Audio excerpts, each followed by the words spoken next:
Upon traversing to the era of Boruto in the Hidden Rain Village, I was greeted solely by desolation and deceit. The promises of the seventh Hokage had long since dissipated into mere illusions. Determined to alter this grim reality, I bore the hopes of the entire village and resolved to steal the sacred artifacts of the Akatsuki clan, erase time, and clandestinely return to the past. However, upon my arrival in the Hidden Rain, I found myself promptly encircled by Pain's six paths. Confronted by Conan and Nagato, I boldly declared, I hail from the future as the last leader of the Hidden Rain village. Producing the most damning evidence, despair-laden letters from the villagers of the future, I witnessed Nagato's astonishment, realizing my plan had succeeded. Joining the Akatsuki was merely the first step. My inaugural strategy left the entire organization dumbfounded. I orchestrated for White Zetsu to infiltrate the restrooms of the five great nations, while Haiden was elevated to a divine status. This tale unfurls the saga of a vengeful spirit from the future, wielding heaven-defying tactics to lead the Akatsuki in wreaking havoc upon the shinobi world.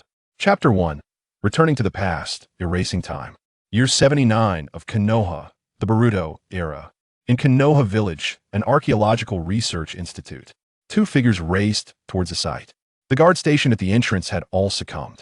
Inside the institute, a pallid figure stood before an artifact, his palm emanating a verdant glow. The artifact transformed into a plow, a sacred tool of the Akatsuki clan.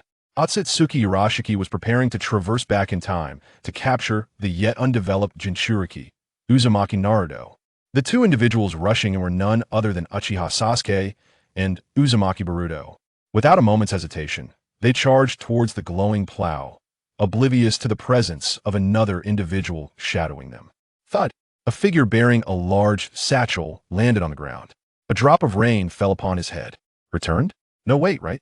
The figure, by M.O., surveyed his surroundings, confirming he had not returned to the Hidden Rain Village, but rather to the past Hidden Rain Village.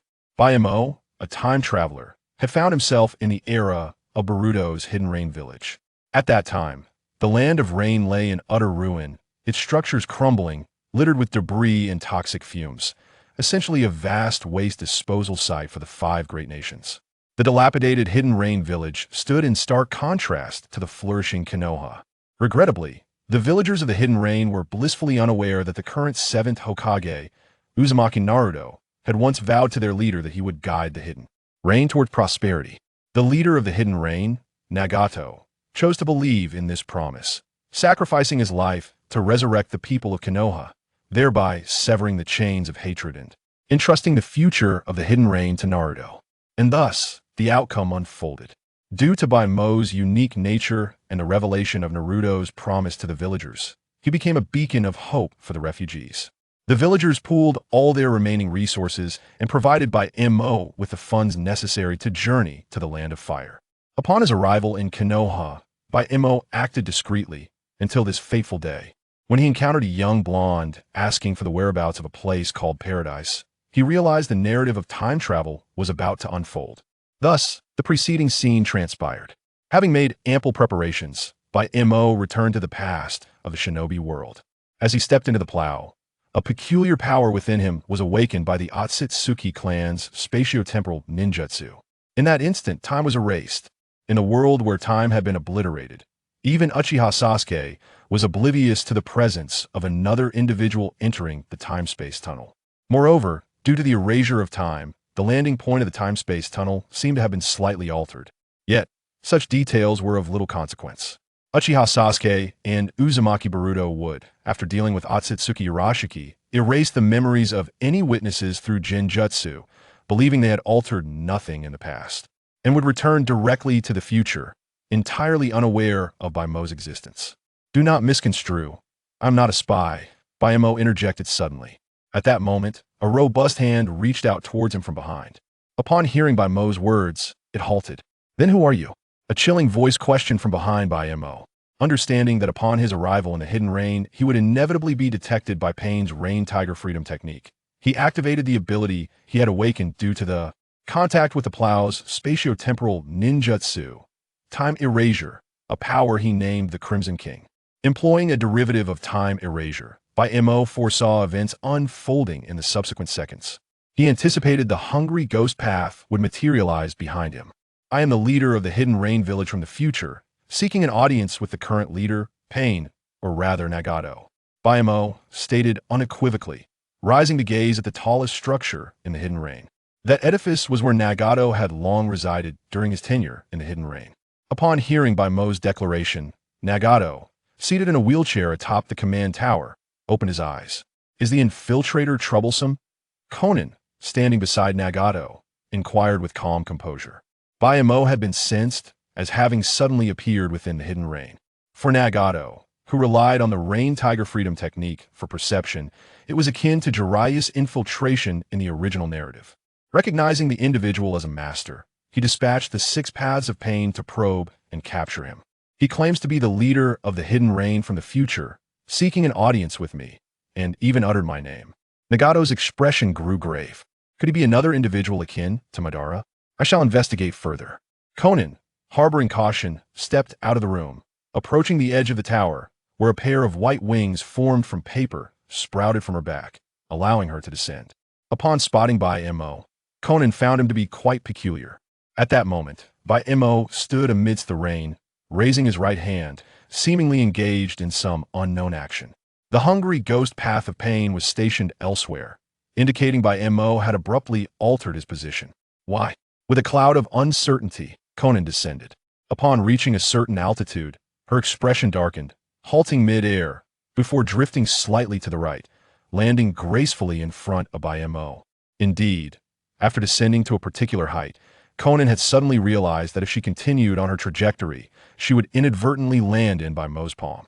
Absurd. The individual was undeniably a master, capable of predicting her movements to such an extent.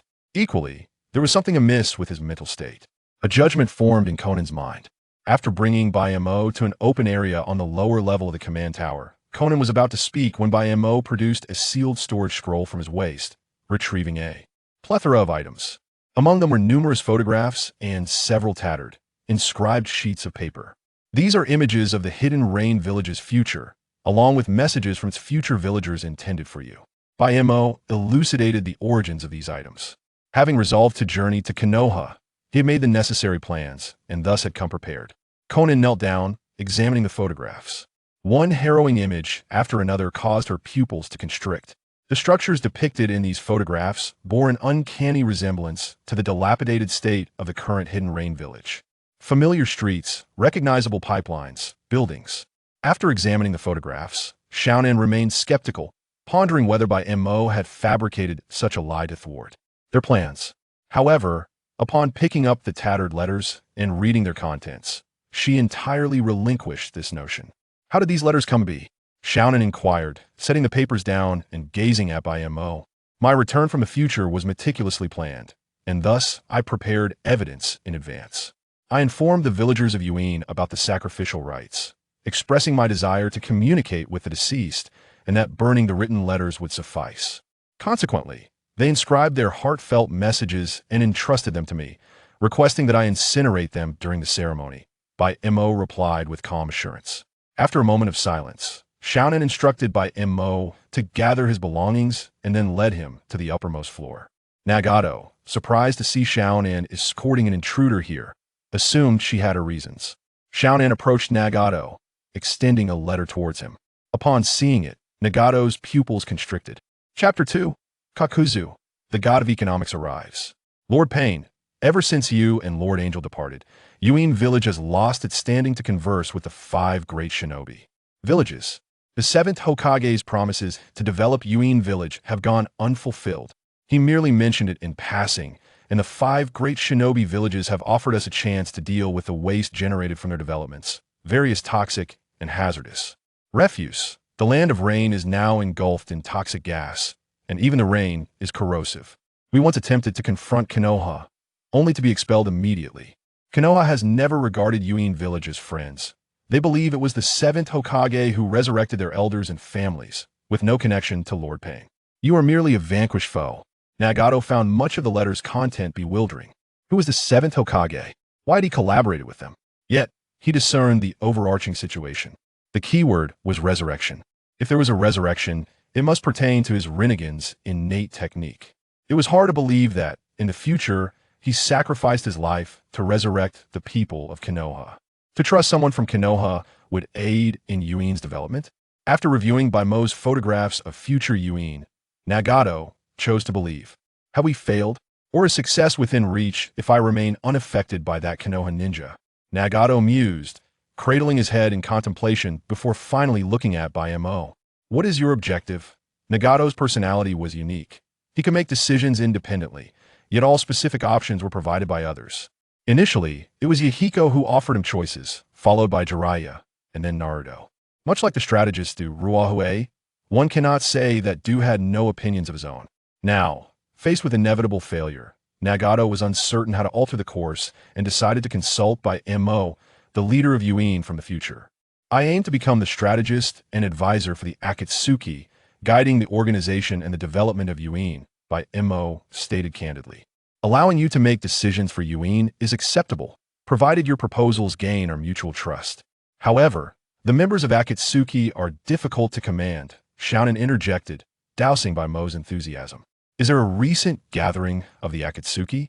Mo inquired with a smile. What? Shounen frowned. Days later, within a cave adorned with barriers outside Yuin village, the members of the Akatsuki convened, albeit missing two individuals, Uchiha Itachi and Kisame Hashigaki. Mo had informed Nagato that Uchiha Itachi was a spy sent by Konoha. Regardless of belief, Itachi should not attend this meeting. How to deal with him could be addressed later. It was too conspicuous to exclude Itachi outright, so they assigned him and Kisame to a mission to gather intelligence on Konoha, providing Itachi an opportunity to return home, which he would likely not refuse. Where are Itachi and Kisame? They haven't been taken out, have they? And who is this new member? Haiden exclaimed, pointing at Mo, the unfamiliar face. Juzai and Nanto have separate tasks. This is Mo, here to apply for the position of strategist for the Akatsuki. Nagato's voice echoed from the elevated platform. What? I don't need some strategist giving orders. Haiden shouted, drawing his scythe and pointing it at Mo. Hey kid, do you believe I'll sacrifice you to the Lord of Evil right now? The other members of the Akatsuki observed in silence, sharing the sentiment of not wanting a strategist to direct their actions. As Shounen previously articulated, each member was a prodigy in their own right and a rogue ninja, making it virtually impossible to meet Mo's expectations. Who oversees the finances within the Akatsuki? Mo disregarded Haiden's threats, setting up a small blackboard adorned with a sheet of paper. What is economics? Haiden questioned, puzzled. Essentially, it pertains to money, you fool, Kakuzu interjected, casting a glance at his dim-witted teammate. Soon after, Kakuzu's attention was captured by the contents on Mo's blackboard. Under the previous leader Hanzo the Salamander, Yuin Village achieved significant advancements in steam mechanization. Although the ninja strength of Yuin may be lacking, these machines can effectively replace manpower, allowing for the production of various light industrial goods for sale to the 5 great nations, thereby generating substantial revenue. If initial funding poses an issue, I possess intelligence regarding a hidden opportunity. The wealthy Kato of the Land of Waves has monopolized a bridge constructed through public crowdfunding, and the populace seeks to hire ninjas to confront Kato, but lacks the funds. They even devised a scheme to downplay the mission's difficulty to lower the bounty to hire ninjas. The Akatsuki could readily undertake this task, accepting a nominal bounty as a symbolic gesture. If feasible, a long-term partnership with the Land of Waves could be established. The Land of Waves sits strategically between the Land of Fire and the Land of Water, serving as a crucial maritime and terrestrial nexus. Should the Land of Water wish to develop in the future, they will inevitably need to traverse through the Land of Waves to reach the mainland. Otherwise, they would have to take a convoluted route, which would prove counterproductive. Controlling this location would yield a continuous and considerable income. Mo elaborated while pointing at the white paper on the blackboard. Kakuzu's eyes sparkled with intrigue as he listened intently. Mo's plan was entirely feasible, and his adept use of technical terminology indicated that he was indeed a seasoned expert. Hey, Kakuzu, don't be fooled by him, Haiden exclaimed, noticing Kakuzu's growing fascination. He rushed to Kakuzu, waving his hands in front of him. Seeing no response, Haiden glared at Mo. So what if you can make money? What qualifies you to command us in other respects? The leader's strategy is to gather the 9-tailed beasts to create a deterrent and foster peace under pressure. This strategic direction is sound and far more reliable than relying on love to maintain peace. However, there are some flaws in this plan. The flaws can be addressed later.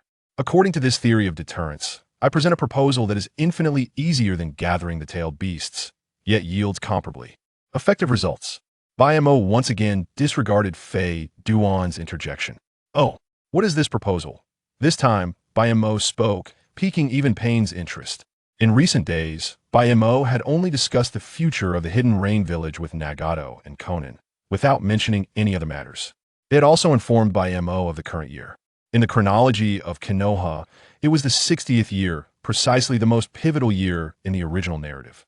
Events such as the theft of the sealing book, the Land of Waves, the Land of Snow, the Chunin exams, and Sasuke's defection all transpired around this time. For this proposal to remain effective, we must allow Santai to venture out, without his knowledge. Bayamo stated calmly. "What? Why should I go out? You are seeking personal vengeance, aren't you?" Fei Duan was instantly enraged. He too had become curious due to Bayamo's words, only to discover he would be kept in the dark. With a swift motion, Fei Duan's scythe whizzed past Bayamo, who deftly grasped the handle and hurled it back. Kisame observed Bayamo's ability to effortlessly catch and return Fei Duan's rapidly spinning scythe, glancing at him in mild surprise. Such a feat indicated that Bayamo's physical prowess and reflexes had reached a commendable level. After tossing the scythe aside, Bayamo dusted off his sleeves, saying, "This is not a vendetta. Rather, it is an opportunity for Santai to practice his physical skills and intellect. Otherwise, he may find himself swiftly dispatched by a Chunin." Chapter 3 Xiaonan. How utterly absurd. Even if I were to know, I wouldn't care. Instead of wasting time here, I might as well take a moment to pray once more to the Dark God. Fei Duan ultimately stormed out of the cave, grumbling. Once outside, he found a comfortable spot and began his routine prayers, clutching the pendant of the Dark God. Inside the cave, Kakuzu, who had escorted Fei Duan out, returned. He was engaged in prayer and would surely not come over to eavesdrop, so now was the time to speak. Kakuzu's gaze was fixed intently on Bayamo, seemingly emanating an invisible pressure. If any detail were to falter, he would immediately begin to doubt Bayamo's previous promises. "No issues. Before I proceed, I must confirm that everyone is aware of Fei Duan's abilities, correct?" Bayamo set up a wooden frame at a height. Payne silently stepped aside, clearing the center space. "Of course," Kakuzu replied nonchalantly. "Naturally, we are all aware. This fellow has no hidden intentions and is brazen to the core. Doesn't he realize that information is the most crucial aspect for ninjas?" Deidara scoffed disdainfully. "You're not much better yourself," retorted the raspy voice of Scorpion, nestled within the crimson fluid. In essence, it was clear to all that they were well acquainted with Fei Duan's abilities, even being aware of his character flaws. For instance, while he was outside praying, they all understood that he would never desecrate his dark god by sneaking off to eavesdrop. As for how Bayamo, a newcomer, knew of Fei Duan's abilities, the members of the Akatsuki organization inclined towards the belief that their leader, Pain, had informed this prospective strategist. Thus, no one found it peculiar. Fei Duan's unique blood-based ability was formidable. Once he acquired an enemy's blood, he could transfer any damage inflicted upon him back to them. Remarkably, he would not perish from fatal wounds himself. Hence, the crux of his power lay in how to obtain the enemy's blood. Bayamo produced a stack of prepared papers and began affixing them to the wooden frame, a low-budget version of a presentation. Initially, my idea was to find a way to acquire the Oil Women clan's insect techniques from Konoha, enabling Fei Duan to contract a mosquito as a summoning beast. My heavens, how absurd. Upon hearing this discarded proposal, Deidara, who was fending off mosquitoes in the cave, was taken aback. The flaw in this plan lay in the fact that if the Oil Women clan's techniques were stolen, Konoha would certainly become vigilant, especially regarding insects. Even the insects of the Oil Women clan lack stealth against sensing ninjas. If there were too few mosquitoes, the blood they drew would be insufficient for Fei Duan to utilize his abilities. Conversely, if there were too many, it would risk exposure. Additionally, given Fei Duan's unwavering faith in the Dark God, whether he would even agree to contract a summoning beast remained in question. Thus, I swiftly dismissed this notion. Subsequently, I proposed several other ideas, such as masquerading as a neutral medical organization promoting voluntary blood donations, which I also rejected one by one. Despite Bayamo rambling on without reaching the main point, The Akatsuki members listened with rapt attention, seemingly unfazed by the length of his speech. Perhaps it was the allure of the presentation, or perhaps the novelty and logical coherence of Baimo's thoughts. Ultimately, I finalized a perfect plan. The only flaw being that Fadewan must remain oblivious. Absolutely. Baimo suddenly pointed towards the nearby pitcher plant. Hey, Bai expressed confusion. Baiju, you are responsible for gathering intelligence and are the best at infiltration and concealment, correct? Baimo inquired. Baiju, can you infiltrate the 5 great ninja villages? Baimo was well aware of Baiju's terrifying ability to disguise and lurk. Though the other members of the Akatsuki were less informed about how formidable Baiju was in this respect. His question was primarily aimed at enlightening the others. Certainly. No problem. But what exactly do you want me to do upon infiltrating the 5 great ninja villages? Baiju replied. Even with the sensing barriers present in the 5 great ninja villages, Baiju could take advantage of times when the barriers were being switched or maintained to slip through undetected. Even without such opportunities, he could encounter a wandering Konoha ninja, replicate their chakra, and disguise himself as a Konoha ninja to safely pass through the barriers. Baiju's ability to disguise was so exceptional that during the 4th Great Ninja War, had Naruto Uzumaki not gained the ability to sense malice, it would have been nearly impossible to distinguish friend from foe. Your task is simple. To visit the public restrooms of the 5 great ninja villages and the toilets of important ninja residences to collect certain items. What? The restroom? You can't possibly mean for me to collect feces. Baiju's expression conveyed a mixture of surprise and a hint of shyness. No, that's not it, Baimo replied. His lips twitching. What are you blushing about? It's common knowledge that women have certain days each month. Don't look at me. Xiaonan's expression darkened as she faced Baimo's gaze. However, there was little choice. After all, the Akatsuki organization was male-dominated, with only one female member present. Baimo averted his gaze and continued his presentation. In essence, Baiju only needed to gather this discarded sanitary waste and combined with Fadewan's abilities. It would equate to controlling the very lifeblood of the ninja world. As soon as Baimo finished speaking, the cave fell into an eerie silence as if everyone had perished. Particularly, Xiaonan, the only woman present, seemed to have halted her very breath. In an instant, she resolved to incinerate any future waste on the spot to avoid encountering a pervert like Baimo again. Wait, by who? What does that look in your eyes mean? I am merely proposing a serious plan. Do you believe there is something wrong with this scheme? Baimo noticed Xiaonan regarding him with a look of disdain and felt a surge of dissatisfaction. There is a problem. What about the male ninjas? Xiaonan took a deep breath, calming her mind before asking. It is well known that 9 out of 10 men suffer from hemorrhoids. Someone like Inoki, the Tsuchikage, who could easily injure himself just by walking, must surely have hemorrhoids. Baiju can simply collect the bloodstains from when he wipes himself. As for the Reikage, being robust does not guarantee he is free from hemorrhoids. It matters not. As long as we have a sufficient number of samples, it equates to possessing countless hostages. Those unable to provide blood will still be intimidated, unless they are emotionless hermits. Baimo elucidated. Precisely. That old man Inoki has hemorrhoids. I know this well, Deidara exclaimed, gesticulating excitedly. How utterly absurd, Xiaonan lamented. No wonder they had to keep this from Fadewan. With his character, if he were to learn how the blood was acquired, he would undoubtedly perceive it as a desecration of his dark god and would refuse outright. Kakuzu, however, remained unfazed, calmly analyzing the situation. Scorpion, silent, squatted within the crimson fluid, relieved that he had discarded his physical form and no longer needed to worry about being targeted by such abnormalities regarding hemorrhoids. Chapter 4. Heiju, do you seek death? After Deidara assisted in destroying the used presentation, Fadewan was summoned back to the cave. He quickly noticed that the others had altered their attitudes towards Baimo. It appeared that he had indeed proposed a strategy that was convincing. Fadewan scratched his head, intrigued. Before he could utter a word, Baimo spoke again. Apart from the plan I just mentioned, there is another that can also serve as a means of intimidation. Albeit, it is somewhat more complicated to execute. Hurry and tell me, who will be the next victim, who will have the honor of intimidating the ninja world? Deidara was exceptionally excited, seemingly reveling in chaos, almost revealing his true feelings.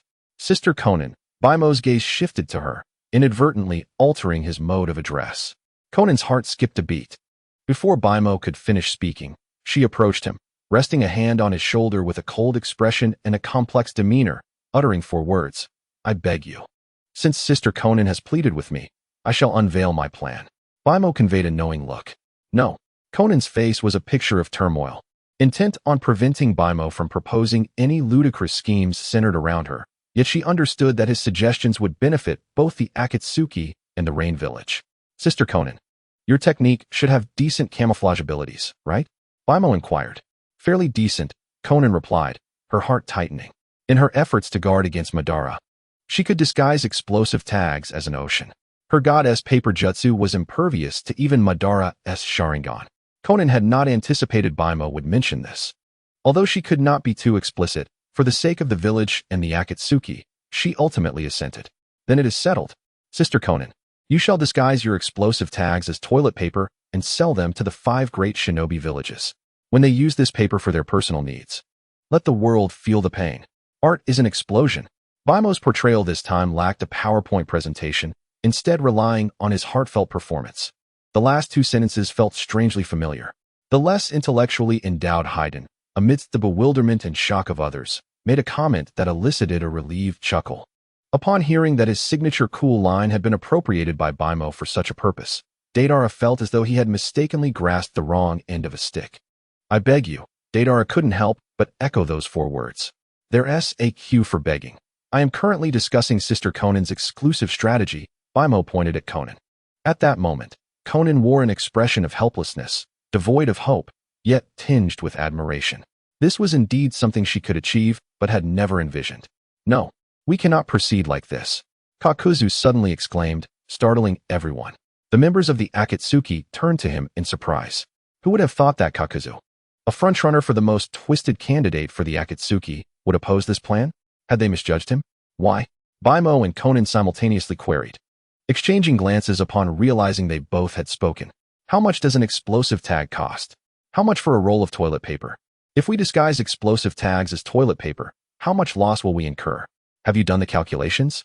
Kakuzu glared at Baimo with his greenish eyes, his indignation evident. Kakuzu's passionate questioning caused Conan to inwardly breathe a sigh of relief. It seemed there was no risk of exposure. She had believed that if even Uchiha Madara could not see through the disguise, Kakuzu would be none the wiser. Kakuzu, you are being short-sighted, Baimo countered, shaking his head. Short-sighted? Do you know how long I have lived? Kakuzu narrowed his eyes. 1,000 years? It appeared he had not lived that long. So perhaps he should refrain from playing the elder. Moreover, I am not insulting you. My statement is grounded in reason. I recall Haydn once asked you why you didn't simply eliminate the bounty hunters directly, as it would yield more profit. Your response was that earning bounty tasks allows for sustainable development. This concept of economic viability is commendable. However, in this instance, you are only seeing the immediate benefits without considering long-term development, Baimo elaborated, while Kakuzu listened. Though Kakuzu was irked by Baimo's comment about being short-sighted, he suppressed his irritation. This was pivotal. Baimo's previous proposals had already demonstrated his sufficient strategic prowess, and Kakuzu had come to trust him immensely. Firstly, it is well said that military expenditures cannot be skimped on. The funds you save in military spending will ultimately become reparations to others. Secondly, do you not recall the development plan for the Rain Village I shared with you? Once established, the profits will sufficiently support numerous such loss-making plans.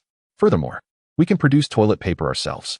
Toilet paper produced elsewhere may explode, but ours will be safe. This grants us a monopoly. The 5 great shinobi villages will be compelled to use our toilet paper. We will print certain designs and slogans on the paper.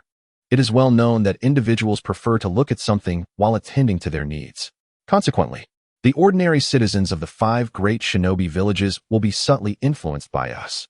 Of course, they could forego paper and revert to using twigs or grass. But this would only lead to greater discomfort. As Baimo reached the conclusion of his exposition, he abruptly halted. Everyone instantly understood this was due to Haydn's return. Such a scheme is indeed absurd. Deidara's remark echoed the sentiments of the group. I have another question, Kakuzu interjected once more. What do you mean by printing designs on the toilet paper? Do you intend to have the 5 great shinobi villages embrace the Akatsuki's ideology? I think you are being overly optimistic. Not to mention, once we start capturing tailed beasts, we will inevitably become mortal enemies with the 5 great shinobi villages. Others nodded in agreement. Even among those like Pain, Conan, and Deidara, who hoped their ideals, art, would be acknowledged, they doubted the understanding of the 5 great shinobi villages. This leads me to my final point. I have decided that the Akatsuki will abandon the plan to capture the tailed beasts to create the 10 tails as a means of intimidation. Baimo proclaimed with a serious demeanor. Pain, who had remained silent in the corner, stirred slightly. However, compared to Nagato, it was Black Zetsu who experienced the most significant emotional turmoil. Upon uttering this statement, Black Zetsu felt that Baimo had chosen a path toward destruction. While contemplating when to inform Obito to eliminate Baimo, he was completely taken aback by Baimo's next words. Our new plan is to resurrect Kagaya Otsutsuki. Chapter 5. The Guardian of the Ninja World, Kagaya Otsutsuki. Upon the mention of Kagaya Otsutsuki, the members of the Akatsuki, barring Black Zetsu, were engulfed in confusion. Everyone wondered, who is that? Meanwhile, Black Zetsu was the most bewildered. Who are you? Black Zetsu had meticulously cultivated the plan to resurrect Kagaya for over a millennium, never having sought true allies, merely utilizing Indra and his reincarnations. This was because Black Zetsu understood that while it possessed eternal life, it lacked any power. It could afford to wait, but it could not afford to lose. It was the only hope for its mother's escape. Hence, it would never engage in any risky endeavors. Just as when Uchiha Madara was slain by Hashirama in the Valley of the End, Black Zetsu had chosen to abandon the venture then. It had never contemplated, nor had it ever attempted to bequeath the notion of resurrecting its mother to anyone. It harbored distrust towards others. Yet today, a person uttered such words. This phrase encapsulated the relentless plan that Kagaya had pursued for over a millennium. So, who exactly was this individual? As if he had heard the very heartbeat of Kagaya, Baimo refrained from divulging the intricate details of this plan. Nor did he immediately introduce Otsutsuki Kagaya. Instead, he began with an introduction of himself. Allow me to reintroduce myself. I am the leader of the Rain Village from 20 years hence, and I am also an archaeologist. What does that even mean? 20 years in the future? You may verify this with Zero and by who. I have already provided evidence to them. In response to the crowd's skepticism, Baimo merely shrugged. Indeed, I have verified the authenticity of my claims. This is beyond doubt. Pain spoke in a measured tone. While that is true, to genuinely ascertain authenticity, one should initially employ the hell path for lie detection or directly utilize the human path to read memories. However, Nagato chose the most primitive method of discernment and confirmed that Baimo was indeed an ally. This may also explain why he was selected by Uchiha Obito and later persuaded by Naruto's words. Somewhat naive, of course, Baimo had not deceived him in any regard. Having completed the introductions, he expressed a desire for everyone to grasp that what he was about to say pertained to future events and the conclusions drawn from his archaeological findings. The name Otsutsuki Kagaya may be unfamiliar to many, but what of the name Sage of Six Paths? As he spoke, several gazes turned towards Pain, specifically to his Rinnegan. Otsutsuki Kagaya was the mother of the Sage of Six Paths, sealed away by him and his brother through their combined might. Baimo continued his narrative. Sealed? Why? Does this Kagaya intend to annihilate the world? Deidara inquired, stroking his chin. Quite the contrary, Baimo nodded. Oh, how do you know this, Deidara? Haiden exclaimed in surprise, glancing at Deidara. Otherwise, would it be because Mother refused to buy toys that the Sage of Six Paths sealed her away in anger? Deidara rolled his eyes. To be precise, Kagaya intended to convert all beings into products devoid of self-awareness, transforming them into her soldiers, Baimo elaborated. Does that not make her a great demon? Why would we wish to resurrect her? Haiden exclaimed, astonished. It was curious how someone with such a faith in an evil deity could utter such words. Patience, let me finish. Baimo raised his hand, signaling for calm. According to my archaeological speculation, the Sage of Six Paths likely faced a similar urgency as you do now, which resulted in a calamity lasting a millennium. At this juncture, anyone with a modicum of sense ought to question why she desired soldiers. If everyone in the world were transformed into her mindless soldiers, who would she wage war against? Baimo's statement illuminated the minds of the puzzled crowd. Indeed, if all humanity were gone, what use would she have for soldiers? The reasoning is straightforward. She manufactured soldiers for her own safety, or one might say, to safeguard this world. The foes Kagaya must confront are her own kin, the Otsutsuki clan from beyond the stars. To combat them, Kagaya needed to create soldiers. Naturally, these soldiers would possess abilities akin to that of average Chunin. Lacking subjective initiative and the capacity to wield jutsu, they might even be inferior. Yet, this was an unavoidable circumstance. Allow me to educate you. Jutsu was created by Indra.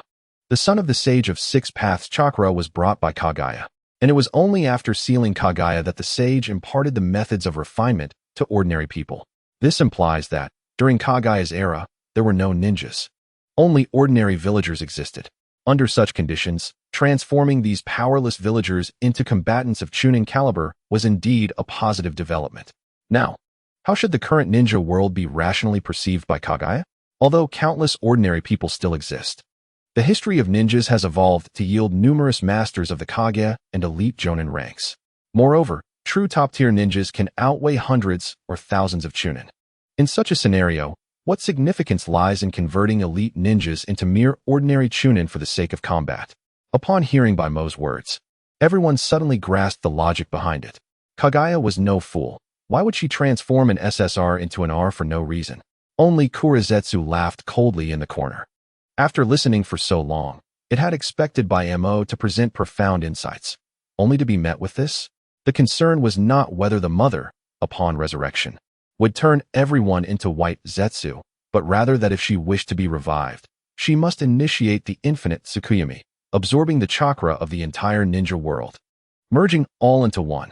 Thus, has our Akatsuki's objective shifted to resurrecting the mother of the Sage of Six Paths? Hiss, according to your assertion. This indeed sounds far more intimidating than collecting the nine-tailed beasts. Dadar amused, expressing agreement with Baimo. The tailed beasts are already difficult to control, let alone such an entity. Are you certain that once resurrected, she will truly aid us? Conan furrowed her brows. Fear not. According to archaeological records, Kaguya is rather naive and sweet. When conversing with those of comparable strength, she is easily persuaded. Very well then, how might such an existence be resurrected? It must surely be a complex endeavor, Conan remarked, her lips twitching. Naive and sweet. Is that really the description for the progenitor of the ninja world? Conan chose to selectively ignore this. She decided to first inquire about the specifics.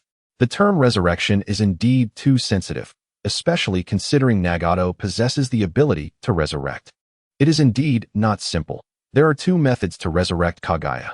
The first condition involves gathering the nine-tailed beasts. Isn't that the same as before? Haydn interrupted again. Kurizetsu, pondering how to manipulate Baimo into becoming an accomplice in the resurrection of his mother, was momentarily stunned by this revelation. Does Baimo know how to resurrect the mother? However, what does it mean that there are two methods? Kurizetsu had been alive for over a millennium and had never discovered a second method. Chapter 6. Kurizetsu. I want to become a partner of justice. Upon hearing Baimo's description of the first method, Haydn began to shout. Others with a semblance of intellect began to harbor doubts, particularly Pain and Conan. One of the methods to resurrect Kaguya is to gather the tailed beasts, identical to the mission assigned by Uchiha Obito. Could it be that Uchiha Obito's ultimate goal was, in fact, to resurrect Kaguya? Before discussing the second plan, a lesser-known tale must be recounted. Initially, Kaguya did not arrive here alone. She had a companion. The purpose of the Akatsuki clan was to plant trees across countless planets. One of the critical steps required a member of the Akatsuki clan to self-sacrifice, being consumed by the Ten Tails, to enable the Ten Tails to evolve into the divine tree and bear fruit. Kaguya ambushed her companion, Akatsuki Ishiki, causing the Ten Tails to devour half of Ishiki's body. The subsequent events culminated in the battle against the Sage of Six Paths, leading to her eventual sealing. After sustaining grievous injuries, Akatsuki Ishiki concealed himself within the ninja world, seeking to achieve rebirth through the unique methods of the Akatsuki clan. In order to find a vessel capable of withstanding his immense power, he lay in wait for over a millennium. Should he successfully resurrect, the ninja world would face utter annihilation. Conversely, if they were to locate Ishiki and offer his remaining half-body to the Ten Tails, it would not be necessary to gather the nine-tailed beasts to restore Kaguya's strength and bring her back to life. Baimo concluded his tale, leaving the cave enveloped in silence. Kuro Jutsu was left dumbfounded. Why was it unaware of these events? Of course, they transpired before its inception, so ignorance was to be expected. But how did Baimo come to possess such knowledge? Was it merely through archaeology? If this were true, then what did Kuro Jutsu's millennia of effort amount to? It realized it need not oppose the world or manipulate others into awakening the infinite Tsukuyomi. Instead, it could have rallied the entire ninja world under the guise of protecting it to confront the formidable Akatsuki Ishiki. Though Kuro Jutsu remained bewildered, it still harbored doubts regarding Baimo's assertions. In stark contrast, Pain and Conan placed their unwavering trust in Baimo. So, this is the origin of the Ten Tails. Pain mused softly. Is the Akatsuki clan truly so powerful? Must we go through the trouble of resurrecting an ancient woman instead of exerting ourselves? As Deidara snapped back to reality, he awkwardly inquired, the Akatsuki clan can absorb ninjutsu on an almost universal scale? Ishiki had once appeared in the future, effortlessly kicking the strongest two ninja in the ninja world like a ball, forcing them to burn their life force merely to buy time. Baimo's statement rendered Deidara speechless. Can they absorb ninjutsu? Then what can we do? The strongest in the future ninja world? How do those two compare to the first Hokage, Hashirama Senju? The voice belonged to Kakuzu, who was notorious for frequently invoking Hashirama's name. It was entirely reasonable for him to pose such a question. However, the inquiry left Baimo momentarily silent. He was well aware of the standard answer, yet it was not one he could share with Kakuzu. Kakuzu had faced Hashirama before, and while he was not so far removed from reality as to suggest he could defeat him with a mere shuriken from a distance, he certainly could not contend with him directly. Given Kakuzu's displayed prowess, Hashirama could unleash a wood dragon and bring him to his knees in an instant, let alone any further feats. This indicated that Kakuzu's perception of Hashirama's strength might diverge significantly from reality. Hashirama's true power, enhanced by Sage Chakra, was capable of delivering pure physical damage. This meant that Hashirama, the foremost figure beneath the Six Paths, could inflict harm upon those above the Six Paths who were able to absorb ninjutsu attacks. In such a scenario, even Naruto and Sasuke, without resorting to their most potent technique, Shinra Tensei, would find it impossible to confront multiple Hashirama simultaneously. Such a leap in strength was unfathomable. It was commonplace for a Jonin to defeat 10 Chunin, and even a third Raikage could slay 3,000 rock shinobi. Yet, could Baimo express this to Kakuzu?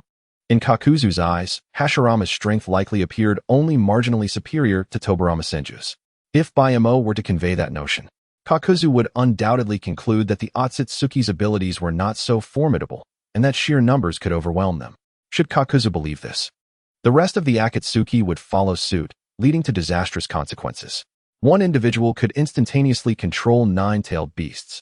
Baimo pondered for a moment, deciding that this description would be better understood. After all, the destructive power of the tailed beasts was something everyone had witnessed. Kakuzu hailed from the village hidden in the waterfall and had encountered the Seven Tails firsthand. A change of strategy was indeed required. Pain and Nagato, who controlled Pain, furrowed their brows. The original plan was to collect the tailed beasts to intimidate the ninja world and achieve peace. Now, they had learned that the Ten Tails was hardly a suitable source of intimidation. External threats could not be mitigated, and internal dissent could not be quelled. How tedious.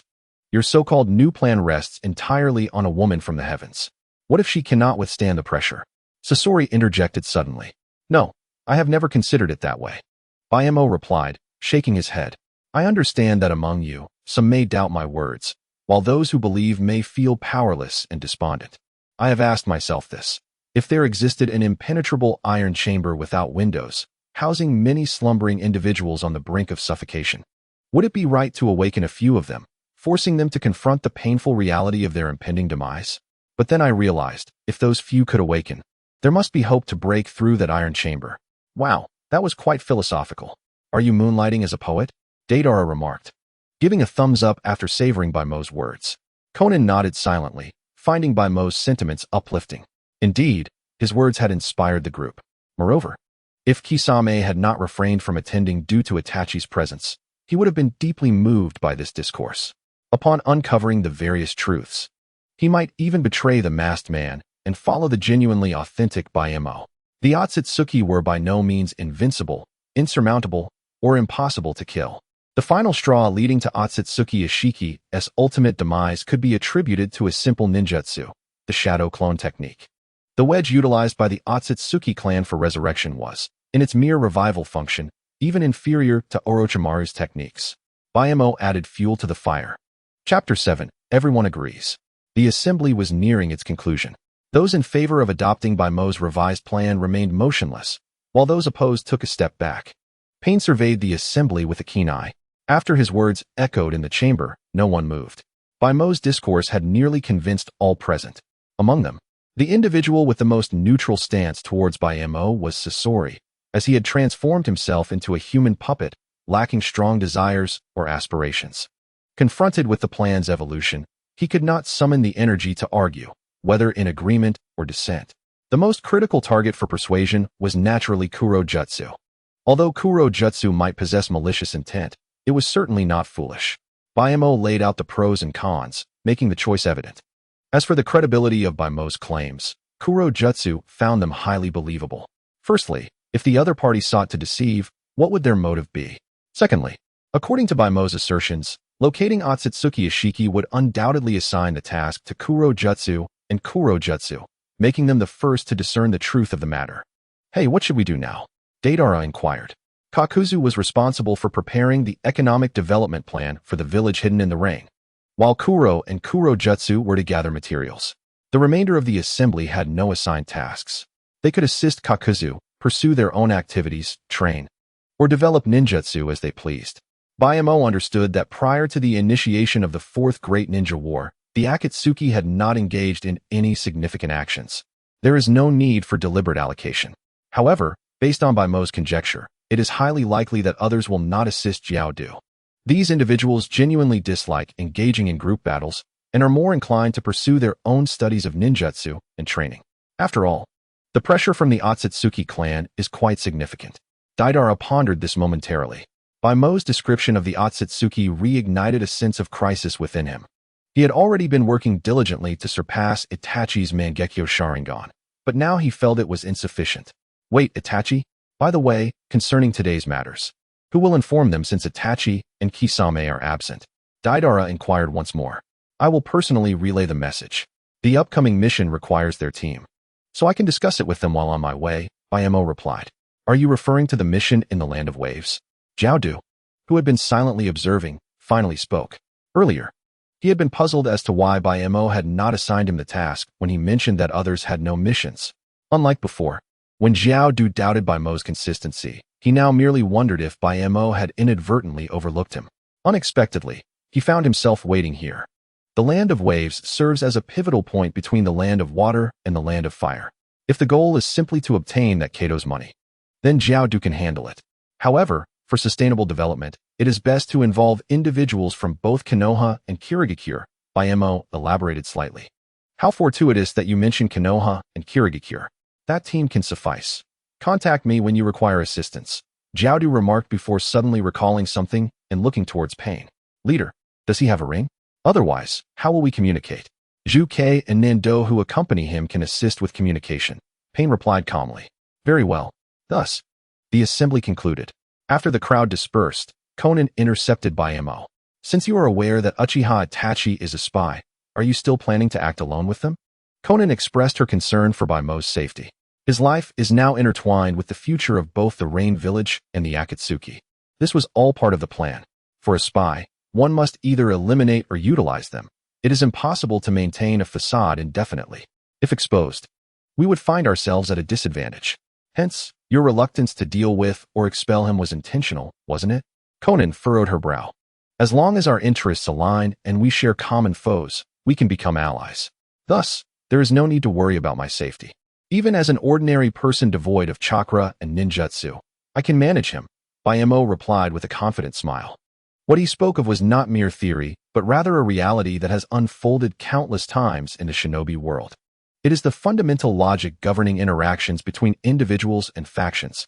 In fact, those with higher intelligence and a more composed demeanor are often easier to engage with and pose less danger. To date, Bai Mo had only encountered a genuine threat from Haydn. If he were truly an ordinary person, he would have been able to navigate Pain's challenges and those posed by other Akatsuki members, with the exception of Haydn, whose erratic mind could prove perilous. Even the somewhat eccentric Jiao Du is capable of rational thought, recognizing that Bai Mo's intellect outweighs the utility of his heart. Moreover, he is not merely an ordinary individual. Very well, exercise caution. Nagato will assign tasks to the two of them, Conan advised before departing. After flying a distance, Conan raised her hand, retrieving a bundle of yellowed paper flowers from her sleeve. These were gifted to her by Mo when he had organized items a few days prior. The faint chakra residue on the flowers clearly indicated that they were indeed hers. 3 days later, at the border of the Land of Fire, two figures donning straw hats sat in a dumpling shop enjoying their meal. What is so delectable about these glutinous rice dumplings that everyone seems to enjoy them? Mo, holding a cup of Odin, approached from the adjacent table and seated himself across from the two. You are the new strategist mentioned by the leader? Kisame's lifeless eyes fixated on Mo. Indeed, I trust you have received the mission assigned by Zero, which is to assist you and fulfill all your requirements, Itachi interjected, cutting off Mo's words. Prior to Mo's arrival, Itachi had contemplated utilizing Genjutsu to probe this strategist. However, after careful consideration, he abandoned that notion. According to Pain's communications via the rings, other Akatsuki members had unanimously approved and recognized this strategist. A hasty attack could inadvertently reveal his identity as a spy. Gathering intelligence as a ninja can be achieved through various means, and Genjutsu is merely one of the more straightforward methods. Since they would be spending a considerable amount of time together, Itachi believed he would have ample opportunity to investigate further. Thus, he initiated a gesture of goodwill. Kisame, who held respect for Itachi, remained silent, acknowledging Mo and indicating his willingness to comply. Very well. Since you both were absent during the last assembly due to your mission, I will reiterate the details once we are on our way and in a more private setting. Mo stated, implying that he would selectively share information. Upon hearing this, curiosity sparked within both men. After swiftly finishing their dumplings, the trio set off. Chapter 8. The Shadow of Support. Uchiha Sasuke from the future of the shinobi world? The invasion of the Akatsuki clan? The shinobi world stands on the brink of peril? Listening to Mo's narrative, both Uchiha Itachi and Kisame fell into a prolonged silence, seemingly striving to digest and discern the veracity of his words. Mo mentioned his origins from the future of the shinobi world, yet unlike the previous assembly, he refrained from offering any self-affirmation, merely alluding to it. He then recounted the impending invasion of the shinobi world by the Akatsuki clan. Furthermore, he discussed the modification of the Akatsuki's objectives, shifting from collecting tailed beasts to amassing formidable combat power, including the resurrection of Kagaya Akatsuki as a goal. Is this truly the world we inhabit? Yet, if such words were spoken to the leaders of the 5 great shinobi countries, they would likely dismiss them as mere fantasies, Kisame reflected. Precisely, thus for now, the 5 great shinobi countries remain our adversaries. However, if we can diminish their strength, we will be better positioned to confront the Akatsuki clan in the future, Itachi continued. Pausing to observe Mo's expression, Itachi, are you willing to make certain sacrifices and compromises for the sake of the future of the shinobi world? Rather than continuing Itachi's line of questioning, Mo posed a different inquiry. Itachi furrowed his brow, opening his mouth, but remaining silent. He had initially intended to nod in agreement, but upon reconsideration, he realized that his persona within the Akatsuki was not one inclined toward such actions. And thus he swallowed his words. Strategist, perhaps you should first specify what you require of Mr. Itachi, Kisame interjected, suggesting that Itachi would need to know the specifics before weighing his response. Itachi, you have a younger brother in Konoha, correct? What are your thoughts on this younger brother? Mo walked ahead, a subtle smile gracing his lips. Upon hearing Mo's question, Uchiha Itachi abruptly halted. He is my backup vision, my new light. I am sorry, Itachi, but for the future of the ninja world, I must prevent you from undertaking this action. Mo stopped, turning to face Uchiha Itachi. This performance, this expression and demeanor could easily render him an international superstar in the era of Naruto. Do you recall what I mentioned earlier about the core purpose of our Akatsuki organization's new objective? To amass all formidable combat power. Uchiha Sasuke, as one of the strongest forces 2 decades hence, possesses undeniable strength and character, earning him the title of the Hidden Leaf's supporting shadow. Although he and the Hokage of that time were defeated by the Akatsuki clan's adversaries and suffered a dismal defeat, he remains an invaluable asset. After Mo's statement, it was time for Uchiha Itachi to showcase his acting prowess. What is the supporting shadow? Uchiha Itachi wore a troubled expression, his brow furrowed. Yet internally, he felt a mix of relief and joy. This flicker of joy stemmed not only from learning of Sasuke's future achievements, but also from the implication of Mo's words.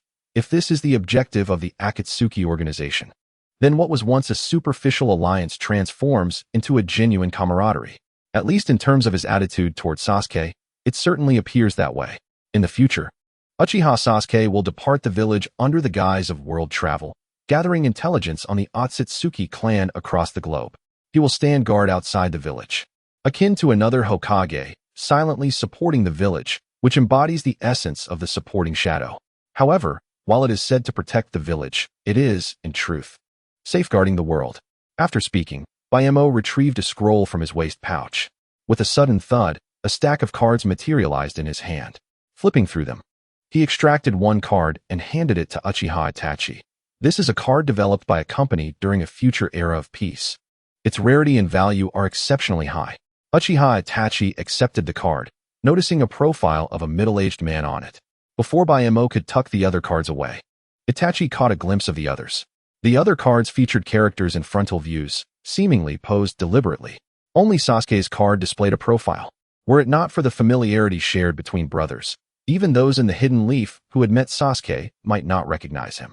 Moreover, even from this mere profile, Itachi keenly discerned a detail. Is that the Rinnegan? The emergence of the Rinnegan card heightened Itachi's belief in Baimo's assertions. The Rinnegan? Could it be that my brother will possess the same eyes as our leader in the future? Kisame, observing from the side, also noted this detail and bluntly inquired. Indeed. As for the origin of the Rinnegan, you will learn about it during this mission, so there is no need to rush. Baimo's words implied that he would not divulge the information at this moment. Kisame chose not to press further. I can set aside my intent to harm Sasuke. After all, if the ninja world is destroyed, I cannot survive either. Therefore, strategist, could you enlighten me on the organization's, or rather your, plans concerning Sasuke? Uchiha Itachi silently pocketed the Rinnegan card, donning an expression of internal conflict as he responded to Bayamo plans regarding Sasuke. What could there be but to assist him in avoiding unnecessary detours and to elevate his strength swiftly? Understood. After a day and night of travel, the trio had traversed the land of fire. Having begun in the northwest and now nearing their destination in the east, they found an inn to rest. Late into the night, Uchiha Itachi continued to contemplate and analyze Baimo's statements from earlier. Firstly, the credibility of Baimo's accounts regarding the Akatsuki and various aspects from the future was exceedingly high. One lingering doubt in Uchiha Itachi's mind was whether Bayamo, being from the future, was aware of his role as a spy for the Hidden Leaf and his true feelings toward Sasuke. After pondering for a while, Uchiha Itachi relinquished the pursuit of this question. Regardless of whether Bayamo was aware or not, as long as no other factors intervened, the outcome would ultimately manifest as it currently did. Even if Bayamo knew of his circumstances and deliberately aligned with his thoughts, as long as the direction remained correct, there was no need for concern. Meanwhile, Bayamo slept soundly. Sometimes, information is indeed of paramount importance. By understanding the specific personalities and aspirations of each individual within the Akatsuki, Bayamo could effectively manage everyone. For instance, with Uchiha Itachi, it was essential to convey a portion of the truth, allowing him to comprehend that the future of the ninja world teetered on the brink of destruction, nearly beyond salvage. Otherwise, individuals like Uchiha Itachi, Minato Namikaze, Naruto Uzumaki, and later Uchiha Sasuke, such types would instinctively resist the notion of time travel and historical alteration. Unless faced with apocalyptic threats, they would cling to the idea of preserving the past, even at the cost of some sacrifices, whether of themselves or others. Chapter 9. Kakashi encounters the phantasm in advance. No wonder this task has fallen upon us. Who would have anticipated that the individuals involved hail from the mist and the leaf? The following day, as they set out, Kisame detected chakra fluctuations ahead in the woods, indicating a battle. After stealthily investigating with water release, he returned to inform his companions. Among them, it appeared there was Itachi's younger brother. Kisame added, Sasuke? Uchiha Itachi glanced at Bayamo, speculating whether Bayamo had prior knowledge that they would encounter Sasuke on this journey, prompting him to discuss those matters earlier. Recently, Baimo's gathering with the Akatsuki had been to direct Itachi and Kisame to investigate the Hidden Leaf's intelligence. Itachi then glanced back, spotting Sasuke, who had recently graduated to become a Genin. However, he did not anticipate that so soon after becoming a Genin, Sasuke would be assigned a mission of this caliber. Itachi had contemplated urging Sasuke to grow, realizing he could not treat him as a sheltered flower. Yet he also understood the perils of excess, particularly concerning matters of life and death. Based on Kisame's description, two Chunin had appeared early in the mission, clearly indicating that the task had escalated to a B rank. Furthermore, it was highly likely that more enemies awaited them, potentially even Jonin-level foes, elevating the mission's difficulty to an A rank. A Genin executing an A rank mission? The opposing Jonin would show no mercy. It would indeed be a life-or-death battle. The only good news was that Kisame recognized their leading instructor, Kakashi Hitaki. With him present, the safety of the group was assured to the greatest extent. Kisame shared this sentiment. With Kakashi around, Uchiha Sasuke should be safe. Should we follow behind them or bypass them entirely to head directly to the Land of Waves? Do you truly place such trust in the ninja world's sensation, Kakashi? Bayamo retorted. When I was still in the Leaf, I once executed missions alongside Kakashi in the Umbu, and his strength is indeed commendable. Uchiha Itachi was perplexed by Baimo's remark. Let us divide our forces. Itachi, you shall proceed to the Land of Waves to rendezvous with the target and gather intelligence. I will remain here with Kisame, following their path. Bayamo provided little explanation. Very well, but with Kakashi Hitaki's strength and experience, it will be quite challenging for you to follow them without being detected. Who said we need to hide while tracking? Kisame retorted, following Bayamo as he beckoned him over. Kakashi's team had just concluded a unit battle.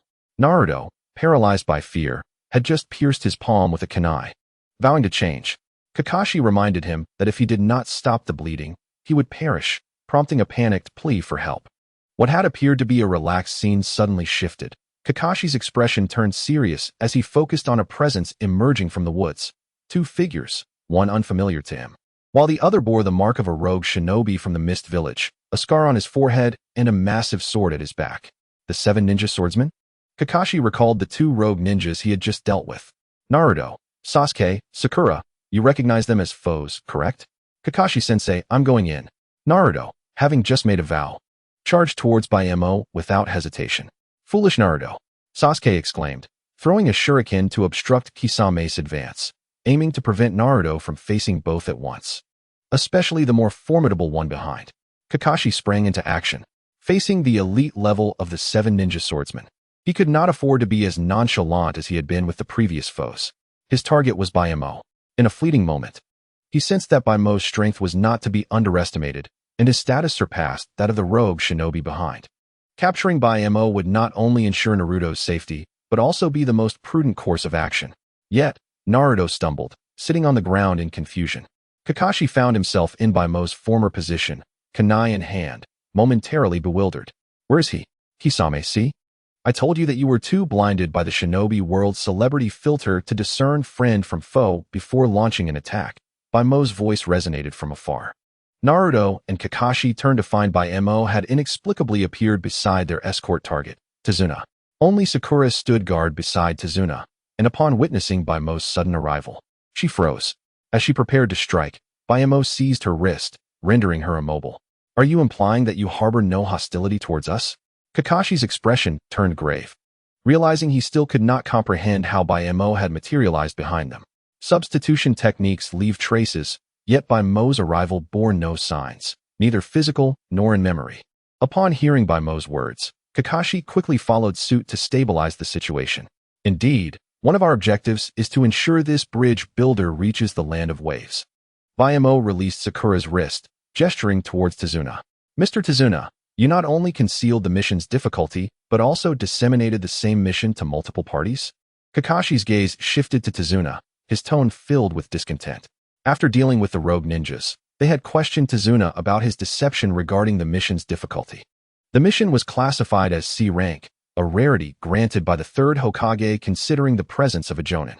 Unexpectedly, rogue ninjas had appeared, elevating the mission to B rank. Tazuna's excuse was that he was too impoverished to afford the B rank's bounty. Yet, now another group had emerged to take the mission. Is this what you call being poor? Unable to afford payment? Tazuna, bewildered, stammered. Although he had lied and resorted to moral coercion, he genuinely had no knowledge of this development. Just as he was about to explain, he suddenly pivoted, stating, I truly had no idea. Perhaps others in the village were concerned that C-rank shinobi would not be able to protect me, thus selling some of their possessions to hire them. We are suffering greatly. As he spoke, Tazuna began to weep profusely. Chapter 10. The emotionally detached actor. Kisame, the old man did not deceive you. Kisame interjected suddenly. Holding a piece of paper on which a few lines were written, lines by M.O. had given him upon his arrival. Is this a script? Kisame began to recite, drawing everyone's attention. We only accepted a reward of 1 or 2 ryo. His deadpan delivery, devoid of emotion, required no theatrics. What? Tazuna and Kakashi's team stared in disbelief. A bowl of ramen costs 60 ryo. What can 1 or 2 ryo buy? A piece of candy? Are we a charity organization? Hell, old man. You have a daughter named Tsunami, correct? Kisame continued. What? Have you done something to Tsunami? Tazuna's expression shifted to one of pain and rage. We did nothing. I can only say that Tsunami is quite appealing, Kisame remarked, licking his lips. Wah. We are truly suffering. Tazuna burst into tears. Old man, you also have a grandson named Inari, correct? Kisame pressed on. What? Inari, what has happened to my precious grandson? Tazuna's wailing ceased as his eyes widened in realization. Clearly, it was not his daughter Tsunami he cared for most, but his grandson, whom he cherished dearly. Has he been abducted? He must be very appealing too. Wah! My poor grandson. Tazuna lamented, stunned by Kisame's words. He fell silent for a moment. Surveying Kisame's menacing figure and believing he was indeed capable of such deeds, despair flooded his heart, and he began to wail once more, this time with genuine sorrow. Kakashi-sensei, what does appealing mean? And are those two really not enemies? Naruto approached Kakashi, scratching his head in confusion.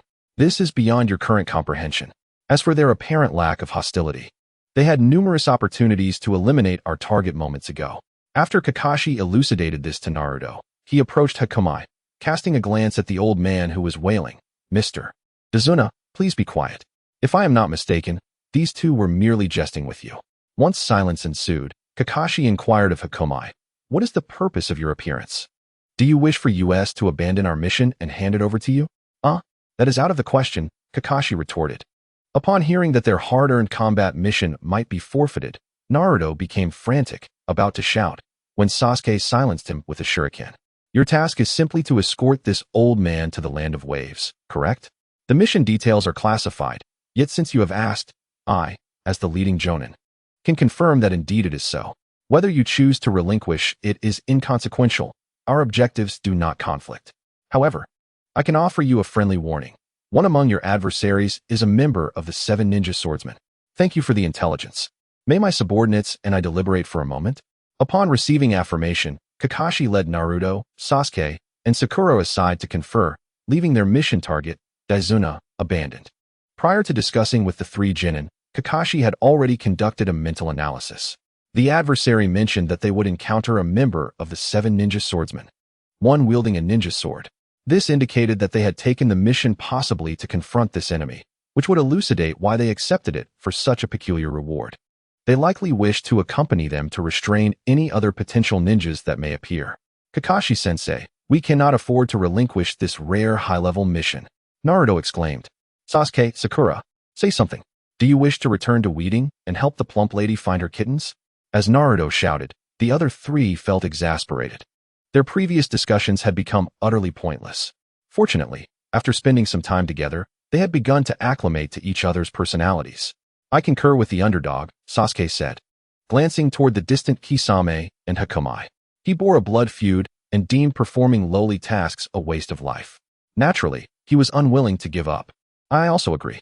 Sakura, though initially inclined to abandon the mission, felt compelled to agree since Sasuke had decided not to. Very well. Kakashi nodded. Turning to Hakumai and Kisame, you need not say more. Naruto's earlier outburst had rendered their voices unrestrained, and the outcome of their deliberation was evident to all. Kisame, use the transformation jutsu. You and Samahata are too conspicuous to our enemies. Hakumai nodded and instructed Kisame. The group resumed their journey. A day passed. Kakashi was instructing the 3 genin on traversing the river when a thick fog suddenly enveloped the surface. Kakashi instinctively glanced towards Hakumai and Kisame, who were resting on the ground. This is not their doing. There is another enemy. Be cautious, ambush. Kakashi shouted to the trio. Meanwhile, neither Hakumai nor Kisame showed signs of engagement, forcing Kakashi to confront the threat alone. The hidden mist technique is the signature ninjutsu of the Mist Village, correct? How do you perceive your enemies? Hakumai asked Kisame while munching on rations. We cannot see. We rely on experience and training, honing our hearing and sense of smell to the extreme, allowing us to assassinate enemies using the hidden mist technique. But if confronted by the Byakugan, wouldn't he that negate the advantages of the hidden mist technique? Ah, yes. Kisame's expression bore a hint of embarrassment. No wonder the mist village treats the Byakugan like a treasure. However, that green-haired one hasn't developed their skills much and can only rely on the Byakugan for intelligence gathering. Indeed, the one approaching is Zabuza Momochi. Speaking of which, was the critical criterion for selecting members of the 7 ninja swordsmen that their names include fruit? Hakumai's question left Kisame speechless. It seems that is indeed the case. Clearly, the selection of the 7 ninja swordsmen depends on qualifications, talent, strength, and other relevant factors. The abstract and meaningless criterion of whether their names contain fruit is not considered at all. Yet, it is curious that their names all do contain fruit. It feels as if an invisible hand of fate is at play. After idly chatting with Kisame, the battle on the other side was nearing its conclusion. Ding! Just as Kakashi was about to dispatch Zabuza, Kisame intervened, swiftly severing the kunai in Kakashi's hand. Kisame's sudden action bewildered a masked man lurking in the shadows, who had been preparing to deceive Zabuza with a feigned death using needles to seal his chakra points. Chapter 11 Kakashi, Itachi, do not harm Sasuke, okay? They undoubtedly harbor ulterior motives. Kakashi was not surprised by Kisame's duplicity and sudden intervention. In the next moment, he noticed Hakumai stepping in front of him, causing him to tense up.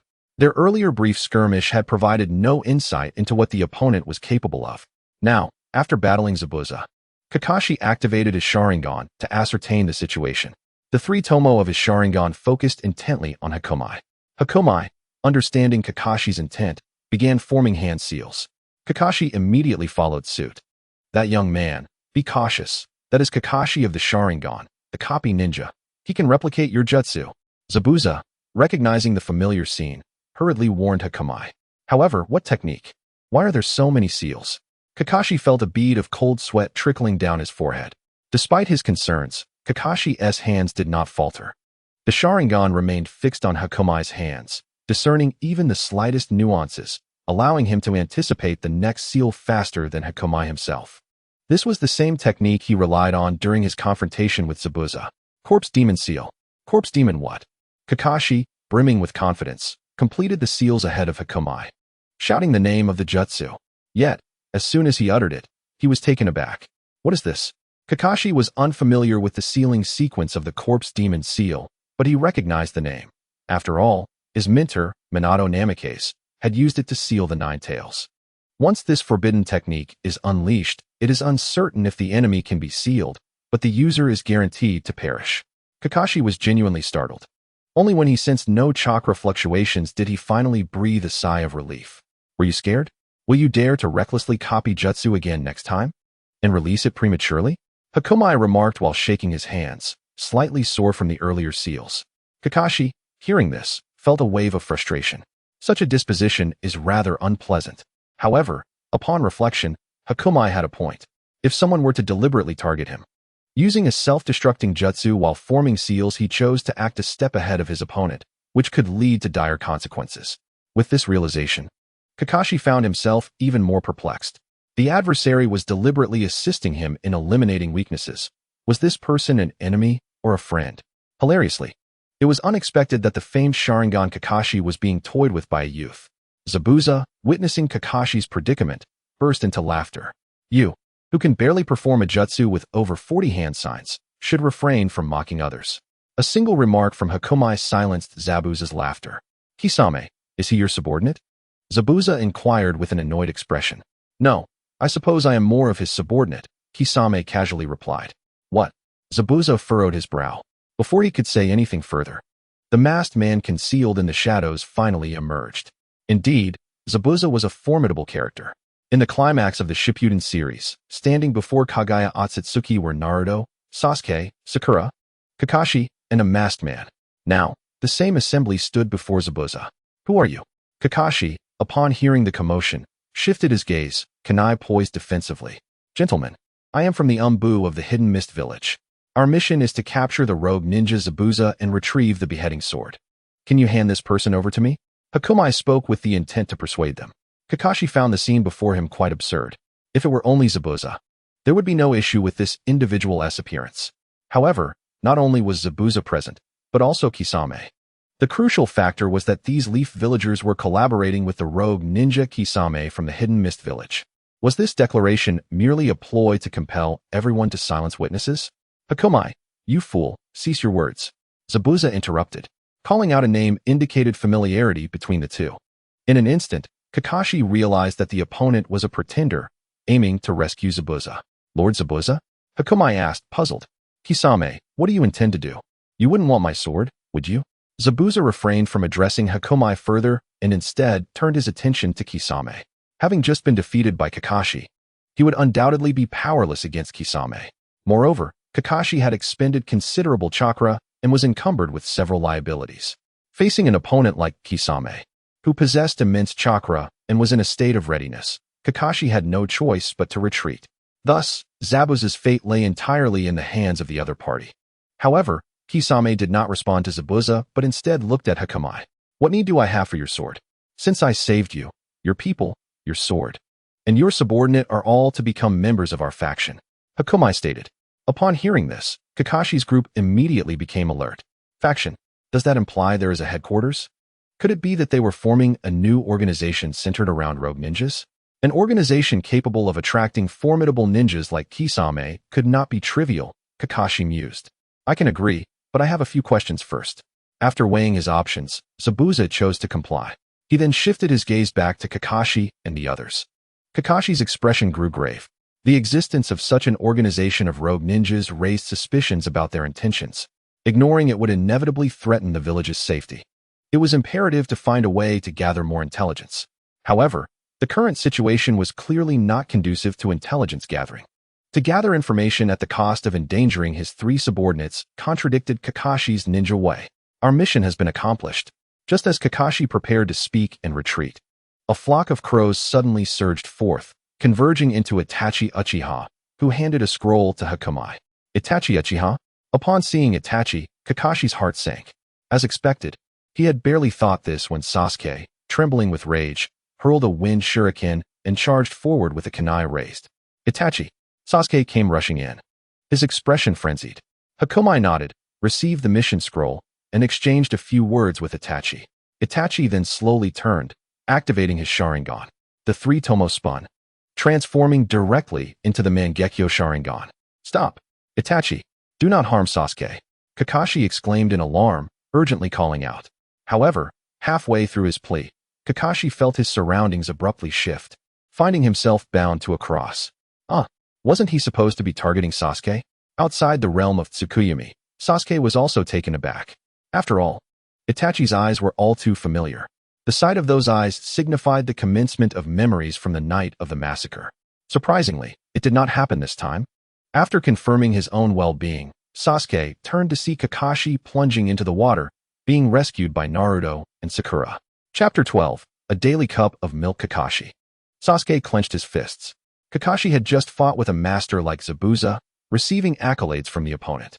The Sharingan Kakashi, the copy ninja, renowned in the ninja world. Even the other two had referred to Kakashi as a ninja internet celebrity, Kakashi of the Flagwood. Although he did not understand the meaning, it was evidently a term of praise. Yet, this illustrious Kakashi was instantly defeated by his own brother. The stark contrast was so blatant that it made Sasuke grit his teeth. Learning from someone who was so easily vanquished by his brother, what good would it do? Even with rapid progress? Reflecting on the previous day, when he had felt triumphant over Naruto in tree climbing, while being frustrated and discontented after losing to Sakura, he realized how juvenile it all seemed. Uchiha Sasuke. While lost in thought, Sasuke noticed Hakumai suddenly appearing before him, calling his name, causing him to tense up. Do not be alarmed. I merely wish to ask if you desire to know how to enhance your strength. Hakumai spoke calmly. Tell me. Sasuke glanced at Itachi in the distance, who remained still. Sasuke speculated that he was likely using Genjutsu to control Kakashi. In reality, it had long since ended. Time within Tsukuyumi may stretch, but only an instant passed outside. Itachi was intentionally feigning stillness, quietly listening to what Hakumai intended to convey to Sasuke. I am an archaeologist. Your Uchiha clan possesses a stone tablet inscribed with the method for advancing the powers of the Sharingan. Each time the Sharingan evolves, more content is revealed. Of course, some of the information is erroneous. I know the correct details. Tell me. Upon hearing this, Sasuke felt a surge of excitement.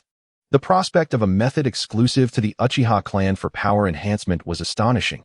It seemed Hakumai had done extensive research on the topic. Meanwhile, Itachi, having heard Hakumai's words, fell into deep contemplation. He too was familiar with the Uchiha tablet and knew that there was much within it that he had yet to comprehend. However, Itachi did not readily believe the inscriptions he had seen on those stone tablets. He was taken aback when Bayemo mentioned them today. Do not rush. We have ample time to discuss this, he said.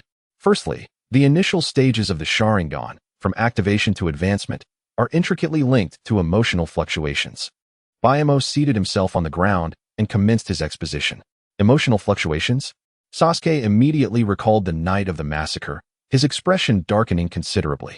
Indeed, you have already activated the Sharingan, but due to your foundational abilities lagging behind, you are currently unable to fully master it. The activation and advancement of the Sharingan are not contingent upon physical prowess. However, to maintain control and utilize it frequently, such qualities are essential. What? I already activated the Sharingan? Sasuke gasped, his shock swiftly turning to joy. What are you so happy about? Is it truly a cause for celebration that your entire clan was annihilated, and you awakened a single Tomo? Baimo's words struck Sasuke like a cold splash of water, leaving him feeling embarrassed. But do not be too hard on yourself. As I mentioned, the crux lies within emotional fluctuations, not the events themselves. In other words, a sensitive Uchiha is more likely to activate and advance the Sharingan than a resolute one. A typical example is Uchiha Madara during the Warring States period. During those times, death and separation were commonplace, leading Madara to develop a high threshold for the loss of life. He activated his Sharingan at an age older than you are now. Conversely, a sheltered flower living in an era of peace might find that the mere suspicion of her father's infidelity could suffice to awaken her eyes. There is no need for hatred. The belief in protecting one's comrades can awaken the kaleidoscope Sharingan. Uchiha Madara, you say? The name resonated powerfully within the Uchiha clan, though few knew the true story behind it. Sasuke listened intently, absorbing every word with a focus surpassing that of his lessons in the Ninja Academy. We could conclude here, but since we have begun, let us delve into the ultimate evolution of the Sharingan. Ultimate evolution? Sasuke's demeanor turned serious as he leaned in closer to Bayemo, stepping forward a couple of paces. Even Naruto and Sakura, who had been calling for Kakashi behind them, were momentarily forgotten. The ultimate evolution is also inscribed on the Uchiha stone tablet, yet even your brother cannot currently perceive it, but I can enlighten you. The Sage of Six Paths had two sons, Ashura and Indra, who each inherited a portion of his power. Indra is the progenitor of the Uchiha, while Ashura is the forebear of the Senju and Uzumaki clans. The conflict and obsession between these brothers led to the continuous reincarnation of their chakra. The tablet states that by uniting the powers of the Uchiha and Senju, one can attain the power of creation. However, this statement is erroneous. Only by combining Indra and Ashura's chakra can one acquire the eyes of the Sage of Six Paths. A mere amalgamation of Uchiha and Senju is futile. The future of the ninja world will face unimaginable adversaries, and I require formidable allies. Thus, Uchiha Sasuke, do you comprehend why, despite being your brother's companion, I choose to share this knowledge to assist you? Is it because I possess the reincarnated chakra of Indra, granting me the potential to ascend to the ultimate eyes? Sasuke deduced the singular possibility, momentarily frozen in thought. Precisely. You need only acquire the chakra of Ashura before reaching the final form.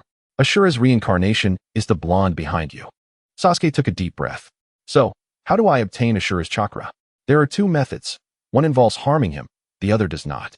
Bayemo presented both choices. The former is a gamble and unstable. Uchiha Madara waited decades utilizing this method before finally awakening at the brink of death. The latter is somewhat more stable, allowing for continuous gain, although there are no precedents for how long it may take to awaken. Why did Uchiha Madara not opt for the latter? Sasuke questioned, refraining from making an immediate choice. Perhaps he never conceived of the latter method, or perhaps he was concerned about societal judgment, valuing his reputation. Reputation is meaningless. Tell me the latter method. Sasuke's trust in Bayemo had grown immensely. Were it not for Bayemo being Itachi's comrade, he might have considered defying Konoha to receive his guidance. As for Kakashi, he lay beside the road. Upon hearing that Sasuke was unwilling to harm his companion and had chosen the latter method, Itachi secretly wore a look of contentment. The method is simple. You must drink a glass of his milk each day. Byakumo gestured towards Naruto. Chapter 13. The decision to cultivate in the X-Pool well. The answer has been provided. If you do not comprehend it now, it is of no consequence. You will understand when you mature. If all else fails, you may directly inquire with Kakashi. Oh, speaking of Kakashi, he should be waking shortly. You may take him with you. Your mission is essentially complete. Byakumo cast a glance at Kakashi, who lay on the ground in the distance. Unlike in the original narrative, where Kakashi was left in a prolonged state of unconsciousness due to Tsukuyomi, Itachi, under Byakumo's persuasion, had shown restraint. He spared Kakashi from enduring 72 hours of torment within the illusionary realm, merely allowing him to relive pleasant memories of Chidori piercing through Lin. This was not a challenging feat for Itachi, much like assisting Sasuke in recalling the night of the massacre. The only difficulty lay in the fact that Itachi had not personally experienced that battle. Fortunately, the considerate Byakumo had prepared a script and images in advance, providing a template for Itachi to follow. The trio searched for a cart for some time, but found it had been cleaved during the battle with Zabuza. Ultimately, they had no choice but for Naruto to carry Kakashi on his back as they hurriedly departed. On the way back to Konoha, drink a glass of milk? What does that mean? To supplement nutrition? Sasuke was bewildered by Byakumo's response, recalling Byakumo's assertion that he had activated the Sharingan, but lacked the foundational quality to master it. He surmised it pertained to that aspect.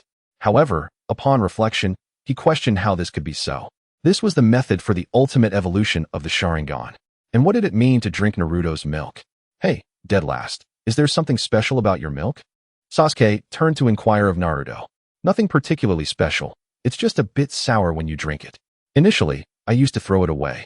But after hearing Choji say it was called yogurt, I stopped discarding it. Why? Naruto pondered, rubbing his chin. Idiot, that has expired. Sasuke retorted, exasperated. How had he managed to survive this long with such poor dietary habits, yet retain commendable physical health? What expired? Kakashi, who had been dozing on Naruto's back, groggily opened his eyes. Since the Jinjutsu had been specifically tailored for Sasuke, Kakashi did not require a prolonged period of unconsciousness and soon regained his awareness.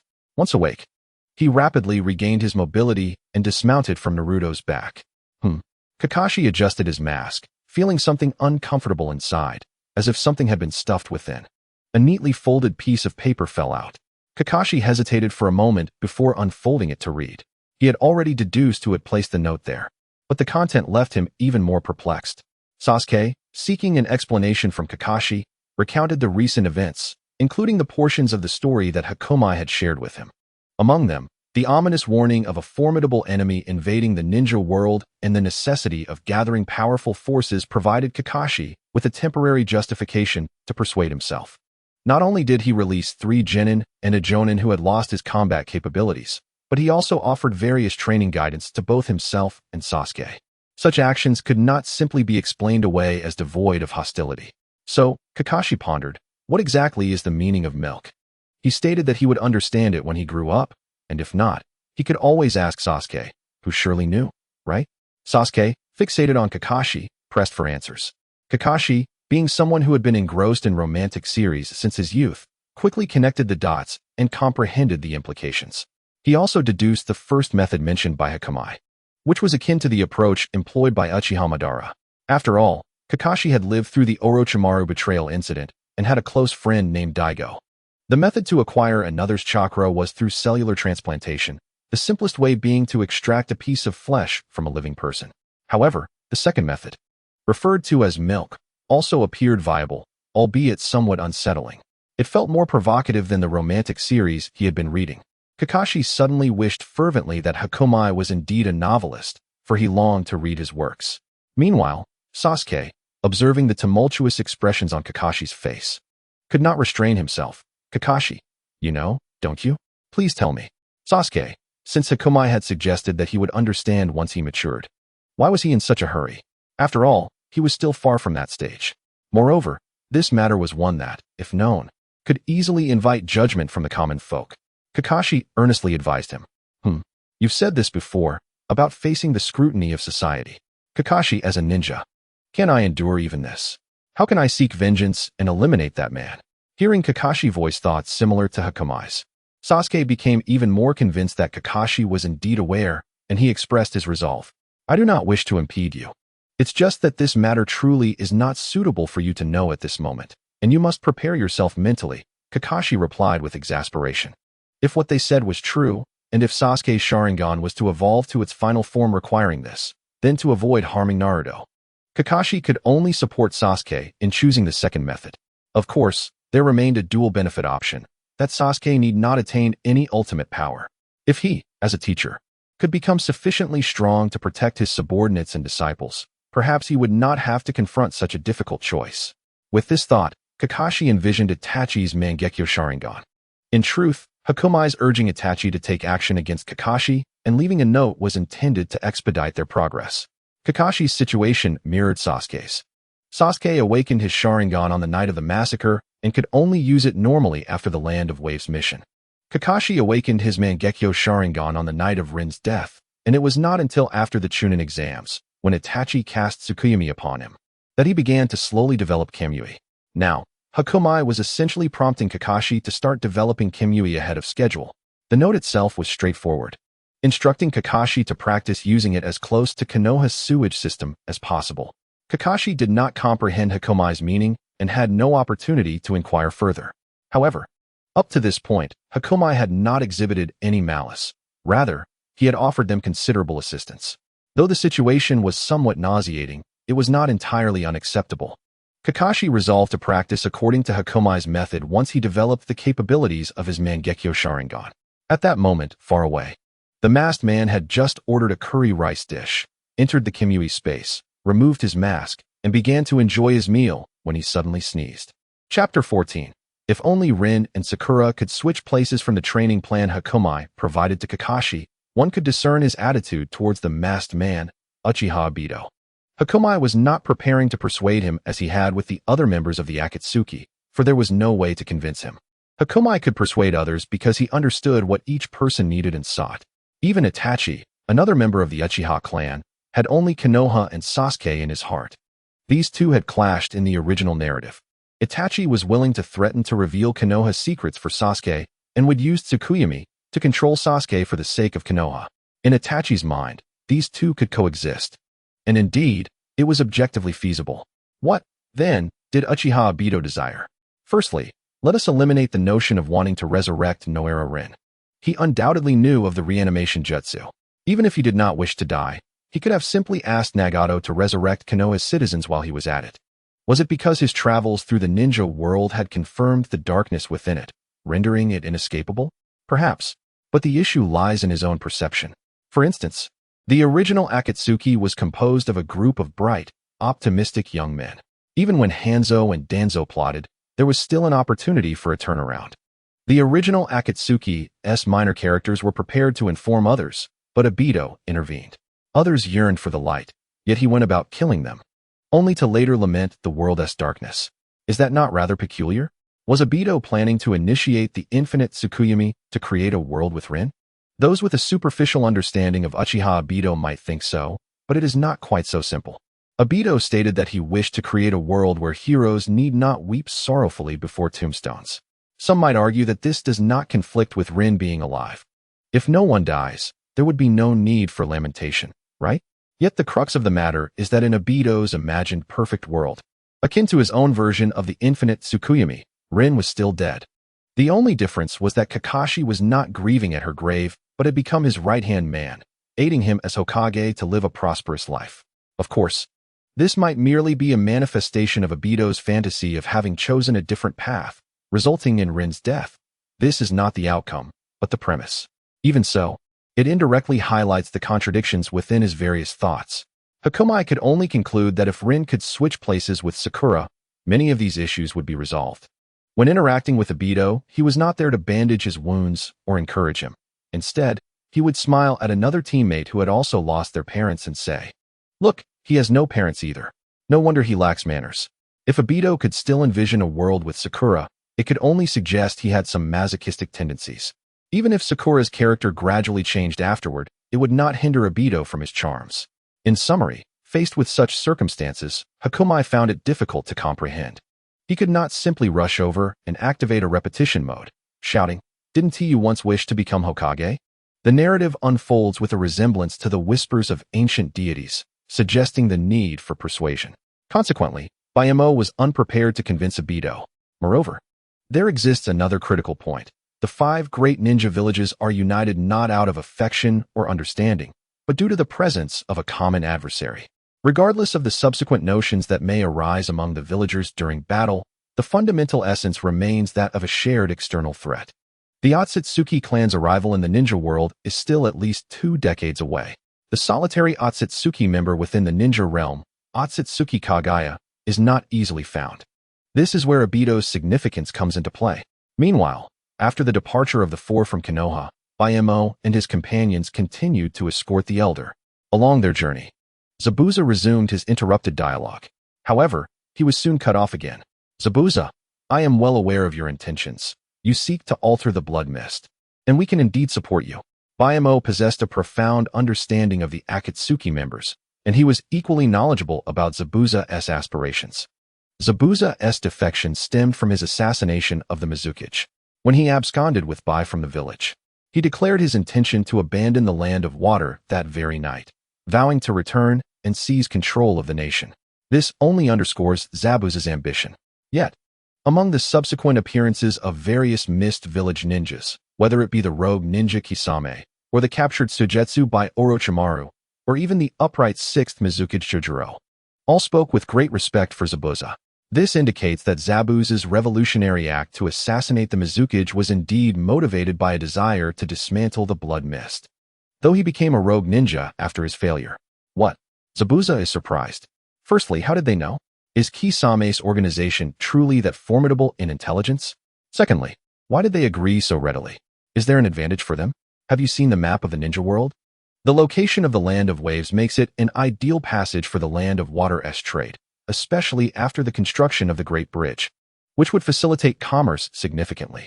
I need you to establish control here, develop and manage this area under the headquarters' guidance, and provide sustained funding. Bayamo produced a map from his small pack and unfurled it. That makes sense, Zabuza understood upon hearing Bayamo's explanation. Many small nations cannot sustain a ninja village. Even if they could, their scale would be minimal. Similarly, wandering ninjas find it challenging to acquire funds and are forced to become mercenaries, accepting bounty missions. For ninjas, money is an indispensable resource. Since the other party is a power, they naturally require substantial funding. According to what they've said, the territory of the Land of Waves is indeed promising if the Land of Water can initiate trade. However, the blood mist has long shrouded the mist village, hindering any normal diplomatic activities, let alone trade. To restore this, the most effective method is indeed to assist in dispelling the blood mist. Oh, by the way, Kisame, I recall your defection was due to the assassination of a feudal lord, correct? Was that accusation a falsehood, or did you truly commit that act? Bayamo inquired, directing his gaze at the sword-wielding Kisame. No, Kisame denied. After he killed his colluding superior, the Sword of the Mist, he grew suspicious of the Mist Village's system. However, he did not assassinate any feudal lord. He was genuinely lost. He then encountered Obito and the 4th Mizukage, Yagura, who was under Obito's control, ultimately leading him to join the Akatsuki, thus becoming a rogue ninja. There was simply no time to consider assassinating any feudal lord. Then, would you be interested in making that a reality? Upon Bayamo's suggestion, the others were taken aback, each harboring distinct thoughts. Yet, the principal, Kisame, remained unfazed and promptly replied, "No problem." Chapter 15. Taking the long way is the shortest route in essence. The ninja villages sustain themselves through the funding and resources provided by the feudal lords. Itachi, having received assistance from Bayamo for Sasuke, now holds a favorable view of Bayamo. Even upon hearing Bayamo incite Kisame to assassinate the feudal lord, he expressed no dissatisfaction but instead began discussing the feudal lord's role. Itachi, you are mistaken. After listening to Itachi's discourse, Bayamo shook his head.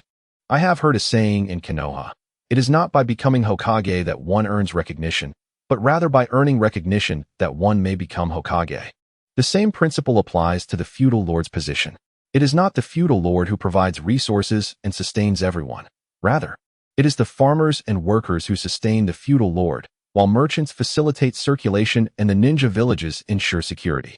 If the feudal lord possesses adequate management capabilities, that would be one thing.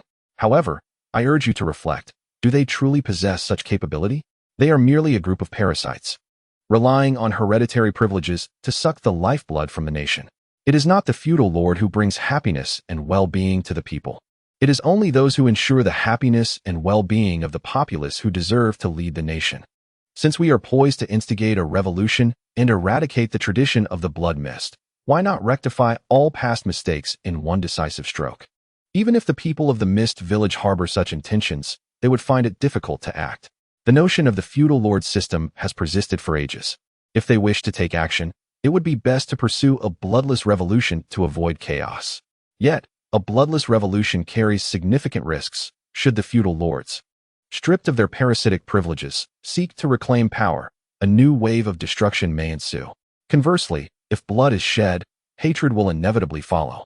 And those who have long knelt in mindless loyalty to the feudal lords may incite turmoil. Thus, the optimal course of action is for the rogue ninja Kisame to undertake this task, bearing the hatred and supposed sins upon himself. Kisame, you wouldn't mind, would you? All eyes turn to Kisame. I do not mind. Thank you, strategist. This endeavor has illuminated a new path for me, giving my life renewed significance. Kisame decisively responded, his heart somewhat stirred. Yet, one among them felt a deeper resonance. Itachi, by Mo's words, struck a profound chord within him. First came the classic adage of the will of fire, emphasizing that recognition from the people is essential for one to become Hokage, which then extended to critique the obsolescence and corruption of the feudal lord system. Furthermore, by Mo's suggestion for Kisame to shoulder the burden of hatred and sin to contribute to the Mist Village was met with a sense of déjà vu. It seems I was indeed mistaken, strategist. Your insight astounds me. Uchiha Itachi openly acknowledged his erroneous thinking. In the original narrative, after being reincarnated, he recognized his previous approach toward Sasuke was flawed. He should have trusted in the strength of others instead of unilaterally dictating a path, attempting to control everything. Itachi is indeed capable of recognizing and amending his mistakes. The issue lies in the fact that, prior to this, no one had informed Itachi of his errors or the reasons behind them. The only one qualified and capable of correcting Itachi was the third Hokage. Yet he failed to address this mistake, instead praising Itachi for possessing Hokage-like thinking at a young age, thereby solidifying Itachi's convictions. This ultimately led to a situation where teaching became reliant on circumstances rather than direct instruction. After a brief encounter during the mission in the Land of Waves, Itachi has begun to believe that Hakumo is a ninja beyond the borders of Konohagakure, one who embodies the will of fire and possesses the capability and vision to transform the ninja world. This trust mirrors the faith he once held in Naruto in the original narrative. Consequently, Itachi thinks that as long as he remains on this path, even if he is ultimately manipulated by Hakumo, he would find it acceptable. In their earlier conversation, Hakumo mentioned the family monument, as well as the awakening and advancement of the Sharingan, even referring to a final evolution method unknown to him. However, he conspicuously omitted any mention of how to attain the eternal Mangekyo Sharingan, which requires the eyes of a blood relative. Itachi does not believe that Hakumo, who claims to know the entire process, would be unaware of this crucial step. Hakumo's earlier inquiry about Itachi's willingness to make sacrifices likely extends beyond merely refraining from harming Sasuke. It hints at a more profound contribution, offering his own eyes. Oh, by the way, Itachi, there was something I neglected to mention regarding the eternal eyes.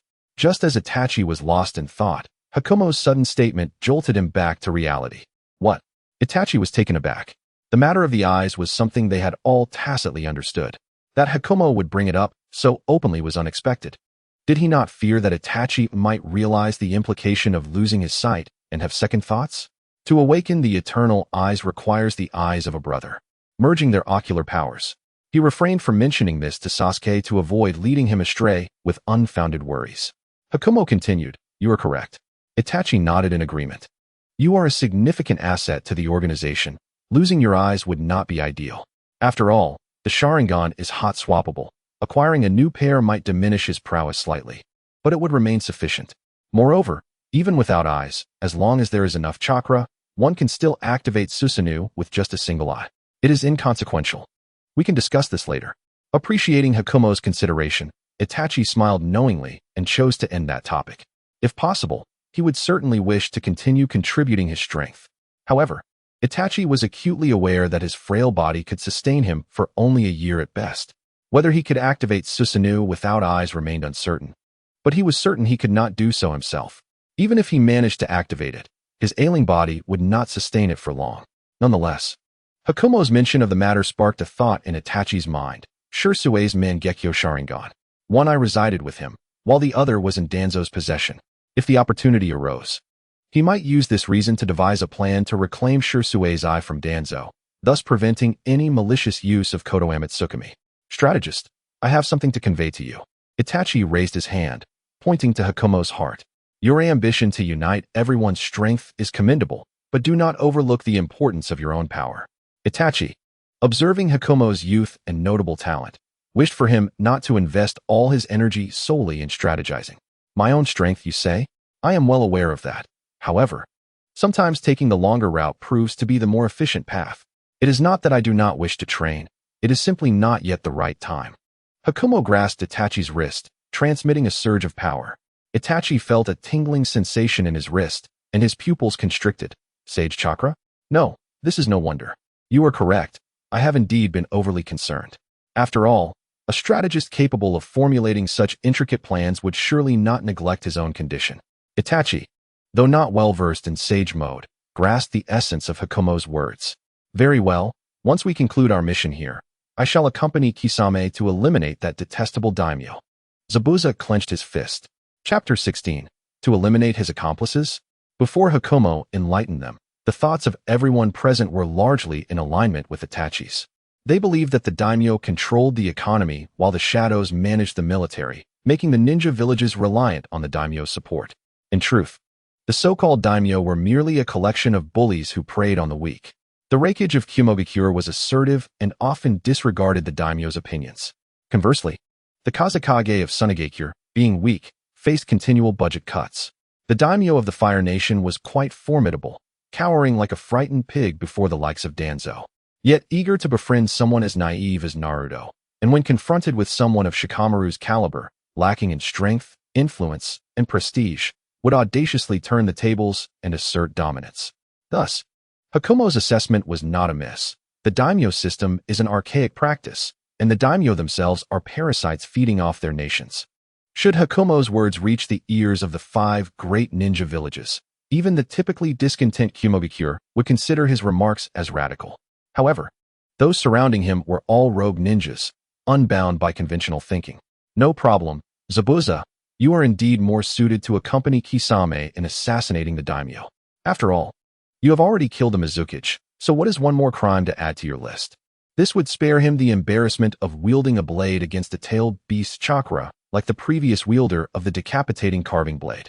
Hakumo affirmed Zabuza's statement, albeit with a teasing remark. Your tongue is quite sharp, isn't it? So, is it true that Juzo met his end in such a manner? Zabuza's lips twitched. What a terrifying tactic it would be to strike a tailed beast's chakra with a blade. Zabuza Momochi was my previous comrade. During our encounter with the 4th Mizukage, Yagura, he perished there, Itachi interjected. The mention of Juzo prompted Itachi to reminisce about the past. It was during that mission that he awakened and mastered Amaterasu, ultimately arriving at the bridge in the Land of Waves. Kato had laid an ambush there with his legion of mercenaries for some time. This man likely intended to watch his eye and the escorting ninjas annihilate each other, waiting to eliminate me afterward. Had Kisame and the others not appeared, he might have succeeded, that scoundrel. Zabuza observed the situation on the bridge and grinned. Mr. Zabuza, you are injured.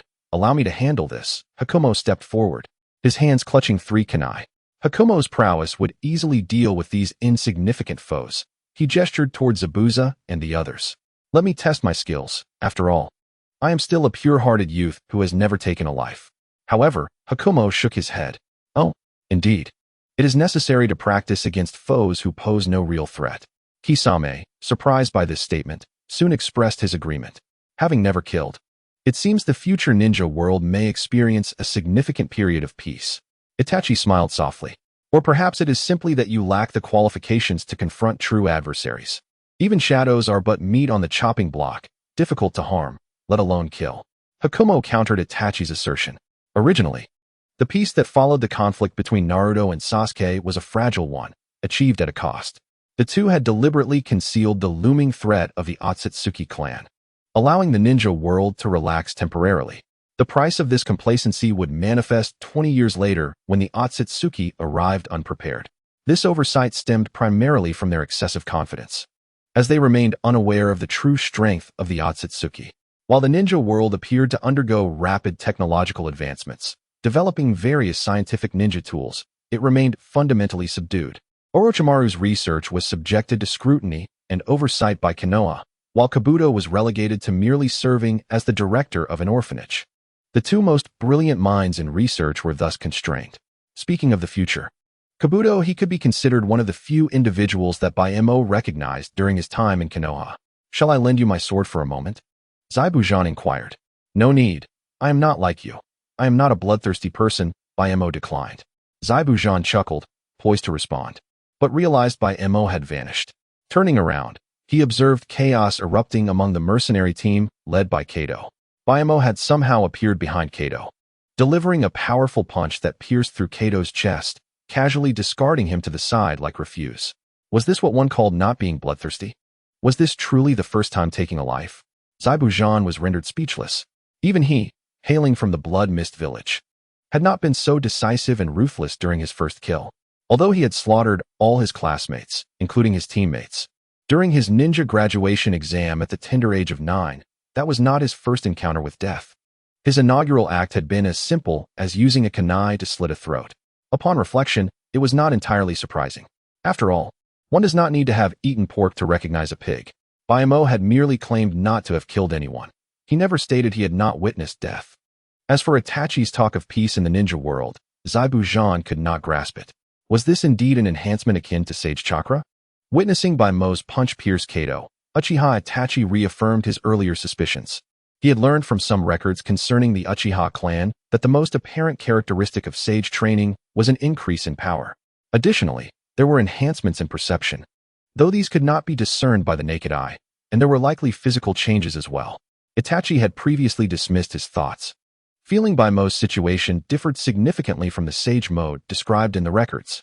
There had been no visible transformation, nor was there any mention of a duration for its maintenance. However, Baimo's punch confirmed that his assumptions were not erroneous. Baimo was not the bloodthirsty monster Zaibujan envisioned. Rather, he seemed to be testing his strength and had underestimated the outcome, resulting in such a scene. "Apologies, everyone. I do not possess any jutsu, so bear with the pain," Baimo casually remarked, dispatching 2 wandering ninjas in the process. The 2 rogue warriors exchanged glances, confidently aiming a slash at Baimo, only to suddenly realize they had completed their strike without hitting anything. In the next moment, both rogue warriors were struck in the forehead by shuriken thrown from afar. It was not Baimo's doing, but rather friendly fire from their fellow mercenaries. "Damn it. This guy is too troublesome. Ignore him and take care of his companions," one wandering ninja shouted. After realizing Kato was dead, some of the remaining members, feeling disheartened, quietly slipped away. The rest charged towards Itachi and Kisame. Baimo stood alone, surrounded by an eerie silence, utterly dumbfounded. These individuals were truly seeking death. While he was indeed overpowering them, the efficiency of resolution was not high. As long as they were not machines, upon discovering the mounting casualties, they would flee. Yet, now they were charging forward, sealing their own fate. Water release, water shark bullet technique. A colossal shark made of flowing water leapt from beneath the bridge, swallowing the incoming ninja warriors in one gulp before crashing back into the water, leaving a trail of blood and debris. An instant silence fell over the scene. Chapter 17, The Bully of Konoha. Water release, grand waterfall technique. The considerate Kisame provided a thorough cleansing of the bridge, restoring it to its immaculate state. Witnessing this, Dasna, the target of their escort, trembled and dared not speak. Faced with Konoha's ninjas, he could impose his age and moral superiority, but now, before these rogue ninja reapers, he was risking his life by doing so. You and Zaibujan should know where Kato's stronghold is located, correct? You should go ahead and secure it. Lest any of those who fled earlier gather the courage to return, Baimo instructed as he returned. Understood, I replied, immediately setting off towards the other end of the bridge. Bai did not seek Zaibu Zhan's opinion. He had silently absorbed everything during Bai Mo's earlier discourse, committing it to memory. They aimed to alter the dire circumstances of the water country. Zaibu Zhan had also agreed to join. Even Zaibu Zhan would heed Bai Mo's command. Thus, as Zaibu Zhan's instrument, it was entirely natural for him to follow orders. While Bai dealt with Kato's remnants, Bai Mo and his companions, under Dazna's guidance, arrived at his village. According to Dazna, the village was so impoverished that it could not even afford the funds for a B-rank mission, hence the term Poor B. However, it was not quite as destitute as it appeared. If they truly were that impoverished, the bridge could not have been constructed, nor could the inhabitants have survived to this day. After wandering the village to assess the situation, Bai Mo paused, and Dazna remarked that other areas of the Land of Waves were similarly afflicted. I see. Zaibu Zhan, from now on, you shall establish a branch in this wave ninja village, though the name may lead to misunderstandings, Bai Mo said, stroking his chin as he addressed Zaibu Zhan. Establish a ninja village? You gentlemen mean to say Dazna's eyes widened in astonishment. The reason for their dire poverty lay squarely on Kato's shoulders, which was indisputable. The exorbitant protection fees and restrictions on external trade. These were the issues he had just discussed with Bai Mo. However, old man, do you think that building a bridge will free you from Kato's monopoly? The bridge could only dismantle the physical constraints of monopoly, but could not resolve the insatiable greed of human nature. Even if Kato were dead, without the protection of a ninja village, could they guarantee that another Kato would not emerge? The wretched scum under Kato's command were evident. Kisame could wipe them all out with a single jutsu. What if the next to arrive was a rogue ninja of Jonin caliber, seeking to usurp Kato's position, completely surveilling and isolating the Land of Waves, leaving ordinary folk like you in peril? At that point, even fleeing to seek aid from other ninja villages would be impossible. Bai Mo's words instantly awakened Dazna, yet he was still anxious. What if they sent away the wolf only to welcome the tiger? Bai Mo discerned the old man's concerns. Frankly speaking, the old man's worries were futile. Even if Bai Mo's group intended to continue exploiting them, could they resist? Kato had been foolish, failing to grasp that sustainable development was the key to greater profits. Instead, he relentlessly drained their value. Zaibu Zhan, once you establish the ninja village, scout for gifted children among these villages and teach them ninjutsu. Delegate other management tasks to others, such as this old man. Do not employ the outdated mechanisms of the first and second Hokage. They are long obsolete. I have detailed everything in this scroll, Bai Mo said, tossing a scroll to Zaibu Zhan. Dazna was left dumbfounded upon hearing Bai Mo's words. They were actually considering appointing him, an ordinary man, to a position of authority. Moreover, they intended to cultivate ninjas among them. What a stroke of fortune. Let me express a word of caution. We are merciless rebels. And if you mistake our tolerance for indulgence and proceed to commit acts that none wish to witness, do not blame us for our cruelty. Conversely, should you regard the hidden mist village as your home and protect it, then prosperity for the village, the nation, and for all of you can be attained.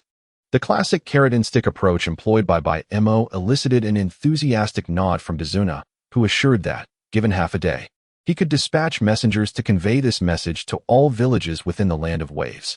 To Bai Mo's surprise, it seems the strategist possesses a knack for internal affairs. As Itachi glanced over the scrolls while Zabuza was occupied, he could not help but notice that many of the proposed reforms were indeed quite astute, prompting him to reflect on how fortunate it would be if Bai Mo were a Konoha ninja. In reality, Itachi was overestimating the situation. Bai Mo's admonition to Dazuna was predicated on his experiences with the Konoha ninjas. Many might assume that the villagers of Konoha bullied Naruto, the son of a hero, who was unjustly discriminated against and mistreated. However, this perception is misleading. The villagers of Konoha engage in a pervasive culture of bullying, equally oppressing anyone they choose. Characters such as Obito, Guy, Naruto, and even Hinata from the Hyuga clan, as well as the son of a wealthy family during the Boruto era, have all endured bullying. And let us not forget Kushina. In Konoha, a childhood devoid of bullying is deemed incomplete. I do not consider myself particularly talented. I merely comprehend the necessity for change. Itachi, do you believe it is normal for the Hokage's desk to be cluttered with mundane tasks, feigning busyness throughout the day? Bai Mo, however, did not accept Itachi's praise. He was acutely aware of his own capabilities. The ability to persuade the Akatsuki organization was attributed to his near-perfect intelligence, meticulous logical reasoning, and a touch of creativity. Yet, managing internal affairs is a far more complex endeavor. The necessity for his proposed modifications arose from the abysmal state of the existing system, which was appallingly inadequate. For instance, Bayamo countered Itachi's argument by highlighting the absurdity of the third Hokage and subsequently the fifth Hokage being required to sign off on numerous trivial tasks, such as capturing stray cats and dogs. Was such a practice genuinely necessary? Apart from creating an illusion of busyness, it served no practical purpose. By the time of the seventh Hokage, Naruto, the situation had escalated further. Not only did Naruto have to sign off on these trivial tasks, but he was also required to personally engage in them, helping elderly citizens with grocery shopping and searching for lost pets. The esteemed Hokage, endowed with immense chakra, was tirelessly performing these lowly errands to the point where he was exhausted, unable even to maintain a shadow clone to celebrate his daughter's birthday, resulting in the cake being dropped. Have you ever seen Spider-Man, a friendly neighborhood hero, engaging in such acts of heroism daily? That is entirely acceptable. But have you ever seen Iron Man or the President taking on such menial tasks? Furthermore, these are not life-threatening missions. Bayamo merely corrected these ludicrous and preposterous errors, and thus he felt unworthy of Itachi's commendation. Otherwise, it would give the impression that the intelligence quotient of the entire ninja world had diminished dramatically while he remained unchanged. As for whether decentralizing power would lead to being undermined, there is no need for concern. Being undermined is a predicament typical of a world inhabited by ordinary individuals lacking extraordinary abilities. While it is often stated that strength alone does not qualify one to become a Hokage, recognition is also essential. The leader of each village is typically its strongest member. This implies that even if power is devolved, the capacity to reclaim it remains intact. Zabuza's strength is more than sufficient to contend with ordinary ninjas. In the event of unforeseen circumstances, the Akatsuki headquarters would provide him with backup. Chapter 18. Without chakra, cultivate natural energy. Speaking of the land of waves, does it have a feudal lord? Bayamo suddenly pondered this question. However, Dazuna had already gone off to attend to matters. So he casually inquired with a villager left behind by Dazuna. It seemed there had been one in the past, according to the recollections of an elder villager, but it appeared that currently, there was none. This alleviated many concerns for Bayamo. He had initially thought that if the land of waves had a feudal lord, they would need to address the incompetence of such a leader before proceeding to the land of water. It turned out that the land of waves was currently devoid of a feudal lord. No wonder a mere underworld merchant like Kato could wield nearly complete control over the nation's fate. The absence of a feudal lord in a small nation is not particularly surprising, much like the land of rice fields, which was formerly under Orochimaru's influence. 2 days later, Bayamo and his companions arrived by boat at the land of water. The hidden mist village, initially thought to be shrouded in thick fog, revealed itself as a place of sun, sand, and sea breeze, quite fitting for a tourist destination in peacetime. Upon disembarking, Bayamo stretched lazily. His jest about tourism in the current hidden mist village was not lost on him. The risk of being mistaken for a spy by a blood mist ninja was far too great. Even during the Naruto era, the hidden mist village had been a place stained with the blood of its inhabitants, only settling down after years of turmoil under the leadership of Terumi, Mei, and Chojuro. What a coincidence. Baimo's gaze shifted toward the distant woods. At that moment, Itachi, Kisame, and Zabuza had just disembarked from the ship. Are they ninjas from the hidden mist village? Itachi followed Baimo's line of sight, taking a moment to notice the commotion. His conviction regarding Baimo's mastery of sage technique was further solidified. Indeed, they are among our targets for this mission. Bayamo, however, did not rely solely on perception. While his senses were sharper than an average person's, they did not extend to the realm of Byakugan or Sharingan. He had simply glimpsed into the future, 2 minutes ahead. Baimo's ability to manipulate the flow of time had evolved from mere seconds to 2 minutes through deliberate training. This growth was the result of Baimo's own experimentation. Firstly, Itachi's assumptions about Bayamo had been erroneous. Bayamo did not practice sage mode. As a time traveler, Baimo's experience was not one of soul possession, but rather of full embodiment, despite his physical form appearing as that of a child. As Bayamo had previously elucidated to the members of the Akatsuki, chakra only emerged after the arrival of Kagaya Otsutsuki in the God Tree. Thus, the Bayamo who traversed into this world bore no chakra within him, unlike Lee and Guy, who, while lacking proficiency in ninjutsu, still possessed chakra. Even commoners merely had not refined their chakra. Bayamo, on the other hand, truly lacked it. Upon arriving in Konoha, Bayamo sought out the orphanage director, Yakushi Kabuto, intending to have him taken some orphans from the Hidden Rain village, while also inquiring about his own physical condition and any potential training methods. Bayamo felt reassured by Kabuto, who had undergone personality correction by Izanami. Kabuto did not disappoint. Accepting orphans was indeed his responsibility, and he promptly dispatched individuals to do so. After merely a day's study of Baimo's physical condition, Kabuto provided him with a response. Pharmacist Do imparted to Baimo a method to absorb natural energy, enabling him to cultivate by substituting chakra with this energy. There was little else discussed. Although Pharmacist Do refrained from elaborating, Baimo grasped the implications. Every situation bears its advantages and disadvantages. Under the influence of Izanami's personality correction, Pharmacist Do now exhibited a profound loyalty to Konoha. Even when strictly forbidden from conducting any experiments, he remained unconcerned, contentedly fulfilling his role as the director of an orphanage. Not only had he promised Konoha to refrain from such experiments, but even if he were to discover something significant, he would not casually divulge it to Baimo, an unknown entity with unpredictable motives. Consequently, Baimo paid little heed to these matters, and upon acquiring the technique for harnessing natural energy, he embarked on his training. In the ninja world, extracting chakra entails achieving a balance between body and spirit. Sage Mode Senjutsu chakra demands a harmonious equilibrium among body, spirit, and natural energy. This can also be perceived as a confluence of one's chakra and natural energy. Insufficient natural energy precludes entry into Sage Mode, while an excess leads to a gradual assimilation that is akin to death. Baimo, devoid of chakra, solely absorbs natural energy. Remarkably, he exhibited no abnormalities in this absorption process, seemingly because he did not require the balance that arises from the coexistence of multiple elements. He thrived in the presence of a singular essence. Why seemingly? The specifics alluded by Mo presently. He contemplated the necessity of summoning Orochimaru to unravel the mysteries surrounding his own condition. Otherwise, he could only rely on conjecture. For instance, he speculated that his acquisition of the ability to erase time stemmed from his engagement with the advanced techniques of the Akatsuki clan. However, he later realized that there was another variable at play.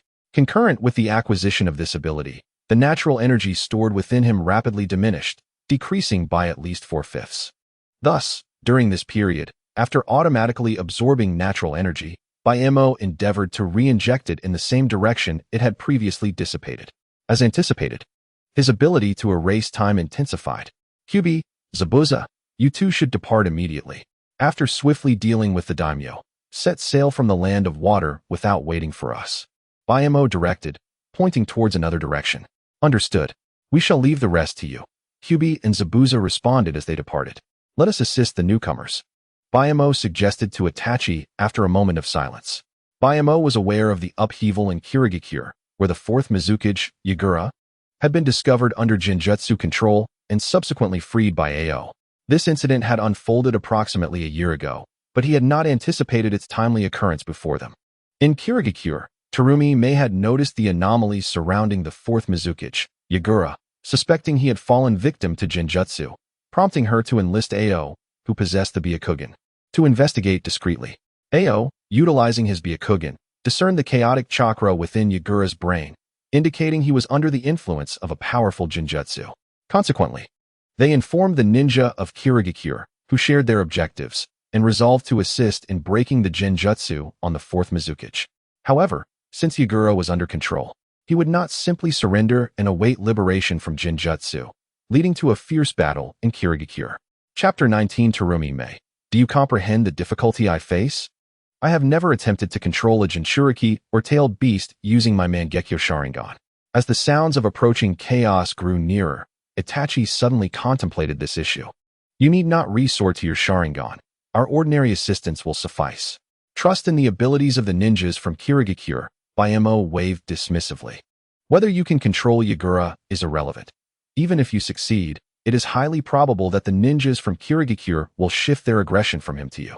The primary objective of their journey to Kirigakure was to facilitate the connection between the Land of Waves, the Akatsuki organization, and the development of the Rain Village. Even if Baimo and his companions were absent, Kirigakure would manage to resolve its own issues. As for Yagura, he was indeed a tragic figure. Conversations with Naruto revealed that Yagura was not a bloodthirsty individual. He was among the most optimistic of Jinchuriki. Yet, historical records indicate that the blood mist was not initiated by Yagura, but rather amplified during his reign. This suggests that Yagura had been under Obito's control long before he was manipulated by Madara. This also elucidates why Madara could effortlessly dominate the Three Tails and Kirigakure, directing its ninja to pursue Kakashi and Rin. Should Madara have commanded Yagura, it would not be surprising. Furthermore, if this were the case, it becomes clearer why Yagura, the so-called perfect Jinchuriki, would succumb to Jinjutsu. According to subsequent statements from Killer Bee, a perfect Jinchuriki is immune to Jinjutsu, effectively possessing two consciousnesses within their being. When a Jinchuriki falls victim to Jinjutsu, the tailed beast can assist in breaking the illusion. Yagura's situation was distinct. He was controlled prior to becoming a Jinchuriki, with the Three Tails ensnared first by the Sharingan before being sealed within him. The existence of two entities under Sharingan control naturally precludes conflict, thus fulfilling the conditions for a perfect Jinchuriki. However, this circumstance is undeniably tragic. At this juncture, it becomes evident why Mo disallowed Uchiha Itachi from employing his Sharingan to control Yagura, only to later assist in breaking the Jinjutsu. For once Yagura fell under Itachi's control, the Jinchuriki and tailed beast would no longer share the same dominion. Upon regaining consciousness, Yagura, with his originally sunny disposition, would find himself overwhelmed by the abhorrent acts he had committed, potentially leading to a mental breakdown. The more fortunate might resort to suicide as penance or maintain their composure, yet eventually succumb to despair. Alternatively, he might be completely overtaken by the Three Tails chakra, spiraling into a frenzy. Regardless of the scenario, Kirigakure would perceive it as having slain Yagura. Moreover, given Itachi's physical condition, the only time he had utilized Susanoo resulted in his demise. While others expend chakra, he seemed to deplete his lifespan. It would be absurd to prematurely exhaust Itachi's potential. We have finally arrived. Everyone, give it your all. The ninjas of Kirigakure emerged from the woods, each forming hand seals in midair to summon the waters from the sea, initiating their water release techniques. This clarified why they had rushed to this location. Water release ninjas could only exert their full prowess in the presence of water. Those with greater skill could generate water independently, while those less adept, including the future 6th Mizukage, Chojuro, could only rely on Gaara to draw groundwater to execute water release. By gradually shifting the battlefield to the seaside, these Kirigakure ninjas aimed to mitigate the disparity in strength. Yagura's abilities would also be enhanced at the shore, however, due to their numerical superiority. The overall enhancement for them would be significantly greater. Ao, please check the vicinity for any villagers, Mo instructed. There are none, but there are two unfamiliar ninjas. One is quite powerful, while the other is peculiar, yet devoid of chakra, Ao responded, his Byakugan scanning the coastline and noting Mo and Itachi. I will keep an eye on them. Ao, coordinate with the others to expedite the process of liberating Lord Fourth from Jinjutsu. With waist-length, chestnut red hair, Terumi Mei stood before Hakomai and Itachi, her demeanor alert and vigilant. 5th Mizukage, do not be tense. We are here to assist you and to discuss potential collaboration. Hakomai interjected before Mei could respond. 5th Mizukage? Who is that? Mei paused momentarily at the inquiry, yet she grasped the essence of the conversation: assistance and collaboration. If you wish to help, please remain still. If you seek collaboration, kindly reveal your identity to your partner. Despite sensing no malice from Hakomai, Mei remained on guard. On the other side, Itachi recognized Hakomai's deliberate mention of the 5th Mizukage, noting the confusion on Mei's face, indicating that Hakomai intended to share some important information. Since the Mizukage has spoken, Itachi, hold your hand. Just observe. If anyone's life is in danger, intervene. Hakomai raised a hand. Understood. Itachi vanished in an instant. Itachi? Uchiha Itachi? The S-rank rogue ninja from Konoha? Mei was taken aback upon hearing the name from Hakomai. After witnessing Itachi's figure disappear, she quickly turned to see him adhering to Hakomai's command, maintaining a safe distance from the battlefield. A sigh of relief escaped her lips, but she soon pondered the peculiarity of Hakomai's order. A rogue ninja from Konoha tasked with ensuring the safety of a Mist Village ninja? Who exactly is this individual who can command Uchiha Itachi? Who are you, truly, and what is your purpose? May calmly inquired. Did I not mention it? Assistance and collaboration. As for my identity, I am but a traveler from the future, seeking to alter the fate of the ninja world. How does that sound, Mizukage? Hakumai smiled at May. The Mizukage of the Mist is Lord Yagura. I do not comprehend your words. As for your claim of being from the future, do you think I would believe such a tale? May crossed her arms defiantly, ready to strike. If the other party resorted to such absurdity, it indicated that their so-called assistance and collaboration were likely fabrications as well. Do not be hasty. I have proof. However, it is rather private. You must first assure me that you will not be angered before I reveal it. Hakumai produced a scroll from his pocket. Proof? May relaxed her stance. Confusion evident on her brow. Could it be that what was said held truth? Very well. I shall grant you permission to present your proof. May overlooked Hakumai's warning about anger, completely oblivious to the notion that any proof could incite such a reaction in her. All right. Hakumai unfurled the scroll and extracted a photograph, yet refrained from showing it immediately, instead retrieving a recording device. With a click, the device played back a voice. Oh, handsome boy. Do you know how difficult it was for me?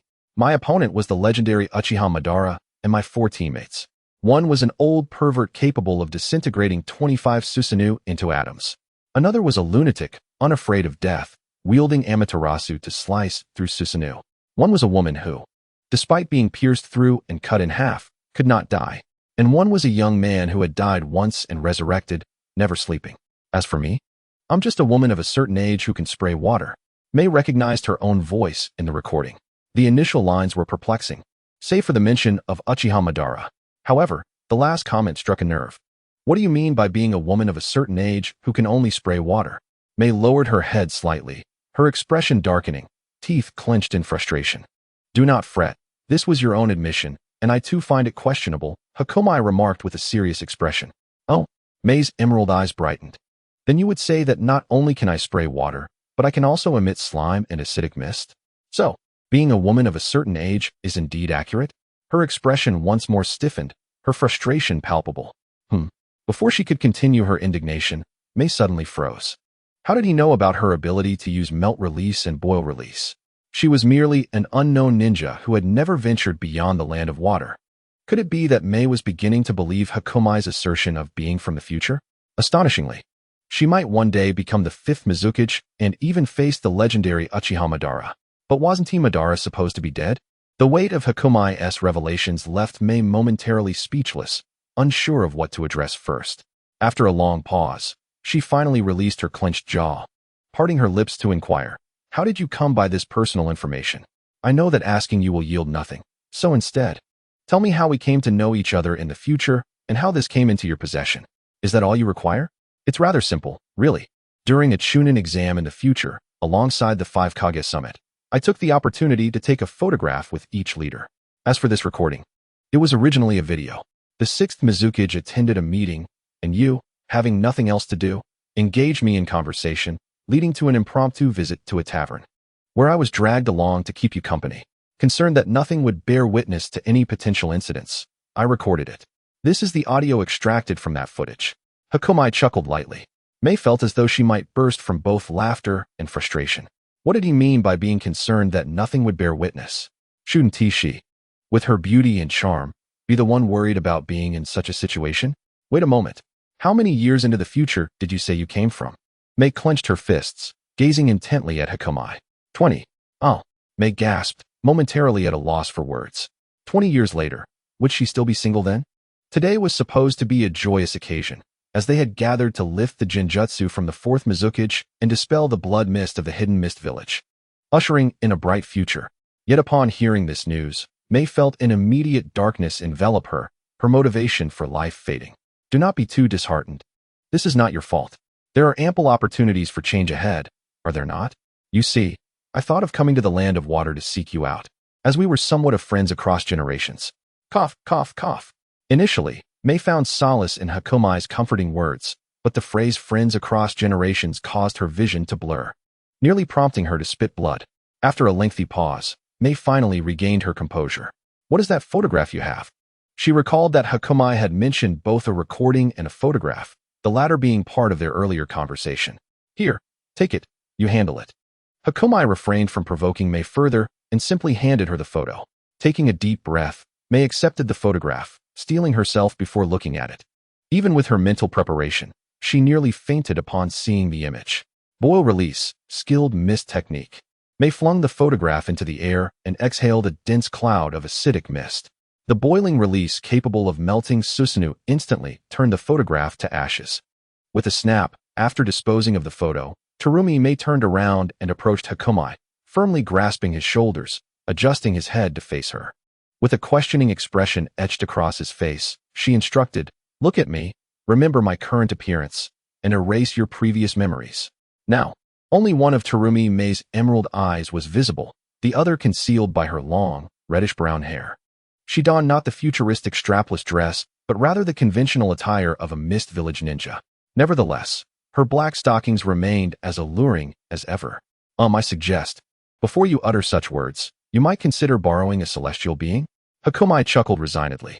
Do not call me Mizukichi. I am not yet worthy of that title. Just call me May.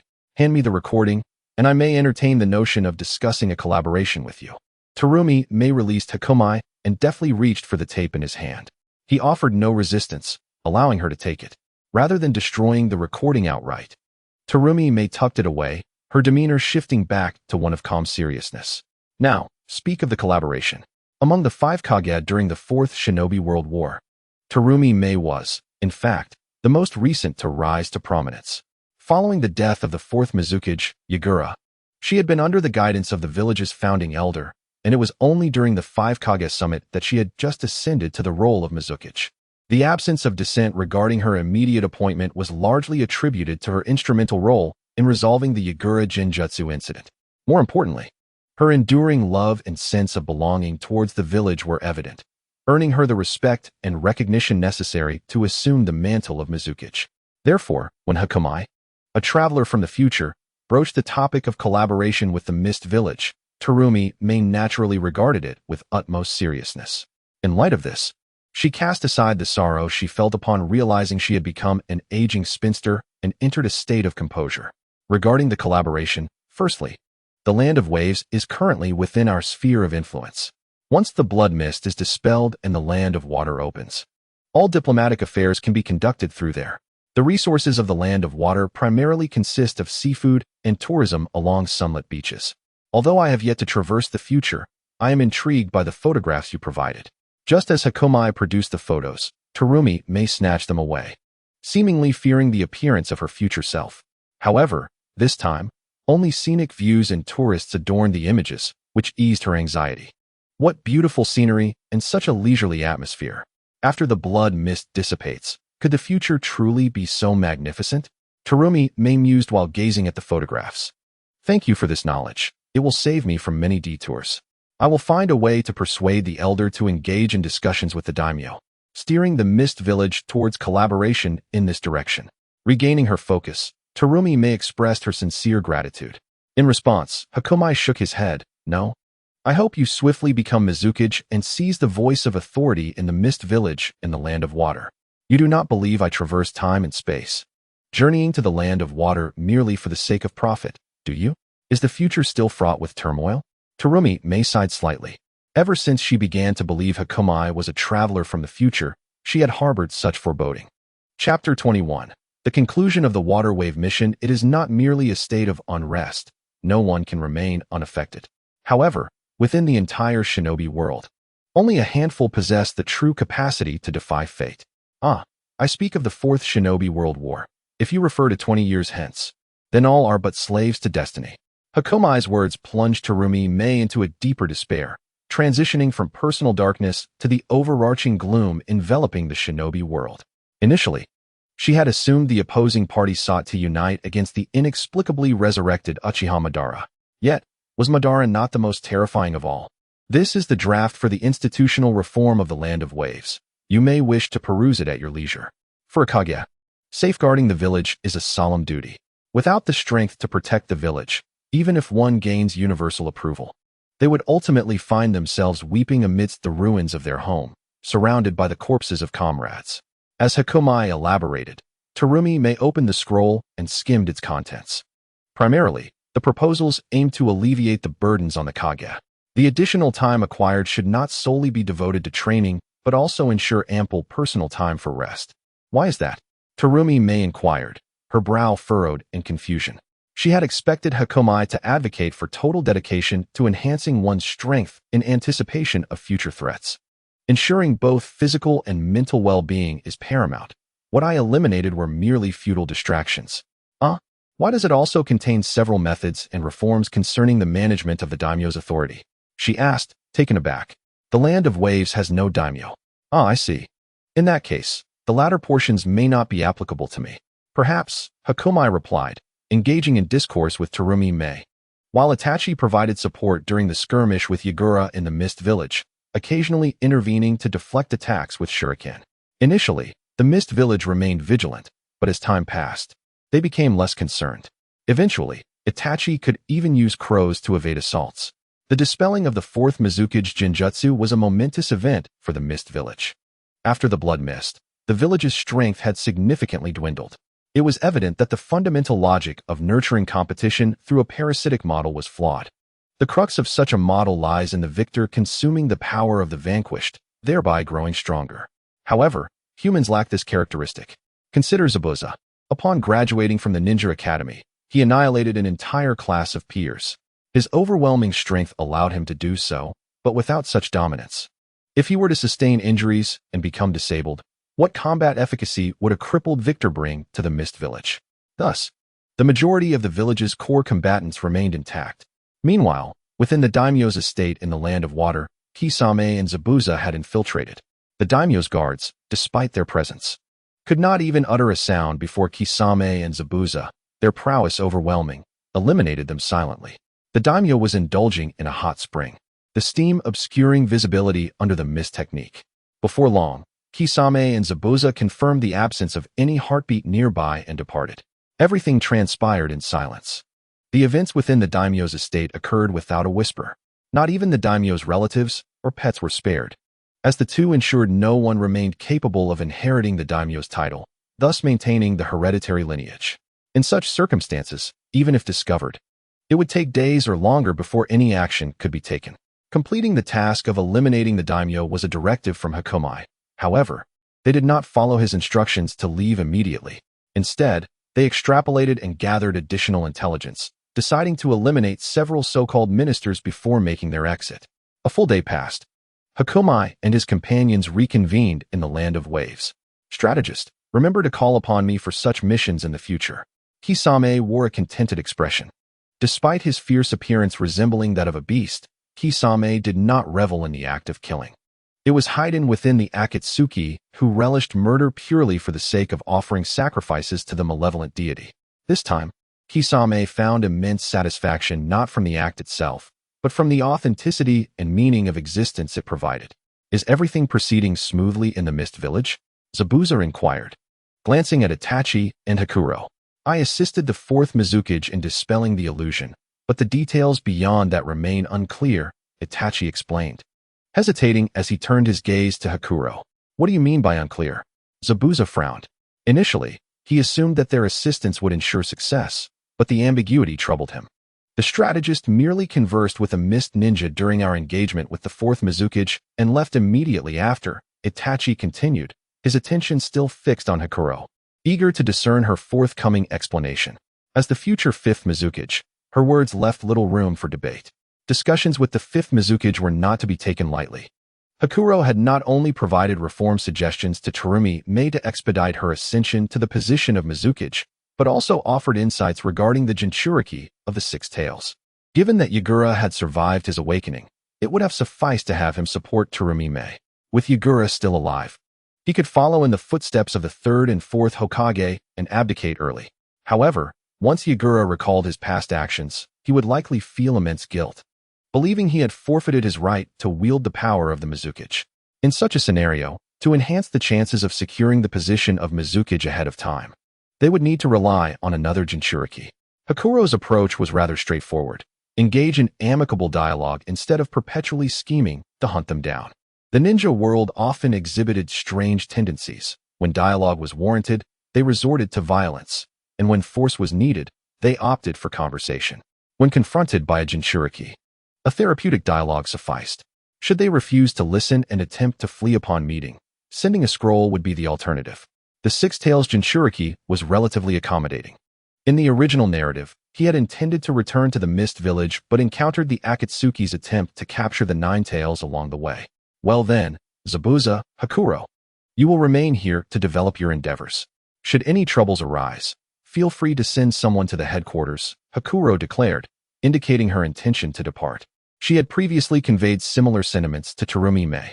If they encountered insurmountable issues, such as failing to persuade the Six-Tails Jinchuriki, they could relay the information to the Land of Waves, which would then pass it on to her. There's a situation. Itachi raised his hand adorned with a ring. Kisame's side had also received word. What is it? Hakuro inquired. Deidara returned to the Stone Village and has been trapped. Chapter 22. Kakashi. Do you see the Emperor's uncle in a trance? Kakashi reassured the leader not to worry, that Tsuchikage regarded Deidara as a beloved grandson, so even if captured, it was not a matter of great concern. He advised the leader to remind Deidara to avoid self-detonation in an overzealous manner. After relaying the information to Kisame, Hakuro prepared to depart the Land of Waves immediately. As for Kisame and Itachi, they had no other pressing tasks at the moment. The Land of Waves, nestled between the Land of Water and the Land of Fire, provided an opportune moment for them to gather intelligence while safeguarding the region's development. Kisame expressed a desire to observe the progress in the Land of Water, while Itachi wished to visit Konoha to check on Sasuke, as both locations were conveniently close.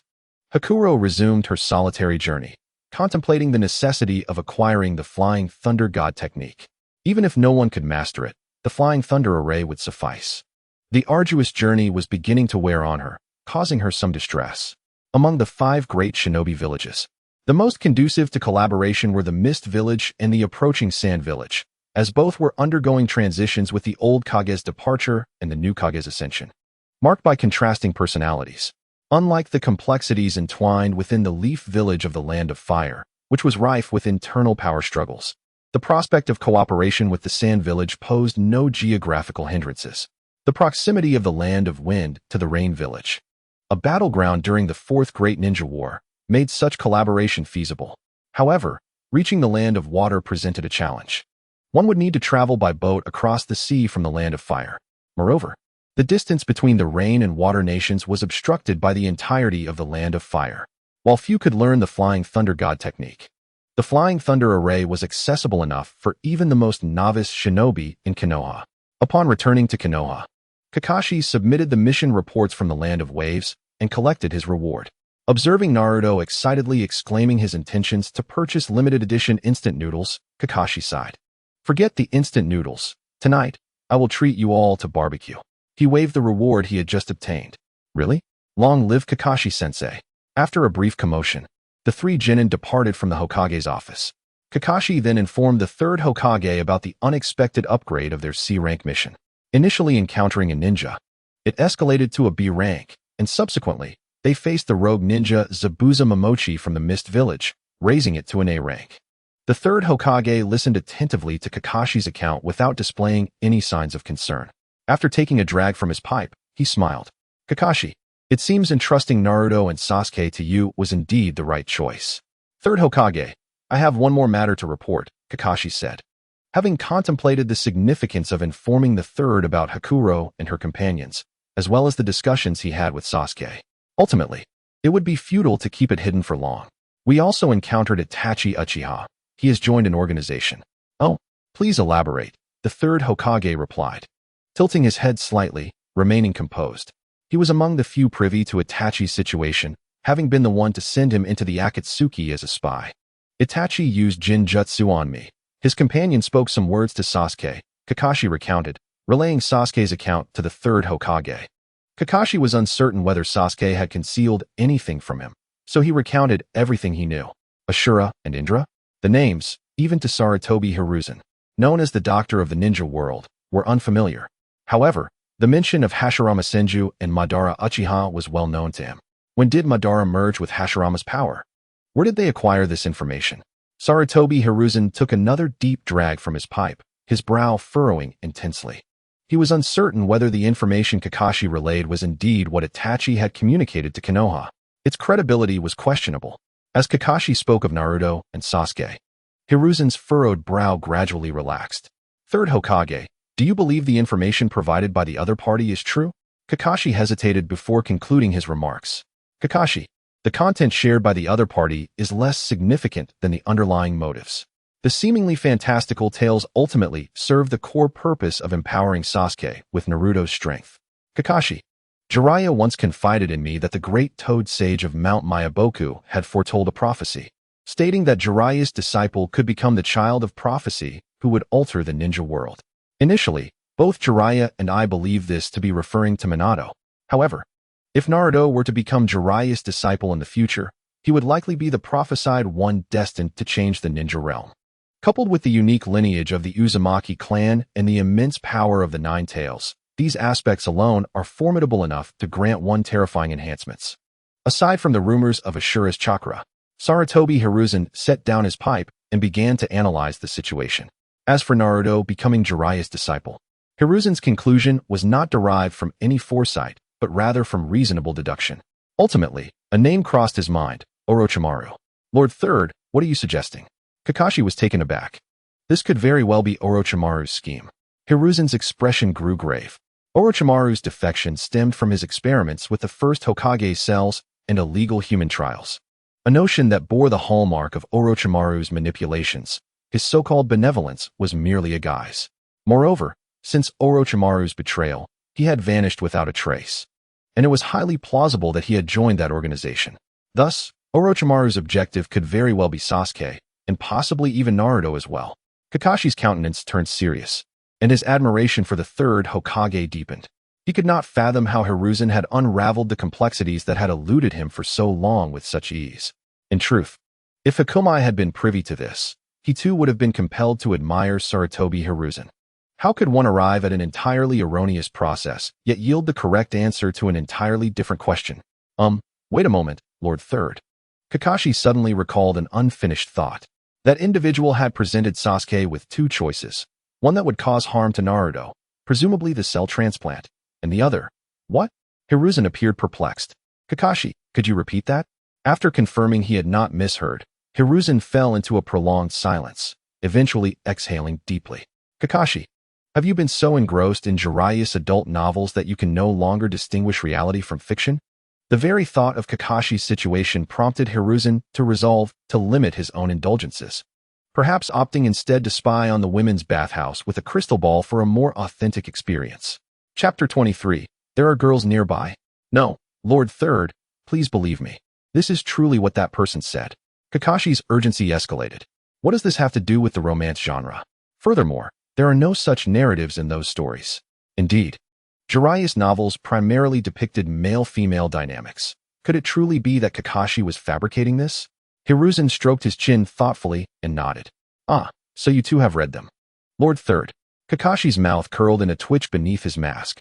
What could possibly warrant such a definitive assertion regarding male and female characters? Do not dwell on these inconsequential details, Kakashi. Hiruzen waved dismissively. Given the circumstances, it is likely that Orochimaru's wayward disciple has made some advancements. Regardless, this method should not pose a threat to Naruto. Attempting it is worth the risk. Kakashi, I entrust this matter to you. However, remember to remain vigilant. Should anything unusual occur, cease immediately. Me? All right. Kakashi acquiesced reluctantly. He had hoped that by informing the third Hokage, he could offload the responsibility. Yet it seemed he was still tasked with managing the situation. That evening at the barbecue restaurant, after the four had relished their meal, Kakashi presented Sasuke with a thermos and a piece of paper inscribed with notes. This is a formula I had someone procure, stone lotus root powder. The contents of the thermos are my attempt at preparing a portion. Sasuke, if you truly wish to pursue that method, you can consume a cup of this daily. In time, you might find it psychologically beneficial. Kakashi's expression was rather awkward. He had half a mind to suggest harming Naruto instead. Sasuke, however, harbored no such reservations and simply expressed his gratitude before departing with the items. Kakashi returned home to rest, preparing to begin training the next day. He remained uncertain whether to trust Hakumai's words or the third's analysis. Yet, seeking enhancement in strength was never misguided. He resolved to first endeavor to unlock the potential of his Manjikyu Sharingan. In the land of water, at the hidden mist village, Yagura awakened. Resigned from his position as Mizukage, and was relocated to a secluded area for recovery. Under normal circumstances, he would not have much longer to live. Having been ensnared by Genjutsu for years and forcibly released from it, he awoke to find his beloved village in ruins, with his body, mind, and spirit pushed to their limits. Meanwhile, Terumi Mei, influenced by Hakomai, directly approached the current Mizukage, expressing her desire to become the fifth Mizukage and transform the hidden mist village. The current Mizukage was taken aback. He knew Terumi Mei well, outwardly extroverted, yet inwardly introspective. She tended to become passive when confronted with matters of great importance. Her current assertiveness was unexpected. Nonetheless, he did not reject her. On the contrary, he was quite pleased and agreed to inform the daimyo the following day. This was not surprising, as Terumi Mei was only a few years away from succeeding to the position of Mizukage. The Mizukage had previously cited his age as a reason for stepping back and allowing her to take the helm. The transition appeared seamless, indicating that he had been nurturing her for this role all along. Terumi Mei's proactive stance, unlike Naruto's vocal aspirations to become Hokage, signified her belief in her capability to shoulder the responsibilities of Mizukage, a testament to her maturity and confidence. Upon returning home, Terumi Mei retrieved a recording device and began to play it back. She wished to listen once more to the future's descriptions in hopes of gleaning some intelligence. As she heard herself refer to being an aging single woman, she felt a twinge of discomfort. While listening, Terumi Mei jotted down notes, converting the spoken words into written form for clarity. Just as she prepared to switch off the device after the conclusion, she realized that there was more to the recording. It had not ended. Hakomai had previously withheld the entirety of the message. Curious, Terumi Mei continued to listen. Did I not mention this earlier? At that time, Madara enacted the infinite Tsukuyomi, plunging the entire ninja world into a dream of their most fervent desires. I dreamed of marrying, and the one I wed bore an uncanny resemblance to you. Click. Terumi Mei abruptly paused the playback. What on earth? A chill ran down her spine. She was uncertain whether her future self genuinely dreamt of someone identical or if her past self was merely attempting to flirt with Hakomai. Perhaps it was simply the ramblings of someone intoxicated. The phrase "did I not mention this earlier?" suggested that she had spoken these words to Hakomai prior to the recording's commencement. Now, Terumi Mei understood why Hakomai had chosen to record evidence. He likely feared that, should anything transpire, she would find herself at a loss for words. Was she truly that desperate? She scratched her head in contemplation. After calming her emotions, Terumi Mei pressed the play button. What followed was increasingly difficult to endure. Bayamo inquired about the future her, asking if there would be a birth celebration in her dreams. The future her candidly expressed that one cannot conceive of things they have never encountered. Subsequently, the infinite Tsukuyomi dream revealed that she discovered the other female ninjas in the ninja world were all single. She mockingly teased Tsunade about being a leftover woman, which drew envy from Kuratsuchi, Samui, and Temari. What originally seemed to be a romantic drama turned into a show of pretentiousness. The infinite Tsukuyomi was surprisingly pleasant to listen to. Terumi Mei gradually became accustomed to it, letting out a soft chuckle. Of course, she merely said this in jest. A beautiful dream, indulging in it occasionally suffices. To remain perpetually immersed in a deceptive reverie, what significance does that hold? After finishing the recording, Terumi Mei took the tape out, placed it neatly on her cabinet, turned off the lights, and went to sleep. Starting tomorrow, she would forget all of this and devote herself wholeheartedly to the reforms of the hidden mist village. In the rain village, Bayamo had returned. Conan, Scorpion, Kuro, and Bayamo were engaged in discussion. Deidara had silently returned to the rock village, unbeknownst to Scorpion initially. Nevertheless, since Deidara was his teammate, Scorpion intended to check in and see if he could be of assistance. It was not entirely accurate to say that Scorpion, after transforming himself into a puppet, had lost all emotions. After all, he still possessed a heart. Kuro informed Bayamo that he had gathered quite a number of items from various ninja villages, including those from Inoki. If they were to rescue Deidara, they could indeed attempt to utilize the items they had brought back to showcase Haiden's prowess. To instill a sense of intimidation with Haiden, the prerequisite was to first make others aware of his abilities, and this presented a perfect opportunity. Kuro's voice was hoarse as he spoke. Was it truly wise to expose themselves so readily? I questioned. Kuro asserted that there was no issue, explaining, "Do you know why people's feet are wider than their faces and hands? Because they are often concealed." Bayamo concurred with Kuro, even delivering a cryptic metaphor. "Then why is the dragon in the pocket so dark?" I retorted. Just as Haydn arrived, he overheard Bai's comment and was instantly taken aback. What are you all discussing? There are girls present, Haydn exclaimed. Those unaware might even think he referred to one of the girls. Of girls. Strategist, what are your thoughts on the term girls? Conan inquired, casting a stern glance at the chuckling Mo. I was merely contemplating that I prefer older sisters to younger girls, Mo replied, regaining his seriousness. Meanwhile, the argument continued. Bai explained to Haydn the context of Mo's earlier statement about feet being wider than hands, seeking his judgment. That statement is erroneous. What is concealed is not necessarily white. Upon hearing this explanation, Haydn nodded thoughtfully. That's indeed true, right? And if being concealed made one as pale as me, why is Kuro so dark? Bai proudly stated. Because he is just a stepfather, Haydn instinctively answered. Standing beside them, Kuro's already dark face grew even darker. It was one thing for Haydn to be foolish, but how could Bai dare to mock him? Moreover, didn't they agree to be mindful of their language in the presence of girls? Chapter 24. The Vanished Planetary Devastation. Conan, let us go. We should proceed, said Mo. Kuro, remember to keep an eye on the news about the ring. Ensure Haydn uses his techniques when necessary.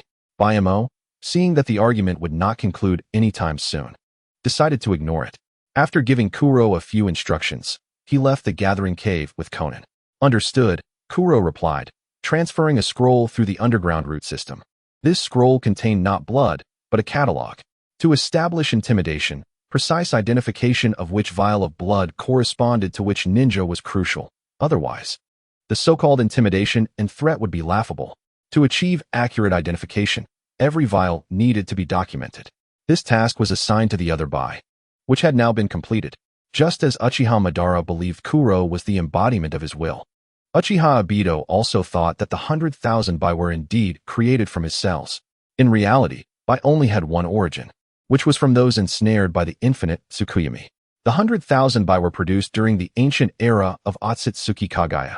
Throughout, these Bai only obeyed one person's commands, Akatsuki Kagaya. With Kagaya sealed, the secondary authority fell to Kuro. All of Madara and Obito's permissions were, in essence, a deliberate disguise by Kuro, compelling Bai to heed their orders. Mo felt it was necessary to subtly hint at Kuro in the near future. The 100,000 Bai, as combatants, were rather lackluster. Their only advantage was in stealth. However, as tools, they required no sustenance, no wages, and tirelessly worked day and night. How delightful would that be? Otherwise, it might as well be me and Pain going, you can't fly. After exiting the cave, Conan spoke, her expression somewhat awkward. Deidara was indeed one of the more difficult members of the Akatsuki to capture, due to his aerial capabilities. Although he himself could not fly, the giant birds and dragons made from clay could soar.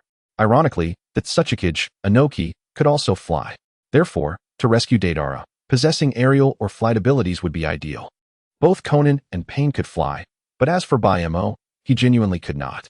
Conan was precisely worried about this. What if they managed to rescue Deidara but, more crucially, lost Mo in the process? Sister Conan, can't you just carry me? I can wrap my body in paper, Mo grinned. That's meant for enemies. It would stagnate chakra accumulation. Perfect, I don't need chakra. Why not just say you would carry me? Really? Never mind then. Since that's the case, take me to see the leader. I wish to conduct an experiment. Observing that Conan still wouldn't relent, Mo's demeanor turned serious as he made his request. An experiment?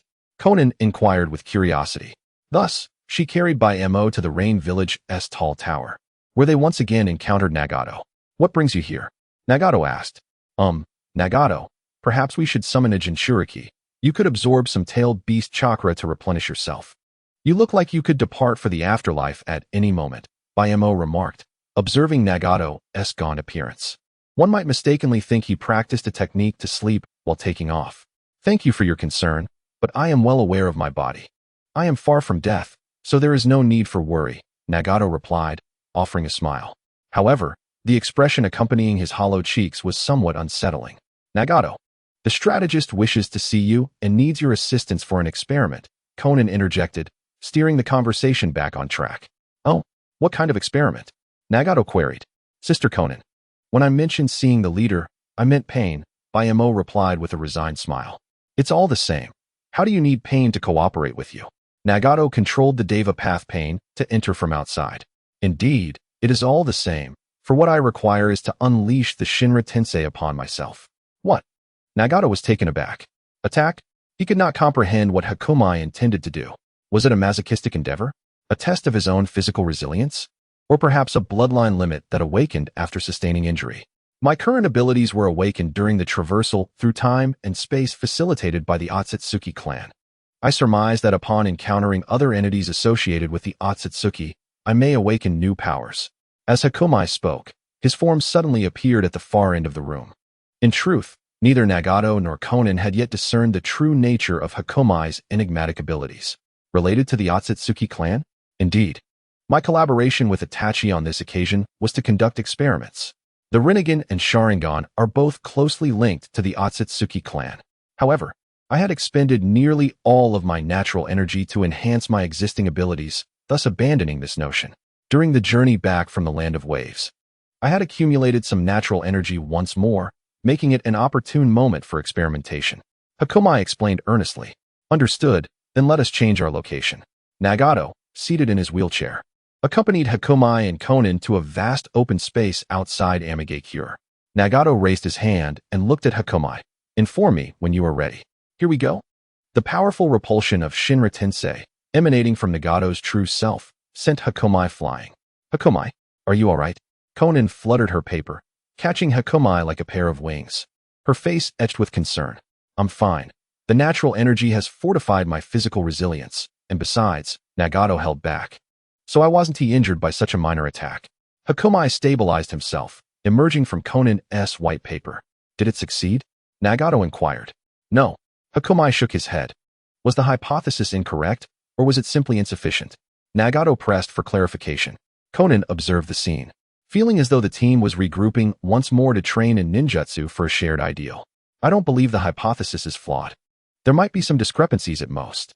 When I acquired my current abilities, I could sense how my physical strength was activated. As for whether it was insufficient, that may be true, but it does not imply a lack of strength. Hakumai responded with precision to Nagato's inquiry. It is not a matter of strength being insufficient. Upon hearing the first part, Nagato initially thought that the failure was due to his restraint, but it appears otherwise. Very well, let us proceed as such. Hakumai smiled, turning to Konan, stating, the awakening ability was unsuccessful. Sister Konan, will you take me flying now? Very well, but what are you doing, Nagato? Konan exclaimed in astonishment, glancing at Nagato behind Hakumai. With his palms together, Nagato summoned a quivering black sphere that materialized from his palms, emanating an eerie luminescence. Konan, step aside. Hakumai, I believe in you, just as I trust Yahiko. You will undoubtedly succeed. Daidara's Earth Explosion Stars. Nagato propelled the black sphere, which collided with Hakumai, gradually lifting him toward the sky. A terrifying gravitational field emerged. The soil and trees on the ground began to tremble, gradually drawn toward the black sphere. The gravitational force intensified. Konan was filled with anxiety, uncertain whether to worry about Nagato, who was risking his lifespan to utilize the Earth Explosion Stars, or to be concerned for Hakumai, who was caught in its grasp. However, suddenly, thud, crack, the ground, which had begun to crack under the attraction, returned to its original state. And everything drawn into the air plummeted back down, including Hakumai. The gravitational black sphere that had been at Hakumai's abdomen had vanished without a trace. Chapter 25, Gravity Control. New Moon. It appears to have succeeded. Ha ha ha. Nagato, drenched in cold sweat and panting, could not suppress his laughter. He seemed even more jubilant than Hakumai. Indeed, it had succeeded. After Hakumai landed on the ground, he sat down, offering a wry smile. He had completely depleted his natural energy. And now every cell within him thirsted for the natural energy surrounding him. All abilities can be categorized into active and passive. Passive abilities resemble lock techniques, wherein the effects are largely uncontrollable. Due to the inability to adapt to the environmental battlefield, it is quite easy to be countered once the opponent gathers intelligence. However, one also need not worry about being swiftly eliminated before they can utilize their abilities. For instance, no matter how formidable the Akatsuki clan was during the Naruto era, they still faced an insurmountable chasm between themselves and Kaguya Akatsuki, who had consumed the fruit. This is due to her passive immunity to all ninjutsu damage. This ability is also evident in the 6 Paths Madara and 6 Paths Obito. The Akatsuki clan's absorption of ninjutsu, as well as the Rinnegan's absorption of ninjutsu, require active engagement. Madara could intentionally refrain from using his abilities, allowing himself to be struck by dust release to let the 5 Kage admire the visage of Hashirama.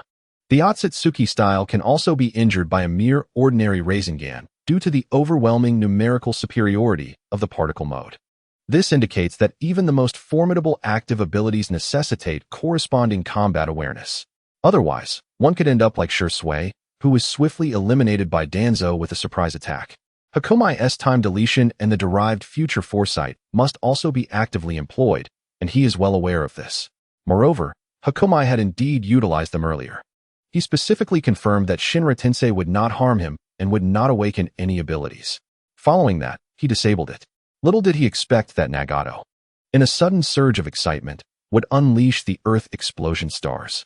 Hakomai had mentioned that he initially intended for Itachi to assist with the experiment precisely because his natural energy was running low, and he had only managed to replenish it on the journey back.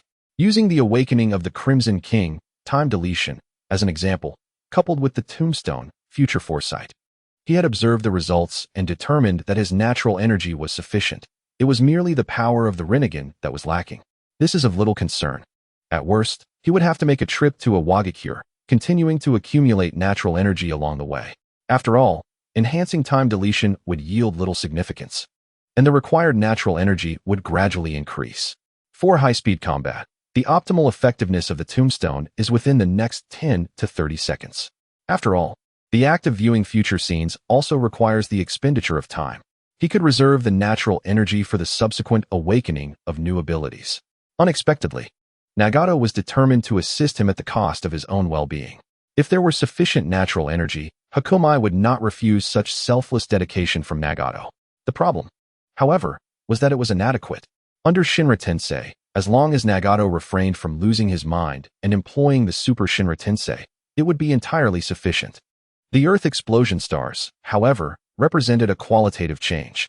Fortunately, Hakomai's awakening requirements were not overly stringent. A higher initial expenditure results in a greater initial strength. As it stands, with reduced initial consumption, the strength of the initial ability would be somewhat lower, necessitating a gradual enhancement with natural energy over time.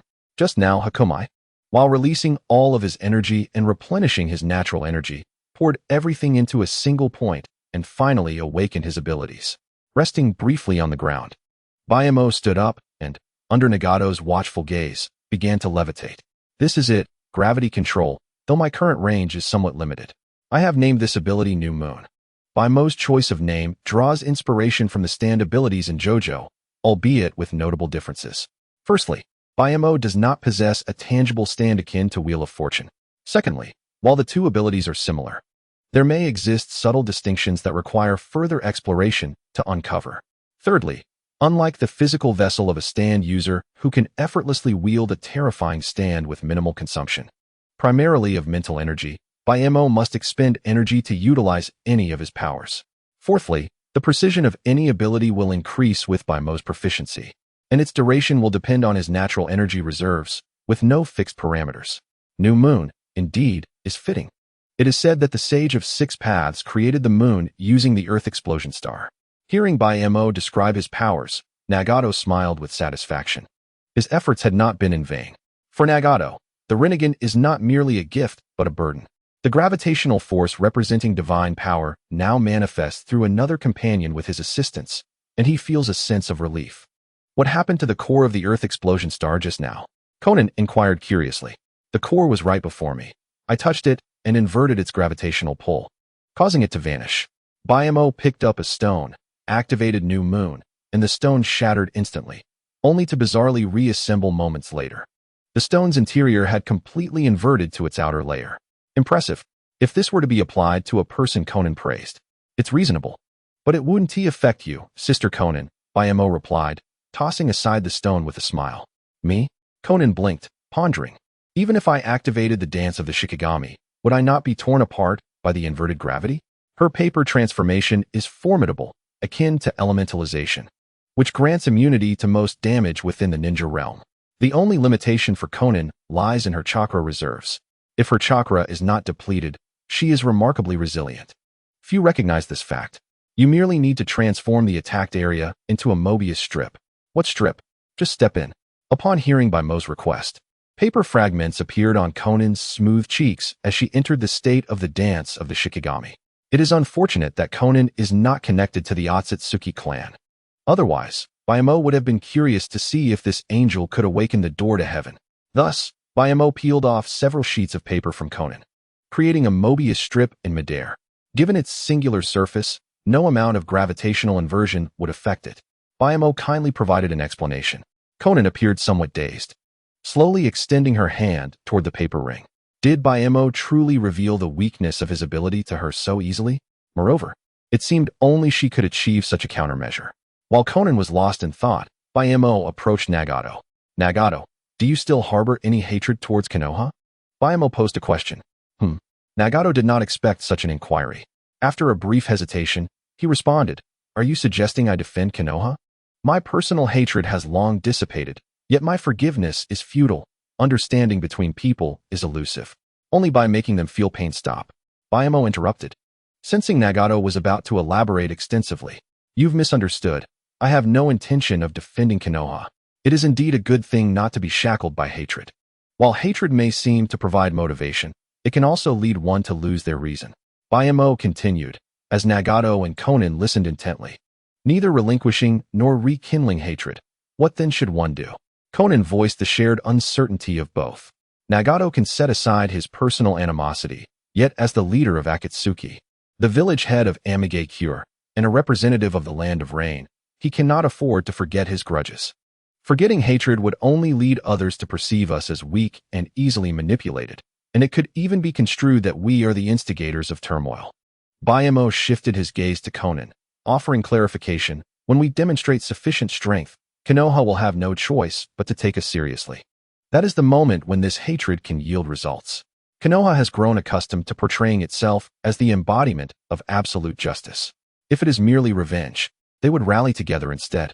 Conversely, if we voluntarily relinquish our hatred and seek only compensation, should they refuse, it transforms into a chain that compels them to resurrect their own hatred. Don't look at me like that.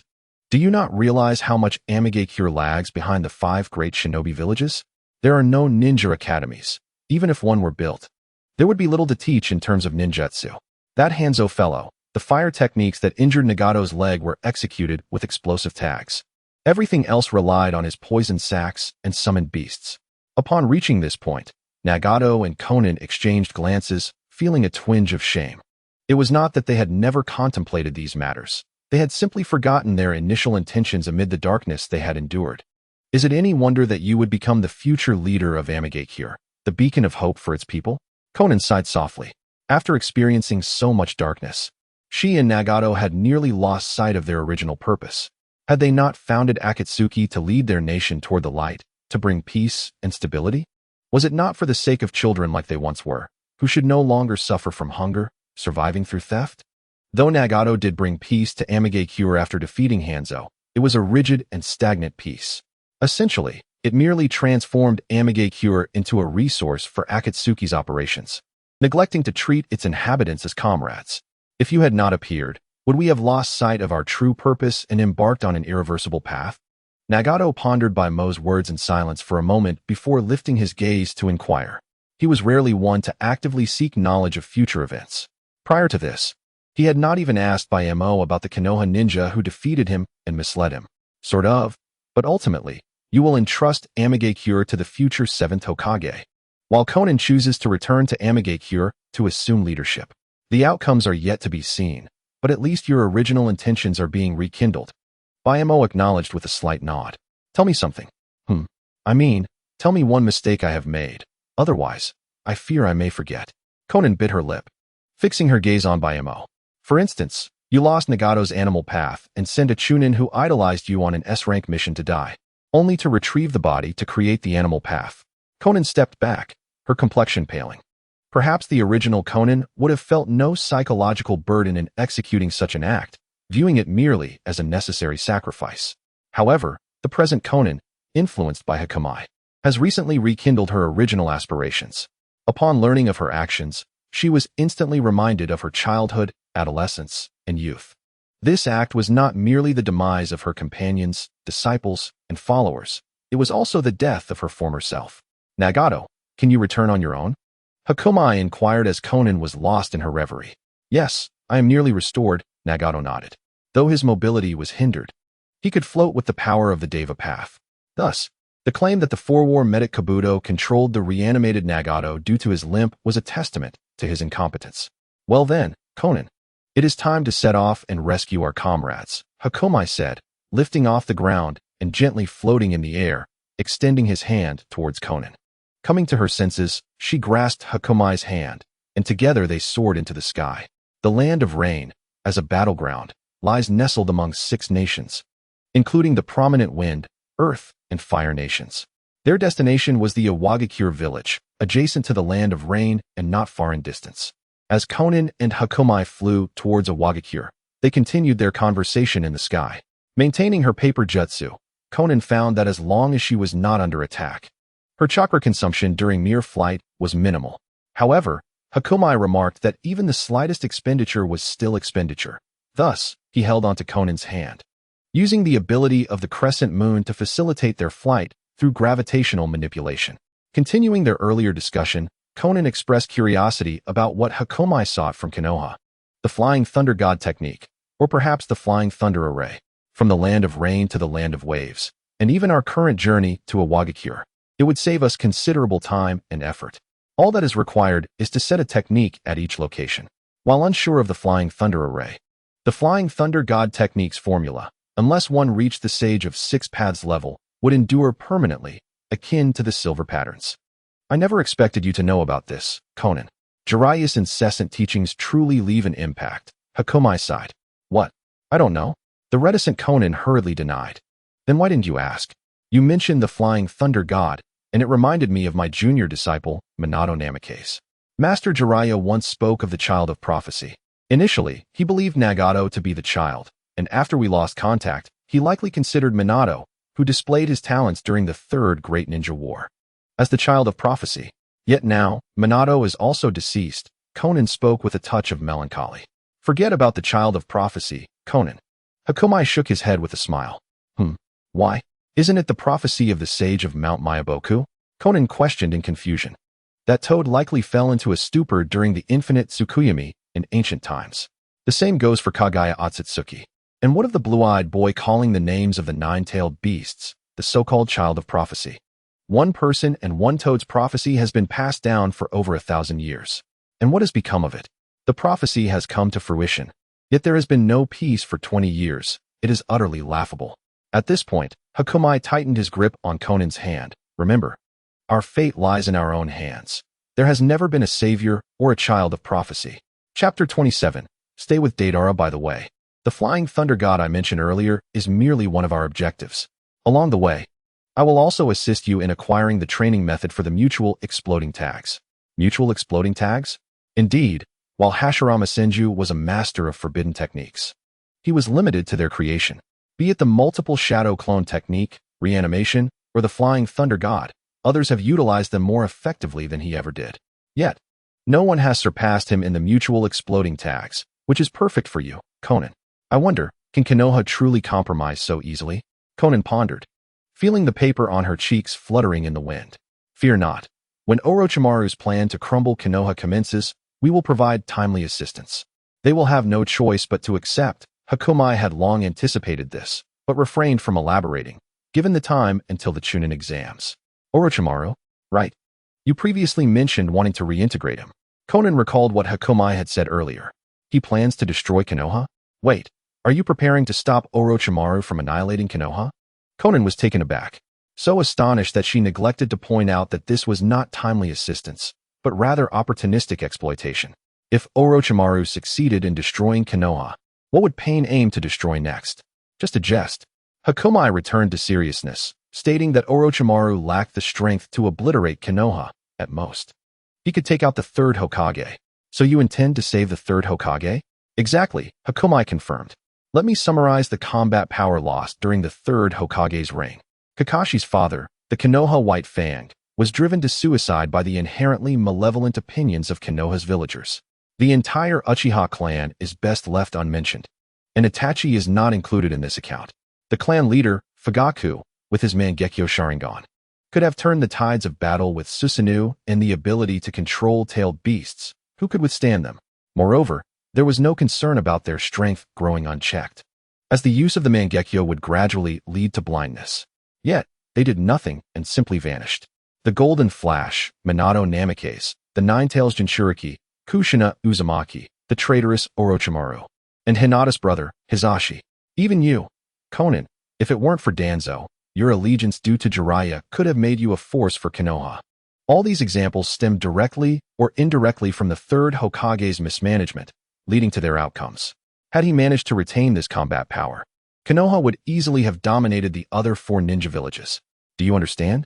If Hiruzen Sarutobi were to be killed by Orochimaru, the ones who should grieve would not be Asuma Sarutobi or Konohamaru Sarutobi, but rather the Kazekage, Tsuchikage, Mizukage, and Reikage.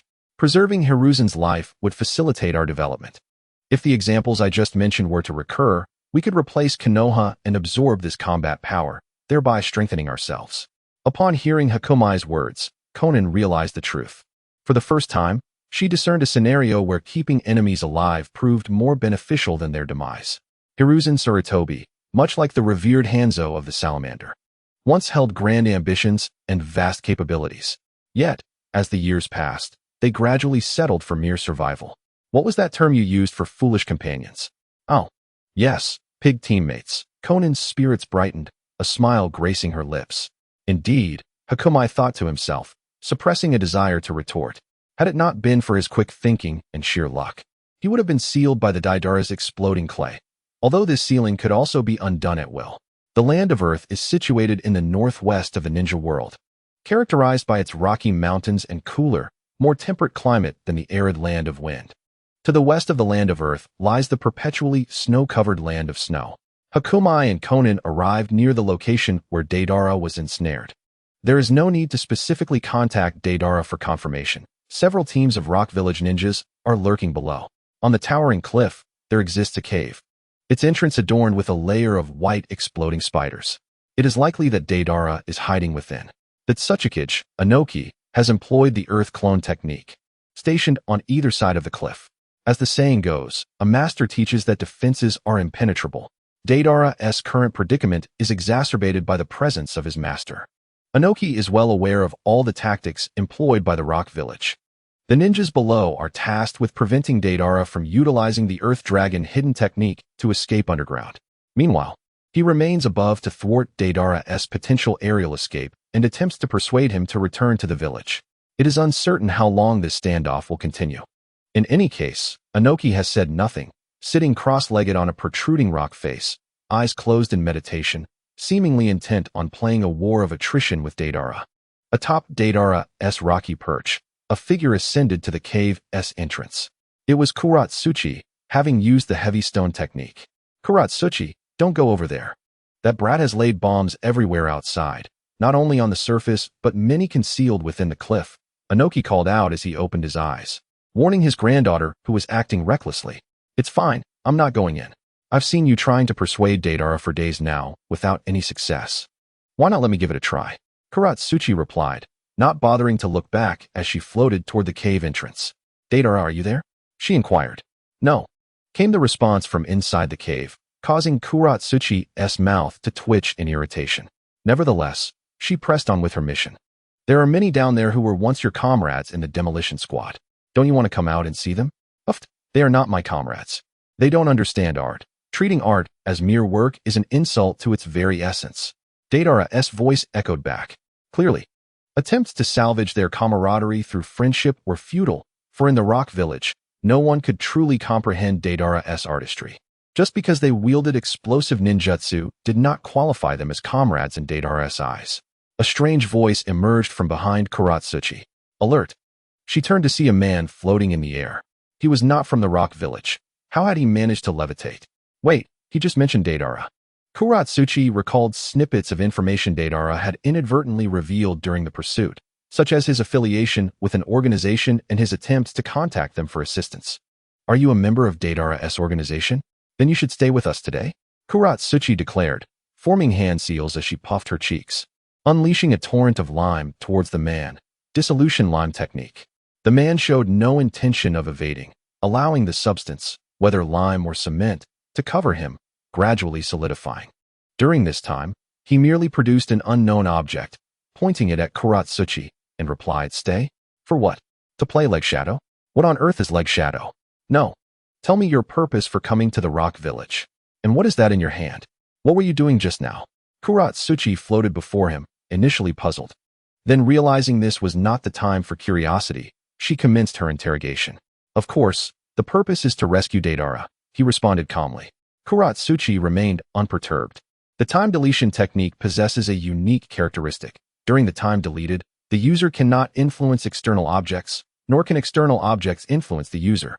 On the bridge of the Land of Waves, when a wandering swordsman swung his blade at him, the man activated time deletion, allowing him to walk through the blade and reach a safe position without needing to dodge.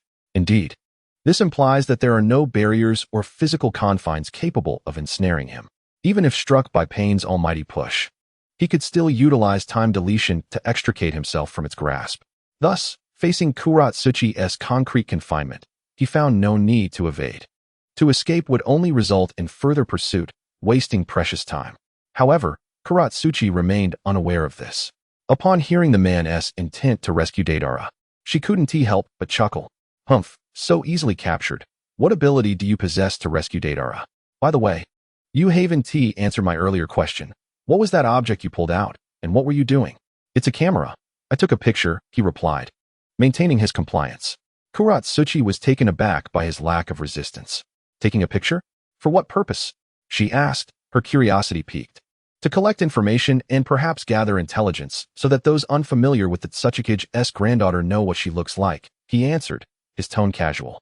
The phrase collecting intelligence caused Kuratsuchi to grow serious, her mind racing with the implications. Was there some nefarious scheme behind this? Was it aimed at her grandfather Inoki or the rock village itself? "Since you're so cooperative, I will release the lime technique from your hands.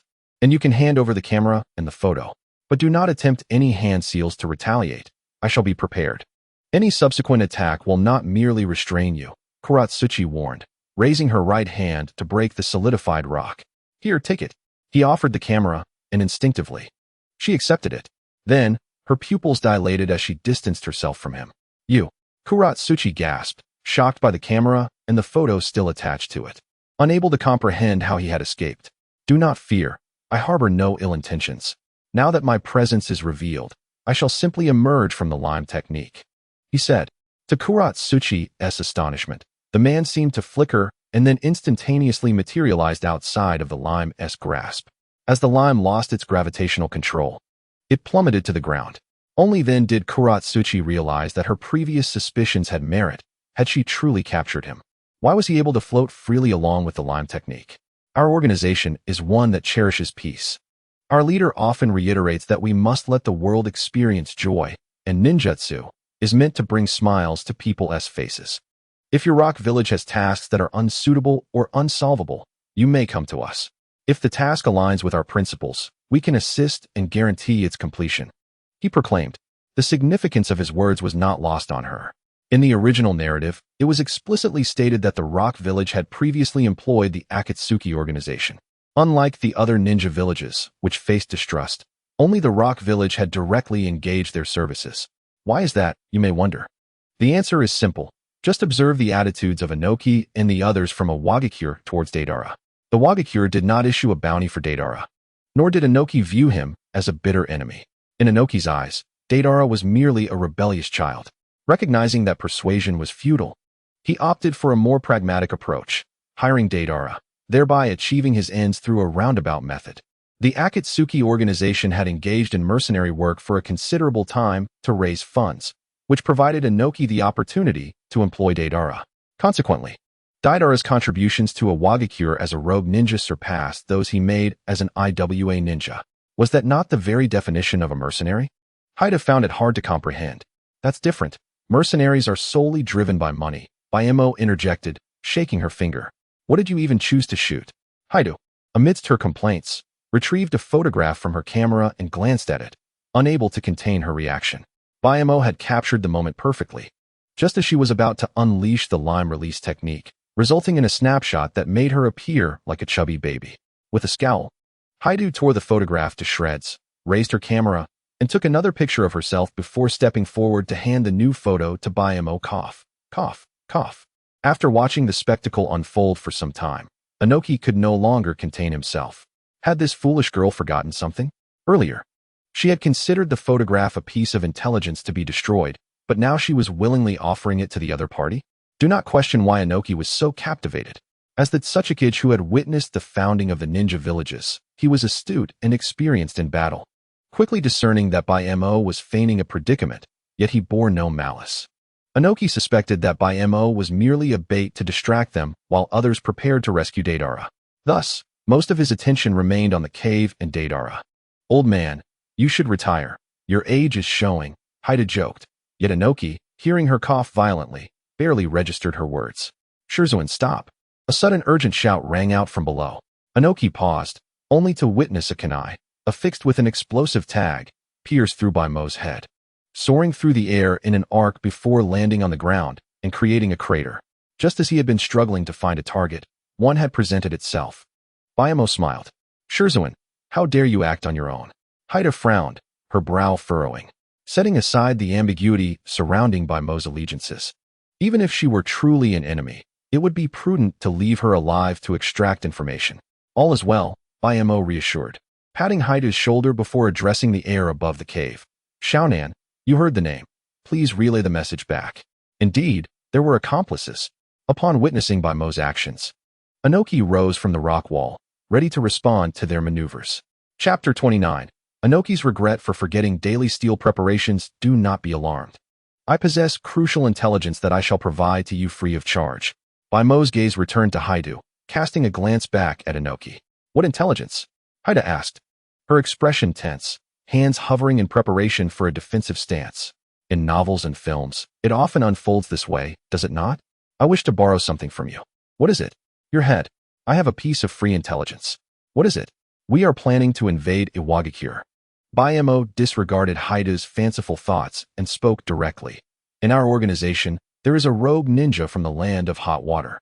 A believer in the cult of the evil god, with a technique known as death by blood. This technique is exceedingly fearsome once it acquires the blood of an enemy.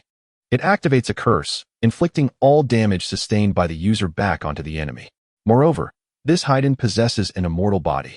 Piercing his heart or decapitating him will not suffice to kill him. Such a technique exists. Is that true? Haida shivered at Baimo's description. There had indeed been intelligence regarding a serial killer in the land of hot water, where victims were found encircled by a peculiar circular and triangular pattern. The people of the land of hot water had even requested our assistance. However, by the time our forces arrived, the killer had vanished. Was he absorbed by your organization? Inoki's voice interjected. Is it true? Haida was astounded. The words of her grandfather, Inoki, confirmed the veracity of what was being said. Yet, Inoki was unfazed by his granddaughter's current emotional state, nor could he afford to be distracted by monitoring whether Deidara would escape from the cave. He activated the heavy stone technique and floated beside Haitu, facing Bayamo. If what you say is accurate, this forbidden technique is indeed terrifying, but its most fearsome aspect lies in the unknown. During battles, ninjas inevitably sustain injuries, even in encounters between ninjas of vastly different strengths. A strong ninja may suffer minor wounds if they underestimate their opponent. At such a moment, employing this forbidden technique would be. Then why? Why do you deliberately disclose this intelligence to us? You must have ulterior motives. Sometimes, an abundance of battle experience is not advantageous. As Bayamo shared Haiden's intelligence, the peculiarity of the situation, which defied logic, set off alarm bells in Inoki's mind, filling him with unease, as though it contained a grand conspiracy. The objective is simple: intimidation. Intimidation? Inoki muttered to himself, seemingly contemplating the implications of those words. However, Bayamo was considerate enough to elaborate. Indeed, intimidation. Just as I mentioned earlier, our organization is one that cherishes peace. Since we value peace, we naturally prefer not to achieve our goals through violence.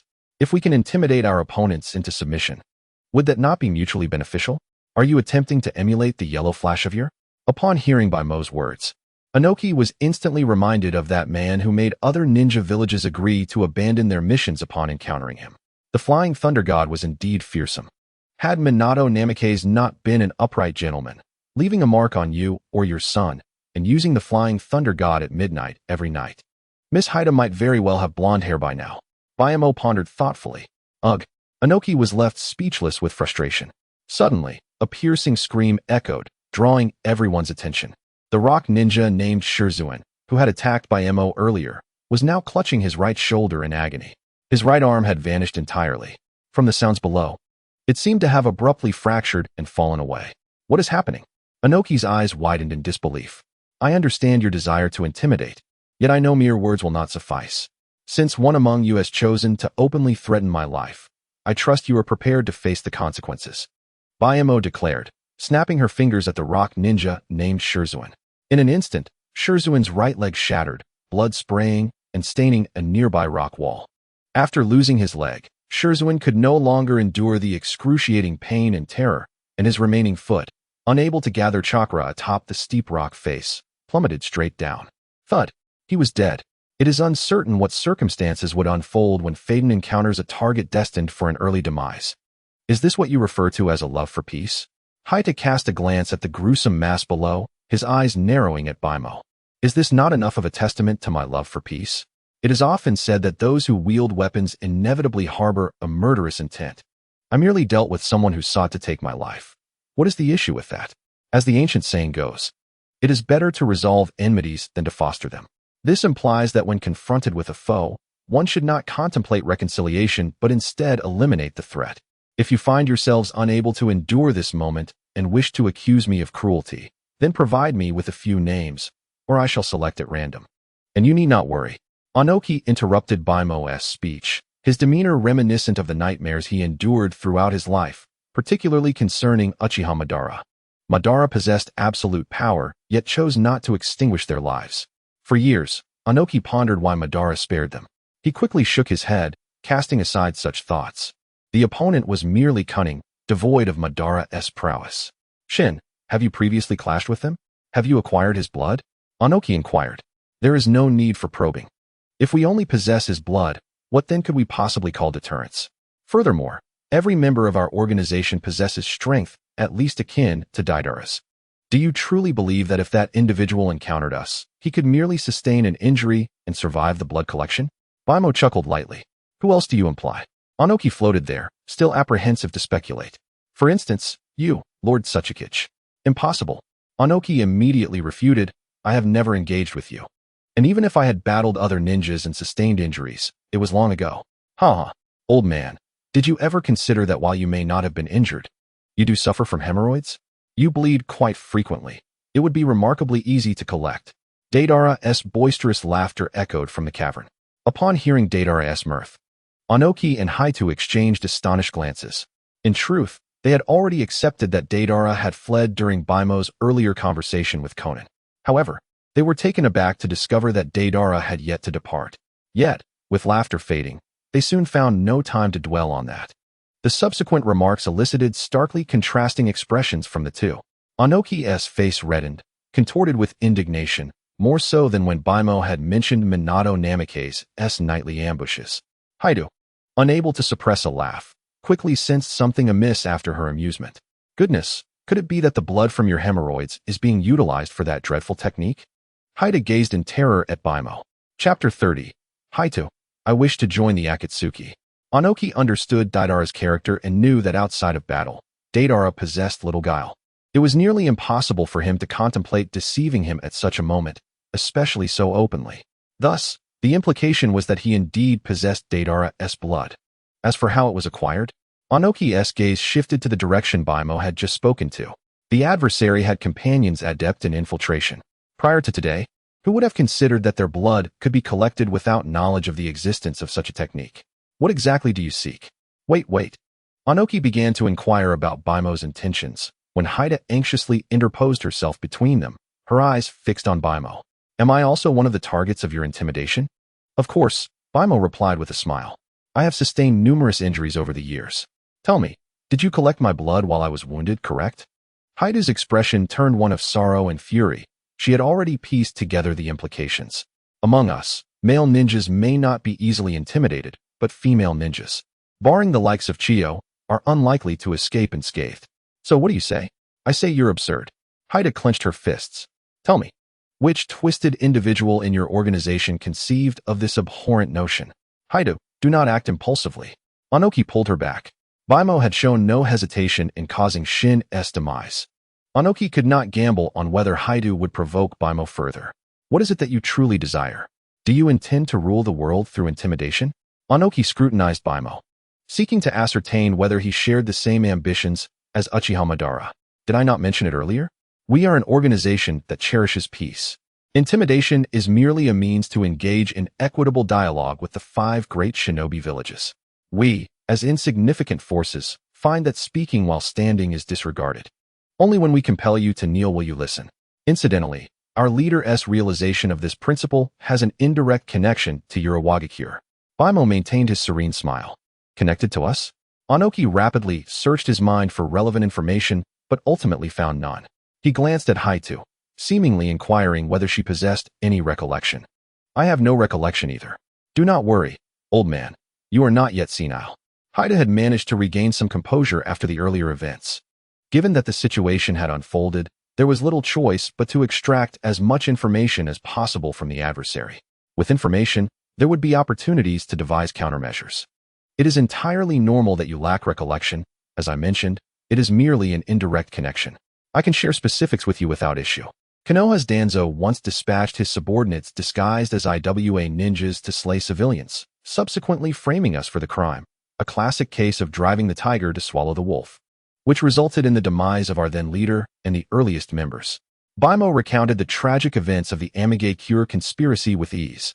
Whether the Iwagakure members would deduce that the Akatsuki's headquarters lay in Amigakure mattered little. Since Baimo had become the Akatsuki strategist, the organization no longer needed to lurk in the shadows. Konoha, Anoki, and Haitu exchanged bewildered glances. So, this is where the connection lies. That old rascal Danzo is indeed a villain. If it was Konoha's doing, why target us in Iwagakure? Shouldn't you go after Konoha instead? After cursing Danzo to express his stance, Anoki sought clarification. To rescue Deidara. Is that all? Anoki and Haitu appeared utterly perplexed. Yes, as for Konoha, we have naturally collected blood from there as well. However, as I stated, we are an organization that cherishes peace. Unless our plans target Konoha, we shall not take the initiative to act. Anoki's lips twitched. What kind of person constantly professes a love for peace? I can allow you to depart, but I hope that your intimidation does not reach the ears of ordinary ninjas. It would incite unnecessary panic. After a moment of contemplation, Anoki spoke. Even if he could eliminate them in an instant, it would not resolve the underlying issues, leaving him no option but to seek a temporary compromise. Agreed. As for Deidara, you need not worry. I understand that you regard him as a subordinate, but we consider him one of our own. I can reveal to you that the ultimate goal of our organization is to confront a threat that endangers the entire shinobi world. It is imperative that we gather the strength of everyone possible, which inevitably requires collaboration with your village, Iwagakure. Therefore, we shall still maintain our camaraderie. Baimo indulged the two with grand promises, and indeed, these promises resonated deeply within their hearts. The perspective of Naruto has always been centered around Uzumaki Naruto. Yet, if one were to step back and observe, a different world unfolds. Deidara's relationship with Inoki mirrors that of Naruto's with Sarutobi Hiruzen, and may even be more profound. When Naruto, in the midst of the Shippuden saga, heard the cheers for Sasuke after he killed Orochimaru, he never considered that Orochimaru was the very teacher of his companion, Jiraiya. The joys and sorrows between individuals often remain unshared. Misunderstanding is a norm in the shinobi world, where even the closest friends may not grasp one another's sentiments. Everyone has grown accustomed to this. Yet, now, their shared feelings were articulated by someone they had only just met, who could still be considered an adversary. This sensation was undeniably peculiar. Given this, may I join your organization? Haida, what are you saying? Haida suddenly interjected, startling Inoki. Damn it. After raising Deidara as my own grandson and training him as my successor, now my granddaughter wants to leave too? However, Haida paid no heed to Inoki. Her pitch-black eyes fixated on Baimo, awaiting his response. Of course, Baimo replied, momentarily taken aback. but promptly offered his consent. Are you afraid of what I might be plotting?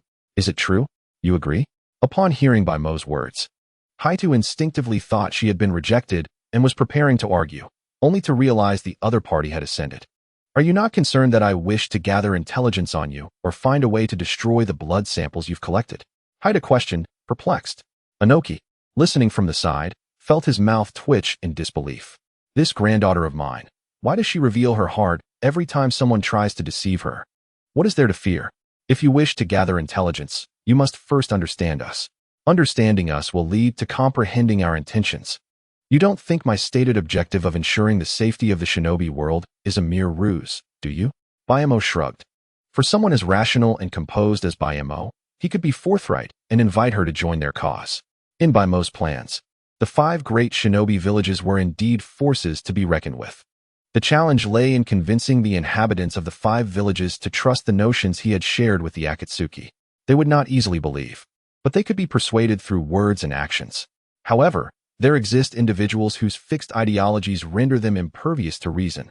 They would cry out about friendship, bonds, or pain, claiming that the world has cruelly abandoned them, and now they will retaliate with pain. Such individuals cannot be swayed by logic. No, you mustn't agree with her. Haitu exclaimed, frustrated. Her abilities are lacking. If she joins the organization, it will only diminish our prestige.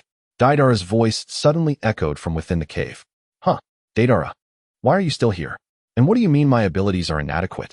The one truly lowering our prestige is the one trapped and needing rescue from the others. Haitu retorted, her annoyance palpable as she shot back at Deidara.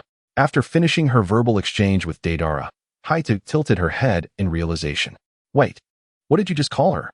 Military strategist? So, Deidara, if you call her that, then that means your absurd intimidation plan was proposed by her? Haitu gazed at Bai Mo incredulously. After a moment of stunned silence, she exhaled deeply, uttering, people cannot be judged by appearances. Forget it. Haitu shook her head, her gaze serious as she looked at Bai Mo. To be frank, I wish to join you, primarily to gather intelligence. Iwagakure remains my top priority.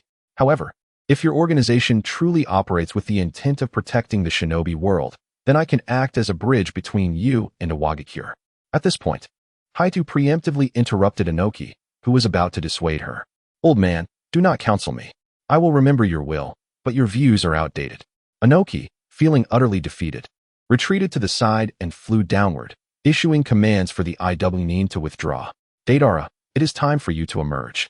Deidara stepped out of the cave, visibly displeased, still chewing on something. Upon seeing this, Haitu immediately adopted a defensive posture. I'm eating soldier pills, not clay. Deidara shot Haitu an irritated glare.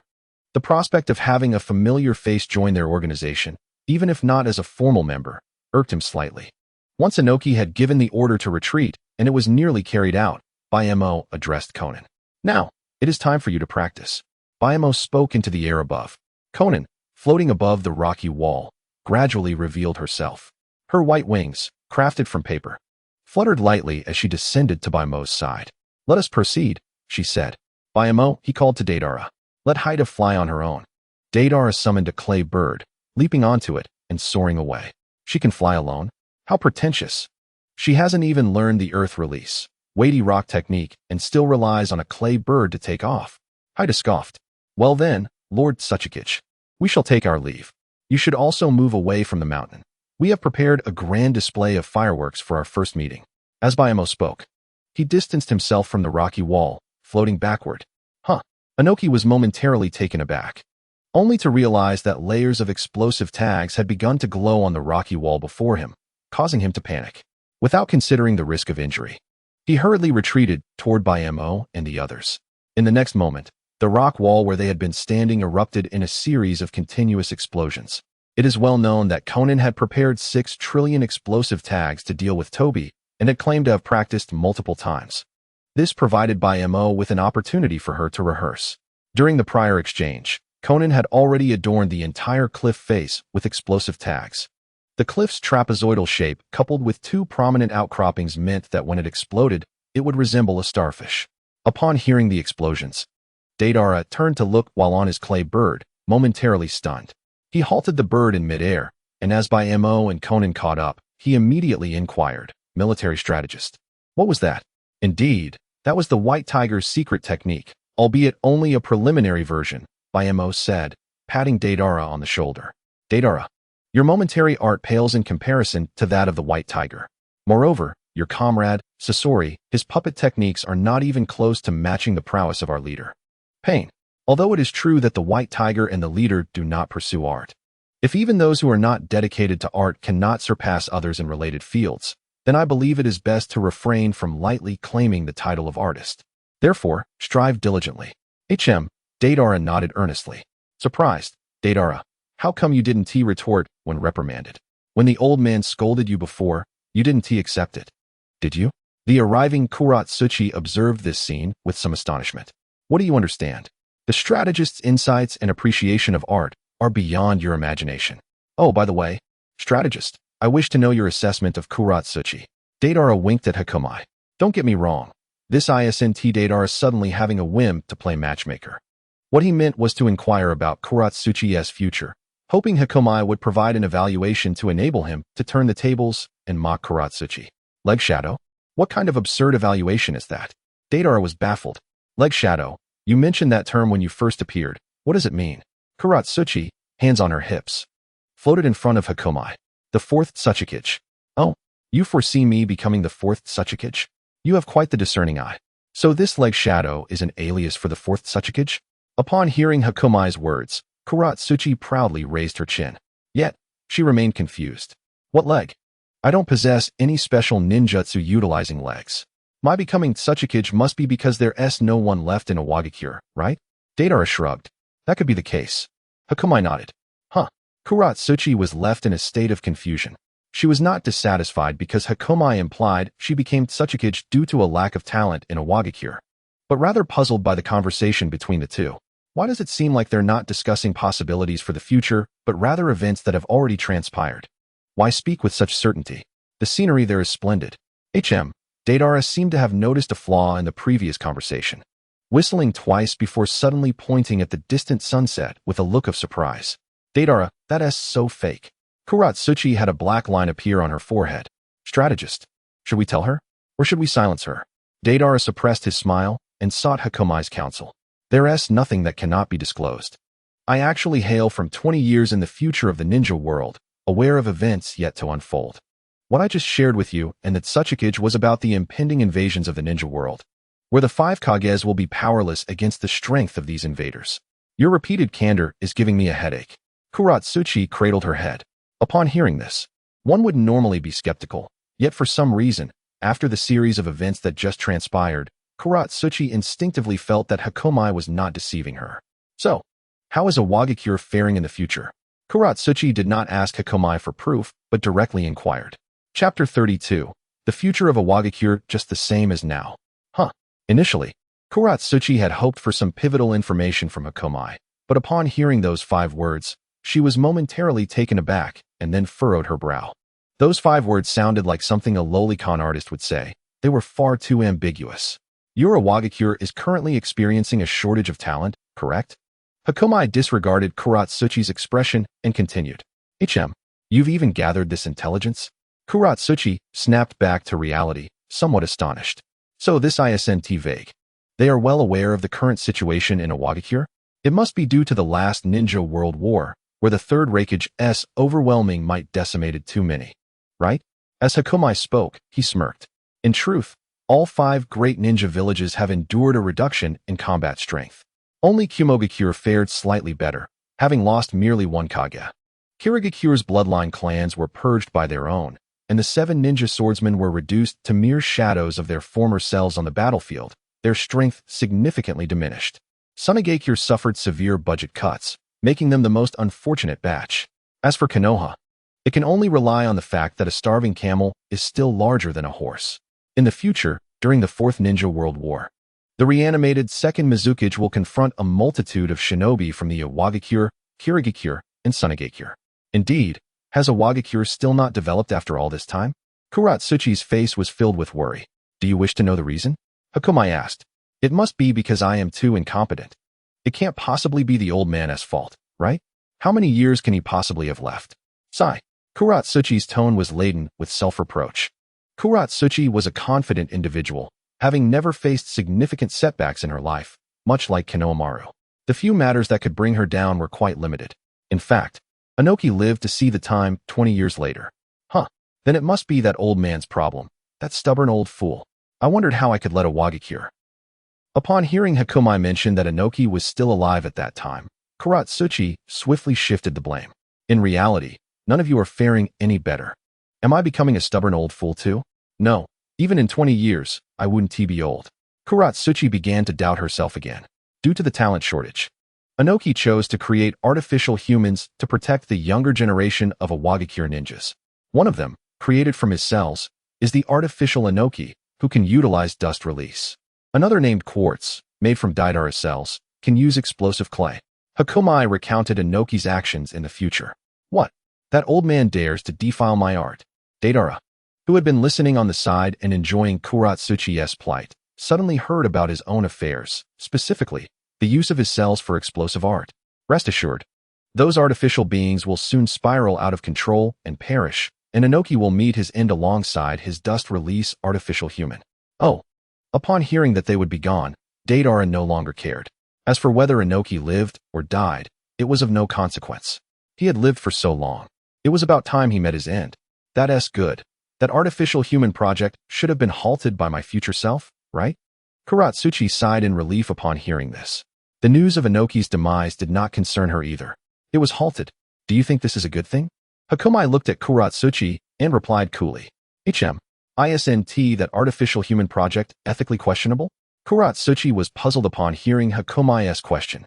At that time, Konoha was also secretly developing scientific ninja tools, and they were funding Orochimaru, who was researching cloning technology akin to that of artificial humans. Technology itself is neither right nor wrong. The fault lies solely with the user. Inoki's failure was due to his advanced age. He lacked the energy to meticulously oversee everything, which led him into a trap. Kuratsuchi, do you wish to know what significant deeds your future self accomplished as Tsuchikage? As Hakumai spoke, he produced a scroll he had prepared before setting out, which contained information about Kuratsuchi. What is this? Kuratsuchi inquired upon seeing Hakumai unveil the scroll. Some matters cannot be substantiated without evidence. Hakumai opened the scroll, revealing several newspapers from Konoha and the ninja world. In the aftermath of the Fourth Great Ninja War, the future of the ninja world found itself in a brief period of tranquility, marked by a peace treaty among the 5 great ninja villages.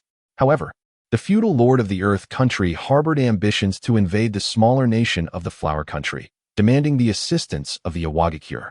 As the Tsuchikage, you, despite knowing that such actions would breach the peace agreement, chose to obey the Lord's command.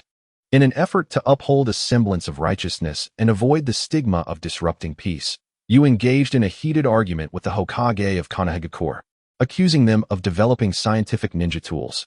The Hokage strategist, sensing the anomaly in your behavior, uncovered the situation and convened a meeting of the feudal lords.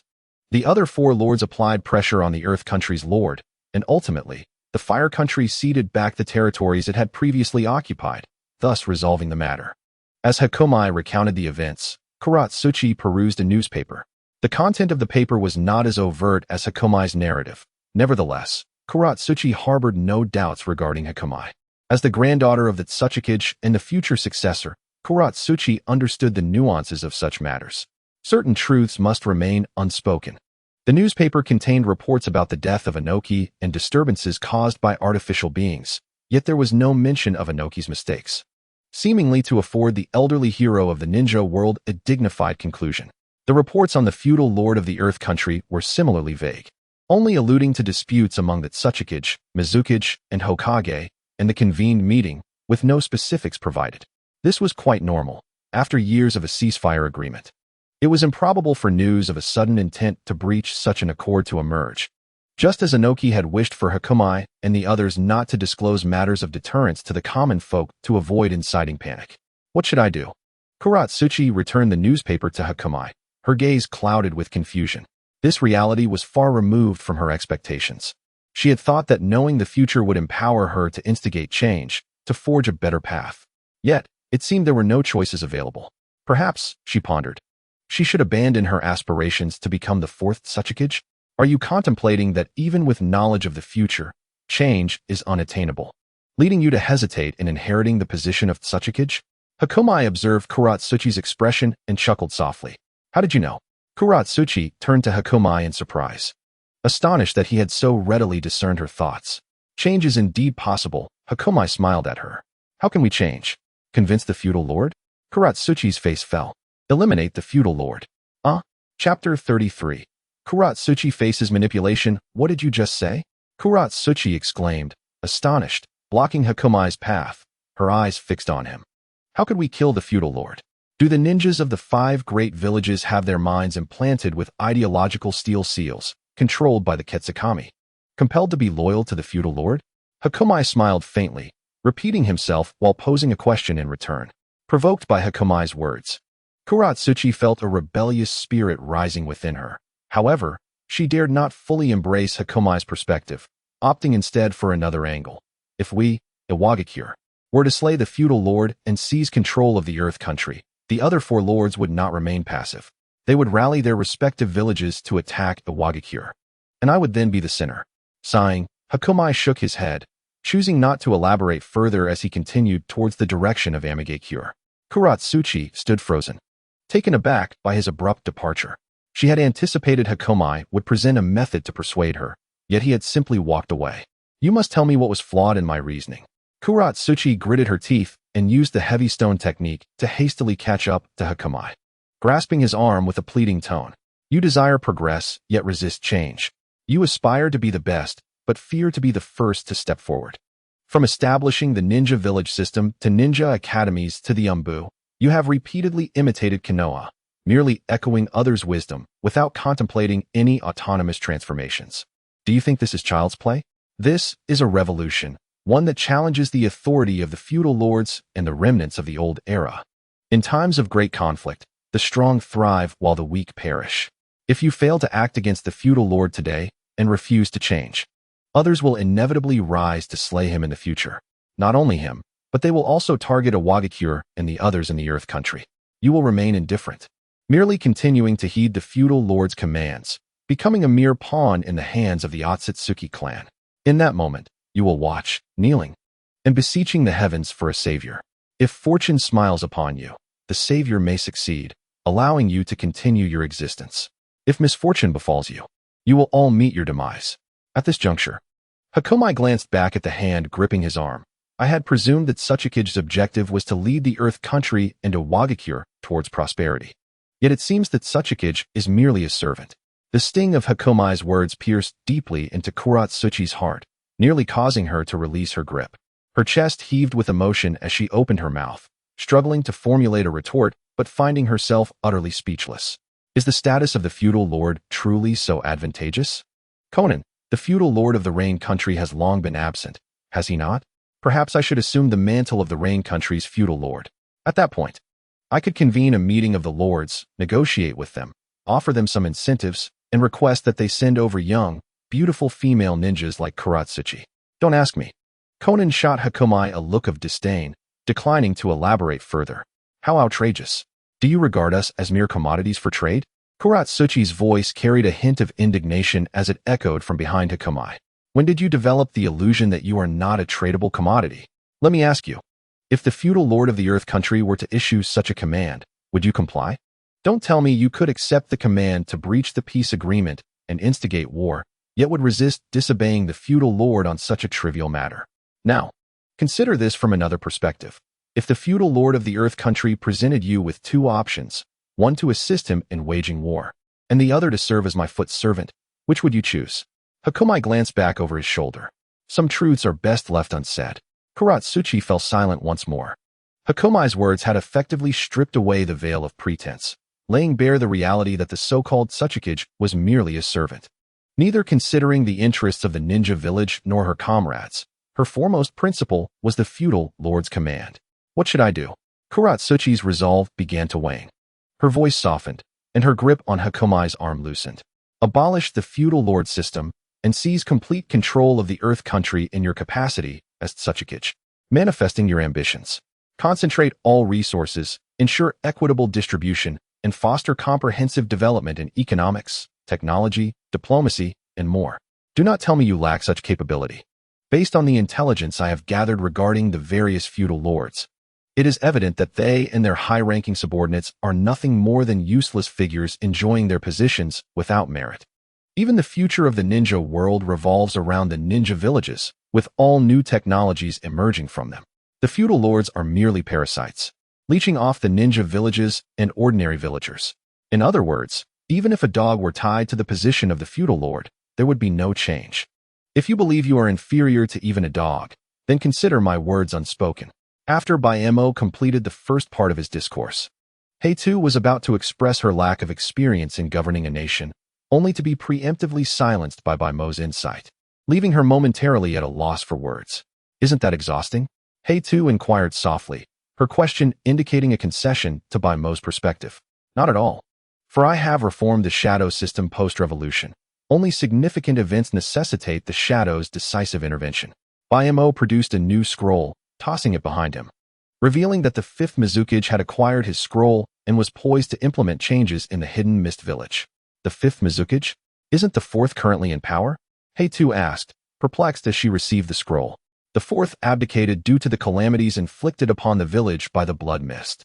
If you have spies within the hidden mist village, you could reach out to verify. Heitu refrained from further inquiries, having heard Baimo's assertion.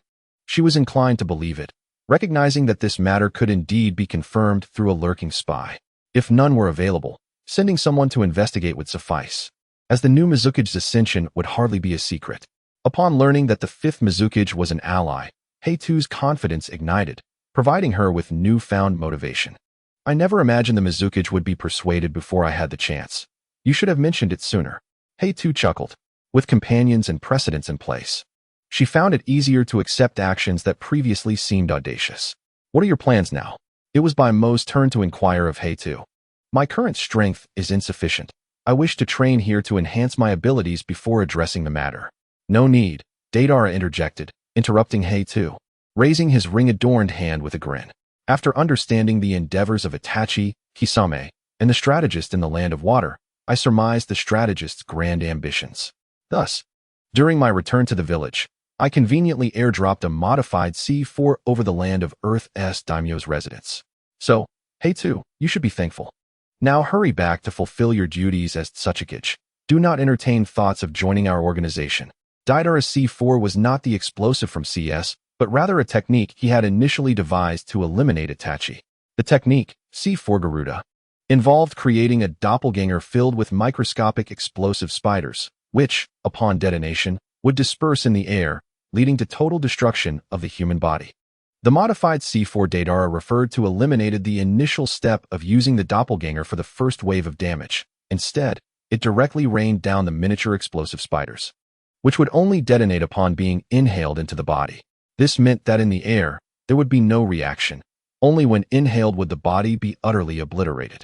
Furthermore, as it was a silent explosion, the victims would appear to disintegrate without sound or light, akin to the effect of Thanos' snap. It was indeed a remarkable feat for the explosion-loving Deidara to develop such a quiet, subtle method of destruction.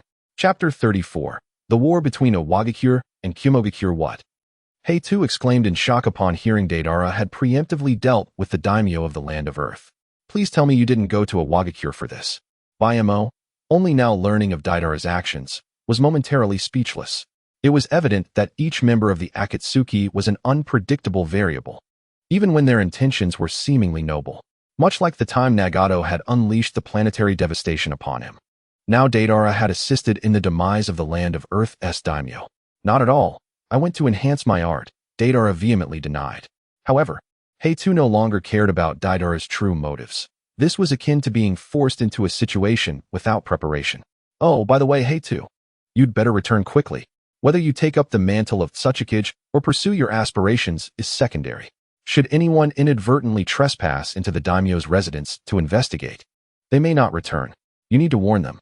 As for the reason, it pertained to my altered artistic C4 Garuda. Deidara elaborated on the modified Garuda's characteristics, causing Heitu's expression to shift dramatically. She glanced at Baimo, hesitating to voice her thoughts. After all, she had only recently sought to join, and now she was considering withdrawing. It felt rather abrupt. Return now. Do not assume that the daimyo's absence means your duties are complete. The ministers remain. and their existence is no different from that of the daimyo. Unless they are dealt with, you cannot secure freedom for the land of Earth or control over your fate. Bayamo paid little heed to Hei-Tu's potential departure. His agreement for her to join was never intended to last long. The primary objective was for her to gain a closer understanding of the Akatsuki's goals before eventually becoming Tsuchikage herself. Understood. I will not fall short of what the Mizukage has accomplished. Hei-Tu clenched her fists, nodding earnestly. Now go quickly. If you encounter difficulties that you cannot resolve, feel free to assign us a task. Deidara urged, anxious that Hei-Tu might reconsider and choose to stay. Yes. Hei-Tu surprisingly refrained from retorting. Take this. I hope it fortifies your resolve. As she turned to leave, Bayamo slipped something into her hand. By the time Hei-Tu realized, she had already distanced herself from Bayamo and the others.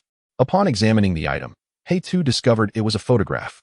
A group photo featuring Bayamo and another individual, clad in a striking red high-slit qipao, confidently standing before the rock golem technique, radiating an air of self-assuredness.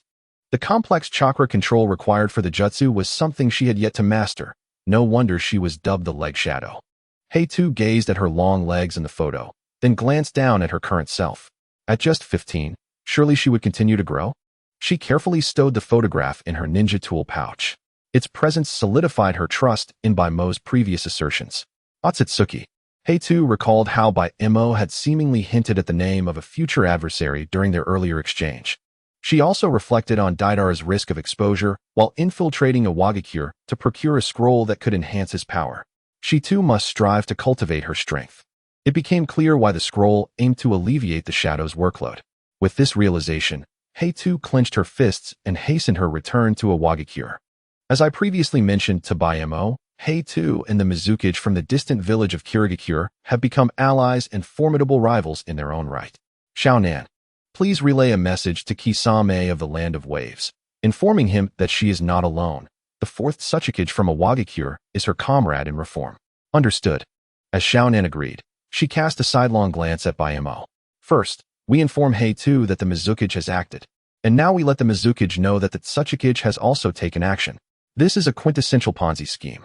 The distinction lies in Baimo's deception, which aims to fortify the resolve of both parties. A month has elapsed. Wagakure and Kirigakure have made preliminary advancements.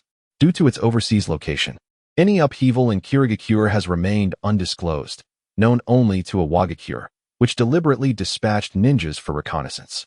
Meanwhile, the news of the bizarre demise of the entire daimyo clan in Wagakure spread rapidly throughout the ninja world. Inoki resigned in disgrace, retreating to the position of elder, and bequeathed the title of Tsuchikage to the merely 15-year-old Hei-Tuesday.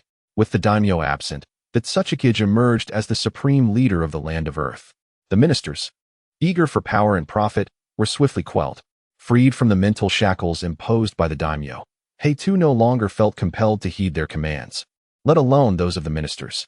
Initially, the common folk and ordinary ninjas found it unsettling that the daimyo had been replaced by the Tsuchikage. But they soon embraced the change with enthusiasm.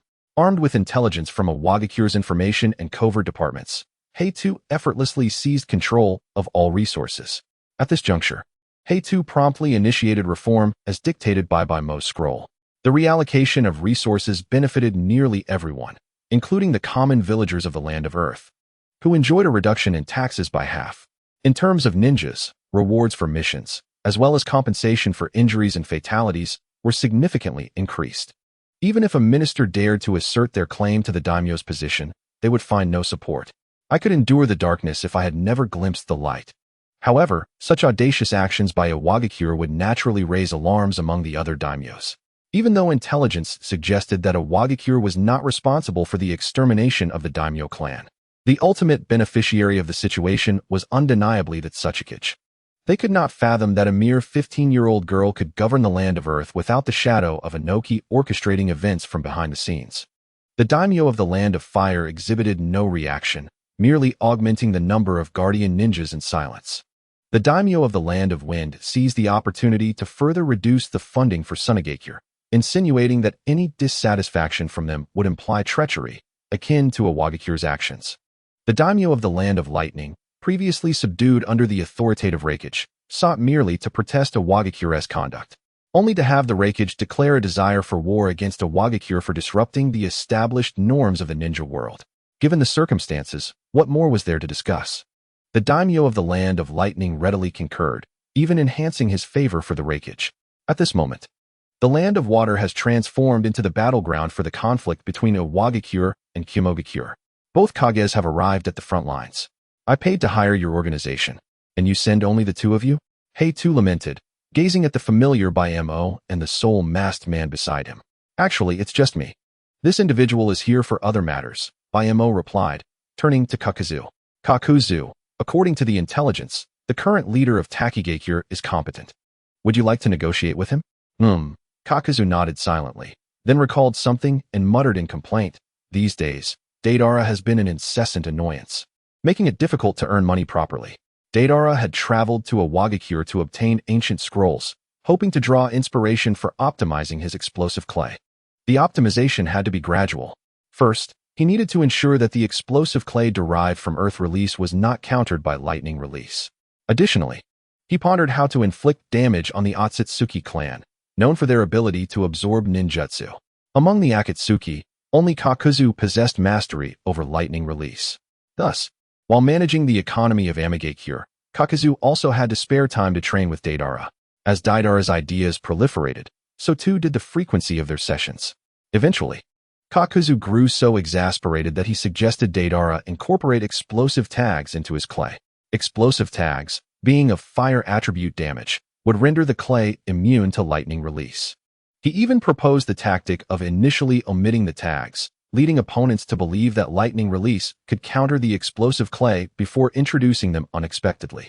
Kakuzu initially hesitated to provide Deidara with this idea, considering the high value of explosive tags and the substantial cost Deidara incurred in his explosive artistry.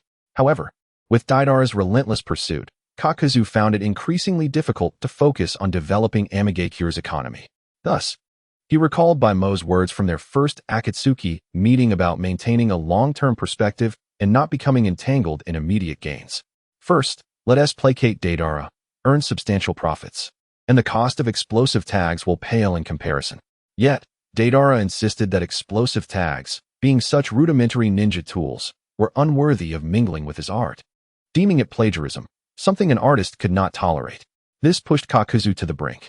Just then, Baimo invited him to the current battlefield between a Wagakure and Kimogakure, located in his hometown, Takigakure. Without hesitation, Kakuzu agreed, leaving Deidara behind to fend for himself. Surely, when he returned, Deidara would have found something to occupy his time. Deidara could not simply sit idly during Kakuzu's absence. Such behavior was contrary to his nature. Deidara seeks to enhance his strength. What of you, Kakuzu?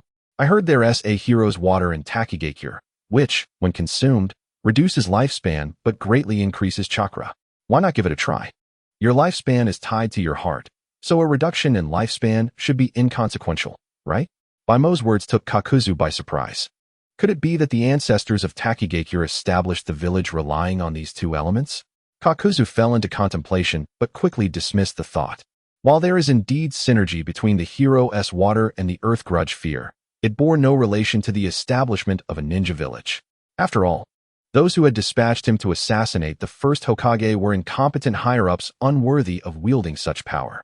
Bring out Inoki, the one who can manage affairs. The fourth Raikage, clad in armor of lightning, appeared at the front lines, bellowing at Hei-Tu. I am the Tsuchikage and the leader of the Land of Earth. Invader Raikage, speak your mind, or let us resume the battle. Hei-Tu did not flinch in the face of the Raikage's words. Kakuzu, watch the waterfall. Baimo's voice interrupted Kakuzu's thoughts. The waterfall? Kakuzu looked up at the grand waterfall at the entrance of Takigakure. Takigakure, nestled in the interstices of great nations, had remained untouched by war, shielded by the massive waterfall behind it. In the clash of great nations, battles are fought fiercely outside the waterfall, much like the present situation.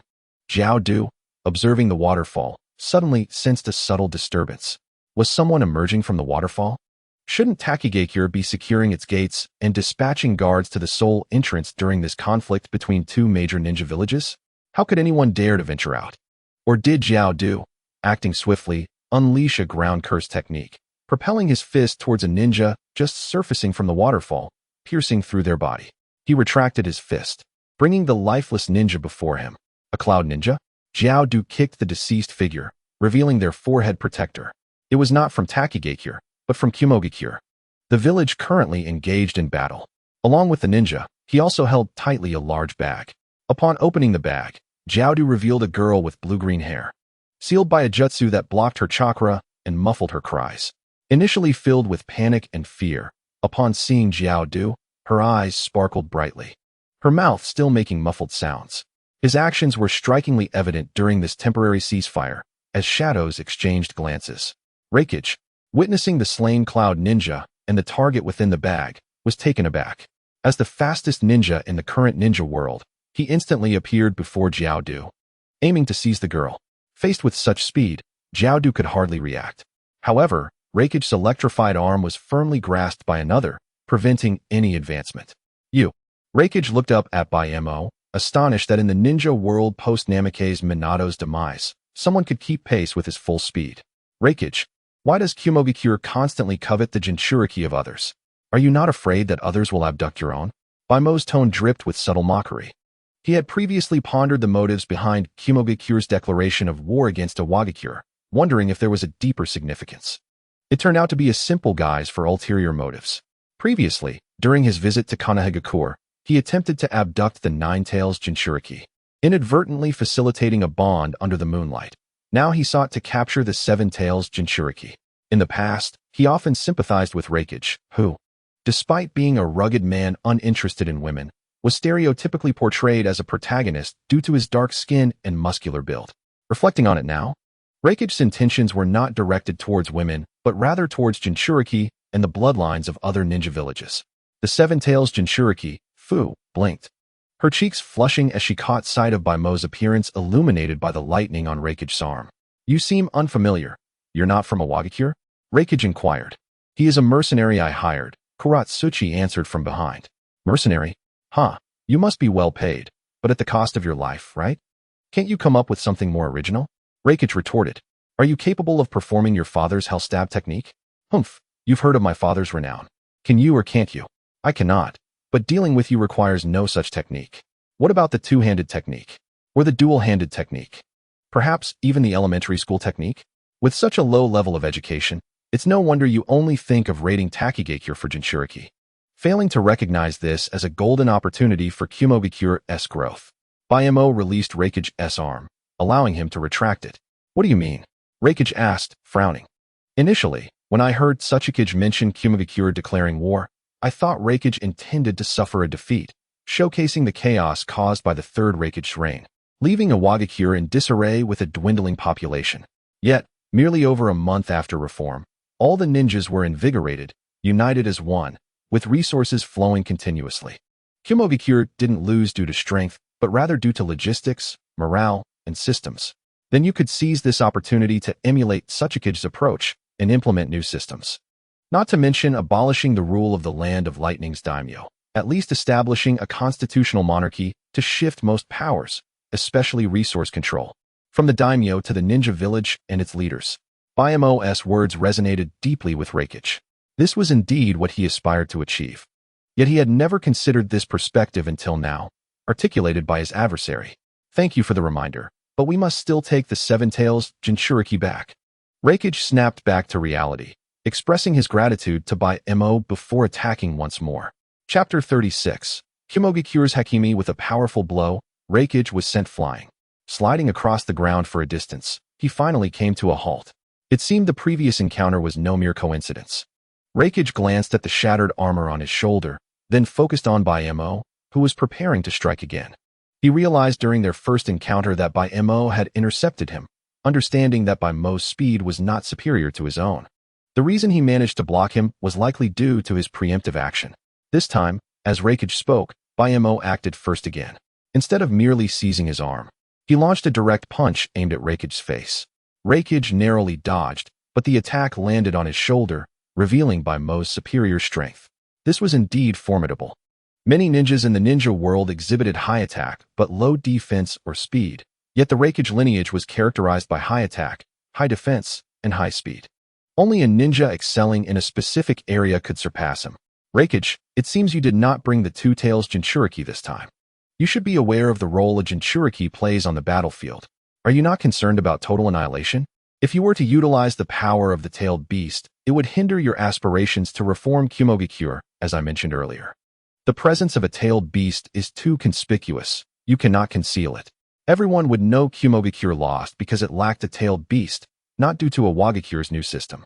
Upon hearing Baimo's words, Reikage paused, scanning the IWA ninja forces behind Karatsuchi before his gaze landed on Fu. What about the 4 tails and 5 tails? Please don't tell me the Jinchuriki you mentioned refers to her. Fu, at her current age, was comparable to Naruto and Sasuke. A mere child who would have just graduated from a ninja academy if one existed. In such youth, could she truly wield the power of a tailed beast? Little girl, tell Shomei to show Reikage what you can do. Baimo chuckled lightly, turning to tear off the seals binding Fu. Huh, yes. Once freed, Fu immediately began to communicate with the 7 tails. Lord Shomei, please lend me your power. However, the 7 tails was perplexed. It did not understand how Baimo knew its name. 4-tailed beasts. Only those they acknowledge can know their names. Lord Shomei, are you there? After pondering for a while without an answer, the 7 tails finally responded to Fu's continuous calls. Fu, your body cannot withstand too much of my power. Let that person figure it out. Lord Shomei, I'm fine. He saved me, and now it's my turn to step up. I want to make 100 friends. I cannot perish here. Fu shook her head resolutely. Baimo's hand rested gently upon Fu's head as she swayed back and forth. With a sudden jolt, Fu became still. It's all right, don't exert too much force. Just scare Reikage a little, Baimo advised. Yes, Lord Zhongming, I shall heed his words, Fu replied softly. Their communication, akin to that of tailed beasts, was overheard by Reikage, who stood not far away. Although the voices of the tailed beasts resonated only within Fu's mind, Reikage keenly sensed a key detail. The Jinchuriki of the 7 tails appeared to have a remarkable rapport with the beast. As the village most knowledgeable about tailed beasts, Reikage understood that mastering the chakra of a tailed beast was not overly challenging, provided the Jinchuriki remained steadfast in their resolve. Individuals like Oanoki and Han from Iwagakure exemplified this, having harnessed the power of their tailed beasts through diligent training. However, to truly unleash the full potential of a tailed beast, reconciliation between the beast and its Jinchuriki was essential, a feat far more arduous. While gifted individuals suited for sealing Jinchuriki were rare, each ninja village could typically identify a few. Yet, those capable of reconciling with their tailed beasts were indeed a rare find. The petite girl before him, having achieved such reconciliation at a tender age, indicated that with normal growth and training, she would inevitably become a perfect Jinchuriki. Reikage's gaze burned with intensity as he regarded Fu. As Fu conversed with Baimo, she inadvertently met Reikage's penetrating eyes and was immediately frightened by the intimidating figure before her. Lord Zhongming, save me. I don't want to be taken by the scary uncle, she thought, wishing for 4 tails to appear. Baimo communicated with Zhongming within Fu, who sensed her fear and refrained from further words, beginning to release his power. A crimson chakra surged from Fu's being. The tailed beast chakra, imbued with a nature of hatred and brutality, could drive an unstable Jinchuriki to madness, even without direct interference from the beast. Fortunately, Fu's heart was bright and free from resentment. After partially transforming, she managed to maintain control over herself. Retreat. Reikage quickly assessed the situation and commanded his cloud shinobi to withdraw. One individual could restrain him, and should the semi-tailed beast formed Jinchuriki ally with IWA shinobi, his forces would stand no chance. Moreover, as Baimo had just cautioned, if the tailed beast caused too much commotion, their concealment would become untenable. Suchikage, should you dare to seize the tailed beast of Takigakure, I will unite with Konoha to declare war upon you once more. Reikage issued a final threat before retreating, fearing that Iwagakure might attempt to claim this girl, endowed with the potential of a perfect Jinchuriki, for their own. Following the withdrawal of the Cloud Shinobi, IWA Shinobi also retreated under Akatsuki's command, leaving the surroundings enveloped in silence, save for the sound of the waterfall in Takigakure. Once the tailed beast's cloak faded from Fu, her skin revealed the scars of the tailed beast chakra's scorching touch. Baimo crouched down and gently touched her. Awakening from her stupor, Fu's face flushed. I am fine. She looked down to discover that the fiery pain had vanished from her body. Am I truly all right? You possess medical ninjutsu? Akatsuki remarked in astonishment. Sort of. Bayamo replied without denying it. Your medical ninjutsu and extraordinary strength are reminiscent of Tsunade. Akatsuki teased. Thank you, Senior Kakazu, for rescuing me from the Cloud Shinobi earlier. I know you. You were a formidable ninja from Takigakure. Fu exclaimed, bounding over to Kakazu, her face alight with excitement. Senior Kakazu, and this young man. My name is Fu. Shall we be friends? She twirled her head, eagerly awaiting a response from Kakazu and Bayamo Kaku. Taken aback, glanced at Bayamo, seemingly seeking guidance, for they no longer needed to collect tailed beasts. However, according to Bayamo's plan, the bond between Jinchuriki and tailed beast represented a formidable strength that could serve as an asset. Fu, would you care to join us? Bayamo offered with a smile. Join. But that black uncle just said if I joined, there would be war again, Fu replied, tilting her head in confusion. He merely stated you could not join a Wagakure. He did not mention you could not join us. We are the dawn of the ninja world, dedicated to spreading joy and guarding against forces that threaten this realm. Wow, that's impressive. I want to join, Fu exclaimed, jumping with enthusiasm. Aren't you afraid that Reikage might declare war on you one day? Akatsuki remarked, observing Bayamo's persuasive tactics on the young girl. If he truly cannot forget Fu, I might just have to steal his hachibi, Bayamo jested, patting Fu's back as they prepared to depart. Huh. Akatsuki stood flabbergasted, mouth agape. Chapter 37. Conan, is it no longer feasible? Wait a moment, if I leave without notice. The village chief will worry. Can you accompany me back to inform him? Fu tugged at Bayamo's sleeve. Of course, he replied. Yay. Fu leaped joyfully to the waterfall's edge, beckoning. Come quickly, I'll lead the way. Such vibrant energy, Bayamo mused as he followed her, with Kakazu silently trailing behind. Should the current leadership of Takigakure lack discernment, Kakuzu resolved to execute another cleansing. Fortunately, there was no opportunity for him to intervene. The village chief of Takigakure was a young man, caring for his villagers, yet somewhat timid. Lacking ambition, he did not oppose Fu's desire to leave, but was concerned for her safety, particularly given the presence of a former rogue ninja from their village, Kaku. However, upon Bayamo revealing the details of Kakuzu's past mission to assassinate the first Hokage, the young chief came to understand Kakuzu's betrayal. Coupled with Fu's vivid recounting of how Kakuzu had saved her and Bayamo had healed her wounds, the matter was settled. The chief consented, and although others expressed dissent, they were silenced by Kakuzu's gaze. Kakuzu recognized that the villagers were kind-hearted and easily exploited. Before departing, he issued a parting threat. This village is well. But should it revert, I would not hesitate to return for another cleansing, to claim your hearts. As the three emerged from the waterfall, they found Akatsuki still in a daze. Upon seeing Bayamo emerge, his vacant gaze shifted. Akatsuki, what are you doing here? Is there something else? Bayamo inquired with curiosity. Bayamo, tell me, do you think this little sister is cute? Akatsuki pointed at Fu, his expression grave. She is quite adorable. Why do you ask? And what about me? You're all right. What is this still okay nonsense? Forget it. Do you find Reikage adorable? After Black Earth posed this question, he anxiously scrutinized Bayamo's expression. Have you lost your mind? Bayamo replied with a look of disdain, almost feeling nauseated. That's good then. Black Earth sighed in relief, patting his chest as if a burden had been lifted. Well then, goodbye. I have many matters to attend to. We will connect again when time allows. With a wave, Black Earth departed. Divine Golden Horn, let us also set off for home, Bayamo said, feeling perplexed by Black Earth's question.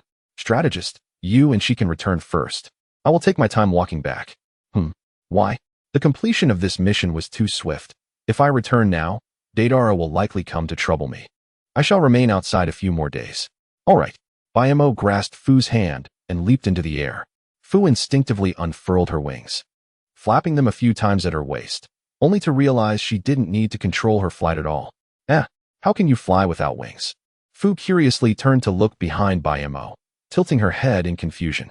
On their return journey, Fu chattered incessantly with questions. Bayamo did not mind and took the opportunity to share some basic information about the Rain Hidden Village and the Akatsuki organization with Fu. Upon returning to the Rain Hidden Village, Bayamo entrusted Fu to Conan, who prepared accommodations for her and then sought out Bayamo. Conan led Bayamo to an open space outside the village. I have thought of a method to test, she announced, handing Bayamo a cup of milk with a straw inserted.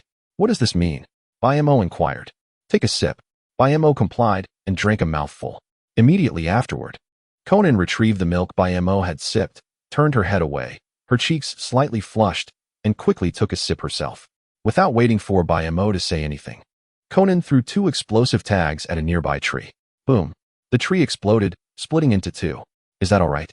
Conan looked expectantly at Bayamo. Bayamo raised a hand, and 2 explosive tags materialized above the tree's fracture, flying back into Conan's hands. Indeed, it works, Conan exclaimed with excitement.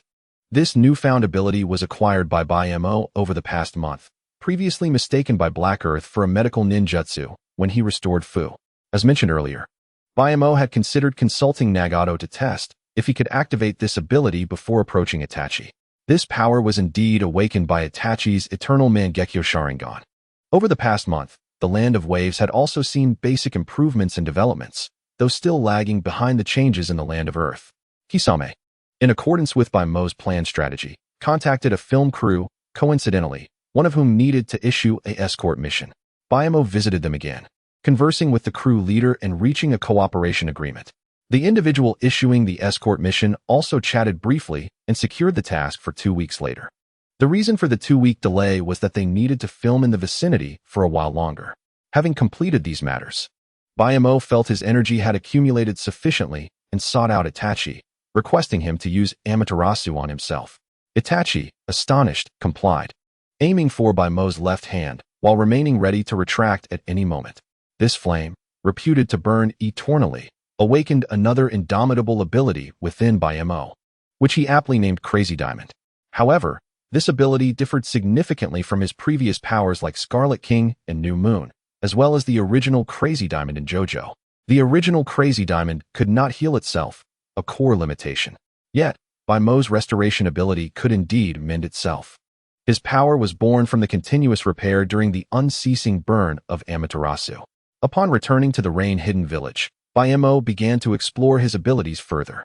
He discovered that simply infusing natural energy could only enhance the speed of repairs and consumption. He must physically touch something to restore it. During this time, Conan assisted him in practice. It was evident that Conan harbored a small thought, especially after Bayamo mentioned the low consumption of restoring inanimate objects. Wouldn't it be splendid if he could instantly restore thousands of explosive tags after they detonated? Thus, Conan began to devise various methods. First, she attempted to have Bayamo infuse chakra, trying to extend chakra as a part of his body. This proved unfeasible as Bayamo utilized natural energy, not chakra. Unlike chakra or the natural energy of the summoning realm, Bayamo's natural energy bore no trace of his essence. Even with Conan employing her paper jutsu to shield against the encroaching natural energy, she could not transform the natural energy Bayamo transmitted into an extension of herself. At this moment, Conan conceived another possibility. The core reason natural energy could not serve as an extension was due to the absence of Bayamo's essence. The natural energy within Bayamo was merely a consumable for utilizing his abilities. Thus, the critical factor was to imbue it with Bayamo's essence. So, Conan devised a plan. By drinking a cup of milk with Bayamo, indirectly sharing a trace of his essence, she indeed succeeded. Bayamo no longer needed to touch to repair. Her chakra temporarily became an extension of Bayamo. This principle bore some resemblance to the chakra of tailed beasts. Bayamo pondered, analyzing the situation. In the original story, Naruto distributed Ninetales chakra to the Ninja Alliance, and by linking with Minato through a fist bump, he could teleport everyone using the Flying Thunder God technique. Is it no longer effective? Conan threw another explosive tag but saw no restoration occur, turning to Bayamo. Conan, your words carry a double meaning. Bayamo replied with a deadpan expression. Indeed, it had already ceased to function. Sharing a single straw of essence meant it would swiftly dissipate. Could we perhaps rephrase that? Chapter 38. The initial signs of friendship in Konoha. Is there ambiguity? Conan paused briefly, then understood the double meaning Bayamo referred to. Nevertheless, she shot Bayamo an exasperated glance, but said nothing further. The last time Bayamo had teased Conan, she suddenly recalled that she was a woman in her 30s. What was there to feel shy about? Had she never seen a pig run after eating one? Knowing such matters was perfectly normal. Thus, facing Bayamo's remarks, Conan had built up a layer of immunity. Yet this time, after giving Bayamo a sidelong glance, a solution involuntarily surfaced in her mind. Bayamo, Kisame, and Itachi encountered Kakashi's team during their mission in the Land of Waves. Bayemo explained to Sasuke how to attain the Uchiha clan's ultimate ocular power. After returning from the rock-hidden village, Bayemo had taken the opportunity to share the events occurring in the Land of Waves, the Land of Water, and the Land of Earth with Conan. Among the details, he mentioned that the condition for evolving the Rinnegan was the fusion of Indra's power from the eternal Mangekyo Sharingan with Ashura's power. For Xiaonan, this matter is etched deeply in her memory. According to Bayemo, it stands to reason that Nagato's Rinnegan could not possibly be an innate gift. The subsequent conversation between Xiaonan and Bayemo regarding Uchiha Madara's schemes is of little consequence. What holds significance is that Xiaonan learned from Bayemo about the method used by Bayemo to advance Uchiha Sasuke to the eternal Mangekyo Sharingan, which involves consuming a cup of milk from the reincarnation of Ashura, Naruto, Uzumaki, each day. While somewhat peculiar, it raises no objections. Moreover, Bayemo did offer Sasuke alternative options, including the method of transplanting cells that would harm Naruto. It is evident that the solution for advancing the Rinnegan also applies to Xiaonan's current desire to obtain Bayemo's essence. Instead of sharing the same cup of milk, it now necessitates direct consumption. Perhaps I should await the mutual explosive tags, Xiaonan thought, realizing that having you repair the explosive tags would be an utter waste of talent. Suddenly, she changed her tone with a serious expression. Bayemo discerned a hint of awkwardness beneath Xiaonan's earnest demeanor. Before he could utter a word, Xiaonan swiftly departed. She was reluctant to delve deeper into the matter. However, her approach did inspire Bayemo. A few days later, the film crew previously mentioned concluded their shooting and prepared to set out, and Bayemo arrived at the designated meeting place in Konoha as promised. As an outsider entering the village, Bayemo was registering at the entrance. From the Rain Village, escorting the film crew? It couldn't possibly be that crew, could it? Which one? Who else could it be but that crew featuring the superstar Fuji Fuyuki? Didn't you say that film was aimed at children? As the gatekeepers, Gongzi Tai and Shingetsu Izumi handled Bayemo's registration while engaging in conversation. Wait, didn't Kakashi take this escort mission? He mentioned it to me this morning. Upon this realization, Shingetsu Izumi lifted his head and regarded Bayemo with suspicion. Calm down, Izumi. A relaxed Kakashi appeared, squinting with a smile as he approached. Kakashi, you're just in time. What's going on? Shingetsu Izumi inquired, holding the registration book. After taking the mission, I consulted with the film crew. The one who hired me is Mr. Santaifu, Fuji Fuyuki's agent, and I'm collaborating with the director of the crew. Just make a note of it. I'll take this person with me. See you later. Kakashi led Bayemo away from the gates of Konoha. As they walked, Kakashi engaged in conversation with Bayemo. After confirming that Bayemo had indeed come to Konoha solely for the film crew and would leave immediately upon their departure, Kakashi let out a slight sigh of relief. The crew is stationed at that location for rest. You may head there first. I still need to gather my subordinates. Kakashi had specifically invited Naruto, Sasuke, and Sakura to watch the film Princess of Wind and Cloud to familiarize them with the mission objectives. They should be nearing the end now. Just as Kakashi thought of this, he spotted Naruto and the others rushing toward him in disarray. Kakashi-sensei, it's all Naruto's fault. He was making a ruckus in the theater, and we got kicked out. Sakura complained immediately. It's not just Naruto's fault. Aside from him, there were quite a few 7- and 8-year-old children who were also excitedly shouting at the end. Sasuke surprisingly defended Naruto. This was not unexpected. Before the Chunin exam, Sasuke's mindset had nearly reverted. During their harrowing final battle at the Valley of the End, they had bared their souls to one another. Naruto expressed his anguish, stating, "When I see you in pain, my heart aches too, painfully unbearable." Sasuke revealed that he too had been watching Naruto, observing how both he and the last survivor of the Uchiha clan faced ostracism from the villagers, deliberately acting foolishly to attract attention. Each time he saw Naruto, he felt a tinge of concern, eventually likening Naruto to family, providing him comfort. He also confessed that witnessing Naruto's suffering caused him pain as well. In short, do not question it. It is the bewildering bond of friendship in Konoha. Sasuke believed Naruto faced scorn due to his identity as the Nine Tails, treated differently by others. However, Sasuke was mistaken. As Bayemo had previously stated, Konoha was rife with bullying. The aggression mirrored that of online trolls. When Bayemo registered at the gate and mentioned he was from the Rain Village, he overheard villagers whispering behind him. It was no different from Bayemo's previous entry into Konoha during the Boruto era. For example, they whispered, "Is the Rain Village here to beg for food? Isn't that place always at war?" Have they come here to seek refuge?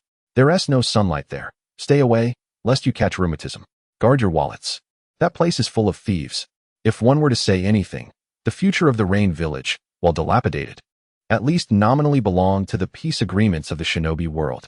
Yet currently, animosity between the ninja villages was all too common. The remarks became even more disparaging. Naruto, would you be interested in playing a prank? Bayamo smiled at Naruto. A prank? Naruto's eyes lit up. What do we do? Tell me quickly. Kakashi, standing to the side, raised his hand in an attempt to intervene, suddenly realizing a troubling thought. Why did it feel like Bayamo was the true core of his team? Sasuke sought power, which Bayamo could provide. Naruto longed for mischief, and Bayamo could fulfill that too. Even Kakashi himself had a penchant for novels, and Bayamo had genuinely produced a script, collaborating with the crew of Princess of Wind and Cloud.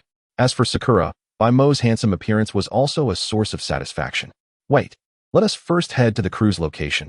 I need some props. Bayamo gestured toward the spot Kakashi had indicated earlier. Chapter 39. The terrifying snow drifting through the world by Mo and Kakashi's party arrived at the crew's encampment. After a brief exchange of pleasantries, Kakashi glanced around and inquired of Santaifu, "Where is Miss Fuji Fuyuki?" Sai, upon hearing that she was to film in the land of snow, she ran off alone. "We sent people to find her, but to no avail. Lord Kakashi, would you mind helping us look for her?" Santaifu implored with a sigh. "Isn't that stating the obvious? Your crew is merely cannon fodder. With so few people, how do you expect to return and overthrow the regime? That would be tantamount to seeking death. Have you made too many films and now believe that merely shouting 'never give up' will lead to success? Please, not everyone is a Jinchuriki. Uchiha, anger, and excitement do not equate to a power-up." Baimo's words left Santaifu feeling quite embarrassed. Kakashi hurriedly interjected, "It's all right, mister. Santaifu, I will assist you, huh?" Kakashi, mid-sentence, realized what Baimo had just said. Overthrow the regime? Wasn't this mission about escorting a film crew? He spoke the truth. He articulated precisely what I was thinking. A female voice echoed from the entrance. It was none other than Fuji Fuyuki, or rather, the daughter of the former daimyo of the Land of Snow, Fenghua Xiaoxue. Santaifu, give up. Do not harbor any more illusions. Our failure is inevitable. Fenghua Xiaoxue adopts a posture of pessimism. However, failure is not a certainty. Fenghua Nuroteo is currently engaged in the aggressive development of chakra armor, intending to initiate warfare, which undoubtedly poses a threat to other ninja villages. To neutralize this threat, supporting a daimyo lacking both capability and ambition to ascend is the simplest approach. Though his subordinates are inept, you can leverage the strength of Konoha, who would surely be eager to assist you. Baimo's tone shifted, presenting an entirely different argument. Upon hearing this, Santaifu's eyes rekindled with hope as he turned to Kakashi. As a renowned film star in the ninja world, Fenghua Xiaoxue is naturally affluent and does not need to conceal the mission's rank for monetary gain, unlike Dazuna from the Land of Waves. "I must consult with the Hokage," Kakashi stated with a serious expression. Prank, right?" Naruto exclaimed from his chair, flailing his arms. He could hardly comprehend Baimo's words. His mind was solely occupied with the notion that Baimo had come to prepare props for a prank. "Naruto, do not rush," Baimo said, taking 2 disposable cups and borrowing some water. After taking a sip and rinsing his mouth, he spat into the other empty cup and handed it to Naruto. "What should I do?" Naruto asked excitedly as he received the cup. "Evenly sprinkle the water inside Konoha," Baimo instructed quietly. Upon hearing Baimo mention the destination, Naruto's eyes sparkled with enthusiasm. He recalled the time he splashed paint on the Hokage rock, only to have to resort to a bucket of sewage when the paint ran out. "What is happening?" Kakashi, who was preparing to report to the 3rd Hokage, paused. Looking quizzically at Baimo, rest assured, "It's a harmless prank. No one will be in danger. By the way, Kakashi, did you?" Kakashi was still bewildered. "Why ask that?" "Of course I did. For the escort mission ahead, I took care of it at the public restroom, clearing my bowels to be in prime condition for the journey." Kakashi was filled with confusion over the question. Sasuke appeared indifferent to the prank, but remained attentive. Curious about Baimo, who seemingly was only a few years their senior, yet had teamed up with Itachi Uchiha. "Big brother, I'm ready." Naruto's voice echoed before his figure appeared. "Okay." Baimo lifted his right hand slightly, clenching his fist. "Crazy Diamond. Activate." At first, there was tranquility, as if nothing had occurred. But soon, anguished cries erupted around them. Kakashi's expression changed drastically upon hearing the commotion. Bayamo had claimed there was no life-threatening danger. Was it merely a facade? He hurriedly exited the Camp S base to behold a sight that would haunt him forever. What is snow drifting through the world? What does it mean to surf freely in your heart? Countless unknown entities pursued the villagers, burrowing into their backs. Kakashi felt an ominous tightness behind him.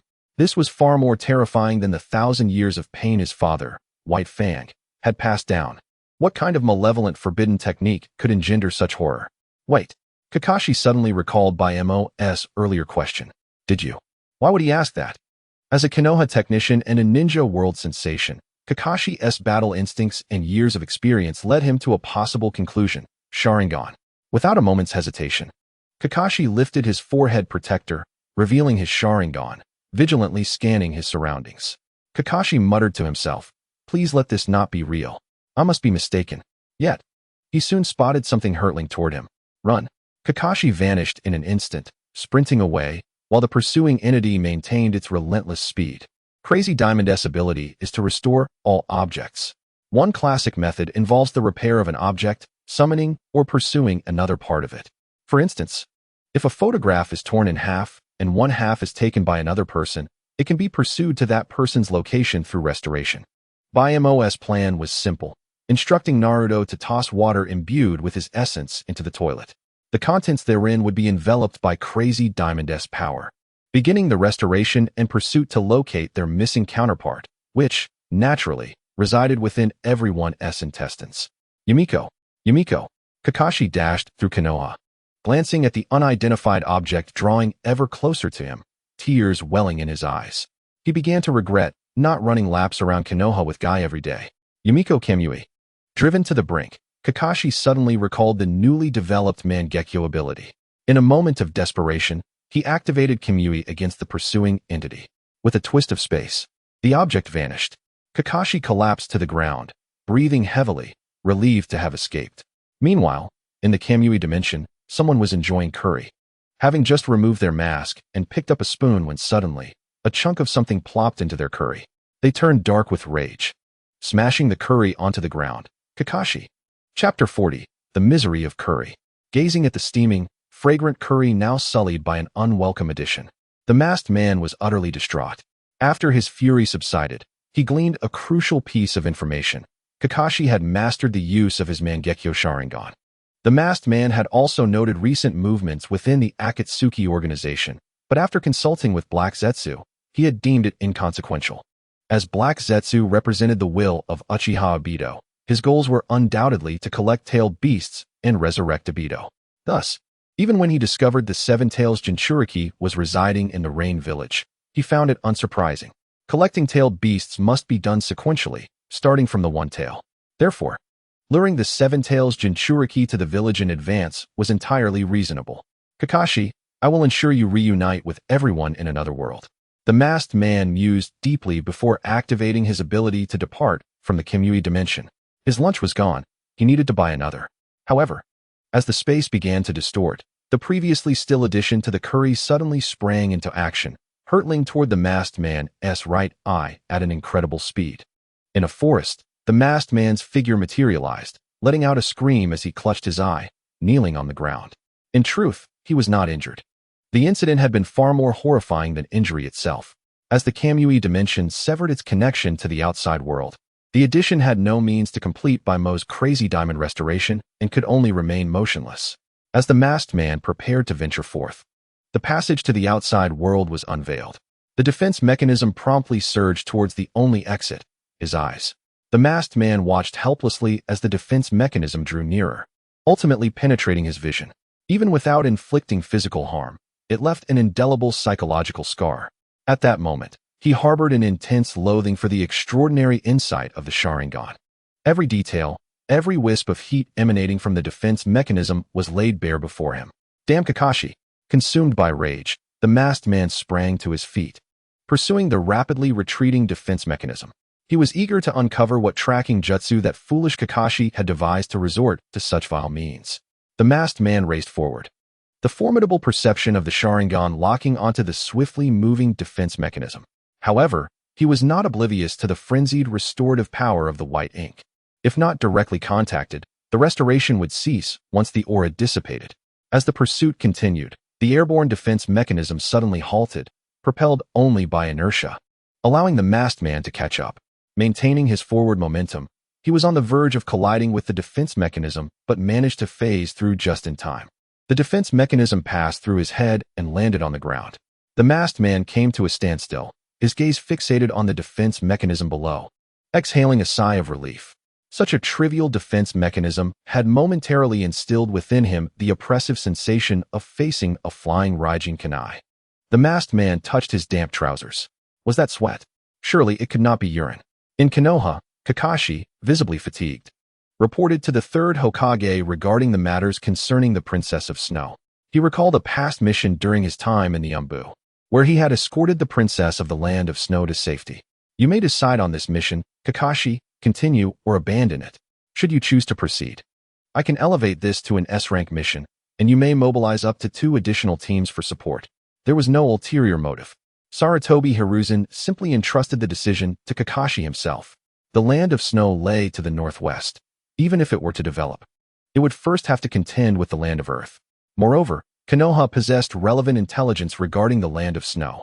Given the meager strength of the Land of Snow, it was hardly formidable, especially considering that their so-called ice release could only be utilized in their frigid environment. Naturally, Kakashi opted to continue the mission. As for support, he did not decline but chose only one additional team, his old friend Might Guy's squad. According to the latest intelligence provided by the third Hokage, the chakra armor crafted by the Land of Snow, produced at great national expense, possessed numerous effects, such as amplifying the user's chakra, enhancing ninjutsu potency, and offering resistance to ninjutsu and jinjutsu. Yet it could not defend against taijutsu. Kakashi instructed Guy's team to shadow them, ready to intervene should the situation become untenable. Upon returning to the production base, the director had been persuaded by the lead producer and the rest of the crew to proceed to the Land of Snow. This director was indeed talented, believing that if the audience discovered that the protagonist of Princess of Winds and Clouds was truly a princess, the excitement would soar. Furthermore, the tale of an exiled princess reclaiming her kingdom resonated deeply with the narrative of Princess of Winds and Clouds. The potential dangers of an ordinary person dying in battle had long been cast aside. This director was genuinely passionate about filmmaking. The sole issue was that the Princess of Winds and Clouds was unwilling to return. Upon Kakashi's return, his first action was not to persuade the Princess of Winds and Clouds, but to approach White Ink, his expression heavy with sorrow and resignation. Once was sufficient to accompany Naruto on that escapade. Please do not employ that technique again. It's far too terrifying. As Kakashi traversed the village, he noticed countless villagers clutching their behinds. Lacking Sharingan, they were oblivious to the events that had transpired, mistakenly assuming someone had unleashed the infamous 1,000 years of pain upon them. Only Kakashi and the late Konoha White Fang were capable of such a feat, leading those who recognized it to cast suspicious glances in Kakashi's direction. Fortunately, an observer from a third perspective vindicated him, clarifying that the recent attack had not been orchestrated by Kakashi. It has nothing to do with me. It was Gaara from Sunagakure, he explained, perplexed. When the Chunin exams commence, you will understand. It has no connection to me. He is the one who can manipulate sand. Kakashi fell silent. Not wishing to engage in further banter with White Ink, he approached the Princess of Winds and Clouds and initiated his attempts at persuasion. His efforts, however, were in vain. Kakashi had initially planned to utilize a Jinjutsu with his Sharingan to incapacitate the princess and transport her by ship. However, having just employed Kamui, he was too fatigued to use the Sharingan again. Turning to White Ink, he approached. It seems she agreed with your sentiments earlier. Perhaps you should give it a try? Kakashi-sensei, you're quite lacking, Naruto whispered mockingly from the sidelines. I merely refrained from unleashing my ultimate ace, Kakashi retorted, retrieving a novel titled Intimate Paradise from his pocket. Can a romance written by one single person for another truly serve as a strategy? White Ink's words left Kakashi speechless. Why not return? White Ink inquired, sitting beside the Princess of Winds and Clouds, posing the question directly, without Kakashi's long-winded philosophies or encouragement. Why not return? Did you not already provide me the answer? The Princess of Winds and Clouds replied, her voice tinged with frustration. Those individuals from the Third's retinue are no match for the tumult. Even if they were to overthrow him with the aid of others, I would merely remain a woman who knows nothing but the art of performance. The princess's attitude towards white ink differed starkly from that towards Kakashi, influenced by white ink's earlier articulation of her innermost thoughts and the new screenplay they discussed. Then let us develop a film. Since you possess expertise in this realm, we could transform the Land of Snow into a cinematic paradise. That is unfeasible. The environment of the Land of Snow is far too harsh, devoid of spring, a land of snow and ice. While it may suffice for certain specialized films. As for your notion of a cinematic haven, it simply cannot materialize. The Princess of Winds and Clouds shook her head, dismissing White Ink's ideas. Your suggestion, Following White Ink's gesture, the princess lowered her gaze and, upon seeing her necklace, blushed and clutched her chest. I was referring to your necklace. This was a keepsake from my father, she replied, her expression somewhat awkward as she released her grip on her collar, removing the necklace to inspect it closely. This is the key to activate a geothermal device, which, once initiated, can usher in spring to the Land of Snow. How do you know this?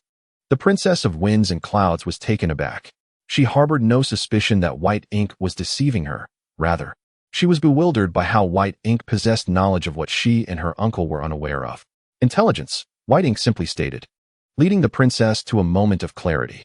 This was the current T0 level intelligence of the ninja world, embodied by White Ink. Utilizing a geothermal device to melt snow for agriculture seemed extravagant. However, employing it to create seasonal climates as per film requirements would prove immensely practical. The essentials required for life in the Land of Snow may be incorporated into the organization initiated by me, which is currently in its nascent stages of national development. The neighboring land of Earth can reliably supply you with the necessary resources. Behold, this is the agreement signed between the Tsukikage and myself. Impressive, isn't it? Fenghua Xiaoxue gazed at the scroll presented by Mo, momentarily frozen in place. Moreover, if she was not mistaken, the document bore the signatures of not only the fourth Tsukikage, but also the fifth Mizukage. Initially, she had regarded Mo merely as a talented ninja, akin to Jiraiya, who penned the Makeout series, but she was astonished to discover that Mo possessed knowledge beyond writing, extending to matters of ninja affairs. Consequently, after being struck by Mo's grand narrative, she suddenly felt that her uncle wasn't so terrifying after all. Fear not, that fellow's abilities are woefully inadequate. He believes he can conquer the 5 great nations merely by developing a chakra armor. If the village of Awagakure stands guard at the gates, he wouldn't even manage to step outside his own doorstep. Mo could only assert this much. For an actress who was not a ninja, Mo found it challenging to convey the stark disparity in strength merely through words. The terrifying spectacle of snow falling upon the world outside did not seem suitable as a testament to his prowess, and he modestly attributed it to Gar's actions. I believe you. All right, I shall return, Fenghua Xiaoxue declared, picking up a nearby script and addressing the crew members still engaged in conversation. Everyone, shall we set forth? This script was penned by Mo. Is this sufficient to convince you? Kakashi tilted his head, feeling as though his worldview had been radically altered. At the dock of the Land of Fire, Fenghua Xiaoxue perused Mo's script while preparing to board the ship. Throughout the journey, she meticulously read through the script, immersing herself in the emotions of its characters. Could I perhaps have a glance, just one? Naruto implored aboard the ship, yearning to see the script. Naruto, if you look at it now, the freshness will be lost when the movie is released, and besides, it's a matter of confidentiality, Kakashi replied casually, sitting on the ship's railing with a copy of Makeout Paradise in hand. However, it is of little consequence, as long as you sign a non-disclosure agreement. You may peruse it at your leisure. Furthermore, during the filming process, you will inevitably learn some aspects of the plot. Also, as ninjas, you may find yourselves too occupied to watch the movie upon its release, and by the time you have the opportunity, others will have already divulged the spoilers. Before Mo could finish his thought, Naruto approached him with a blank scroll and a brush, a look of eager anticipation on his face. Since you mentioned it, I shall sign as well. Kakashi swiftly interjected, taking the brush from Naruto. He had long wished to read Mo's script. Sakura and Sasuke also joined in signing the non-disclosure agreement, each happily taking a copy of the script to read. The title of this film is The Lotus Lantern, a version significantly reimagined by Mo. Initially, he contemplated customizing it for Fenghua Xiaoxue, perhaps renaming it Snow Lotus Lantern, but he reconsidered, realizing that snow lotus flowers are exceedingly rare. This narrative tells the tale of a child who, against insurmountable odds, successfully rescues their mother. Long ago, Kagaya Akatsuki descended to the mortal realm, bestowing power and hope upon humanity. However, she was acutely aware that her lineage, the relentless clan of celestial beings, would not spare her. Thus, Kagaya yearned for strength to protect herself and all that she held dear. Yet, her son failed to comprehend her, believing that she had sacrificed her emotions for power. He did not grasp that wielding a sword made it impossible to embrace others, and laying it down left him unable to protect them. Misunderstanding his mother, he heartlessly sealed her away upon the moon. Kagaya's newborn child, Chankong, watched helplessly as her mother drifted away, overcome with despair. Compared to her brother, who had sealed their mother, her own strength felt woefully inadequate. Nevertheless, Chankong refused to surrender hope. Though small and fragile, she inherited the longevity of the celestial clan. With unwavering resolve, she vowed that whether it took 1,000 years or 10,000 years, through mountains of blades or seas of fire, she would rescue her mother. While the others perused the script, Fenghua Xiaoxua was in a separate chamber recording the film's songs, the melodies emanating from the speakers. The lyrics, aligned with the narrative and accompanied by a hauntingly beautiful tune, evoked profound empathy. For instance, how beautiful are the stars in the sky, yet without you, all is lifeless. I refuse to see you only in the infinite moonlit world, and I traverse mountains and valleys for you, yet care not for the scenery. Or, spring, summer, autumn, and winter, on the 36,005th day of missing you. As she listened to the story and the songs, Sasuke's thoughts drifted to his parents, softening his demeanor. Naruto pouted, wishing to reminisce about his parents, though he did not even know who they were. However, he could empathize with the protagonist, Chankong. If his mother were sealed away, he would undoubtedly exert every effort to rescue her. In addition to those aboard the ship, outside in the woods near the dock, Kurizetsu was reading the script. Observing the narrative, Kurizetsu felt that Baimo seemed to desire his mother's resurrection more fervently than itself, which struck him as somewhat absurd. Chapter 42. Director, that is not surprising. Kurizetsu's presence here was due to its mission to deliver items to Baimo, collected blood samples, and an organized catalog. Initially, Kurizetsu intended only to hand over the catalog, but after reviewing several scripts during the journey, it changed its mind, deciding that delivering these items to Baimo would be the safest course of action. Lacking strength and wisdom, Kurizetsu was also in search of the whereabouts of Akatsuki Ishiki. As a member of Kagaya's clan, Ishiki was likely to possess the true power to destroy Baimo, and thus, these items could not remain in its possession. After receiving these items, Baimo assigned Kurizetsu a relatively simple task, to gather the blood of the individuals from the land of snow and deliver it to Haiden. On the deck, Kakashi reluctantly set aside the script, having completed his reading. He had not only finished the script for the Lotus Lantern, the tale of Akatsuki Chankong, but had also perused a few other scripts. These were acquired by the director at a substantial price, with lucrative contracts signed. The genres of these films varied. The one currently in production was suitable for all ages, focusing more on emotional development. In contrast, the others featured grand spectacles, with numerous battle scenes depicted in their narratives. One particular script recounted the tale of an alien girl, Kagaya Akatsuki, adopted by a couple on Earth, who, upon growing up, discovered her extraordinary powers beyond those of mortals and began to right wrongs and assist ordinary people. Yet, one fateful day, a fleet from her home planet arrived to annihilate Earth, transforming it into a nursery for the Akatsuki clan. Kagaya resolutely chose to side with humanity, engaging in a desperate battle against her kin that darkened the skies and obscured the sun and moon. In her quest to protect Earth, Kagaya was forced to kill all her kin who had come to Earth. However, some among the humans remained distrustful, believing her power to be too great and uncontrollable, and began devising schemes against her. Thus, they utilized the corpses of the deceased Akatsuki from the last Great War to forge a cataclysmic weapon intended to vanquish Kagaya Akatsuki. In a valiant effort to safeguard humanity, Kagaya engaged in a fierce battle against this weapon, leading to their mutual destruction. However, as fate would have it, a new crisis emerged, heralded by the reappearance of extraterrestrial foes within the realm of shinobi. United, the populace faced dire defeat. In this moment of despair, memories of Kagaya resurfaced, prompting the decision to resurrect her. Witnessing the unfolding drama, Kakashi found the grandiosity of the plot intriguing. Yet he yearned for narratives akin to the romantic escapades found in Jiraiya's Ika Paradise series. He desired tales woven with emotional entanglements, unrequited love, sentiments of hatred born from love, and other melodramatic twists. Consequently, after perusing the script, Kakashi subtly inquired of Hakumo whether he harbored any notions in this vein, discreetly presenting him with a cherished copy of Ika Paradise. Writing in such a genre poses no issue. However, one must consider that as the master who crafted the aforementioned scripts, hastily publishing works of romance or even crass content could adversely affect my reputation. Therefore, I propose to release it under your name, Kakashi. Is that agreeable? Hakumo regarded Kakashi, awaiting his response. Very well, I consent. Kakashi pondered briefly before nodding in agreement. Accepting this condition bore no detriment. On the contrary, it resembled Jiraiya's own circumstances. Moreover, publishing under his name might afford him an early glimpse of the content. Kakashi, feeling a pang of anticipation, noted that Jiraiya's romantic series had suffered significant delays.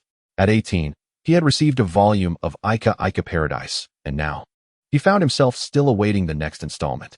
According to the storyline, the forthcoming Ika strategy would only emerge after Jiraiya and Naruto embarked on their training journey. With Kakashi's approval, and with time to spare, Hakumo decided to engage in writing during their passage to the Land of Snow. After several hours, the vessel entered the frigid northern territories. To capture specific scenery, the route to the Land of Snow did not traverse the continent directly, but rather circumnavigated it by sea. Hakumo completed his manuscript and presented it to the director overseeing the filming. This is a work by Kakashi. He felt embarrassed to present it himself and asked me to assist in its publication. Oh, absolutely, the director replied, surprised as he glanced at Kakashi before accepting the manuscript. As a renowned director from the Land of Fire, he certainly had avenues for publishing novels. Skimming through the draft, he looked up at Hakumo with a puzzled expression. Is this truly written by Kakashi Hatake? Indeed. Do not be deceived by Kakashi's seemingly aloof demeanor. In truth, he possesses a rather reserved passion. Observe, this is the book he just gifted me. One of his favorites, Hakumo remarked, retrieving the earlier presented Ika Paradise. That explains it, the director realized, and as he exchanged glances with Kakashi, who sheepishly scratched his head, the director's certainty solidified, leaving no room for doubt. Kakashi's focus remained on the manuscript, eager to uncover the contents that Hakumo had penned. Everyone, please enter the cabin and secure the equipment. Find a corner to wait. Enemies are approaching, Hakumo instructed. Understood. The director promptly directed his crew to organize their belongings, mindful of the value of their filming equipment. Soon, the deck was left with only the director, who clutched a simple camcorder, tethered to the ship to prevent being tossed overboard by the impending chaos. However, despite his fears, the filming must proceed. What if a breathtaking scene unfolded? Naruto, Sasuke, Sakura, prepare for battle. Kakashi observed the silhouettes of adversaries emerging on the icy surface. The four leapt from the ship, confronting the foreseen threat. Fuka, with a tight grip on the hexagonal crystal at her chest, felt a surge of anxiety as she gazed upon the approaching snow ninjas. Not finally. These foes can only employ their jutsu in this frigid expanse. Compelling them to await our arrival here, Hakumo clarified, standing beside Fuka to highlight the snow ninjas' limitations. Their ice techniques paled in comparison to Chojuro's water techniques, rendered ineffective in such adverse conditions. Otherwise, they would have ambushed them en route. Hakumo contemplated, pondering if Kuratsuchi was still preoccupied. His defensive and supportive abilities had reached their zenith, yet he lacked formidable offensive capabilities, especially in terms of large-scale destruction. During his prior skirmish with the Raikage, he had refrained from employing gravitational reversal. It was unnecessary to render the Raikage a one-armed combatant prematurely, and using such an effective technique on him seemed wasteful, as he might still be an ally in the future. As Hakumo mused, the snow ninjas initiated their offensive with devastating jutsu. A colossal ice whale breached the icy surface, hurtling towards the vessel. Hold on to me, Hakumo instructed Fuka, grasping the ship's railing firmly. Suddenly, the entire ship began to ascend into the sky. Chapter 43. Do you outline daily? Fuka, caught off guard by Hakumo's warning, hesitated, and by the time she registered his command, she nearly floated off the deck alongside the scattered debris. In a flurry, she lunged toward Hakumo, clutching him tightly. The ice whale missed its target. Yet, Hakumo found himself questioning the intelligence of the snow ninjas. Was Fuka's hexagonal crystal not their objective? Such reckless attacks could lead to fatalities. And if the crystal were shattered and sank into the depths, what then? Hakumo invoked the crescent moon technique to reverse gravity. Rather than repairing the ship after its destruction, he opted to preserve it. The ship, now buoyant in the air, exuded an ethereal, fairy tale ambience. As Fuka held onto Hakumo, her eyes fluttered open to reveal the breathtaking vista below, leaving her momentarily speechless. She finally comprehended why Hakumo had dismissed the threat of Fuka's pursuers. As an ordinary person, she lacked the nuanced understanding of the distinctions among ninja prowess, yet the visual spectacle was unmistakably vivid. On the ground, Kakashi's team and the snow ninjas were equally bewildered.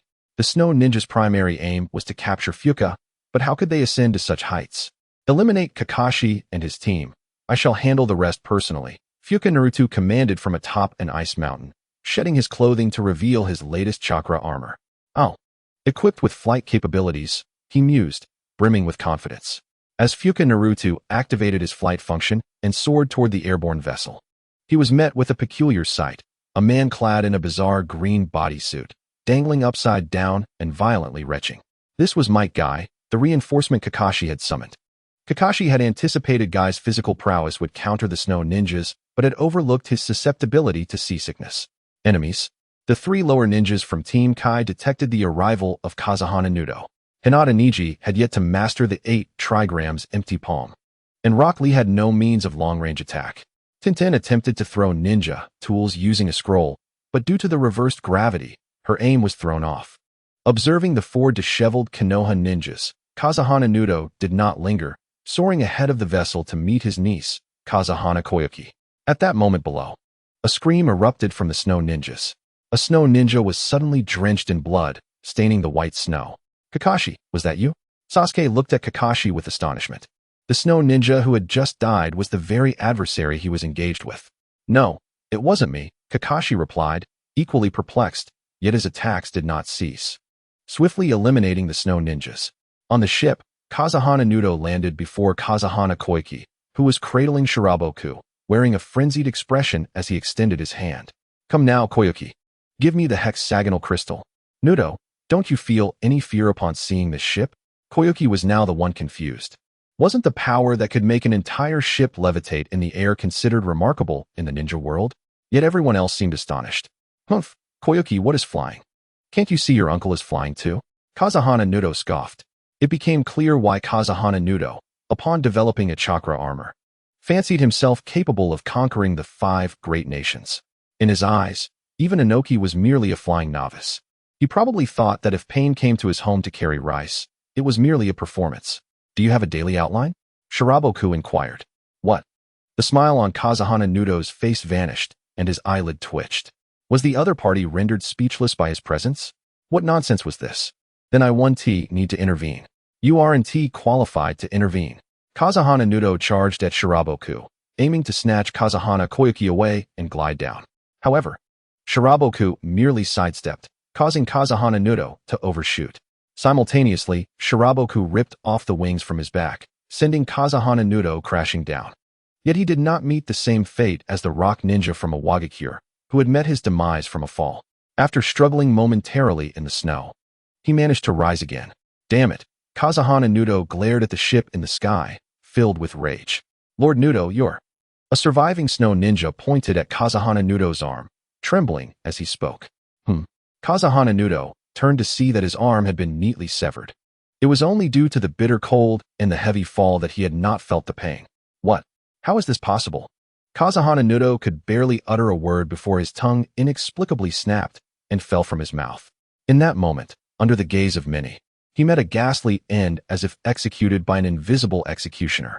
Your leader is dead. Are you still prepared to resist? Kakashi, regaining his composure, immediately urged the snow ninjas to surrender, and they began to abandon their resistance. Kakashi looked up at the sky. The ship was in motion, heading towards the capital of the land of snow. Kakashi and his companions began their journey as well. In the capital of the land of snow, Kazahana Koyuki utilized the hexagonal crystal to unlock the treasures from Kazahana Nudo's fantasies, the geothermal device, revealing the springtime of the land of snow.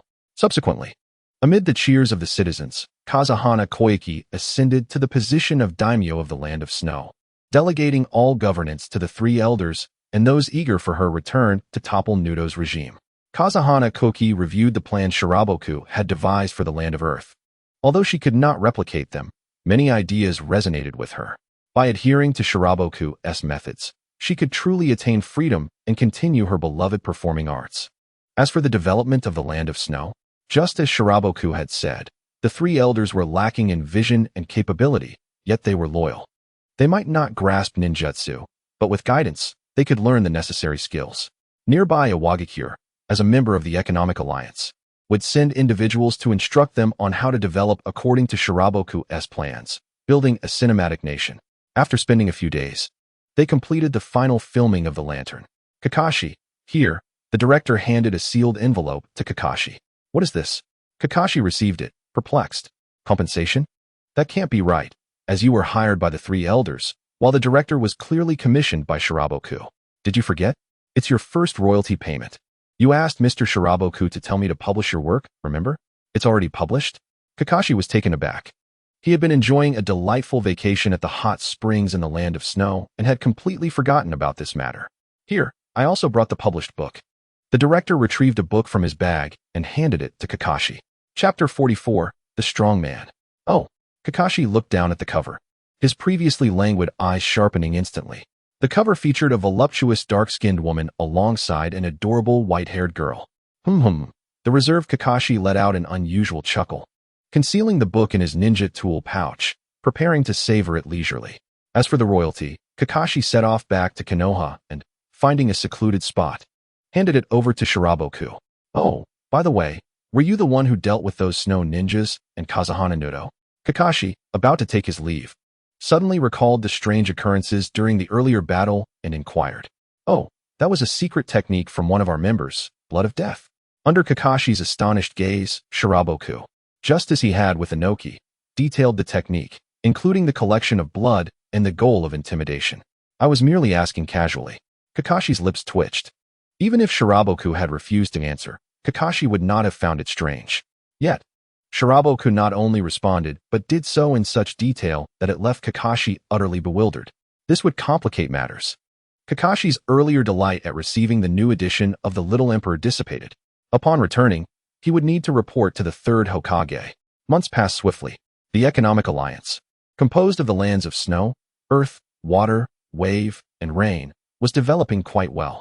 As for the Raikage, he had indeed followed Shiraboku's advice to challenge the daimyo of the Land of Lightning upon his return, seizing considerable power and beginning the development of the Land of Lightning.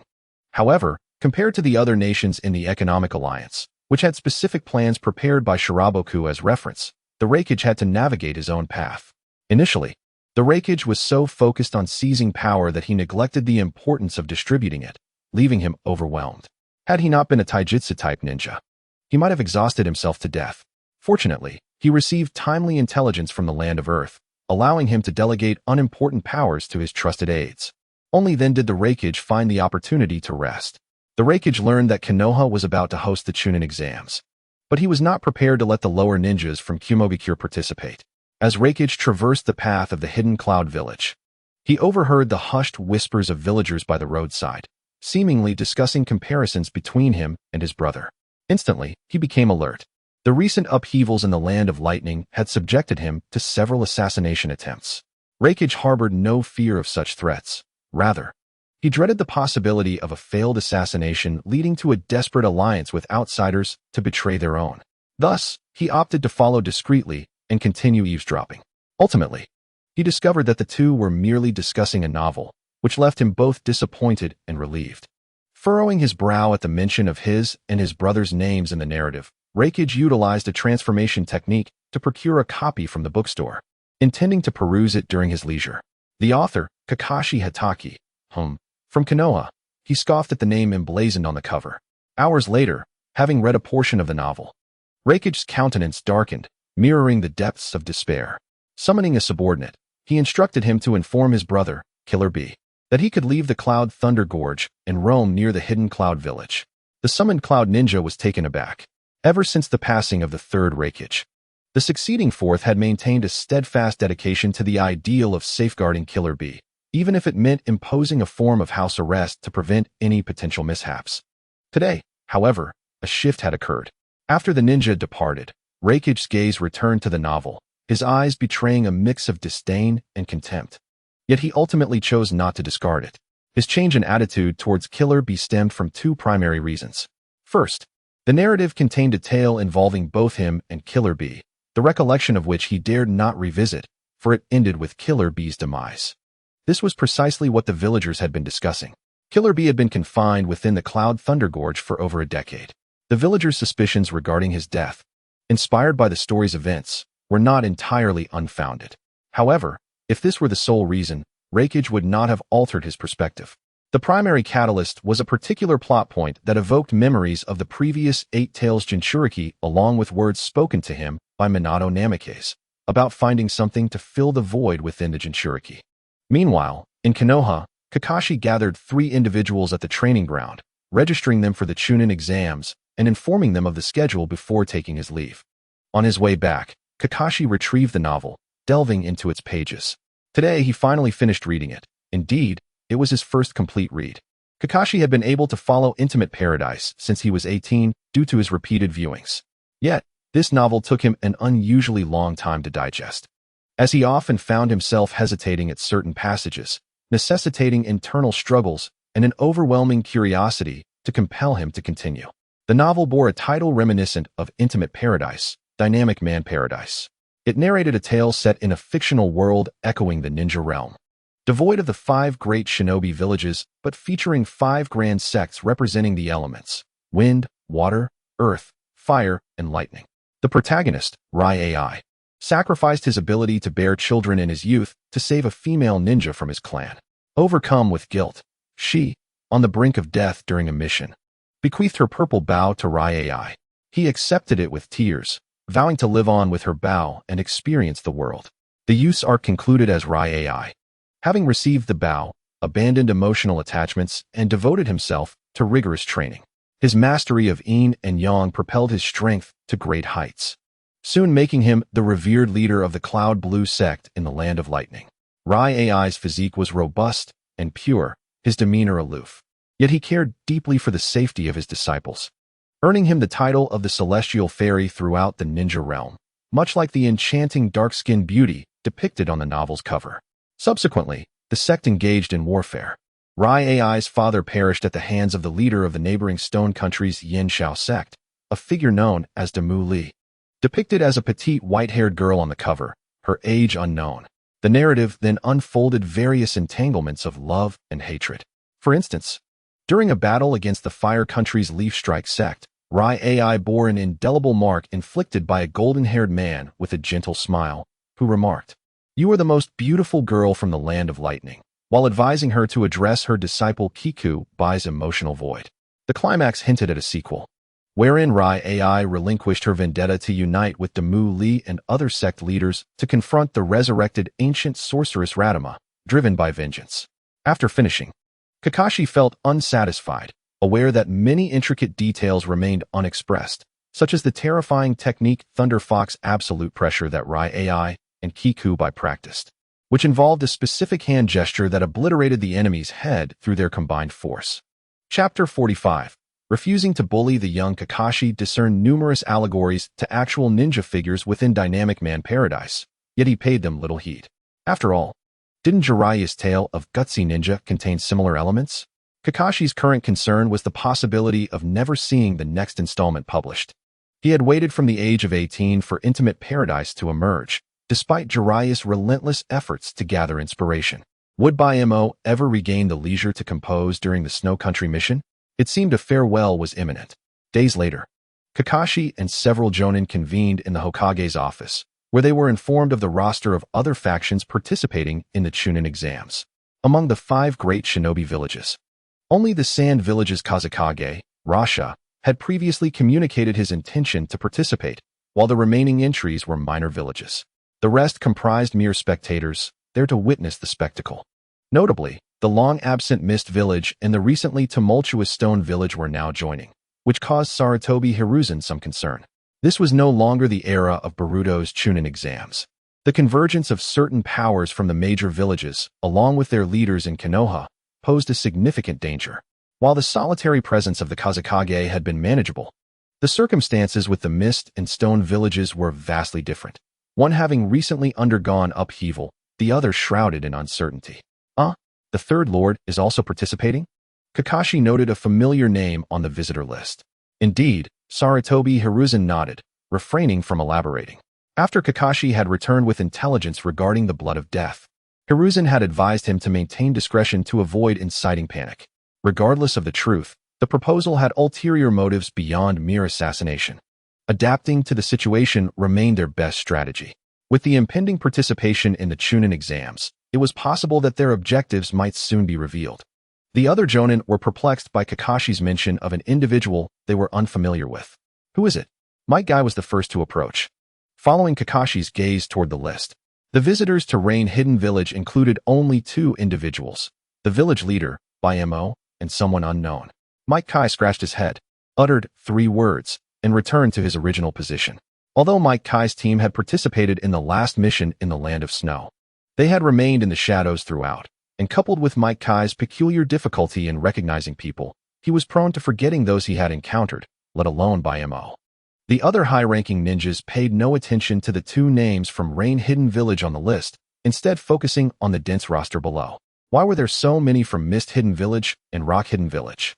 Asuma's eyes widened in disbelief. The explanations provided by the Water Shadow and Earth Shadow indicated that they had previously suffered significant losses in fighting strength, and the new generation of ninjas had not experienced much combat. Thus, they wished to have their capabilities tested in the Chunin exams, regardless of whether they passed. Sarutobi Hiruzen took a puff from his pipe and offered his interpretation. The reference to Mist Hidden Village likely alluded to the Blood Mist, and the situation with Rock Hidden Village stemmed from the Third Great Ninja War and the conflict involving the Third Raikage, which seemed plausible. Yet, could this truly be the case? They were admitting so many ninjas into the village. What if they united and incited a rebellion? Asuma also took a puff, voicing his concerns. I will have the Umbu monitor and analyze the ninjas from the 2 villages coming to the Land of Fire in advance. If they are indeed of average strength, it would suggest that the Water Shadow and Earth Shadow harbor no hostility. As for whether they would detect the Umbu's surveillance and become displeased, we can address that when the time comes. Sarutobi Hiruzen tapped his fingers on the table and quickly devised a plan. Mist Hidden Village and Rock Hidden Village had a large number of lower-ranked ninjas participating in the Chunin exams, if they were truly lower-ranked. Any attempt to incite chaos in Konoha would likely result in severe casualties. While a village's upper ninjas are crucial, and Chunin serve as the backbone, lower ninjas should not be dismissed as mere cannon fodder. The majority of lower ninjas possess the potential to advance to Chunin, and excessive casualties among them would signal a significant depletion of the village's combat strength for a considerable time. However, Sarutobi Hiruzen was unwilling to take that risk. Hence, he decided to err on the side of caution. Even if the Umbu determined that there were no anomalies, he would remain vigilant against any ulterior motives from the Water Shadow and Earth Shadow. Sarutobi Hiruzen resolved to have the Umbu seek out Jiraiya and Tsunade, informing them of the impending crisis facing the village. If they could be located, Jiraiya would likely return, while Tsunade's return was uncertain. All he could do was strive for the best. Sarutobi Hiruzen dismissed the high-ranking ninjas and began to exhale clouds of smoke in the Hokage's office. His only solace was that, even if the Earth Shadow and Water Shadow had some conspiracy, the Wind Shadow would not become involved. According to intelligence, Rock Hidden Village and Mist Hidden Village had seemingly formed an alliance and joined a group known as the Economic Mutual Alliance, while Sand Hidden Village had not. A few days later, Bayamo and Xiao Nan, donning a straw hat and arriving as the village leader of Rain Hidden Village, reached Konoha. The individuals from Rock Hidden Village and Mist Hidden Village had already arrived. The inns in Konoha were instantly overwhelmed. The reports from Sarutobi Hiruzen's Umbu confirmed that they were indeed lower-ranked ninjas, even among the weaker ones. Indeed, Sarutobi Hiruzen had overthought the situation. The large-scale participation of Mist Hidden Village and Rock Hidden Village in the Chunin exams was a suggestion from Bayamo, aimed at preventing a repeat of the Fourth Great Ninja War scenario, where the Ghost Lantern Moonlight's training produced ninjas who could only throw kunai and shuriken and humorously requested their enemies to let them retrieve them. This was also why Baimo refrained from directly disclosing matters related to the Akatsuki clan to those seasoned veterans. Sometimes, merely speaking the truth does not guarantee belief. How lively it is, Xiao Nen remarked, gazing at the scenes in Konoha. Rest assured, our place will soon become lively as well, Baimo chuckled lightly. A weak nation caught in between serves as a buffer for the great powers. When powerful nations are at the center, it is a world where all roads lead to Rome. Are you truly not planning to join in the fun? If you seek companions, I can summon the hydrangeas to be your teammates. Xiao Nan's gaze swept across the vibrant young lower-ranked ninja teams, and suddenly, a smile graced her lips as she asked Baimo, "Is it amusing to bully children? You are not much older than they are you?" "Quite so. Not to mention the older lower-ranked ninjas from Mist Hidden Village and Rock Hidden Village, as well as Kabuto, a spy in his 20s. Temari from Sand Hidden Village is already 15. She will truly become a Chunin in the next Chunin exams at 17. Thus, age is certainly not an issue. The Chunin exams are neither a selection for immortals nor a grand ceremony with age restrictions. Perhaps it is best to refrain. I do not possess the audacity of Orochimaru to bully a few lower-ranked ninjas with my shadow-level strength."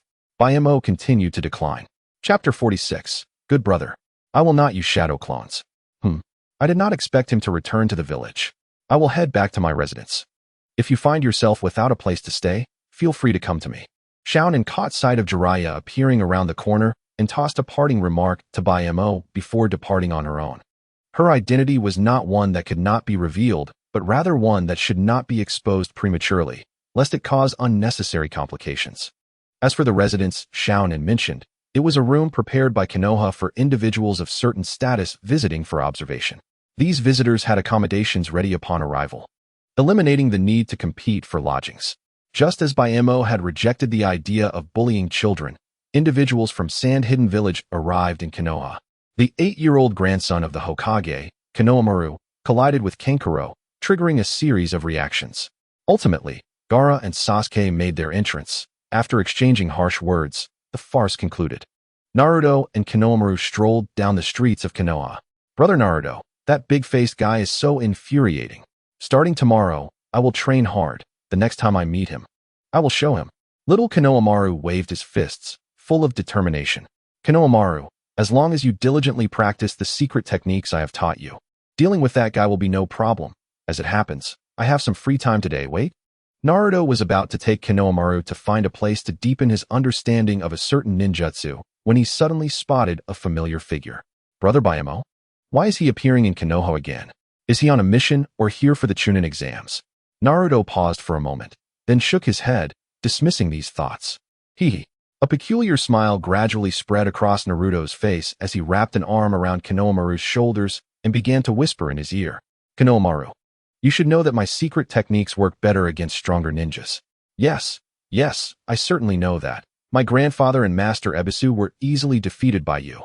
Do you see that big brother over there? Yes. He is a formidable expert I encountered during A and S rank missions. Even Kakashi-sensei holds him in high regard. So, you understand, right, Konohamaru? Naruto spoke earnestly. Understand? Understand what? Konohamaru stood bewildered. What a riddle. Fortunately, Konohamaru was no ordinary child. He could learn the Rasengan with just a few puffs. He grasped Naruto's meaning. Brother Naruto, you mean we can use this big brother as our target for practicing ninjutsu to test our technique's power, right? Yes, precisely.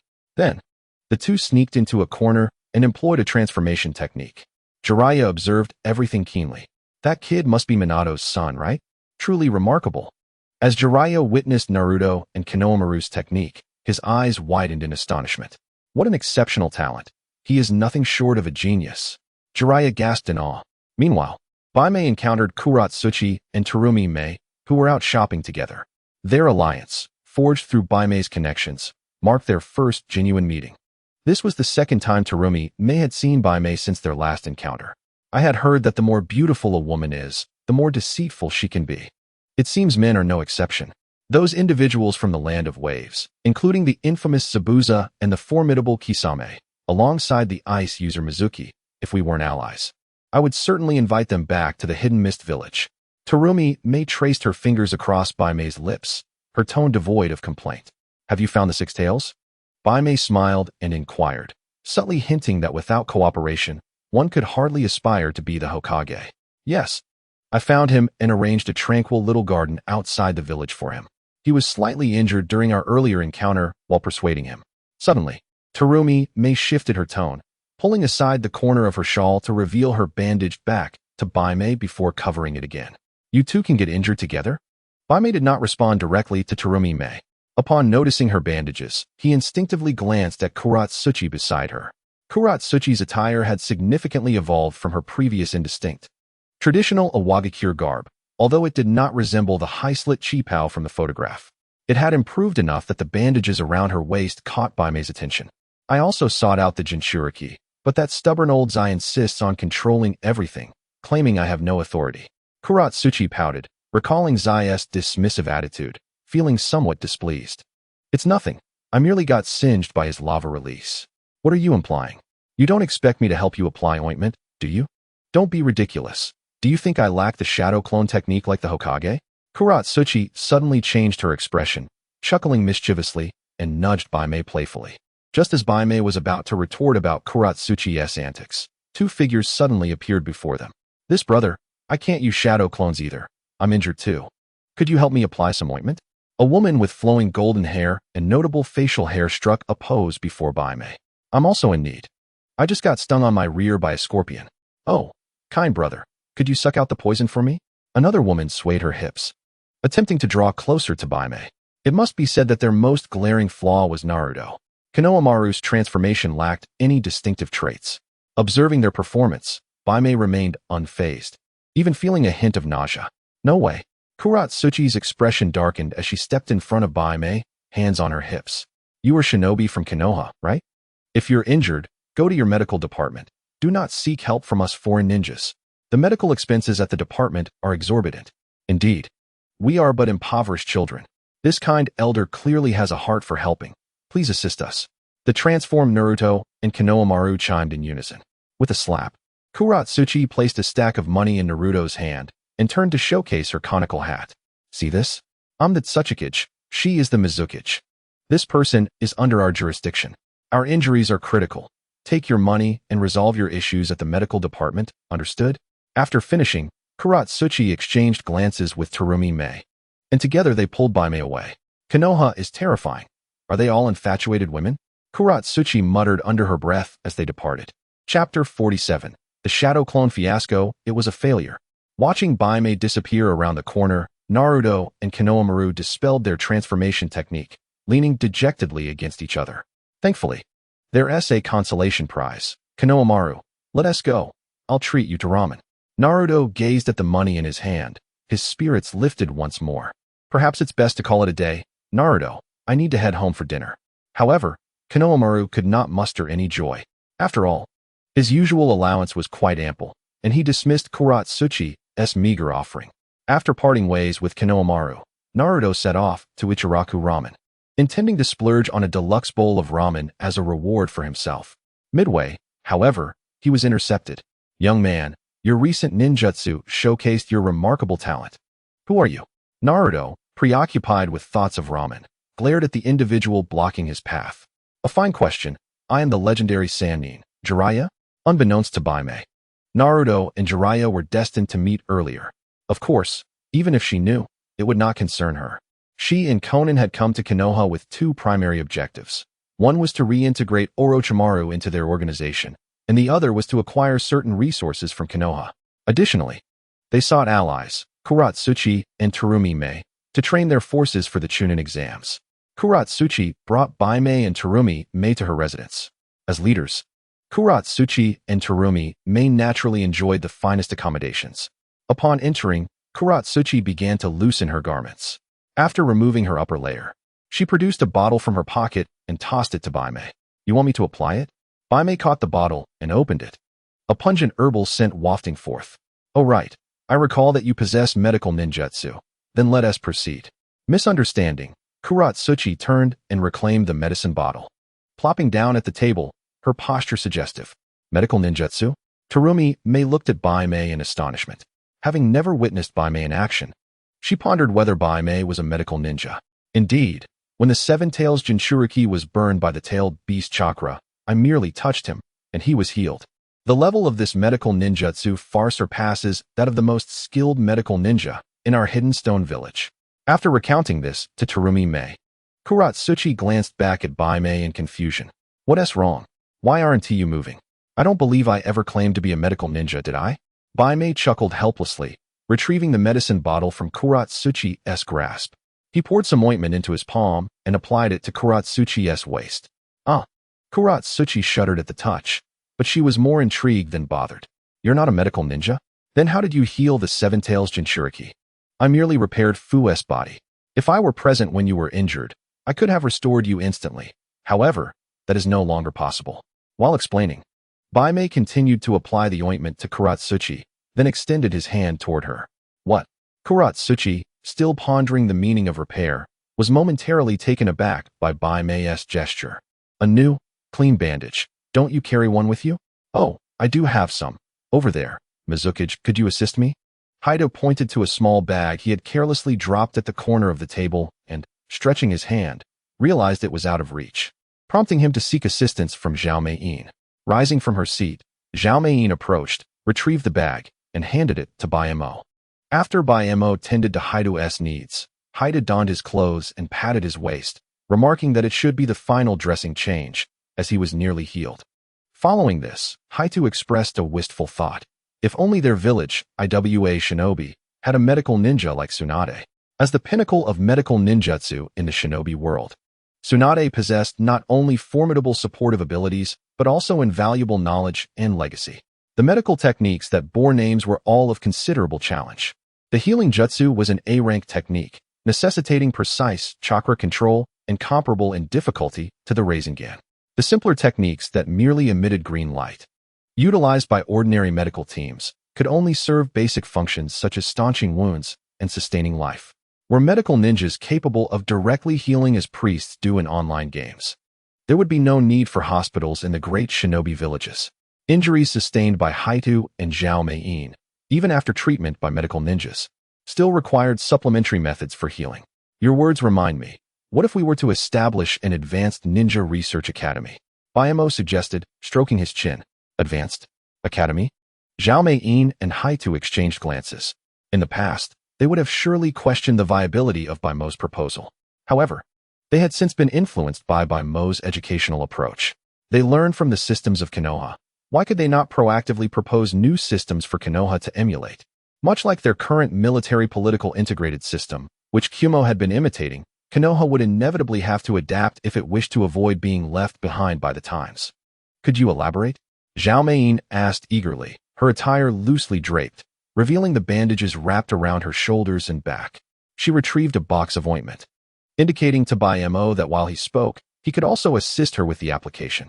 As Bai Mo unwrapped Zhao Meiyin's bandages and gauze, he explained, the current ninja schools fundamentally serve to equip children who know nothing with the most basic qualities of a ninja, raising the upper limits for Jinin, but only within that tier.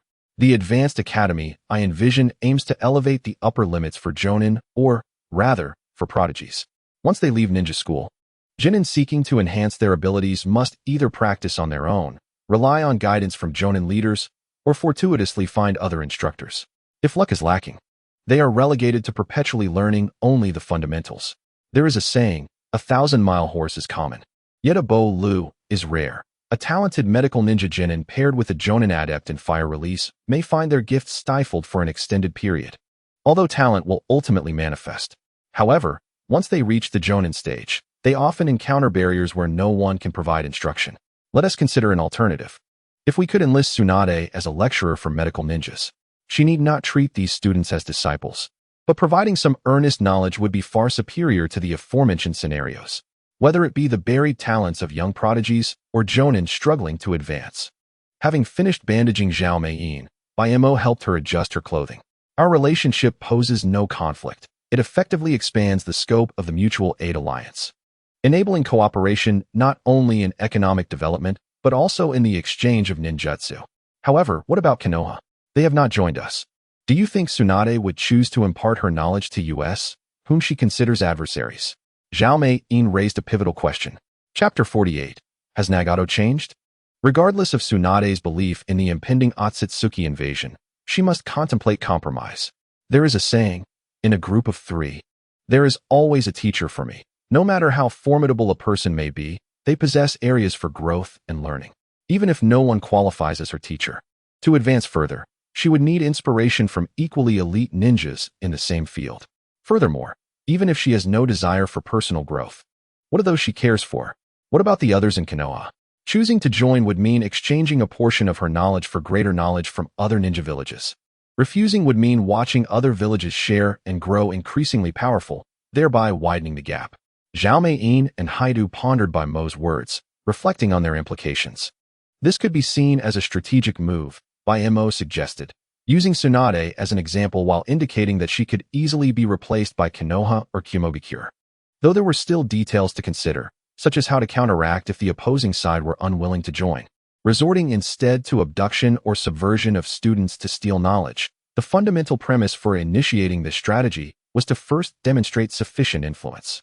Otherwise, it would be ignored, rendering the effort futile. This approach resembles distributing hundreds of copies of a coveted martial arts manual throughout the martial world. If one does not practice, they will fall behind and be eliminated by others, while those who do will need to invest effort without necessarily gaining an edge. We need to contemplate this carefully. Zhao Mei and Haidu agreed, considering what advantages their village could offer and what areas required supplementation. Mo, however, expressed no urgency. The establishment of the academy can wait until after we have subdued Orochimaru. Bidding farewell to the two, Mo returned to Conan's residence. As the leader of Amigakure, her circumstances were slightly less favorable compared to the Mizukage and Tsuchikage, but still satisfactory and spacious. Upon pushing the door open, Mo noticed that, in addition to Conan, a timid little girl with red hair was kneeling beside the table, sipping hot milk. Earlier, while discussing medical ninjutsu with Zhao Mei and Haidu, Mo had thought of someone, Karen. Not only Karen, but also the other members of Team Hawk, apart from Sasuke, were all healers. Suigetsu possessed the water transformation healing technique, while Yugo could expel cells to directly mend the injured. As for Karen, her bite was akin to consuming a healing potion. It could be said that during his Chunin years, Sasuke was able to withstand a beating without succumbing to death largely due to the diligent support of these three healers. She is Nagato's kin. I happened upon her being bullied by ninjas from her own village, so I rescued her and brought her here, Conan explained, standing nearby. It seems you have truly changed, Conan, Mo said with a smile as he took a seat. Conan, having rekindled her hope through Mo's encouragement, reflected on the last time when she had mentioned deliberately sending Aster to her demise to create a beast path, transforming into the very person she once despised. Now, she had reclaimed her former self. Upon seeing her, it was as though I beheld a reflection of my former self. Xiaonan did not deny it. She slowly stepped forward and took a seat beside me. However, we must not forget that our mission is to rescue the third Hokage, and Konoha ought to be deeply grateful to us. Mo spoke thus. Yet he picked up the grass-hidden village forehead protector from the ground and tied it around Xiong Lin's arm, suggesting she should wear it for a few more days during the Chunin exams. He then retrieved a rain-hidden village forehead protector from behind him and, amid Xiong Lin's expression of confusion, secured it on her other arm. What does this mean? A three-family slave? Are you not going to ask her? Xiaonan remarked, noticing Mo's intention to whisk Xiong Lin away to the rain-hidden village. I am willing. Xiong Lin eagerly raised her hand, hastily expressing her consent. Fearful of being left behind, Mo understood the reason for Xiong Lin's reaction all too well. It was entirely natural. Not only had Xiaonan mentioned Nagato, who was also of the Uzumaki clan, but even Orochimaru could easily take her away without a word. The people of the grass-hidden village were exceedingly twisted. Xiong Lin and her mother possessed a unique constitution, one that was rare even among the Uzumaki clan. A mere bite could yield the effects of advanced medical ninjutsu. For a small ninja village lacking skilled medical ninjas, such a constitution made Xiong Lin highly coveted. So, what would be the appropriate way to treat the mother and daughter? The benevolent approach would involve nurturing them into competent medical ninjas and then exploring cellular cultivation for mass healing. The malevolent route would entail allowing them to bear numerous children while maintaining their health, thereby increasing the prevalence of their unique constitution.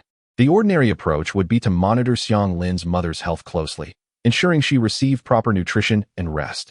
Yet, what did the grass-hidden village do? They first allowed Xiong Lin's mother to be killed, then proceeded to use Xiong Lin. Even a common person knows to wait for a chicken to lay eggs for sustainable development, but the grass-hidden village seemed entirely devoid of such foresight. Their actions were as outrageous as sending Kakazu to assassinate Hashirama Senju from the neighboring Takigakure. Be willing, but do not be overly excited. You can skip the Chunin exams. After all, your teammates are gone, and you cannot participate alone. Just follow Xiao Nan and me, and be a spectator. Okay. Without a moment's hesitation, Xiang Lin agreed to Bai Mo's suggestion. The rank of Chunin mattered little to her. The key was to escape the hell that was the grass-hidden village. The following day marked the commencement of the preliminary round of the Chunin exams. This initial phase was a written test, during which the third Hokage employed his telescope technique to project the images of each examination venue for all to see. The audience was sparse, the daimyo, wealthy merchants, and officials were only interested in the battles, showing little interest in the written exam. Kurenai Yuhi and Akatsuki attended, having deduced the core of this written assessment. Fully aware that if they managed to retain 1/5 of the novices they brought along, it would be considered a success. However, that was not the primary objective. They brought these novices merely to expose them to the harsh realities of the ninja world. If they could not solidify their resolve this time, at least they would know what to do next time. Xiao Nan and Bai Mo did not witness the Konoha Genin's exam cheating. Instead, they strolled through the streets of Konoha with Xiang Lin. Xiao Nan suggested taking Xiang Lin to a bathhouse, but Bai Mo promptly vetoed the idea. Xiao Nan was puzzled. As they conversed, an elderly man with white hair suddenly scratched his rear and turned to look at them. Since Bai Mo and Xiao Nan were walking and talking, Jiraiya only caught a familiar voice and noticed a red-haired Xiang Lin lagging behind. Xiao Nan. No, wait, did Nagato undergo a transformation? Jiraiya wondered if he had frequented the wrong establishments too often, his senses muddled. No. He shook his head, realizing he might indeed be experiencing early signs of senility. How could Nagato have changed? How old would he be now? When I left the rain-hidden village, he was merely 10. That does not mean he remains so now. The voice he had just heard bore a striking resemblance to Xiao Nan's. But who was the man accompanying her? And who was that young girl from the Uzumaki clan? Pondering deeply, Jiraiya rested against the wooden wall outside the women's hot spring, beginning to deduce the truth. Let us assume the owner of that voice was indeed Xiao Nan. Then the question arises. If Nagato appeared, it would not surprise Jiraiya. Yet the outcome was a stranger, and from his years of experience gathering material for his novels, he could tell that the two shared a significant bond. Therefore, the young girl from the Uzumaki clan could not possibly be related to Xiao Nan. Eliminating all incorrect options, the remaining one, though outlandish, must be true. That child was indeed the offspring of Nagato and Yahiko. Jiraiya clenched his fists, casting his gaze upwards at a 45-degree angle, and expressed his analytical conclusion with an impassive countenance. Yahiko was undoubtedly male. Jiraiya could attest to that, having shared a bathroom with him in their youth. However, Nagato was quite shy and had never used the restroom in front of others. Furthermore, during childhood, distinguishing between boys and girls was exceedingly difficult due to their developing bodies and voices. Even if Nagato were indeed male, that did not preclude the possibility of fatherhood. In the recent popular novel Manly Paradise, written by one of Jiraiya's junior authors, such phenomena were documented. With these thoughts in mind, Jiraiya chose not to pursue further investigation at that moment. His return to Konoha was prompted by the third Hokage, his mentor, Hiruzen Sarutobi, who informed him that the Mizukichi, Tsuchikage, and Kazekage had gathered in Konoha, with the former two bringing a significant number of genin to prevent any unforeseen incidents. He had been invited back to oversee the situation. If that truly was Xiao Nan, he could wait until after the Chunin exams to reunite. The third Hokage frequently employed his telescope technique to spy on the women's hot spring, and Jiraiya, aside from the Hokage, also shared a certain penchant for such activities. He preferred to indulge in the thrill of being discovered and pursued rather than relying on ninja techniques. Meanwhile, Bai Mo explained to Xiao Nan why they could not visit the public bathhouse in Konoha. What? Xiao Nan had yet to process the information when the young Xiang Lin, trailing behind, was startled. Just moments ago, she had felt displeased that Bai Mo prohibited her from bathing, but now, upon realizing that Konoha harbored two notorious perverts, she swiftly abandoned any thoughts of visiting the bathhouse. How can there be such individuals who enjoy watching the opposite sex bathe? That is utterly depraved. Xiang Lin internally scorned. I suppose I must endure for a few more days. I shall wash once we return to the village. Xiaonan understood that Bai Mo's words were likely true and could only offer some consolation to Xianglan. After strolling for a while and enjoying a bowl of Konoha's signature Ichiraku ramen, the trio joined the throng of spectators exiting the examination venue, heading towards the second arena. The initial matches had concluded. It was now time for the elimination rounds. The Death Forest, also known as the Orochimaru fishing contest. Having previously advised Xiao Nen against bathing in Konoha, Bai Mo also intended to remind Kurenai and Akatsuki. Water Shadow, Earth Shadow, yesterday I forgot to mention something to you. In Konoha, or even in the Land of Fire, one should avoid the women's bathhouses or hot springs. Bai Mo approached the two directly and got straight to the point. Disregarding the third Hokage Sarutobi Hiruzen and the imposter fourth Kazekage Orochimaru who were walking alongside them. Why is that? Is the service poor here? Or is the water quality inadequate? Both Terumi Mei and Kuratsuchi expressed their confusion. It was said that ever since the third Hokage lost his spouse many years ago, he had become somewhat repressed, often using that telescope technique to spy on others. Cough cough. This friend from the Rain Village, you cannot baselessly tarnish my reputation. Sarutobi Hiruzen interjected, his face flushing with embarrassment. Jiraiya, one of the legendary Sannin, often lingered outside the women's bathhouse to gather material for his writing endeavors. Bai Mo paid no heed to the third's rebuttal and continued, this is indeed true.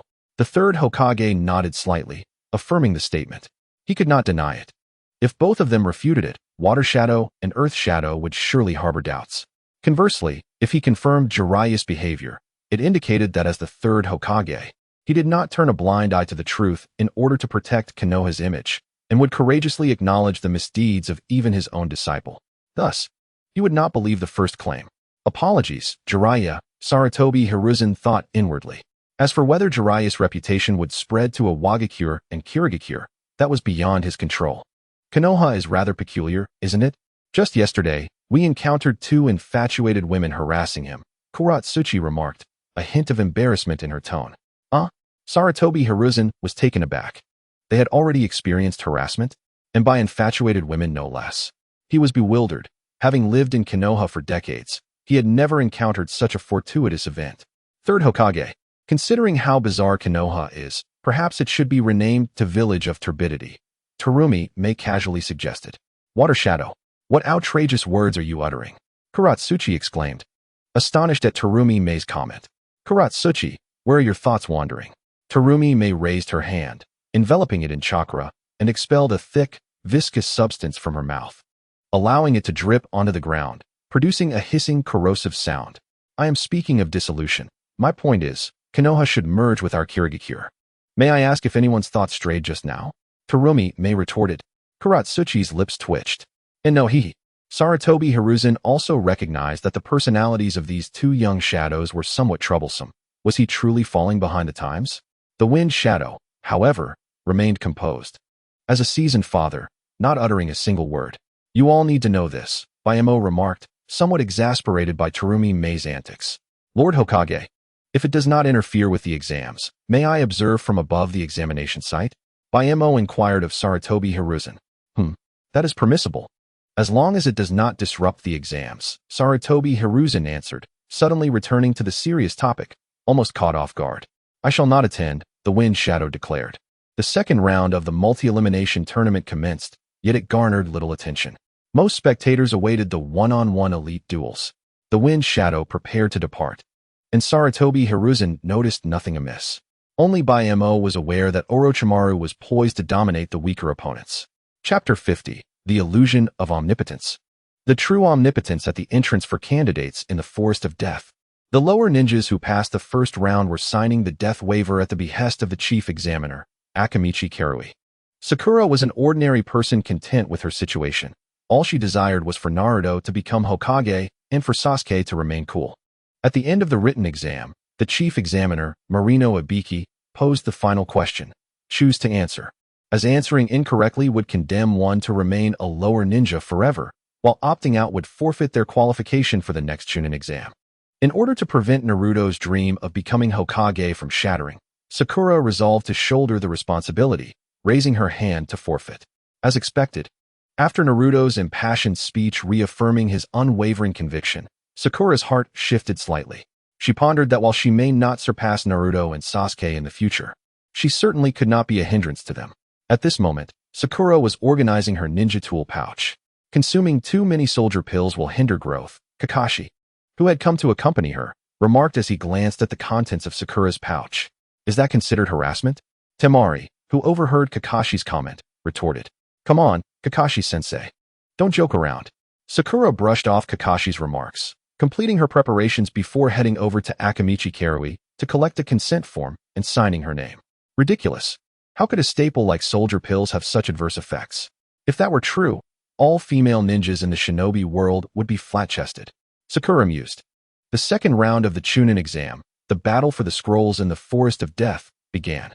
On the other side, Bayamo nodded at a few companions before soaring into the sky above the Forest of Death, preparing to observe the contest. Orochimaru valued efficiency. Shortly after Naruto and Sasuke's team entered, he made his move. Bayamo watched from above. While the trees obscured a clear view, he could sense the unfolding events. Under Naruto's forceful verbal prowess, Sasuke overcame his fear of death and began countering the disguised Orochimaru. Orochimaru received a beating but did not shed a drop of blood. Following this encounter, Orochimaru was thoroughly impressed with Sasuke as a potential vessel, biting him and granting him a cursed seal. Sasuke subsequently fainted. Soon after, they encountered the Sound Ninja team, and Sakura, having grown her hair long, began to protect her teammates. Is this what you refer to as the reincarnation of Ashura and Indra? Then who is this girl? Conan's voice reached Bayamo from behind. Bayamo turned to see that along with Conan, Kuratsuchi and Terumi Mei were floating towards him, still a distance away.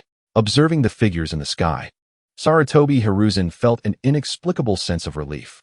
Earlier, when Bayamo was alone in the sky, he felt an unsettling chill. Do not underestimate her. She will surpass both her teammates in strength in the future. So powerful.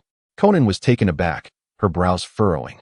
Then why haven't you thought of integrating her into the organization or guiding her? You must be joking, right? Not at all, Bayamo replied with a smile, shaking his head. In the future, one of her teammates will lose their tailed beast, and the other will lose their Rinnegan, significantly diminishing their strength.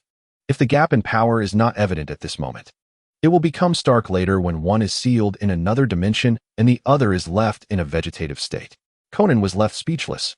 So, there are those whose strength surpasses others not by becoming stronger themselves, but by watching others grow weaker? The illusory divine art, omnipotence, allows for the exchange of identities between a crush and a best friend's crush. The true divine art, omnipotence, with a mere utterance of I seem to have caught up with them, directs the very fate of the world to gravitate towards this pronouncement. I hold no intention of mocking her. It is indeed a remarkable feat for a commoner ninja from Konoha to achieve her level of prowess at that time. Alas, all of humanity is ensconced in a deceptive peace, the looming threat of Akatsuki being concealed by her two companions. By the time the truth is revealed, it will be too late for the entire ninja world to develop or strive for progress. Bayamo sighed. At that moment, Kuratsuchi and Terumi Mei, who had been floating nearby, overheard his words. They, too, had been informed by Bayamo about the Akatsuki threat. After hearing this, they remained silent. Yet their thoughts began to turn towards the enhancement of their own abilities.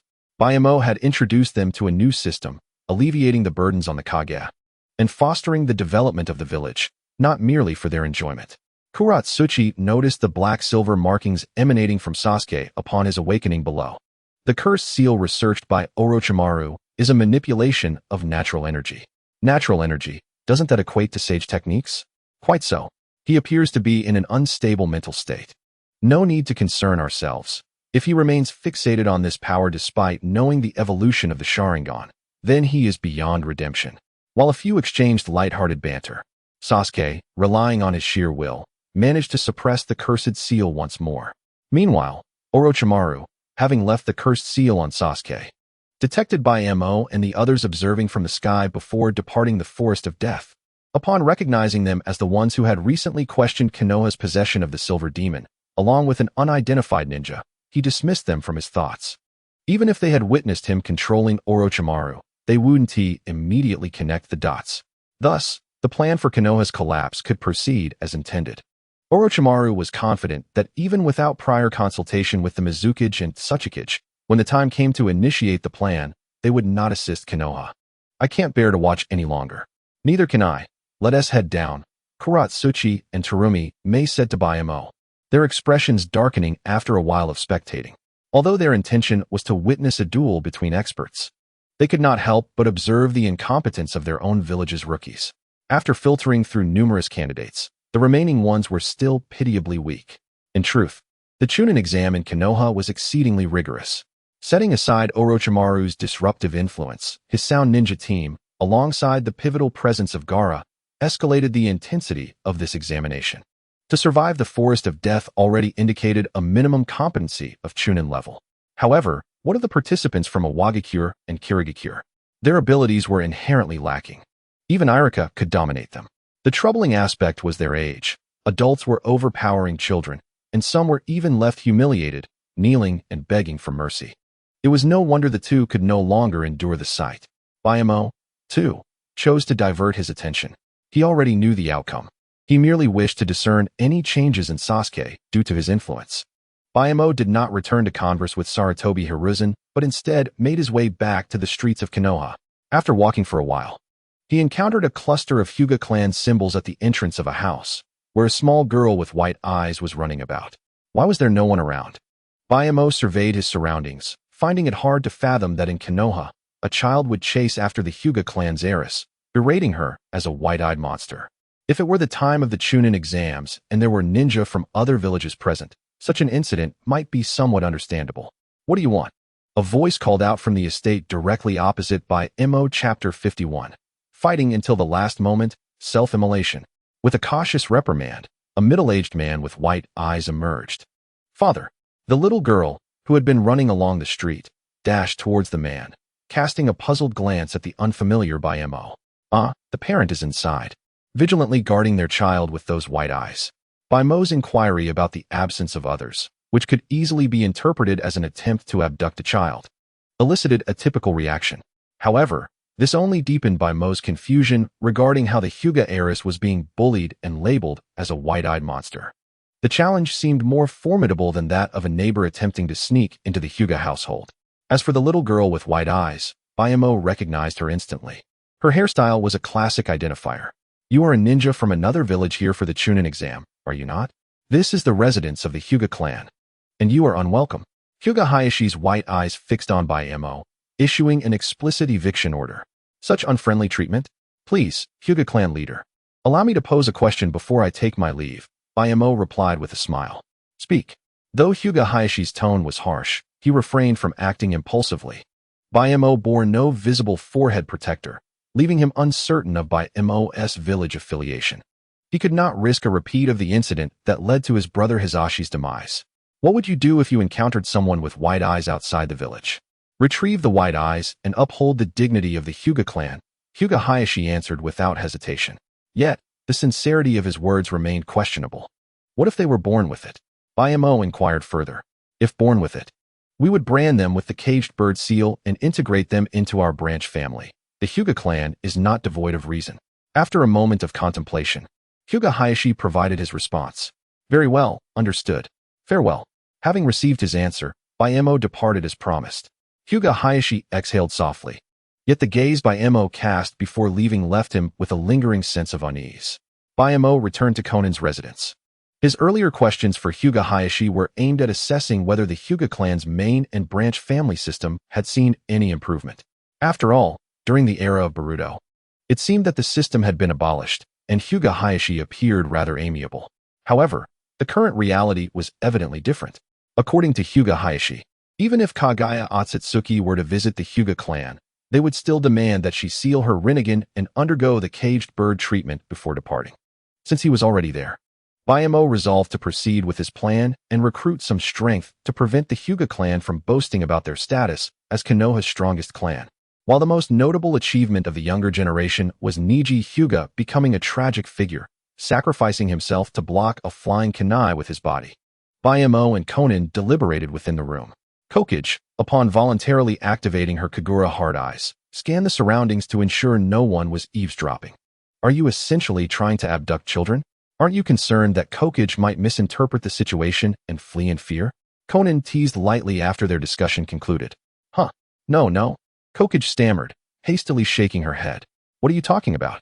We are assisting gifted children in breaking free from the constraints of their feudal patriarchs, while simultaneously encouraging them to transform, else such occurrences may arise again. It is a noble endeavor. All of this ultimately serves as compensation for rescuing the third Hokage. Why should Sarutobi Hiruzen continue to live? Bayamo has already made this clear to several individuals. As long as Sarutobi Hiruzen is alive, he will continue to compromise with them. Even Itachi is aware of this matter.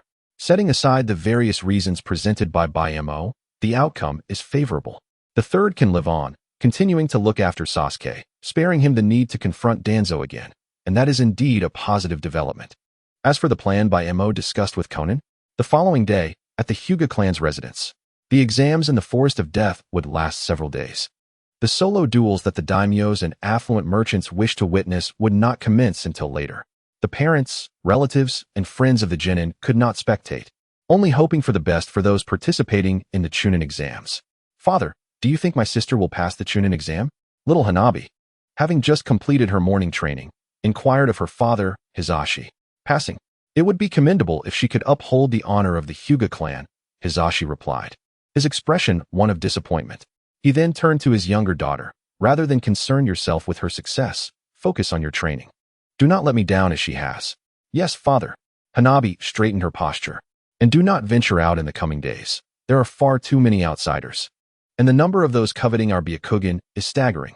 It is dangerous, just like that person from yesterday, Hisashi warned as he left the courtyard. Understood. Hanabi nodded in agreement, continuing her training in the backyard under the watchful eye of a maid. With a decisive strike, Hanabi's palm met the trunk of a tree, causing it to snap. Breathing heavily from the exertion, her cheeks flushed, she wiped the sweat from her forehead. Destruction of the environment is not commendable. Suddenly, from the severed trunk emerged a white head adorned with a forehead protector. Ah! Hanabi gasped, instinctively striking out. Ah! The white Zetsu cried out, flying backwards and collapsing lifelessly to the ground. Wait, what? Hanabi stared in astonishment at her own hand. When did she become so formidable? That is too much. Return my brother's life. Another white Zetsu emerged from the ground, its expression one of sorrow as it lunged at her. These are outsiders.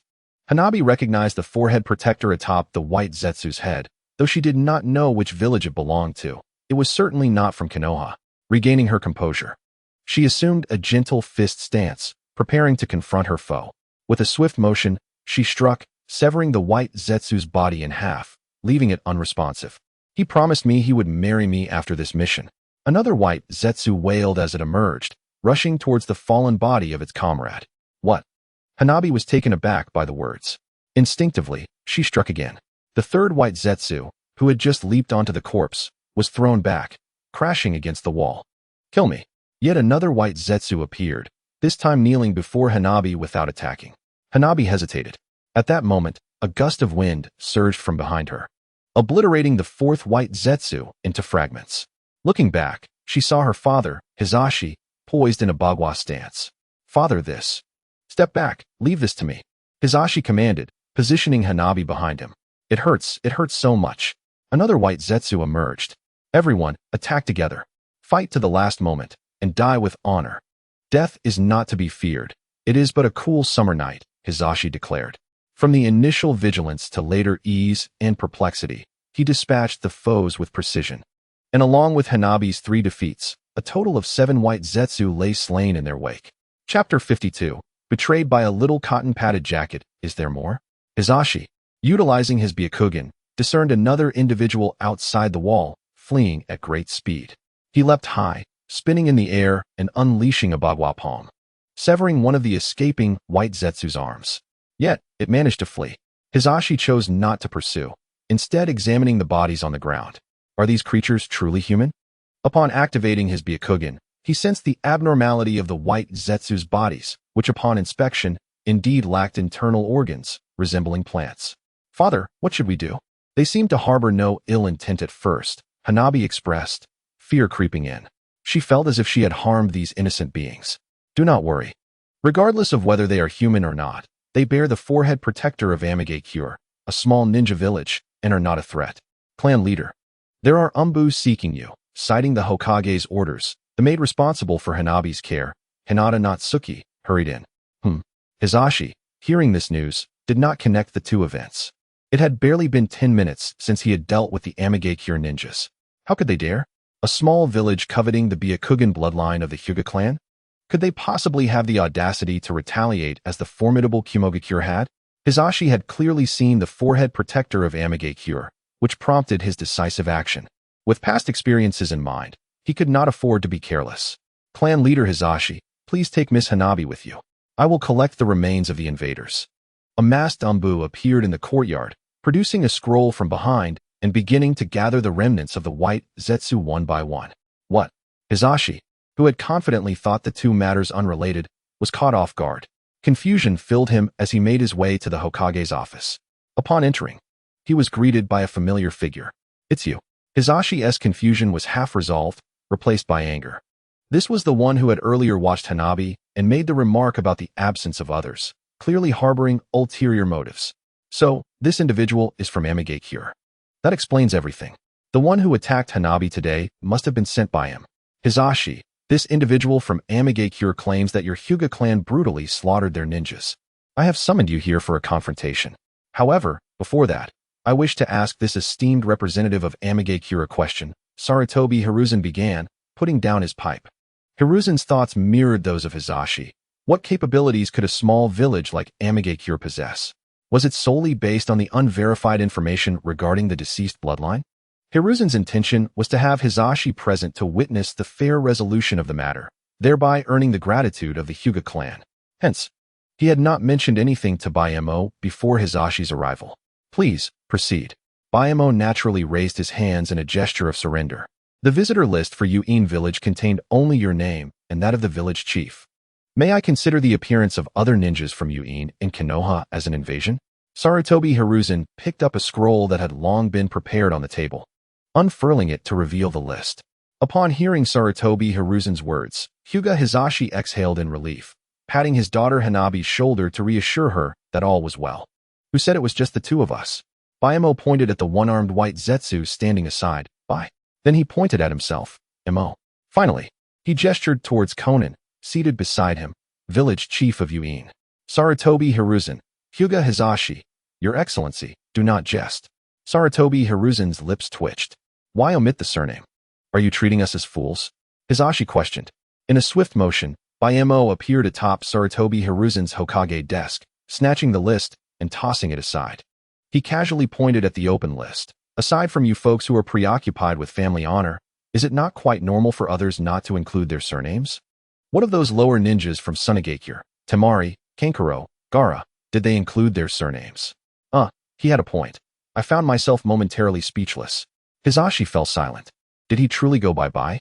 Sarutobi Hiruzen, startled by Baimo's sudden appearance, turned to White Zetsu. What? Is he not white enough to earn that name?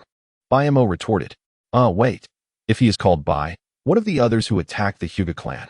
Are they also called Bai? Sarutobi Hiruzen suddenly realized a blind spot, slamming his palm onto the table. Hisashi's eyes brightened at this, directing a gaze at Bayemo, eagerly anticipating his discomfort and regret. Indeed, Bayemo nodded calmly. What of it? Even the Reikage of Kumogakure is named A, and the Jinchuriki are all named B. Our village's set of identical twins, poor war orphans, are all named Bai. What's the issue with that? Just as Sarutobi Hiruzen was about to respond, Bayemo interrupted. After hearing Baimo's statement, Sarutobi Hiruzen found himself at a loss for a rebuttal. It seemed there was indeed no issue. Wait, third Hokage. Please have that Umbu display the bodies of those rain ninjas. Their physical structures are quite peculiar, and I suspect they are not human at all, but rather a ninjutsu employed by one of them. Hisashi exclaimed anxiously. Why did it feel like the situation was turning against them? Smack. Bayemo slammed his palm onto the Hokage desk, startling Sarutobi Hiruzen, who had been about to speak. This is outrageous, Hyuga clan leader. You have misunderstood something.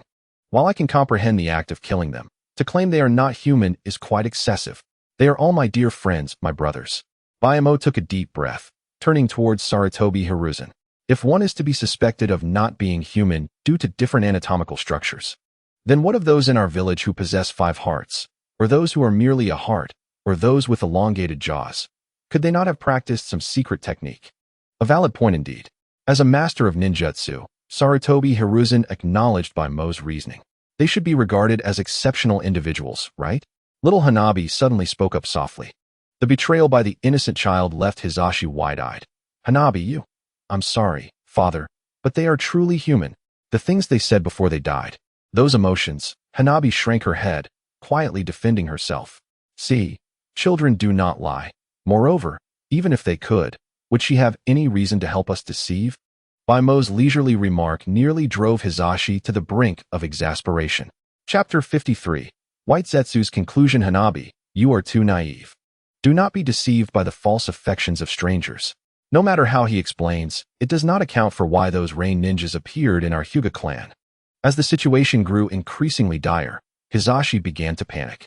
After half speaking to Hanabi, fearful of Baimo's potential rebuttals, he turned to Baimo, trembling as he pointed. Moreover, just the day before, you came to the Hyuga household, saw Hanabi practicing alone, remarked on the absence of others, and when I discovered you, you asked an incomprehensible question to change the subject and left. Is that so? Sarutobi Hiruzen furrowed his brow, looking at Baimo. Oh, then perhaps clan leader Hisashi could recount to your Hokage what I asked? Baimo remained unfazed. The more composed Baimo appeared, the more unsettled Hisashi felt. After reflecting on Baimo's inquiry, Hisashi could not discern any issues with it. Meeting the third Hokage's gaze, he could only comply. He asked me what I would do if I encountered someone born with Byakugan, lost and wandering. I replied that I could bring that person back to the Hyuga branch family. Is there a problem with that? Sarutobi Hiruzen turned again to Baimo. Is that child still alive? Baimo, however, did not answer, casting a sorrowful glance at the one-armed White Zetsu. White Zetsu, with his severed arm, sliced open his abdomen, revealing a small white Zetsu with Byakugan within. What is this? Both Sarutobi Hiruzen and Hisashi were taken aback. Indeed, during the Third Shinobi World War, one among them had once shared a bond with a man from the Hyuga clan. Due to the practice of secret techniques, compounded by the chaos of war, the child had not developed fully and had to be alternately stored within them, absorbing nourishment to grow slowly. As a result, each of their bodies had become exceedingly fragile. My inquiry to the Hyuga clan leader yesterday was to ascertain how he would treat this child. After returning, I informed them. I did not wish for the child to be marked as a caged bird by your unfeeling Hyuga family from birth, but they believed kinship to be paramount and, without consulting me, sought you out today. Baimo ceased his explanation at this point. Hisashi stood there in shock. Little Hanabi's mouth hung open, tears welling in her eyes. Wah, I didn't mean to. Little baby, please don't die. Hanabi cried, rushing to the small white Zetsu, reaching out to touch it, yet afraid of harming the child. Clan leader Hisashi, do not contemplate destroying this child's eyes. The secret techniques we practice will cause the body to vegetate upon death, and the Byakugan will be no exception. Also, little sister, this does not concern you. It was your father's strike. White Zetsu comforted Hanabi gently. No, if it weren't for my instinctive attack. If only I had listened to them properly. Hanabi shook her small head, filled with regret. Alas, what shall we do now? Sarutobi Hiruzen sighed. His words effectively signified that they were indeed in the wrong this time. What shall we do? Surely Konoha has precedence for handling such matters. There is no need to consult us, right? Baimo replied with a faint smile. You certainly know of Kumogakure's affairs. You came prepared, with intent. Hearing this, Hisashi snapped back to attention, his veins bulging as he glared fiercely at Baimo. You have overthought it, Hyuga Hisashi. If we truly desired the Byakugan, akin to the hidden cloud village, we would not entertain the idea of bringing our children here. Is not the Byakugan possessed by the child itself? As long as we keep it concealed from you, could you possibly pursue us to inscribe the caged bird curse upon the child's brow? With a single utterance, Baimo rendered Hyuga Hisashi speechless once more. In his fury, Hisashi had kept his Byakugan activated throughout the exchange. Upon inspecting the child's eyes, he found no abnormalities. Indeed, it was only after the child's breath had ceased that the Byakugan gradually faded, aligning perfectly with what had been stated. This implies that if they were akin to the hidden cloud village in their quest for a pair of Byakugan, their presence here was entirely unnecessary. So, what is it that you truly seek? Is it the corpse of Hisashi, just as the hidden mist sought the remains of the former? Sarutobi Hiruzen rapped his pipe against the table. Our hidden rain village cherishes peace. What need have we for a corpse? Let Hisashi come to us and labor for a few years instead. And should you be concerned about our covetousness towards the Byakugan, Hizashi may inscribe the caged bird upon himself to prevent us from stealing your Byakugan. Crack. Hearing Baimo's words, Hizashi clenched his fists. Although they did not wish for his demise, what difference did it make? Father, let me go? Exclaimed Hanabi, stepping forward. Hanabi, you father. I am the cause of this incident, and I must bear the responsibility. Hanabi resolutely lifted her chin, gazing at Hizashi. Esteemed elders, this matter is of great significance. Allow us a few days to deliberate, and we shall provide you with a response after the Chunin exams, if that is agreeable. Sarutobi Hiruzen interjected timely, averting the impending conflict between father and daughter. No problem, Baimo replied nonchalantly, having anticipated that Hiruzen would ultimately choose to delay. Firstly, to ascertain the current strength of the Hidden Rain village, such as the whereabouts of Hanzo the salamander, and the veracity of the blood of the dead. Secondly, to stabilize Hizashi, preventing the Hyuga clan from fracturing should the Tsuchikage and Mizukage choose to act during the Chunin exams. Particularly, the sudden conflict with the Hidden Rain village, allied with the Wagakure and Kirigakure, raised suspicions of a brewing conspiracy. Caution was paramount. Upon exiting Konoha, Baimo retrieved the scroll containing the sealed remains of 7 white Zetsu corpses and entrusted it to the armless Zetsu. The implication was clear: return them to the Hidden Rain village for a proper burial. There is no one left, remarked the accompanying Shao Kairan. Release them. Indeed. At Baimo's command, the armless Zetsu liberated the scattered corpses from the scroll. Baimo approached one of the corpses, placing his hand upon it, and it began to rapidly restore itself, resulting in the successful revival of a white Zetsu. Baimo had previously been unable to heal Kurenai and Kuratsuchi's wounds, not due to the passage of time, but because the injuries had scabbed over and undergone changes. Much like how Baimo could not revert a person back to a fertilized egg, the power of Crazy Diamond was not to reverse time, but to repair. Similarly, Crazy Diamond could not resurrect a being that was entirely deceased. For a person completely gone, their soul had departed, and even if the body were restored, it would merely be a living corpse for a fleeting time. However, the white Zetsu were different. They possessed no souls. Thus Baimo, adhering to the virtuous tradition of frugality, successfully revived all 8 white Zetsu actors this time. Why 8? Because of that little Byakugan baby as well. The armless Zetsu's severed arm was also restored. These would serve as the labor force for the factory in the future and could not be carelessly lost. Chapter 54. The Apology of Hanabi at the Hyuga household. Upon his return, Hizashi was informed that the elders were seeking him and that Hanabi was to accompany him. Hizashi, have you caused trouble again? Speak, the elderly Hyuga elder said, seated in a dimly lit room. Hizashi entered and recounted the day's events in their entirety to the elder. Do those branch family members wish to evade the constraints of the main family and the rules of the Hyuga clan in this manner? The elder, upon hearing Hizashi mention that someone from their clan had formed a bond with outsiders during the Third Great Ninja War and bore offspring, immediately concluded that it was indeed the branch family attempting to escape the curse of the caged bird. Elder, what should be done about this? Hizashi knelt upon the ground, lowering his head in inquiry. Hizashi, have you forgotten the lesson I imparted last time? The elder reprimanded sharply. Hizashi's expression stiffened. Elder, do you mean? Regarding the matter of Nichiha, I praised you at the time, yet it seems you have forgotten the reason for my commendation. Regardless of what the third Hokage decides, as the head of the Hyuga clan, you must express one clear stance. Do you understand? If you've forgotten, I shall teach you once more. If you choose to resist, and the third Hokage also chooses to resist, then it signifies the Hokage's submission to the Hyuga clan's might. If you choose to resist, and the Hokage opts for compromise, then it results in conflict and enmity. If you choose to compromise and sacrifice, and the Hokage chooses to resist, that is the Hokage's grace, valuing every individual in the village. If you choose to compromise and sacrifice, and the Hokage also chooses to compromise, that signifies the Hokage's respect for the choices of the Hyuga clan. Do you understand? We Hyuga are not like the Uchiha. They lack discernment, which led to their extinction. The elder's admonition left Hizashi drenched in sweat. Such political machinations, though they might seem out of place elsewhere, were not surprising within the Hyuga clan, the most feudal of families in the ninja world. Conversely, Hanabi, with her small mind unable to grasp the complexities of the adult world, felt utterly confounded. Hizashi, do you comprehend? Regardless of what the third Hokage ultimately decides, you must be prepared. After delivering this instruction, the elder's gaze shifted to Hanabi, who stood behind Hisashi. Yes, yes, Hisashi replied, his expression tinged with bitterness as he nodded. Have you made a decision then? Who shall inherit the main family? We have granted you ample time, Hisashi. It is now your turn to fulfill the customs of our Hyuga clan. The elder's satisfaction was evident as Hisashi nodded in agreement.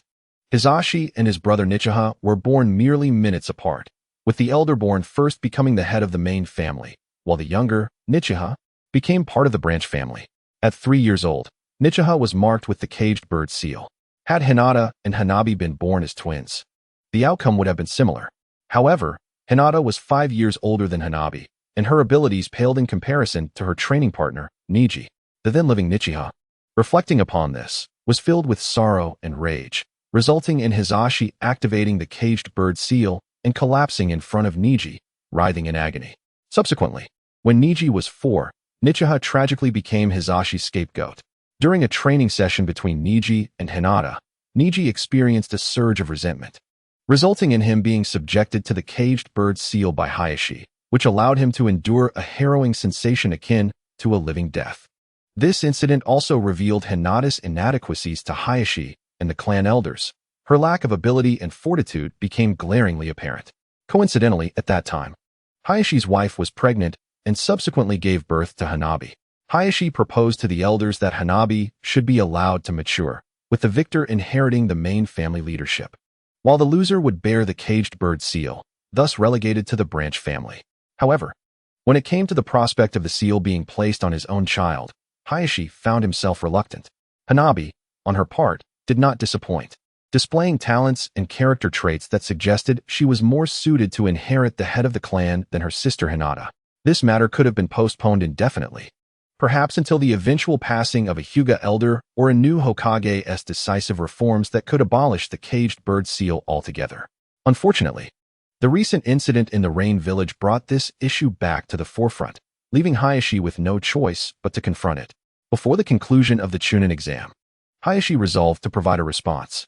Just as he was about to concede Hinata's fate, Hanabi tugged at his sleeve and, with a determined expression, compelled him to reconsider. After leaving the residence of the Hyuga elder, father and daughter returned to their courtyard, where they began their conversation.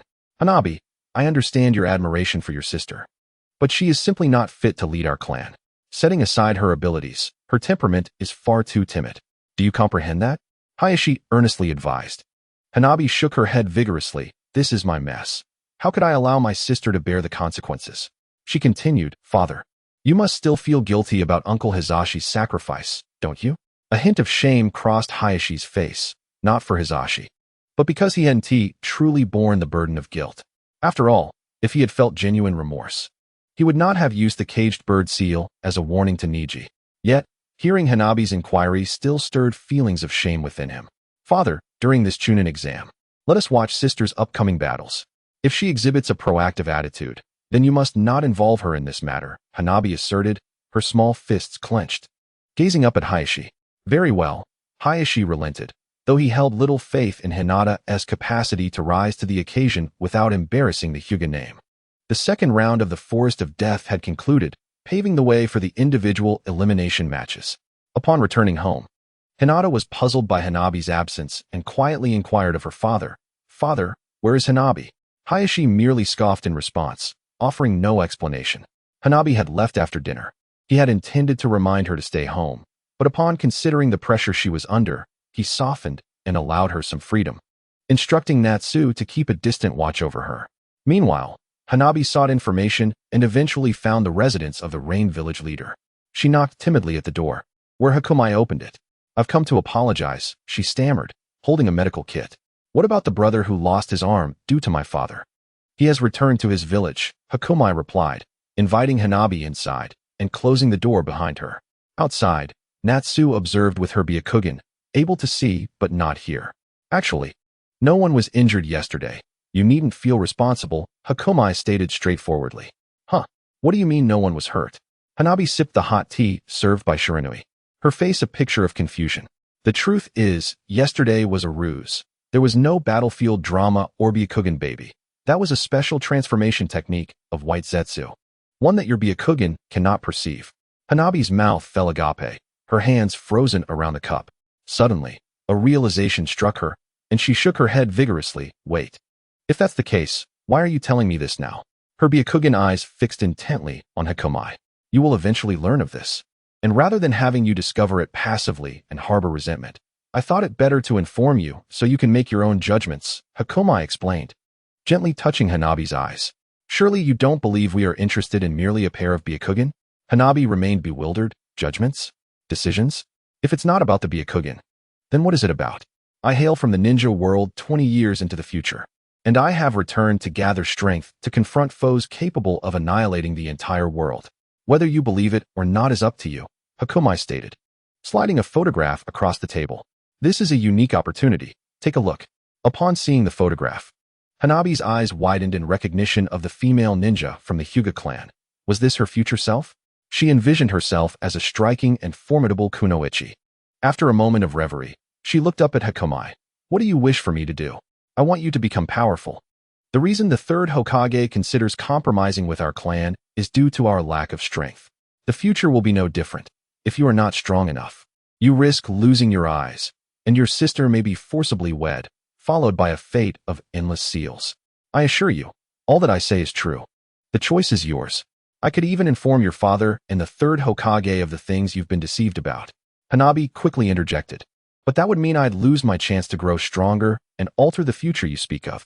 Very astute, Hakomai complimented, appreciating Hanabi's insight.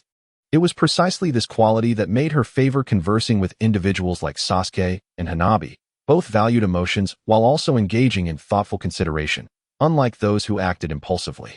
It was no wonder that Hayashi held little regard for Hinata, seeking to elevate Hanabi as the rightful heir.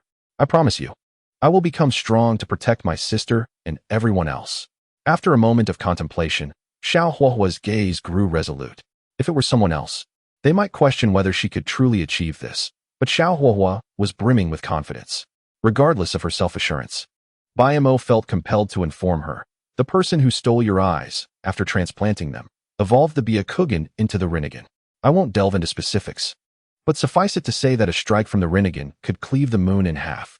The prerequisites for awakening the Rinnegan are the Byakugan of the Hyuga clan and their chakra. Huahua listened intently. Upon hearing that the Rinnegan could split the moon, her eyes widened in astonishment. The fact that the Byakugan could evolve was something she had never heard mentioned by her father, and the method of eye transplantation, along with acquiring chakra, raised many questions. This must be what the other party sought from her, leading to such actions, she thought. At that moment, Huahua suddenly felt that following Bayamo was not a sacrifice, but rather an opportunity, especially after learning the conditions for awakening the Rinnegan. She couldn't help but think of her sister. Why is it me? After all, my sister Hinata is also very capable and gentle, Huahua whispered. As she spoke, she suddenly froze, for Bayamo's hand had gently rested upon her head. Bayamo removed the flower she had tucked behind her ear and placed it in her palm. Finding this flower is akin to how I found you. Dasarwan. As Bayamo delivered this classic line of child enticement, Huahua clutched the flower, her cheeks flushing with color. TCH, Xiao Xianglin rolled her eyes at this scene. Exasperated. Little sister, how old are you? Blushing like a teapot. Thus, after being successfully charmed by Bayamo, Huahua returned home. In her earlier lament about lacking power, she seemed to have forgotten to mention that it was precisely this lack of strength that allowed her cousin Niji to become a Jinchuriki.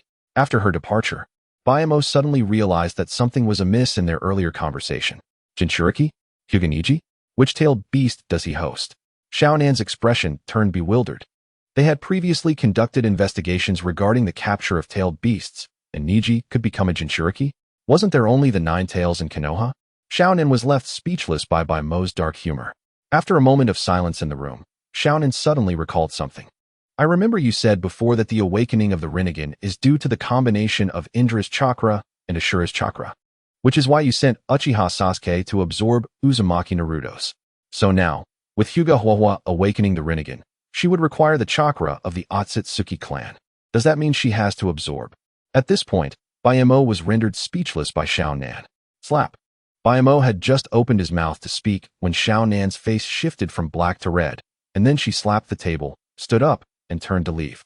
It's all because I've spent too much time with you that I started thinking such perverse thoughts.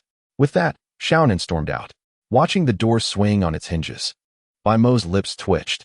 What I meant to say is, even without cell transplantation, if she were to truly drink milk, the Akatsuki clan isn't exclusively male. They can indeed drink milk. Kagaya, mother, love me once more, or something like that. It sounds as though your suggestion is any less twisted. Xiao Xianglin muttered quietly. Chapter 56. Let the village of Konoha be destroyed quickly. Hyuga clan. Hyuga Natsu reported to Hyuga Hayashi about the information she had gathered from following Huahua from a distance. To apologize? Yes, Lord Hayashi. Miss Huahua approached them with a self-made medical kit. Although I am unclear about what exactly was said. It seems she went to offer her apologies. Fine, I understand. You may leave. Hyuga Hayashi closed his eyes. After Natsu departed, Hayashi sighed. He was aware that Huahua had once idolized her sister Hinata, so he had repeatedly cautioned her not to take Hinata as a role model. He had thought his guidance had taken root, yet Huahua had still succumbed to Hinata's weakness and even sought to apologize. Under normal circumstances, Hayashi would have summoned Huahua for a reprimand. However, that was no longer necessary. This was not a period of development, but rather a time of judgment. The focus now was on whether Hinata could exhibit a proactive demeanor in the upcoming Chunin exams. The next day, the one-on-one matches finally commenced. The dual pairings were drawn at random, and whether there was any foul play remained unknown. After several contests, it came down to Uzumaki Naruto versus Inuzuka Kiba. The Nine-Tails Jinchuriki versus the Akamaru Jinchuriki. Two hot-headed fools began their clash. Beast Mimicry Ninjutsu, four-legged technique. Kiba formed hand seals and immediately dropped to the ground, his nails elongating. In the next second, Kiba charged at Naruto with incredible speed, delivering an elbow strike that sent Naruto flying. Naruto's performance was not vastly different from that in the original story. The only distinction was that he encountered Jiraiya slightly earlier. However, it proved inconsequential. The time was too brief. Having gained Jiraiya's acknowledgement ahead of schedule, Naruto could only begin training in the Rasengan or summoning technique. If Naruto could win by Mo's approval, he would have been able to leap straight into the four-legged technique of beast mimicry. Xiaonan had directly asked by Mo if he wanted to have some fun during the Chunin exams, mentioning bringing Zihua along. A small team of three. Who else could it be aside from the undoubtedly powerful Seven-Tails Jinchuriki, Fu? Having gained recognition from Akatsuki, Fu now only needed to enhance her own strength to master more of the tailed beast's powers. Otherwise, she might find herself in a situation akin to that at the entrance of Takigakure's waterfall, where her body was scorched by merely using a bit of tailed beast chakra.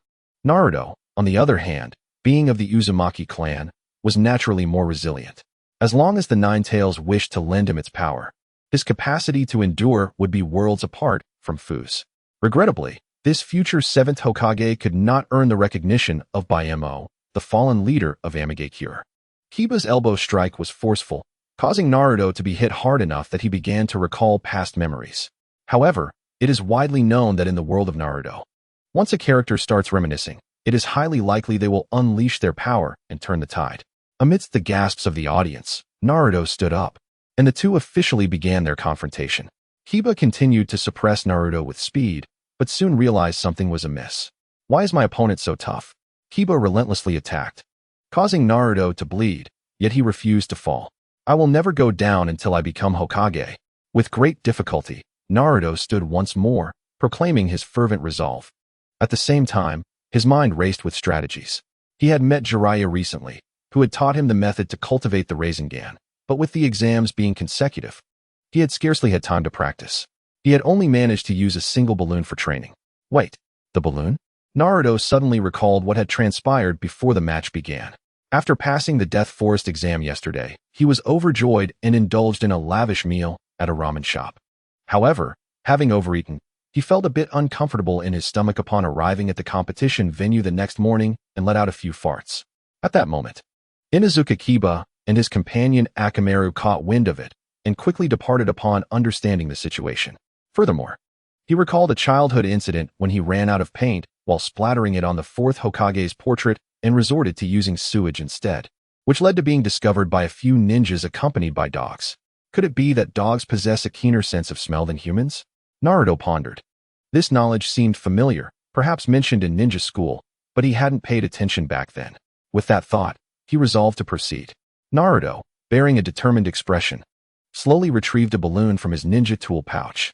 Originally, the The balloon had been provided by Jiraiya for practicing the Rasengan, along with a convenient funnel for filling it with water. However, with his stomach in distress and no time to use the restroom before the match, he had filled the balloon entirely with the contents of the funnel and tied it off, intending to dispose of it after the exam. Little did he know, it would come in handy now. "Kiba, witness my newly learned ninjutsu," Naruto declared, clutching the balloon as he faced Kiba. The audience, familiar with Naruto, looked on in confusion. When did Naruto learn a new technique? Sakura inquired, glancing at Kakashi. "I have no idea," Kakashi replied, shaking his head. Nearby, Sarutobi Asuma, who was smoking and watching the match, stood in astonishment at Naruto's actions. Naruto feigned an attack with his shadow clones while his real self pressed the balloon towards Kiba. Rasengan. Was it truly the Rasengan? When did Naruto learn it? No. Could it be that Naruto learned this so quickly? He truly is the child of Minato. Asuma's expression turned to one of realization upon hearing Naruto's declaration, followed by a proud smile. Kakashi's eyes widened in shock as he stared intently at the scene. The Rasengan? Is that Minato-sensei's technique? When did Naruto master it? Yet, something felt off. What was he doing with a balloon? In the next moment, both Asuma and Kakashi's expressions froze. The balloon convulsed before bursting, unleashing a disturbing spray of liquid and unidentified substances. Inuzuka Kiba and Akamaru's eyes began to spin upon catching the scent. "Naruto, you rascal." Kiba attempted to cover his mouth and nose, but his hands had already become tainted with the mysterious substance from the explosion. As he covered his face, the overwhelming odor knocked him out cold. "Haha, Judge, I win, right?" Naruto clapped his hands, placing his hands on his hips as he looked triumphantly at the side. At the Moonlight Gale. "Cough, cough, what do you all think?" Moonlight Gale coughed a few times, glancing at the Jounin captains Kakashi and Yui Kurenai, who jumped down to the arena. Kiba had indeed lost. Despite her reluctance, Kurenai had to admit it. "I'll make sure to properly educate Naruto when we get back," Kakashi said, giving Naruto a light punch on the head, then apologizing to the others present. After all, Naruto's technique had indeed affected those around him. "Konoha is in for it now," remarked Orochimaru, disguised as the Kazekage, sitting beside Sarutobi Asuma. Chapter 57. The third Hokage is still a kind-hearted man. Kazekage. That remark was uncalled for. Sarutobi Asuma's face turned awkward at the Kazekage's words. Uncalled for? The illustrious Nine-Tails Jinchuriki defeated his opponent in such a manner. "Hokage, are you planning to use the ancient ninjutsu of fecal bombs in place of tailed beast bombs on the battlefield?" The Kazekage's tone dripped with mockery. Orochimaru's plan to destroy Konoha stemmed not only from personal grievances with his mentor Sarutobi Asuma and the desire to lure Sasuke, but also had another layer of intention. The destruction of Konoha by Orochimaru was fundamentally aligned with Sasuke's later thoughts, both seeking revolution to promote development. However, Orochimaru expressed it more poetically, claiming he aimed to rejuvenate the windmill by harnessing the winds of destruction. When later questioned by Tsunade about his change of heart, he spoke of wanting to be the wind that turns the windmill, now finding joy in waiting for the wind. Thus, it was apparent that Orochimaru truly had an affinity for the wind. No wonder he killed the Kazekage and assumed his identity. The Nine-Tails. I never expected the Kazekage to uncover this. Sarutobi Asuma's expression turned cautious. He had previously thought that even if the Mizukage and Tsuchikage had schemes, the Kazekage would not get involved. Yet, it seemed that even the common villagers of Konoha could insult him as a demon fox. Was this information truly rare? The Kazekage shot Sarutobi Asuma a disdainful glance, speechless. Although Orochimaru had transformed into Raza, he was aware of his mentor's extensive experience. Hence he chose to conceal his face with a hat, revealing only his eyes. "Haha, it does seem that way," Sarutobi Asuma awkwardly chuckled. If others were to theorize about this matter, they might conclude that Sarutobi Asuma deliberately allowed the villagers to bully Naruto to win their hearts. However, according to the analysis made by Hakumai earlier, this was not the case. The villagers of Konoha equally bullied anyone they wished to bully. They did not refrain from bullying Naruto due to his status as the demon fox. They offered him a complete childhood in Konoha without fear. Reflecting on the bullying faced by Konoha's White Fang leading to his suicide, Hinata's family, and Itachi of the Uchiha clan, referring to when he was bullied as a child, it was clear that everyone faced bullying. Additionally, the illogical notion that the Uchiha police force was responsible for law enforcement and thus became hated was troubling. Not to mention that in Hakumai's previous world, Even in a country where shootings occurred daily, law enforcers were not universally despised. Only one type of individual harbors hatred towards law enforcers, and that is the criminals themselves. Therefore, in such an environment, if it were revealed that Naruto was the son of Kushina, the villagers would likely insult both Minato and Kushina along with him. Upon this reflection, the third Hokage truly was a kind-hearted man. Mizukage, could you help?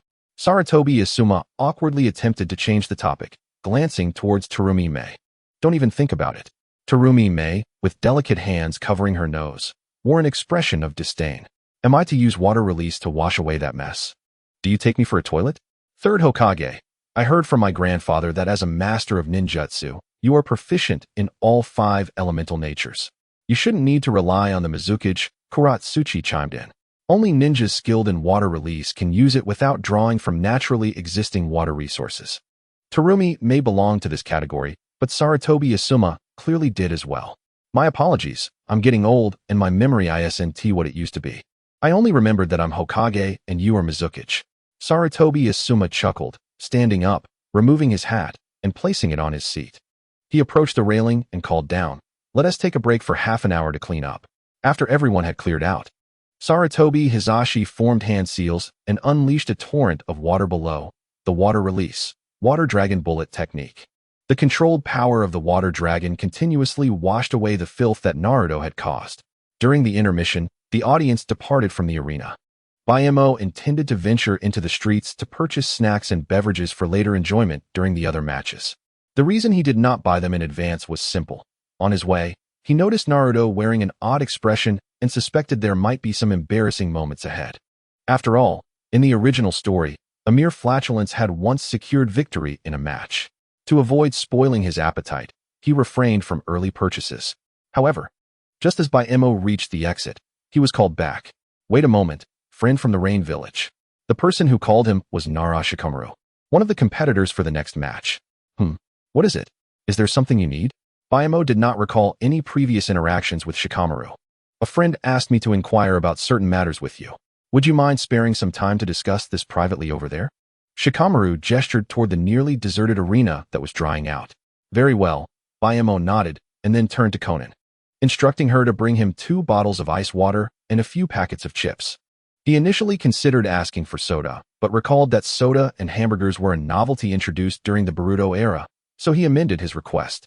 Understood, Konan replied, donning her straw hat before departing. Chips. Anyone who enjoys chips cannot be a bad person. In the background, Choji, who had been leisurely strolling out, perked up at Baymo's comment.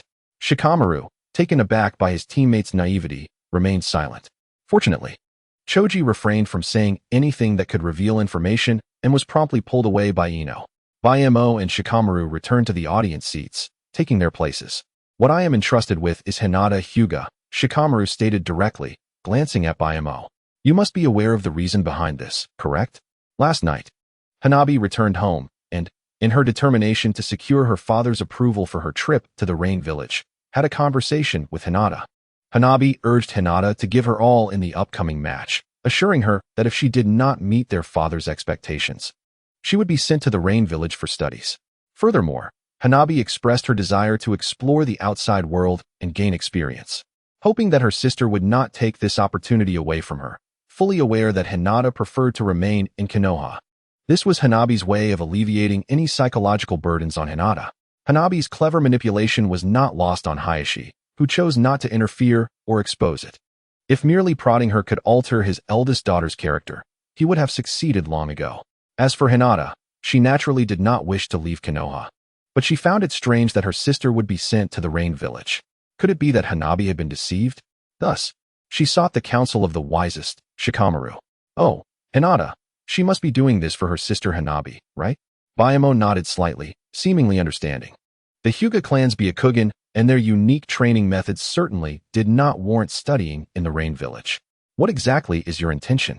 Shikamaru asked, his expression tense as he fixed his gaze on Bayamo. You may inquire, but could you kindly ask your little sister, who is hiding behind you, to lower her guard? She is at risk of injury in this position, Bayamo replied calmly. After pulling Choji away, Ino returned as agreed, crouched behind her seat, hands posed in the mind-body switch technique, ready to assist Shikamaru. Should Bayamo make a move, she would unleash her ability immediately. However, Ino did not anticipate that her presence would be detected before she could act. Chapter 58. The New Generation of Dream Masters. Temporary. Ino maintained her pose as she stood up. All right, Ino, you can drop that. I told you. We shouldn't rely on brute force to subdue our opponent. It's quite troublesome, Shikamaru said with resignation.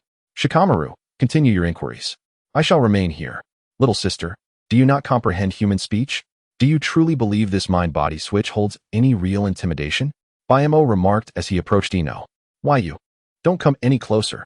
Ino maintained her stance, her expression fraught with anxiety. Behind Bayamo, Shikamaru began to sweat nervously. He wrestled with the decision of whether to employ the shadow binding technique.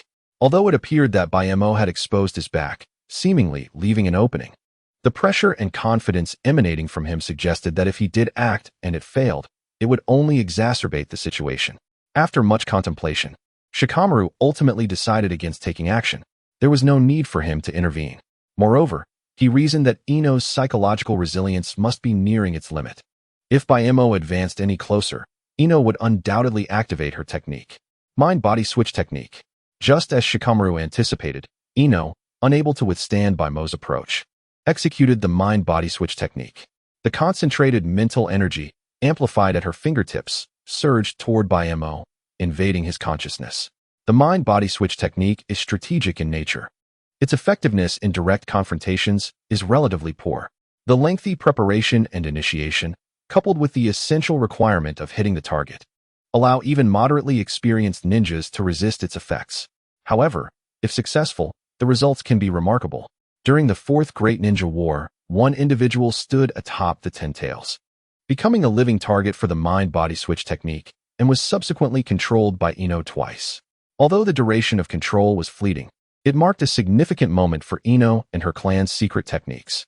Oh, and there was also the case of the impure world reincarnation of the Nine Tails chakra, which Ino managed to control effortlessly with the mind-body switch technique, leading to its sealing.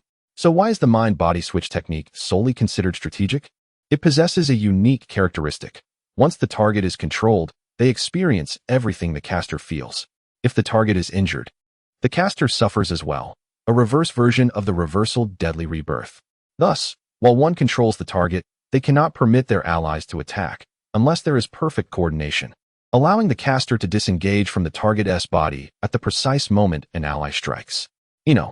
Shikamaru called out as he saw Ino activate the mind-body switch technique, stepping forward.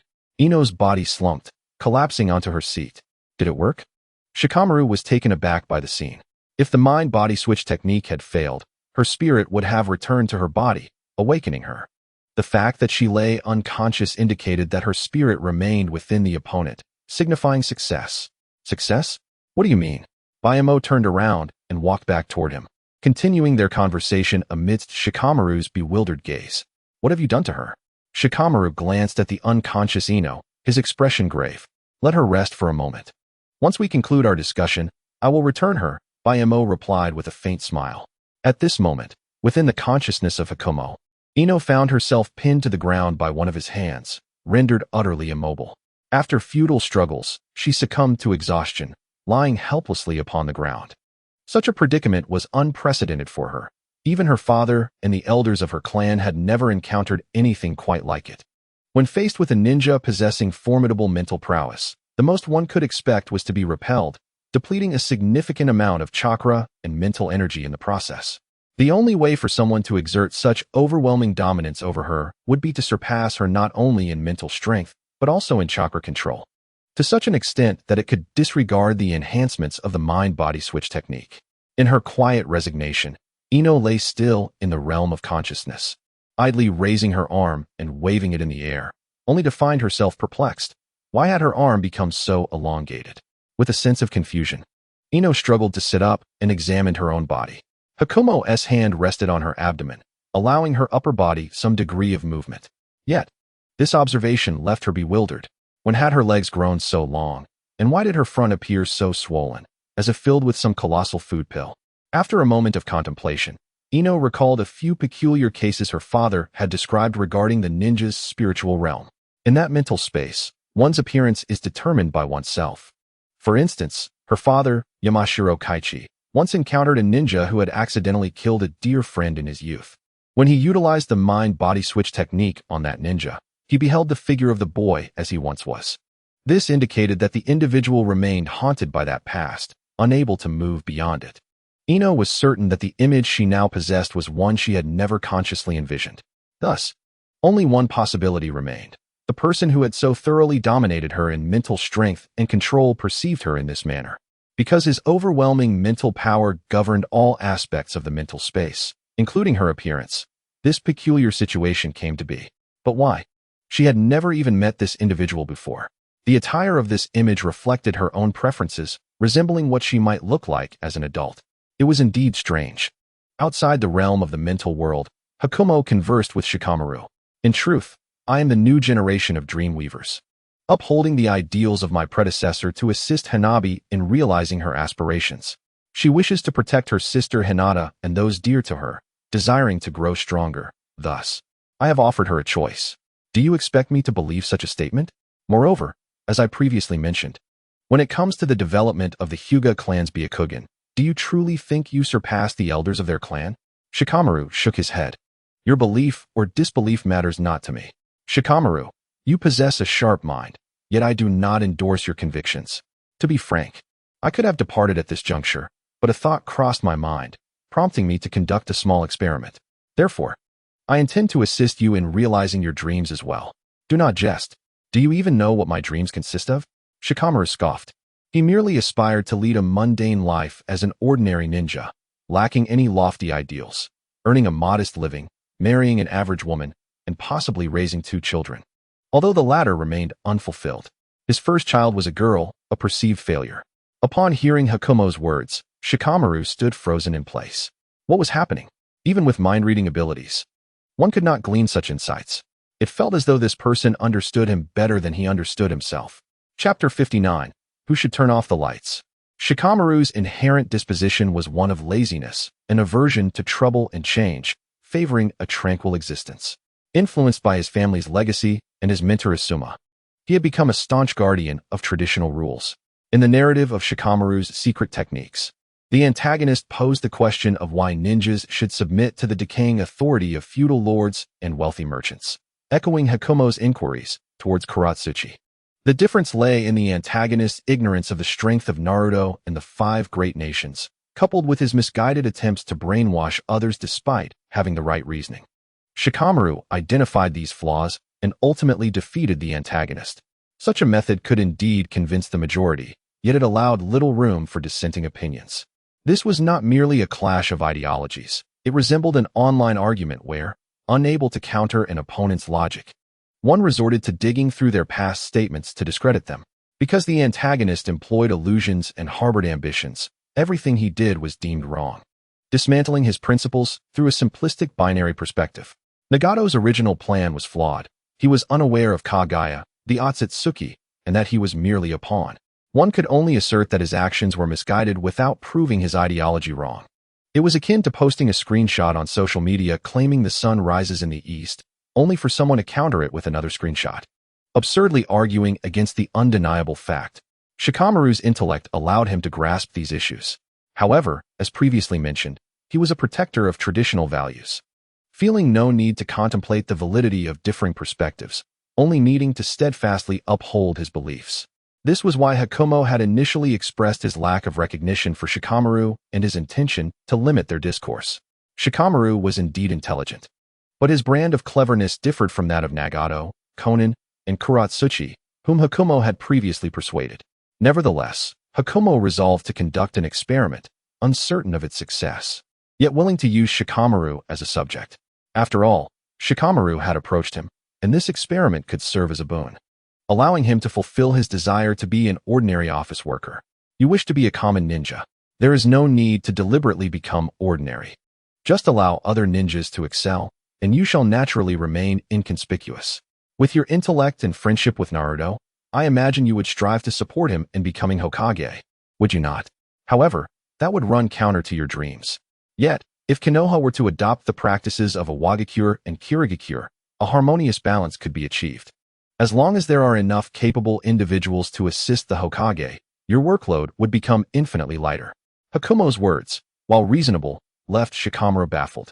Indeed, even if Konoha did not seek to usurp the power of the feudal lords in revolution, merely decentralizing the Hokage's authority, relieving them of the burden of daily paperwork, would constitute a considerable reform. Furthermore, if other ninjas were sufficiently formidable, there would be no need for concealment. Hakumo implied that he desired Hanabi to venture beyond the village to grow stronger, reflecting his intention to empower other ninjas. In other words, if Shikamaru wished to realize his dreams, the most prudent course would be to align himself with Hakumo's direction. What perplexed Shikamaru the most was the absence of any condescending tone, as Hakumo straightforwardly asserted that Naruto, despite being perceived as a misfit, could indeed become Hokage.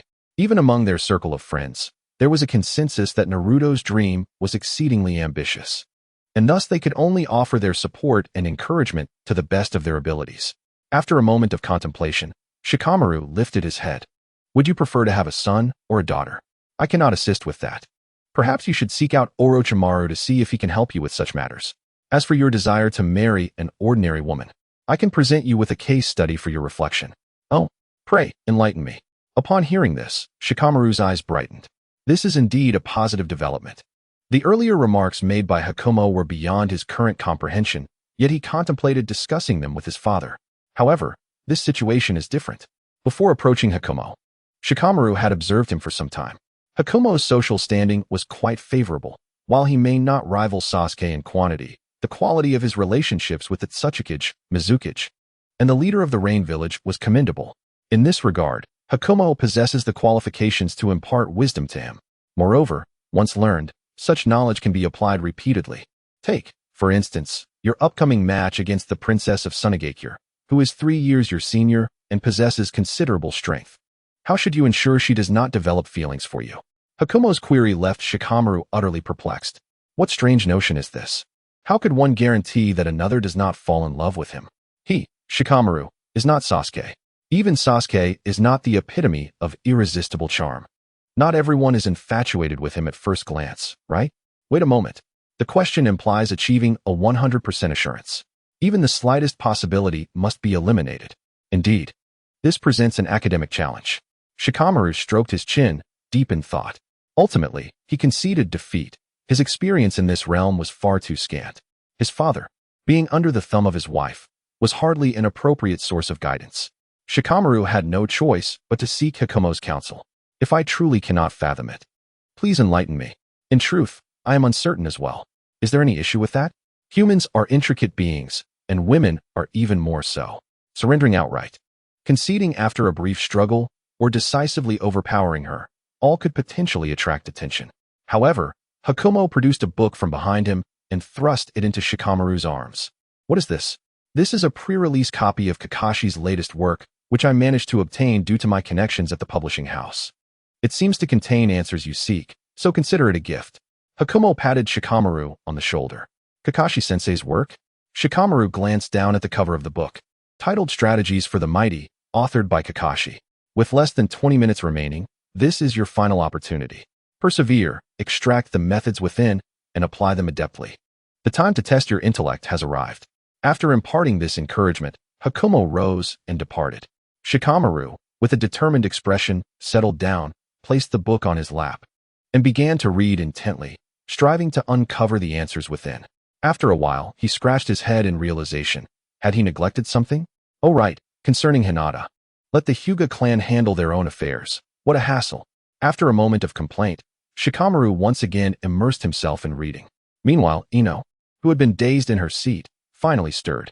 Upon awakening, she was met with the disarray of her own hands. The effects of the mind-body switch technique would rebound upon oneself, including pain and sensation. What on earth had she just contacted? Damn Shikamaru.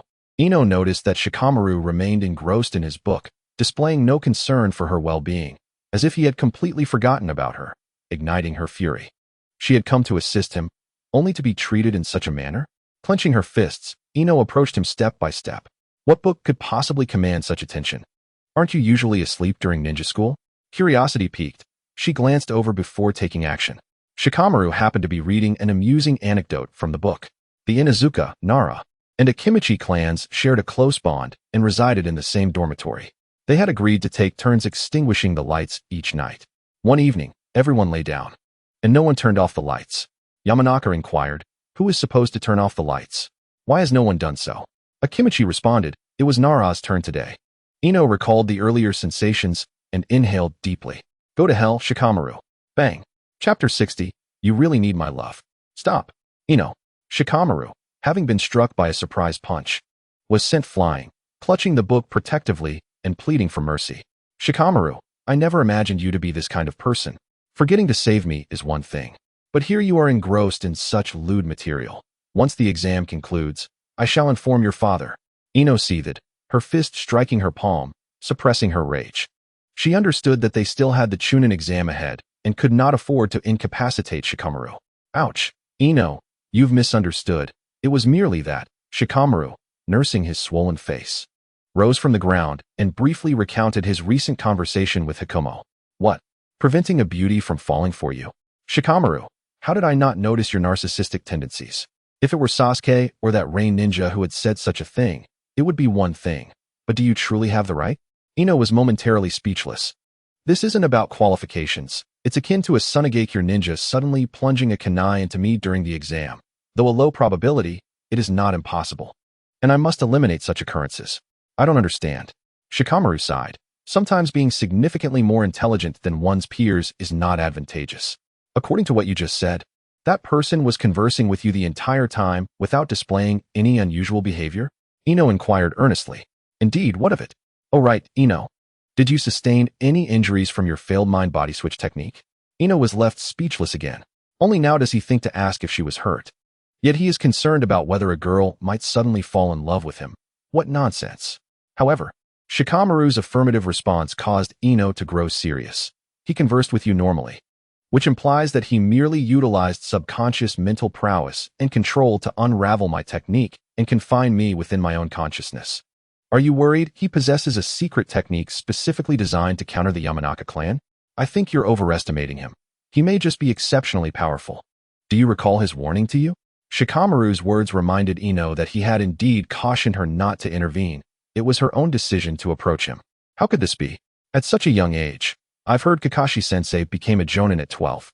Ino rolled her eyes. Very well. All her justifications for her failure had been refuted. Perhaps it was simply her lack of skill. How might one enhance their strength? Ino sighed, preparing to turn away. "Oh, and let me remind you, it would be wise to conceal the book's cover. It's rather distasteful." Ino offered this advice before departing. "The cover?" Shikamaru picked up the book and glanced at it. The cover featured two muscular men. Was there something amiss? As he continued to scrutinize it, an unsettling feeling crept over him. Indeed, there seemed to be an issue. After staring at the cover for a while, Shikamaru quickly flipped through the pages and soon discovered the answer. "Thank you so much, Ino," he exclaimed, slapping his thigh, a smile gracing his lips. Ino's earlier comment about it being disgusting had triggered Shikamaru to recognize a crucial point he had overlooked. His teammate Ino was, after all, a girl. Her feelings were undeniably valuable for reference. Why did she find the cover repulsive? By extracting the essential elements from her perspective, he could unlock the key to an ordinary life. Now he had found it. Half an hour passed, and the audience gradually returned to their seats. The second match was about to commence. Temari, wielding a massive iron fan, awaited in the arena. There is still a foul odor lingering. "You leaf ninjas are truly disgusting." Temari waved her hand in disdain and then looked at Shikamaru, who had just jumped down. "As a leaf ninja, I advise you to forfeit. Don't wait until I knock the sense out of you, leaving your Hokage to clean up the mess." The goal of Sunagakure was to bring about the collapse of the Leaf Village. To avoid exposing information about the puppets, Kankuro decided to forfeit. For the sake of Sunagakure's reputation, Temari felt it necessary to make the Leaf Village lose face in their hands. Upon entering the arena, Shikamaru heard Temari's words and gasped. Not her again. This version of the mother Tyrannosaurus seemed even more formidable than those in his class, reminiscent of his own mother. Fortunately, he had prepared himself in advance. "If you want me to forfeit, that's fine, but I hope you can assist me with a small favor." Shikamaru retrieved a letter from his ninja tool pouch and approached her as he spoke. "What is this?" Temari frowned, accepting the letter from Shikamaru. She thought to herself, could this possibly be a love letter? Perfect. Seeing her take the letter and begin to read it, Shikamaru let out a sigh of relief. His method was most at risk if the opponent was someone like Naruto, who would rush in without giving him a chance. It seemed he was in the clear now. Moreover, based on her earlier demeanor, she clearly cared about her image, so he needn't worry about the contents being revealed. Perfect. As Temari read the letter, her hand began to tremble. Ignoring the audience's shouts for the match to begin, she was absorbed in the letter's contents, which was addressed to Gaara. It was evident that the sender wished for her to pass it along.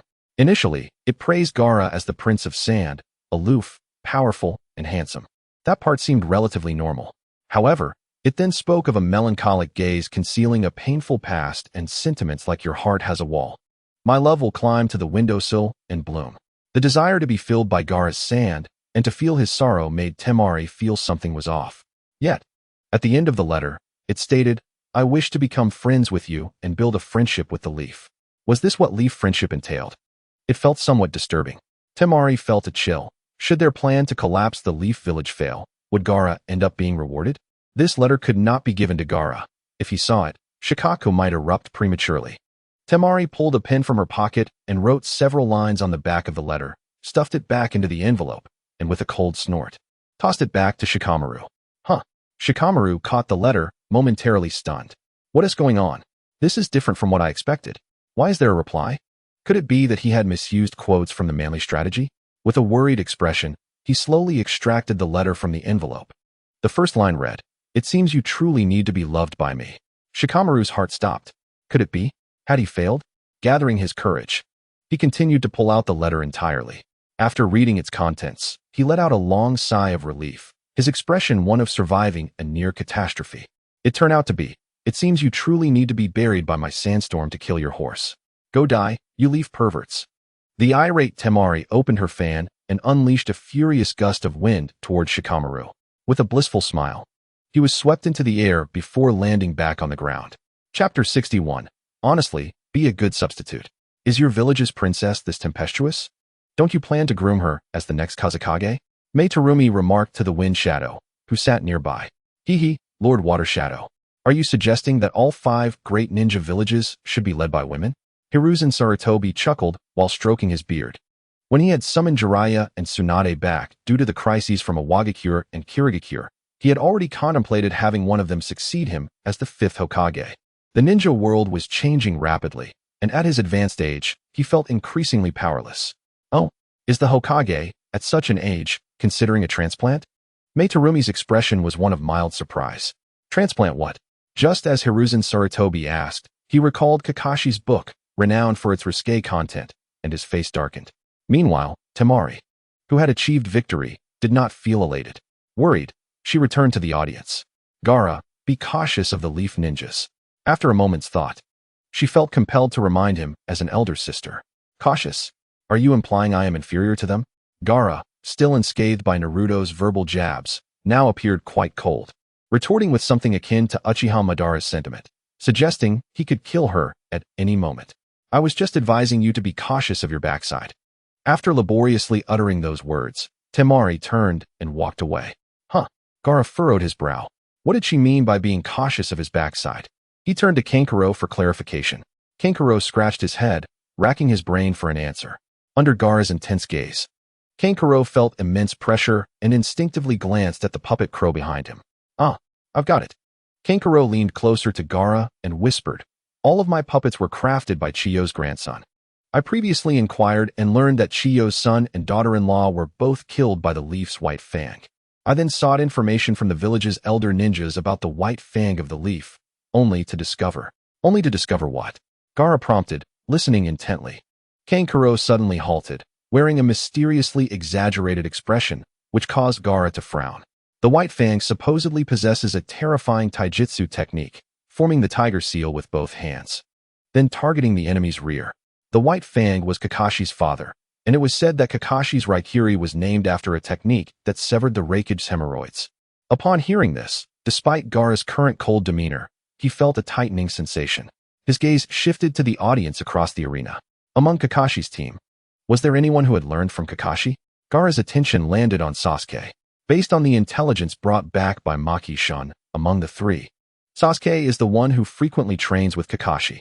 Thus, one must be wary of Uchiha Sasuke, I love Ara. He silently noted this in his heart. At this moment, the next match commenced in the arena, a duel between the main and branch families of the Hyuga clan. In the audience, Hyuga Hisashi, accompanied by Hanabi, took a seat in the front row, observing Hinata and Niji below. Upon seeing Hisashi, Hinata-sensei, Yuhi Kurenai, displayed a look of astonishment. When she first became Hinata's instructor, she had visited the Hyuga household. Traditionally, Hinata was expected to be the heir, and accompanying her on various missions posed significant risks. However, Hisashi had simply remarked, "Do as you please," asserting that someone who could not even defeat a 5-year-old Hanabi was unworthy of being an heir, thus issuing an eviction order. True to his words, he had never interfered with Hinata's affairs since then. Logically, Hisashi should not have been present for Hinata's match today. Just as Kurenai was pondering this, she suddenly noticed that little Hanabi had left the front row and returned, tugging someone along with her. Hanabi appeared to be in good spirits, happily conversing with this individual, while Hisashi silently analyzed the situation. On the other side, Hisashi's expression darkened when he saw Hanabi pulling Shiraboku over. He was aware that this person was an adversary threatening the Hyuga clan. However, recalling Hanabi's previous apology, he chose to ignore it, pretending Shiraboku was non-existent. After all, the results would soon be revealed. Hisashi thought this, but the next moment, a vein throbbed on his forehead as Hanabi began chatting animatedly with Shiraboku. Meanwhile, Niji, poised for the battle to commence, began to voice his thoughts. Despite possessing the Byakugan, all of Niji's attention was directed towards Hinata. Having concluded that Hisashi would not be in the audience, he felt emboldened to speak his mind. Had he known Hisashi was watching, he likely would have been reminded of the suffocating feeling of being a caged bird. "Hinata, you truly are the eldest daughter of the main family. A person cannot change. The underachiever will always be an underachiever, and the elite will always remain elite. Such is the immutable nature of things. Surrender. You are unfit to be a ninja. Return to your life as the noble lady you are." Niji scoffed, assuming a gentle fist stance as he voiced his frustrations and discontent. Hinata, already not adept at speaking, was rendered speechless and flustered by his words. In the audience, Naruto could no longer bear to watch. Underachiever? Is he throwing shade at her? Hinata, go for it. Give him a good beating. Hinata, I too wish to change, Hinata declared, forming hand seals and activating her Byakugan, taking her stance. From this initial posture, the disparity between the two was glaringly evident. Father, look. Though puzzled by her sister's sudden surge of fighting spirit, Hanabi turned to her father, Hisashi, with excitement. Indeed, Hisashi was somewhat surprised by Hinata's transformation. Not even able to employ her most proficient verbal tactics, it was not unwarranted for her to be labeled as an underachiever. Shiraboku chuckled, offering a playful critique. Huh, what verbal tactics? Little Hanabi tilted her head in confusion. It's a way of speaking, countering someone's viewpoint, prompting them to reflect and reform. Naruto's verbal tactics are repetitive, always asserting, I will become Hokage. I must strive for everyone's recognition. It's very self-centered, Hanabi. Do you understand? Shiraboku realized mid-sentence that Hanabi was only 7. I understand, Hanabi nodded. Oh, then it's all good. Another genius capable of thinking from the perspective of a Hokage at 7. Observing the interaction between Shiraboku and Hanabi, Hisashi felt a swell of pride for his daughter. Even if Hinata had changed somewhat, she still had a long way to go to catch up with his little girl.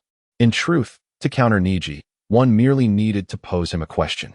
If he believed that fate was predetermined, that the son of the Hokage would inevitably become Hokage, the son of a lord would become a lord, and the son of a scapegoat would remain a scapegoat, then why not simply accept his role as a scapegoat? Why strive for improvement? Why harbor resentment towards the eldest daughter of the main family, whom he was meant to protect? Wasn't he it precisely because he wished to defy fate? After hearing Shiraboku's words, Hanabi's eyes lit up as she stood up, leaning over the railing, shouting downwards. Niji and I. Once Niji looked up, Hanabi cleared her throat. Niji and I ask you, since you believe fate cannot be changed, Hanabi repeated Shiraboku's words verbatim. Finally, she pointed forcefully at Niji, then why not simply accept your role as a scapegoat? Why strive for improvement? Why treat your sister with such anger? In truth, you have always wanted to oppose fate, haven't you? Niji was taken aback by this outburst. His wounds were laid bare, his true feelings exposed, leaving him unaware of the sudden appearance of Hisashi in the audience. Little fool, Shiraboku chuckled, shaking his head. Huh, Hanabi was momentarily stunned, wondering if this was the next line. Fool! Hanabi exclaimed, directing her words at the dazed Niji in the arena. However, given her adorable demeanor, her voice lacked any real bite. You're a bit dim, Shiraboku remarked, speechless. Dim-witted. Hanabi continued pointing at Niji. Idiot. Idiot. Porcupine. Porcupine. Huh. Is porcupine an insult? Hanabi scratched her head. Ahem. Hizashi cleared his throat a couple of times. Initially, he felt a bit gratified, but within 2 seconds, he witnessed Shiraboku teaching his daughter how to hurl insults. The upbringing of my Hyuga clan has been utterly ruined. Chapter 62. The caged bird cannot be confined. The verbal tactics of Naruto hold the highest value in Gaara, followed by Sasuke and Nagato, while the last two, Obito and Niji, are less about Naruto persuading them than about them convincing themselves. Just like now. When Hanabi shouted Shiraboku's words into the arena, Niji found himself at a loss for words. How could he counter this? He was cornered. If he truly wished to prove that fate was predetermined, he shouldn't be opposing the main family, nor could he rebut Hanabi. If he did rebut, it would imply he desired to defy fate, believing that it was not inherently destined. What to do now? Hanabi observed Hinata and Niji standing like two scarecrows, frozen in place, seeking Shiraboku's guidance. Just say that you harbor the same feelings as his scapegoat father, wanting to do the same thing, not sacrificing yourself as a branch family member for the main family, but willingly doing so for your sister. Oh, after receiving guidance, Hanabi dashed to the edge, preparing to speak again. Wait. Hizashi hurriedly called out, looking at Shiraboku with a bewildered expression. How did the contents of my brother Nakira's will become known to others? Could it be that there is a traitor among the Hyuga clan? That seems implausible. The will has always been in his possession, and he is the only one who has perused it. He cannot possibly be the traitor, can he? Father, my sister has already accomplished her goal. You would not go back on your word, would you? Hanabi, seeing that her father called her back, returned with a worried expression. She understood that discussing this matter in such a public setting would leave no room for retreat. She was aware that her father, Hizashi, must also recognize this fact. If he disagreed, it would imply an intention to break the agreement. Let little Hanabi speak, an aged voice resonated from behind Hizashi. The elder? Hizashi turned around, astonished to see the elder, who rarely ventured out from the clan, present here. Was he also here for this competition? Thank you, elder, Hanabi joyfully acknowledged and ran back. Niji, look at me. Niji, soon I will leave the village just like Uncle Nakira and become a caged bird, just like you. But I do not regret it. This is my own choice. I am not doing this for the sake of the main house or the branch family. I am doing it for my beloved sister. This is what I wish to do. I believe that Uncle Nakira felt the same at that time. What? Niji snapped back to reality, astonished as he gazed at Hizashi. Hizashi remained silent, merely nodding at Niji. Hanabi, you. Niji's mental defenses finally crumbled. Hanabi, listening to her words, clenched her fists. Come on, Hinata, let us engage in a fair battle with all our strength. Niji took a deep breath and assumed his starting stance, challenging Hinata once more. This time, however, his eyes were devoid of resentment and anger. All right. Hinata withdrew her gaze from Hanabi and nodded firmly. In the audience, Sarutobi Hizashi furrowed his brow. He had intended to postpone this discussion until after the Chunin exam. He never anticipated that the Hyuga clan would publicly disclose this matter. However, since the Hyuga clan had consented, he felt it was inappropriate to interfere. Fortunately, this situation was different from the previous one with the Cloud Village. As the Rain Village had not demanded any corpses, Hanabi could return after a few years without significant loss. Elder, do you truly wish for Hanabi? Hizashi glanced at the elder with confusion as the two below commenced their battle. He recalled that when he chose to cultivate Hanabi over Hinata, the elder and others had agreed. They had witnessed Hanabi's hard work and excellence over the years. Why, then, had they suddenly changed their minds? How do you perceive Hanabi's talent compared to Niji's? The elder did not directly answer, but instead posed a question to Hizashi. No matter how talented she is merely from the branch family. As Hizashi responded, he was momentarily stunned when he saw Niji employ the heavenly spin. Not only the heavenly spin. After deflecting Hinata with it, Niji transitioned into another gentle fist stance, the Taijuta's symbol appearing beneath his feet. Gentle fist. 8 trigrams, 64 palms. Niji avoided striking vital points, yet completed all 64 palms within a second, thoroughly defeating Hinata. It was now Hizashi's turn to be astonished. Elder, I did not teach him that. Hizashi quickly explained to the elder beside him. The heavenly spin and the 8 trigrams 64 palms are secret techniques exclusive to the main house's heirs. I am aware. He comprehended them on his own, the elder replied calmly. What? Then Niji could be considered the most gifted talent in our Hyuga clan. Hanabi pales in comparison. Yet he is still merely from the branch family. After his shock, Hizashi sighed deeply. Hinata may have been defeated by Hanabi, but the gap between them was not vast. Their personalities were the key. In terms of strength, with Niji as the protector of the branch family, there was no need for concern in the future. Now that Hinata had the opportunity to improve, and given the current circumstances, as the eldest daughter of the main family, she was naturally more suited to remain. Hanabi could leave for a few years and return, with the caged bird safeguarding her. It was of no great consequence. However, Hinata was different. Hizashi, do you understand what I am saying? The elder spoke earnestly. I understand. Hizashi momentarily lost focus. The elder's reminder made him realize that he had overlooked a significant factor, their ages. The elder's earlier words implied that while Hanabi and Hinata had a disparity in talent, it had not reached a chasm of difference. No matter how gifted they were, they could not surpass Niji, who could independently comprehend the heavenly spin and the 64 palms. Furthermore, the elder was reminding him that Hinata was now 12 years old. Considering the worst-case scenario, if Hinata accompanied him to the Rain Village for a few years, would she be regarded merely as a tool for producing Byakugan? The caged bird could only protect the eyes, but could not safeguard against other matters.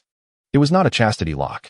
Conversely, Hanabi was only 7 years old now, and in a few years, she would be the same age as Hinata is now. As long as the caged bird safeguarded the Byakugan, there would be no concern about it being passed on. Niji is so impressive. Hanabi leaned against the railing, her eyes sparkling as she gazed at Niji, who had just defeated Hinata. At that moment, my guy was nearby, explaining to other teams the differences between Niji's gentle fist and the techniques of him and Lee. What is so impressive? You wasted the Taijida diagram beneath your feet. Byakugan scoffed. Huh. Hanabi turned back to look at Byakugan in confusion. Is that not impressive? Someone once told me, Taiji is not just softness. It is the combination of hardness and softness, the convergence of yin and yang, that is true Taiji. The combination of hardness and softness? Hanabi tilted her head in contemplation. Hanabi, stop listening to his nonsense. An outsider has no right to comment on our Hyuga clan's gentle fist technique. No one in the entire shinobi world has that right. Hizashi exclaimed urgently as he noticed Hanabi truly considering Byakugan's words. Once you've been struck by the 80 gods vacuum attack, you will understand whether you have the right. Byakugan glanced at Hizashi and then ruffled Hanabi's hair. Since this matter has been publicly disclosed today, Hanabi will be a part of our Rain Village for the next 5 years. As for 5 years from now, if she wishes to return to Konoha, then she shall. Humph. Hizashi did not refute him, as he found the statement somewhat amusing. Was it possible that Hanabi would not wish to return home after 5 years? Chapter 63. There was a traitor in Konoha defeated. Hinata returned to the audience with the support of Yuhi Kurenai. Since Niji had held back, she had not sustained serious injuries. Niji followed closely behind. Wonderful Niji, you have finally stepped out. This is what youth is all about. Guy was deeply moved by Niji's resolution to resolve the conflict with the main house. Hinata, you performed admirably today. Hizashi approached and praised Hinata before turning to the visibly anxious Niji. Niji, upon our return, I will hand over your father's will to you. I hope you will strive as the leader of the branch family and, in the future, protect the honor of the Hyuga clan alongside Hinata. Huh. Niji had not anticipated the pain of the caged bird. Instead, he encountered a revelation from Hizashi. Lord Clan Leader, could it be that Miss Hanabi spoke the truth? Does she truly wish to? Niji's gaze shifted toward Hanabi, who was engaged in conversation with Haku behind Hizashi. Indeed, what she conveyed is entirely accurate.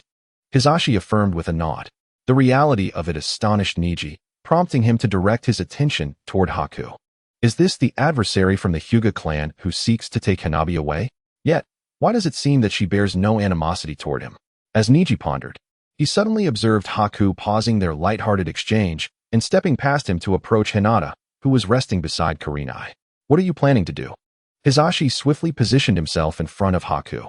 You wouldn't be considering shifting your focus to Hinata now that she has changed, would you? Niji, albeit a moment too late, also interposed himself in front of Haku. For Hanabi's sake, allow me to offer a word of caution. A caution? Hizashi, seeing no ill intent from Haku, stepped aside. His expression, one of confusion. Such a warning is applicable to the vast majority. When you hear Naruto Uzumaki's impassioned encouragement, expressing an unwavering belief in perseverance, do not be swayed. He is a Jinchuriki. He can unleash power fueled by emotion and chakra. Can you do the same? If you lack a bloodline limit capable of such emotional outbursts, then it is prudent to sincerely assess your own capabilities and approach each battle with composure. Otherwise, the inevitable outcome will be impotent rage followed by defeat and death. His motivation of Hinata stemmed from his ignorance of others. He only comprehends himself. To put it plainly, he is bound by a path dependency. He discovered that he could erupt with steadfast conviction and assumed that others could as well. Moreover, his Uzumaki lineage, coupled with the formidable regenerative abilities of the Nine-Tails chakra, is not something ordinary individuals can rival. Hinata, he speaks the truth, had it not been for Hanabi. Hisashi concurred with Haku's assertion. Had Hanabi not relayed Haku's words, Niji's verbal jabs would have undoubtedly left Hinata in a dire state unless he resorted to employing the caged bird technique to disrupt the match. As the future heir of the Hyuga clan, it is indeed crucial to cultivate a habit of calm deliberation rather than succumbing to impulsive fervor like Naruto Uzumaki. Yet, how could Haku, an outsider, possess such profound understanding of the Nine-Tails Jinchuriki? What is a Jinchuriki? The significance of this inquiry was trivial. However, the elder brother retorted, I believe your perspective is flawed. Naruto's approach aligns with the essence of youth. Next match, Rock Lee vs. Gaara. Please send the contestants to the arena. Just as Lee was about to counter Haku's viewpoint, the referee called his name. My apologies, let us discuss youth later, once my match concludes. Lee bowed an apology to Haku and leaped into the arena. Huh, who wishes to discuss youth with you? Haku's lips twitched in bemusement. The bout between Rock Lee and Gaara was undoubtedly the most exhilarating clash of the Chunin exams for the spectators present. 8 Gates versus the absolute defense of the Sans Jinchuriki. Both Lee and Gaara were seen as formidable contenders in the Chunin exams. A similar configuration could lead to a future showdown between Might Guy and Kagaya. However, unlike the original narrative, today's match was poised for an abrupt halt. After shedding his weights, Lee charged at Gaara's automatic sand defenses with remarkable speed, employing the primary lotus yet still failing to subdue Gaara. He then glanced up at Might Guy, who was about to give a thumbs up, encouraging Lee to continue opening the gates, when a voice interjected. Are you truly going to allow him to continue utilizing the 8 gates? I know a member of the 7 ninja swordsmen who said their previous leader was reduced to mere remnants by a green-skinned man. At that moment, the words spoken by Haku felt like a heavy weight crashing down on Might Guy's consciousness. Self-restraint, vowing to protect what is most important. These were the very tenets imparted to him by his father, Might Due. He had once questioned his father why, despite mastering the 8 gates, he would still willingly remain a humble genin. His father had responded that true victory does not lie in conquering the strong, but rather in wielding that power to safeguard those who matter most. Lee, being young, could be forgiven for forgetting. Yet, he himself had almost succumbed to the same oversight. While Lee awaited Might Guy's response, he was unexpectedly propelled away by a kick from Guy. Sensei? Lee covered his face, bewildered as he rose from the ground. Gaara, meanwhile, looked on in confusion at the antics of the two. Lee, I understand your desire to surpass Sasuke, to defeat Niji, to prove that the underdog can triumph over genius. But the 8 gates are not to be recklessly employed. Might Guy approached Lee, delivering a punch that brought forth tears. Self-restraint. Lee suddenly recalled and embraced Might Guy, both of them weeping profusely. I'm sorry, Sensei. I forgot. I should not compromise my self-restraint for the sake of victory in this match. I vow to run 3,000 laps around Konoha. The victor is Gaara. When the referee announced the conclusion of the match, the audience was left in utter bewilderment, even beginning to hurl insults at Lee and Might Guy for disrupting the match. However, the duo, with bright smiles, raised their thumbs towards the spectators, expressing gratitude for their support.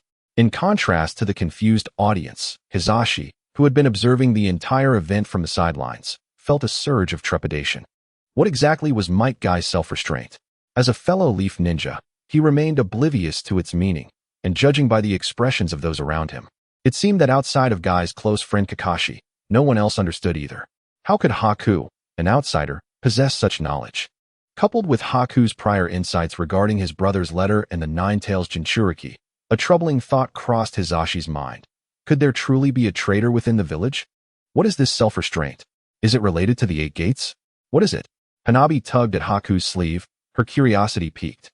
What could it be that prompted Might Guy to abandon the match? Could it be the essence of the 8 gates training?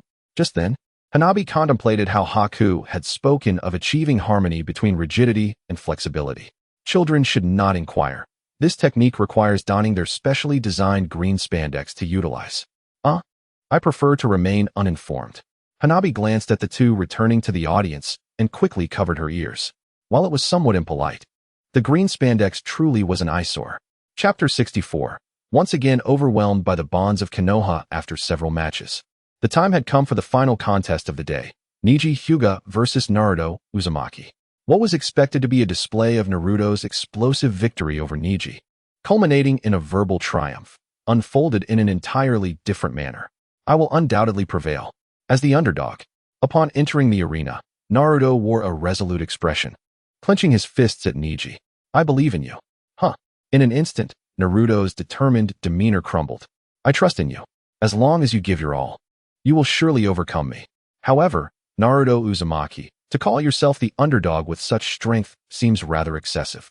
What are the other ninjas to think? What about Kiba, whom you defeated? Neji calmly conversed with Naruto. You say I am not the underdog? You actually acknowledge my strength? Naruto exclaimed, incredulity etched upon his face. Indeed, Neji recalled the events that transpired before the match in the audience. Hanabi had asked Shiraboku who would win between Neji and Naruto. Shiraboku replied that Naruto had a greater chance of victory, unless Neji could seal Naruto's special abilities. The strategy was simply to continuously praise him and align with his words. Shiraboku even provided Hanabi with several examples. Skeptical, Hanabi urged Neji to give it a try, being the esteemed daughter of the main family. And with Neji having just undergone a transformation, he naturally agreed. I will not lose. I will definitely become Hokage, Naruto declared, though his tone lacked the vigor it once held. I believe in you, Naruto. You believe in me? Naruto was utterly bewildered. What is happening? This attitude is unusual. Even Irika-sensei merely encouraged me to try harder, while others mostly mocked me. How can someone directly believe in me? Naruto was perplexed, but did not dwell on it. Meanwhile, in the audience, Temari, having warned Gaara to be cautious, circled back and witnessed this scene, feeling a chill run down her spine. Something is amiss with this Hyuga clan. Previously, Neji had mercilessly struck down his own cousin, targeting her vitals, and though he later held back, he still defeated her with astonishing speed. Yet now, facing Naruto Uzumaki, he speaks with such gentleness and affirmation. Could it be that he views his sister as a rival? Naruto, did you know? The first Hokage and the second Hokage were both over 30 and had not yet become Genin. Naruto, do not be disheartened by temporary setbacks. You will undoubtedly become Hokage. I believe in you. Neji continued to recall Shiraboku's words, encouraging Naruto. Where did this absurd history come from? Kankuro was bewildered. Even if he was unfamiliar with the history of the ninja world, he knew that both the first and second Hokages were geniuses. How could they possibly have been over 30 and not yet Genin? This was utterly ludicrous. Are you foolish? Temari shot a glance at her dim-witted brother. Had he not paid attention during the written exams? The first Hokage founded the ninja village by the age of 30, and the second Hokage improved upon the village's systems, establishing the promotion criteria for Genin, Chunin, and Jonin, as well as the Ninja Academy system. Therefore, before the founding of Konoha, there was no such thing as a Genin. And they certainly could not have been 30 and still unqualified. Is there even a basis for such a statement? Thank you, Neji. I never expected the first and second Hokages to share my experience. I am now filled with confidence. What about the third Hokage? Was he a Genin at 30? Naruto asked joyfully. The third Hokage had already become Hokage by 30. Oh, the third Hokage was a genius. What about the fourth? Was he Hokage at 30 as well? Neji did not respond. Where would the fourth be at 30? It's been so many years. Earlier, when you spoke to Hinata, if your intention was to seek vengeance for her, then come forth. I will not resist. This indeed was my fault. What was with that bushy brow? Lee fought to ensure his true strength was used to protect the village and those important to him, not to foolishly sacrifice everything for fame and vanity. This exchange effectively stripped Naruto of his greatest advantage. Once the two commenced their bout, Naruto swiftly found himself at a disadvantage. As he instinctively clenched his fists, yearning to unleash his power, he suddenly recalled Neji's earlier words, as well as Lee's willingness to forfeit the match to preserve his strength for protecting those dear to him. In an instant, he softened. The victor is Hyuga Niji. Naruto Uzumaki, I wish to befriend you.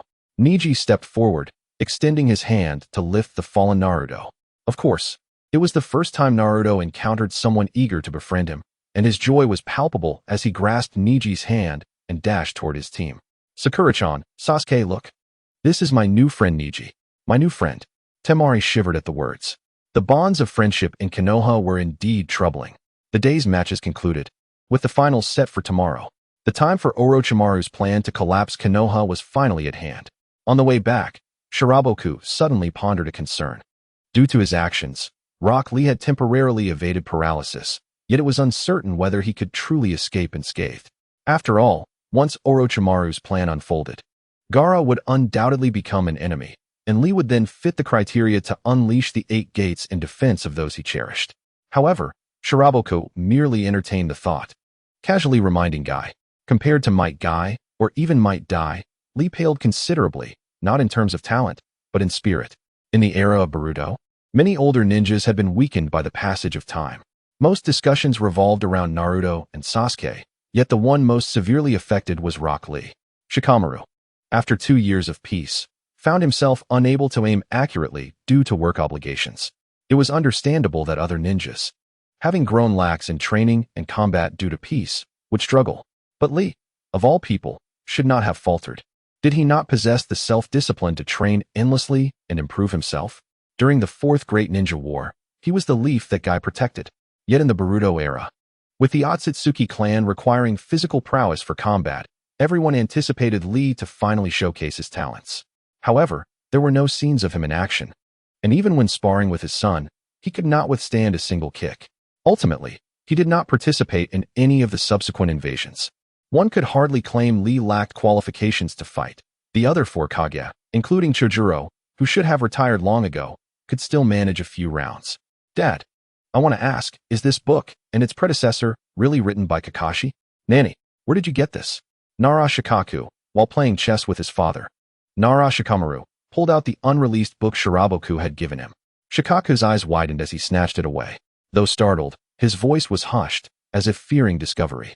Of course, it's written by Kakashi. In the previous volume, Gene Man Paradise, the rakage, didn't he transplant something?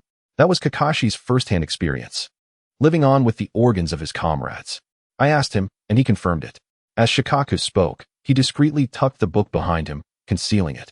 Chapter 65, Orochimaru. Did you also transplant? A night had passed. One must admit, the emotions within the ninja world were rather simplistic, particularly in matters of romance between men and women.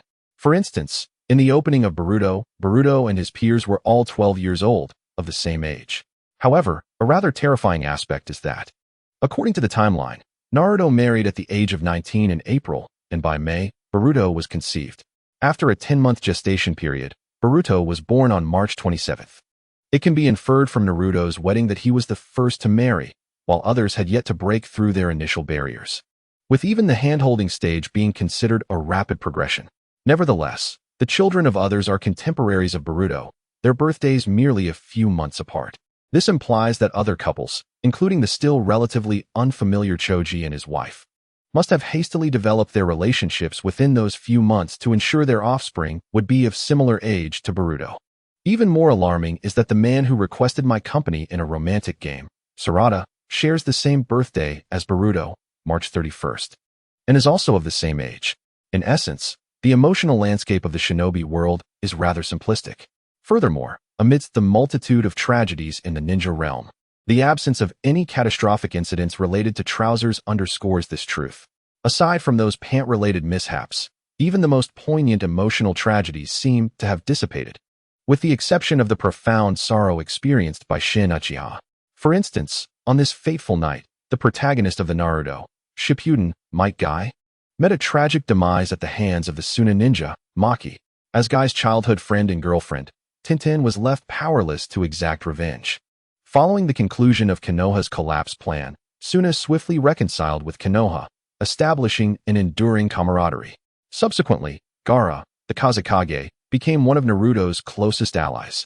Maki, as an elite of Sunagakure and Gaara's instructor, recommended Gaara for the position of Kazekage, which naturally elevated her own status within the village's hierarchy. Tenten, however, did not succumb to despair, nor did she perceive Konoha as a dark abyss in need of rebellion or the initiation of an infinite Tsukuyomi. Instead, she continued her duties within the Umbu under the Hokage and persisted in her life. This encapsulates the norm within the shinobi world. A ninja is one who endures all adversities. Oh, and this has no relation to Hakumai. He possesses no chakra. Hence he is not a ninja and requires no endurance. He is eagerly awaiting the opportunity to recruit Orochimaru, seeking more efficient methods of training. Currently, the only two individuals in the organization with a hint of scientific ambition are engrossed in artistic pursuits. In the audience, our flowers are nearly withering. Hakumai gazed down at the arena where Gaara and Sasuke were preparing for confrontation, expressing his sentiments. So do I. Indeed. Temari and Karui nodded in agreement. The rookies from their village, those who survived, have all returned to the village, with none advancing to this stage. Their presence here is solely to witness a grand spectacle and to bolster Hakumai's standing in the alliance, facilitating the achievement of their objectives. However, Sarutobi Hiruzen remains oblivious to this, mistakenly believing that the two are like other spectators, eagerly anticipating the clash between Gaara and Sasuke. I feel the same. The Kazekage interjected. The match officially commenced. After a brief exchange to gauge each other's abilities, Sasuke realized that mere taijutsu would not breach Gaara's defenses, prompting him to create distance and begin forming hand seals. A flash of lightning illuminated the arena. Kakashi, I never expected you would pass this technique on to Sasuke. Guy exclaimed in astonishment. Is this the lightning technique? On the other side of the audience, Kankuro gasped in disbelief. Indeed, this is Kakashi's Raikiri, the legendary technique that severed the Raikage's hemorrhoids. Kakashi has indeed passed this move to his student. Gaara's predicament weighed heavily on Kankuro's mind. Forget about that. The immediate concern is for Gaara to hold back. Temari watched Gaara's expression anxiously. Her concern was that Gaara might become injured and bleed due to this technique.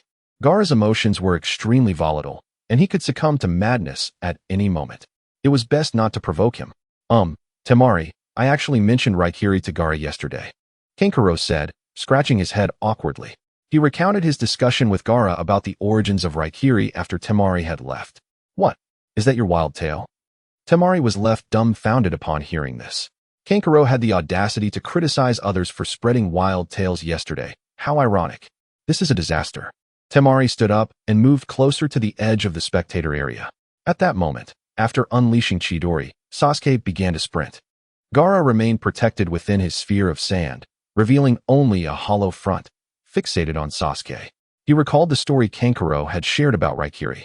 The next moment, Sasuke's figure abruptly vanished. The crackling sound of Chidori echoed behind him. This was a standard maneuver, merely a flanking attack. Yet in Gaara's mind, it was entirely different. The inherently malevolent leaf ninja, Uchiha Sasuke, was targeting his backside. A monstrous roar resonated from within the sand sphere. Chaotic sand swirled throughout the arena. Bang! Following a peculiar impact sound, the wind and sand settled. Sasuke was sent flying, crashing to the ground as he began to rise. Across from him, Gaara had partially transformed into Shikaku. I will kill you. I will kill you. I am going to kill you. Gaara's countenance was a horrifying amalgamation. Half of his face was that of a frenzied human, while the other half bore the visage of Shikaku, emanating an aura of menace that was deeply unsettling. If only Shikaku's hand had not been covering his backside. The Kazekage in the audience was momentarily stunned by this scene. He had anticipated that the confrontation between Gaara and Sasuke might provoke Shikaku's rampage, and had instructed his subordinates to be prepared. However, the timing of this rampage seemed off. Sasuke had done nothing but use Chidori, which had not even landed. Why had Gaara gone berserk? Moreover, did he not instruct his subordinates to act immediately upon witnessing Shikaku's rampage? Why was there no response? The Kazekage glanced back at the audience. Well, it seems his subordinates had also failed to react promptly. But they are acting now. Sarutobi Hiruzen noticed the Kazekage turning around and instinctively followed his gaze, becoming alert upon seeing a ninja forming seals. But it was too late. Feathers began to descend, invoking the technique of the Nirvana Sanctuary, which lured ordinary spectators into slumber. However, this technique only affected the average audience. Those with a modicum of strength could easily dispel the illusion. Boom. The half-transformed Shikakagara and Sasuke broke through the arena and fled, pursued by Naruto, Sakura, and Temari, who had regained their senses. Meanwhile, the Kazekage seized Sarutobi Hiruzen and ascended to the rooftop. The Sound Four quickly set up the four purple flames formation, restricting the interference of other ninjas. Kazekage you, Sarutobi Hiruzen, you truly are getting old. Orochimaru, tearing away his facade, revealed his true form as he held Sarutobi Hiruzen captive. Orochimaru, how can you still appear so youthful? Have you truly accomplished that? Sarutobi Hiruzen gazed at Orochimaru in astonishment. Indeed, Sarutobi-sensei. Orochimaru removed another layer of his disguise, unveiling the form of a woman beneath his skin. Orochimaru, in your insatiable greed, you have transformed yourself into a being that is neither man nor ghost. Sarutobi Hiruzen wore a face of profound sorrow. What? The formation of the four purple flames was too swift. Even with Jiraiya, always prepared to assist in Konoha, he arrived a moment too late. Left only to spectate the confrontation between Orochimaru and his mentor. Jiraiya, upon arriving, overheard their conversation and stared in horror at Orochimaru. Orochimaru, have you also implanted the purple arrows of a woman? Chapter 66. Orochimaru, you have fallen. Jiraiya, you fool, you've returned. Orochimaru retorted, what nonsensical things are you babbling about? I cannot comprehend you. A fleeting glance was cast towards Jiraiya before his focus returned to Hiruzen. At that moment, Sarutobi Hiruzen sensed the attacks from Sand and Sound Ninja outside of the four purple flames barrier, issuing commands to the Umbu to defend and rescue throughout Konoha. Third Hokage, do you require assistance? A voice called from beyond the barrier, prompting Sarutobi to turn. With a mere word from you, the Tsuchikage and the Mizukage, along with us, can aid Konoha in resolving this crisis and deal with Orochimaru. Byakuya's presence on the rooftop alongside the Umbu startled them, weapons drawn in defense. What is your intention?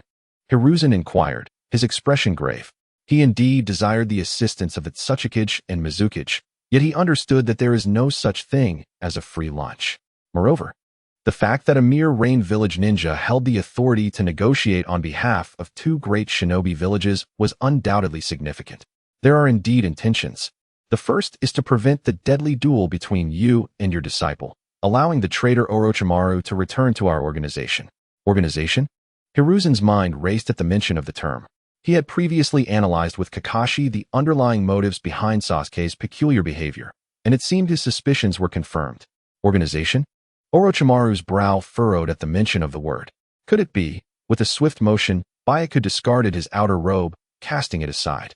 Orochimaru's gaze sharpened with curiosity. What are you staring at? Is it not permissible to remove a layer of clothing when one feels warm? At Byakuya's command, Konan removed her conical hat and outer robe, revealing the Akatsuki cloak, her wings unfurling as she floated gracefully above the rooftop. Orochimaru. Konan's cold gaze fell upon the figure within the barrier. So it is Akatsuki. Orochimaru's demeanor shifted to one of tension. Akatsuki? Is that not the organization Itachi has joined? Hiruzen too was taken aback. Though Itachi was a spy, the only information he possessed was that the organization was called Akatsuki. Konan, it truly is you. Have you come here to conspire with Orochimaru? Jiraiya recalled his earlier encounter with Konan on the streets of Konoha and shouted into the air. Jiraiya-sensei, were you asleep? Did you not hear Byakuya say we are here to assist Konoha and the third Hokage? Konan glanced down at Jiraiya, her tone indifferent. Jiraiya felt a wave of embarrassment wash over him. Then what is it that you desire? He quickly redirected the conversation. First, we aim to halt their battle and retrieve Orochimaru. Second, we seek to acquire certain jutsu and resources from Konoha. You are taking advantage of the chaos. An Umbu member could not restrain himself from exclaiming. Taking advantage? Our current leader's parents were murdered by your Konoha ninja, and our former leader was killed by your Danzo. We are now extending a hand of assistance while asking for some external resources, and you accuse us of opportunism? It seems our attempt to set aside hatred is futile, as you remain ensnared by prejudice and arrogance, ready to incite war. Stop. Sarutobi swiftly intervened. He turned to the Umbu. Quickly, go support other areas. Do not linger here. I am not in danger. It was imperative to remove these politically ignorant and impulsive Umbu before the situation escalated. At such a critical moment for Konoha, the emergence of a faction willing to set aside animosity to assist was indeed a stroke of fortune. The Umbu were still fixated on mockery and provocation. Had their minds become muddled? Jiraiya found himself at a loss for words, much like Naruto when Neji had deciphered his words with ease. Conan's statement about setting aside hatred placed her upon a moral high ground, stealing his thunder, leaving him speechless. Your conditions can be discussed in due course after we resolve the immediate crisis. I can guarantee, in the name of the third Hokage, that we shall not retract our word. However, the most pressing issue is that Orochimaru may not be willing to return with you. Hiruzen's gaze returned to Orochimaru. Ah, sensei, you truly understand me. Orochimaru flicked his tongue, tasting the air, and with a series of hand seals, struck the ground, summoning jutsu, impure world reincarnation. He had initially planned to spar with his former teacher before resorting to this, but time was of the essence. The appearance of Akatsuki had disrupted his plans. Who knew how many members of Akatsuki had come? The Four Purple Flames barrier was not invincible. He needed to resolve the battle before it was breached. 3 coffins materialized sequentially from the rooftop, one labeled I, another 2, and the last 4. This is bad. The last one must be stopped. Sarutobi hurled a shuriken at the final coffin. The one marked 4 suddenly sank, and the shuriken missed its target. What? The coffin can move? Sarutobi was taken aback. Fortunately, as the coffin sank, it vanished entirely, indicating a failed summoning, and Sarutobi exhaled a sigh of relief. Yet, this respite was brief. The 2 successfully summoned coffins opened, revealing 2 familiar faces, the first Hokage, Hashirama Senju, and the second Hokage, Tobirama Senju. Orochimaru, do not be hasty in sealing their consciousness. I trust that both Hokage are deeply concerned about the fate of Konoha and will not resist the impure world reincarnation. As Orochimaru reached for 2 kunai bound with talismans, Bayaka's voice interrupted him. Oh, do you have something to say to them? Orochimaru paused, intrigued, wondering how the other party was privy to his recently refined technique of impure world reincarnation. No, it is for you to listen. Before you do, take a look at this. With a swift motion, a photograph spiraled towards Orochimaru. He raised his hand to catch it, intending to examine it, when suddenly a jolt of recognition struck him. How had they breached the 4 Purple Flames barrier to deliver this photograph? Without further hesitation, Orochimaru lowered his gaze to the photograph, finding it somewhat familiar, yet unrecognizable. Who is this? Your son, Jiraiya, huh? Sarutobi Hiruzen. Orochimaru paused for a moment, surprisingly refraining from questioning or denying, instead asking, who are his father or mother? Why the uncertainty? And why are you unaware? Orochimaru, how many intimate relationships have you had with men and women? Jiraiya held his head in despair, overwhelmed by Orochimaru's words. I don't know. It must be your child. He replied. What nonsense is that? Jiraiya's head began to spin. I don't know, but it certainly is Orochimaru's child. Doesn't that mean Orochimaru has really undergone a transplant and then engaged in group activities? Otherwise, why would he be unaware? Orochimaru, you have fallen. Jiraiya shouted in anguish. Silence. Orochimaru coldly cast a glance at Jiraiya. Chapter 67. He hates Tobirama more than Uchiha, observing the once tense atmosphere transform into a cozy familial affair. Senju Hashirama visibly relaxed. When Orochimaru momentarily lost focus upon seeing the photograph, Hashirama took the opportunity to glance at it as well. Tobirama, that child bears a resemblance to you. Brother, if you keep talking nonsense, I shall slap you. He truly resembles you. See for yourself. Hashirama felt somewhat wronged. Orochimaru, show me that photograph. Of course, my most esteemed second Hokage. Orochimaru chuckled slyly, flipping the photograph to present it to Tobirama. What? Orochimaru, how does your child resemble me so closely? What have you done to me? Tobirama's eyes widened in shock.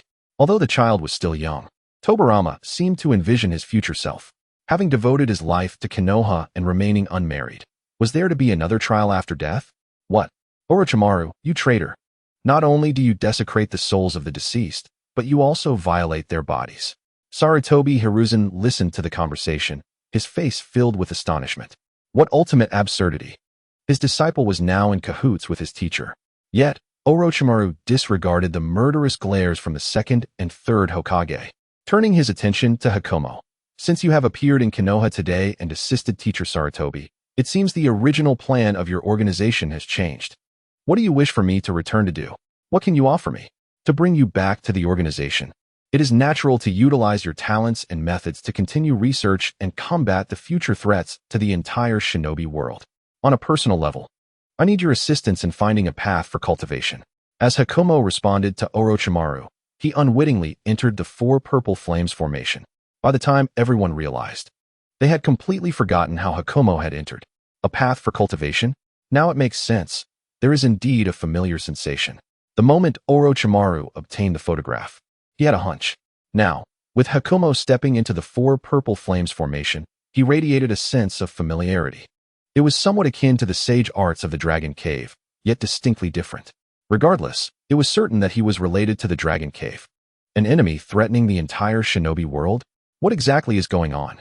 Hashirama and Tobirama were perplexed. They had initially thought that their reincarnation through Edo Tensei meant they would become a scourge upon Konoha. The Orochimaru they encountered was particularly nefarious. Now, how had it come to pass that Orochimaru was being invited to save the shinobi world? Orochimaru, I know your purpose in coming to Konoha is partly for Uchiha Sasuke. I hope you abandon this idea. Regardless of other circumstances, he possesses a unique power within him. Attempting to seize his body is akin to challenging the son of the Sage of Six Paths. As for obtaining Itachi's body, you would do well to discard that thought. Your obsession stems from being defeated by Itachi, yearning for the Sharingan and the bloodline of the Uchiha clan. Yet, with Itachi in such a dire state, even if you succeeded in seizing his body, it would not be long before you faced the consequences. Hakumo's words plunged Orochimaru into contemplative silence. The certainty in Hakumo's tone reinforced Orochimaru's previous suspicions. Moreover, he was not surprised by the content of Hakumo's statement. Whether researching Hashirama's cells or nurturing a tentacle of the Eight Tails, all his inquiries pointed towards a singular objective: to create a shadow clone that would never dissipate. Or in other words, a clone. Further optimization would allow the clones to surpass the original, thereby enabling the original to ascend as well. As Orochimaru pondered this, the second Hokage, upon hearing Hakumo's words, suddenly felt enlightened. It was as if the clouds had parted to reveal the sky. So it was due to the Uchiha. That was not surprising. What are the Uchiha? They are inherently malevolent beings. With just a stimulus from the outside, they could be compelled to slay their own parents. Tobirama, do not harbor prejudice against the Uchiha. Meanwhile, your jutsu should have long been prohibited. The first Hokage interjected upon seeing the second's expression. Brother, you are the one prejudiced against my jutsu. The shinobi who practice the techniques I created are all good children. This Orochimaru has strayed only because of the Uchiha. Monkey, come tell my brother how the students who practiced my other ninjutsu fared after our demise. The fourth Hokage practiced the Flying Thunder God technique. Minato was a good child, kind and sunny, but alas, he sacrificed himself to protect the village. As for those who practice the Shadow Clone technique, Naruto is also a good child, having aspired to become Hokage since childhood. However, Tobirama-sensei, Orochimaru. Foolish brother, did you not hear?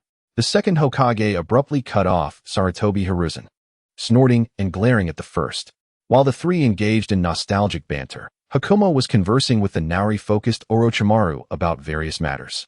Even with your optimization, the strength of those reincarnated through Edo Tensei remains insufficient. Yet you have overlooked a crucial aspect. What aspect? They may be weak, but their consciousness and memories are intact. You could easily have the second Hokage assist you in continuing the research and optimization of Edo Tensei and other techniques. Haha, I am a rogue ninja. Even if I were to return to the organization with the intention of what you call saving the shinobi world, I would remain a traitor to Konoha. The second Hokage would not assist Konoha. Why would he help us? Orochimaru dismissed Hakumo's suggestion. Will you not threaten him? Threaten? Do you believe someone of the second Hokage's caliber could be intimidated? Moreover, what is there to threaten concerning the bodies of those reincarnated through Edo Tensei? Orochimaru continued to shake his head. If he does not assist, command him to use the Shadow Clone technique. Then employ transformation technique to become hundreds of alluring women and solicit clients in the red light district. Though it is unfortunate that Edo Tensei bodies lack tactile sensation, the visuals and memories remain intact. Due to the boundless nature of chakra, he can relish in it as much as possible. If quality is lacking, then quantity must prevail. Once the Shadow Clone technique is dispelled, the second Hokage will undoubtedly wish never to witness those scenes again, allowing him to empathize with our struggles. Senju Hashirama, Sarutobi Hiruzen. Just as Senju Tobirama was delighting in having silenced his elder brother with reason and facts, compelling him to concede that it was indeed the Uchiha's fault, he was suddenly interrupted by a voice from Hakumai. In an instant, his smile vanished. What manner of wicked organization is this? Does this organization still harbor humanity? Could it be founded by Madara? No, Madara couldn't possibly harbor such hatred for him. Could he? Chapter 68, Second Hokage. Heartbreak. The Uchiha clan has been exterminated. No. A mournful wail echoed across the rooftop. Everyone turned to look. Orochimaru. You must remain calm. Do not act rashly. This is wrong. Even considering our past as comrades, I implore you to abandon this thought. If it comes to it, I will kneel before you. Jiraiya's face was wrought with sorrow and despair as he cried out to Orochimaru from outside the four purple flames formation. Jiraiya's profound sadness left the others in a daze. Monkey, did you not just say that Orochimaru, Tsunade, and this Jiraiya are all your disciples? You have quite commendable students.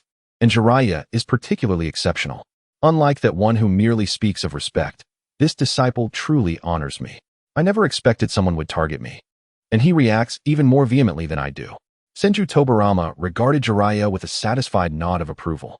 You flatter me, Tobirama-sensei. Sarutobi Hiruzen feigned a smile, yet inwardly pondered when Jiraiya had developed such deep feelings for the second Hokage. Jiraiya, this does not concern you, does it?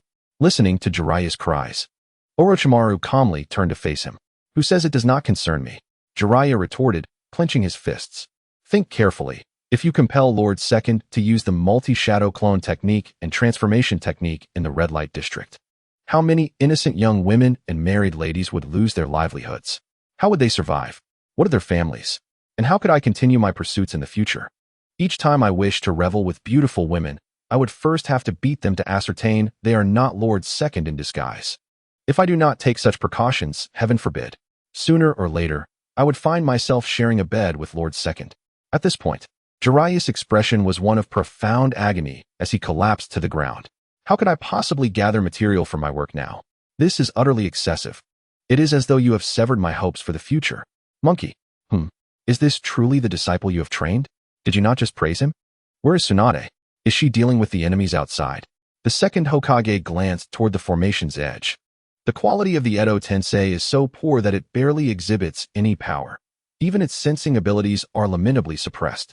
Tsunade is not in Konoha. I sensed there might be an unexpected incident a few days ago. So I dispatched Anbu to the red light district to find Jiraiya and to the gambling den to locate Tsunade. Jiraiya returned quite early. As for Tsunade, I do not know if she received my message or if she will return to assist. Sarutobi Hiruzen sighed. One disciple is indulging in pleasures of the flesh. Another is gambling, and the last, slightly better, is researching my Edo Tensei amidst a pile of corpses.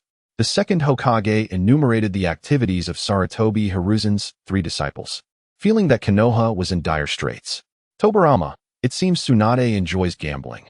No wonder the monkey is like this, and I believe the last one is the most severe. Brother, be silent. The second Hokage barked in anger. Meanwhile, Hakumai continued conversing with Orochimaru. Orochimaru, your materials for Edo Tensei this time are subpar. Next time, prepare something exceptional for the two, such as equipping Lord Second's reincarnation with 2 Sharingan. Oh, and if you fear that venturing into the red light district would affect ordinary people, you could implant something within him to help Lord Second nurture new offspring of the Uchiha clan. Instantly, a murderous gaze was cast upon Hakumai. This is good. This is good. Let this be the course of action. Do not wreak havoc in the red light district. Upon hearing Hakumai's other proposal, Jiraiya hastily sprang to his feet, showering him with praise. The murderous gaze shifted to Jiraiya. That should suffice. Do not speak further.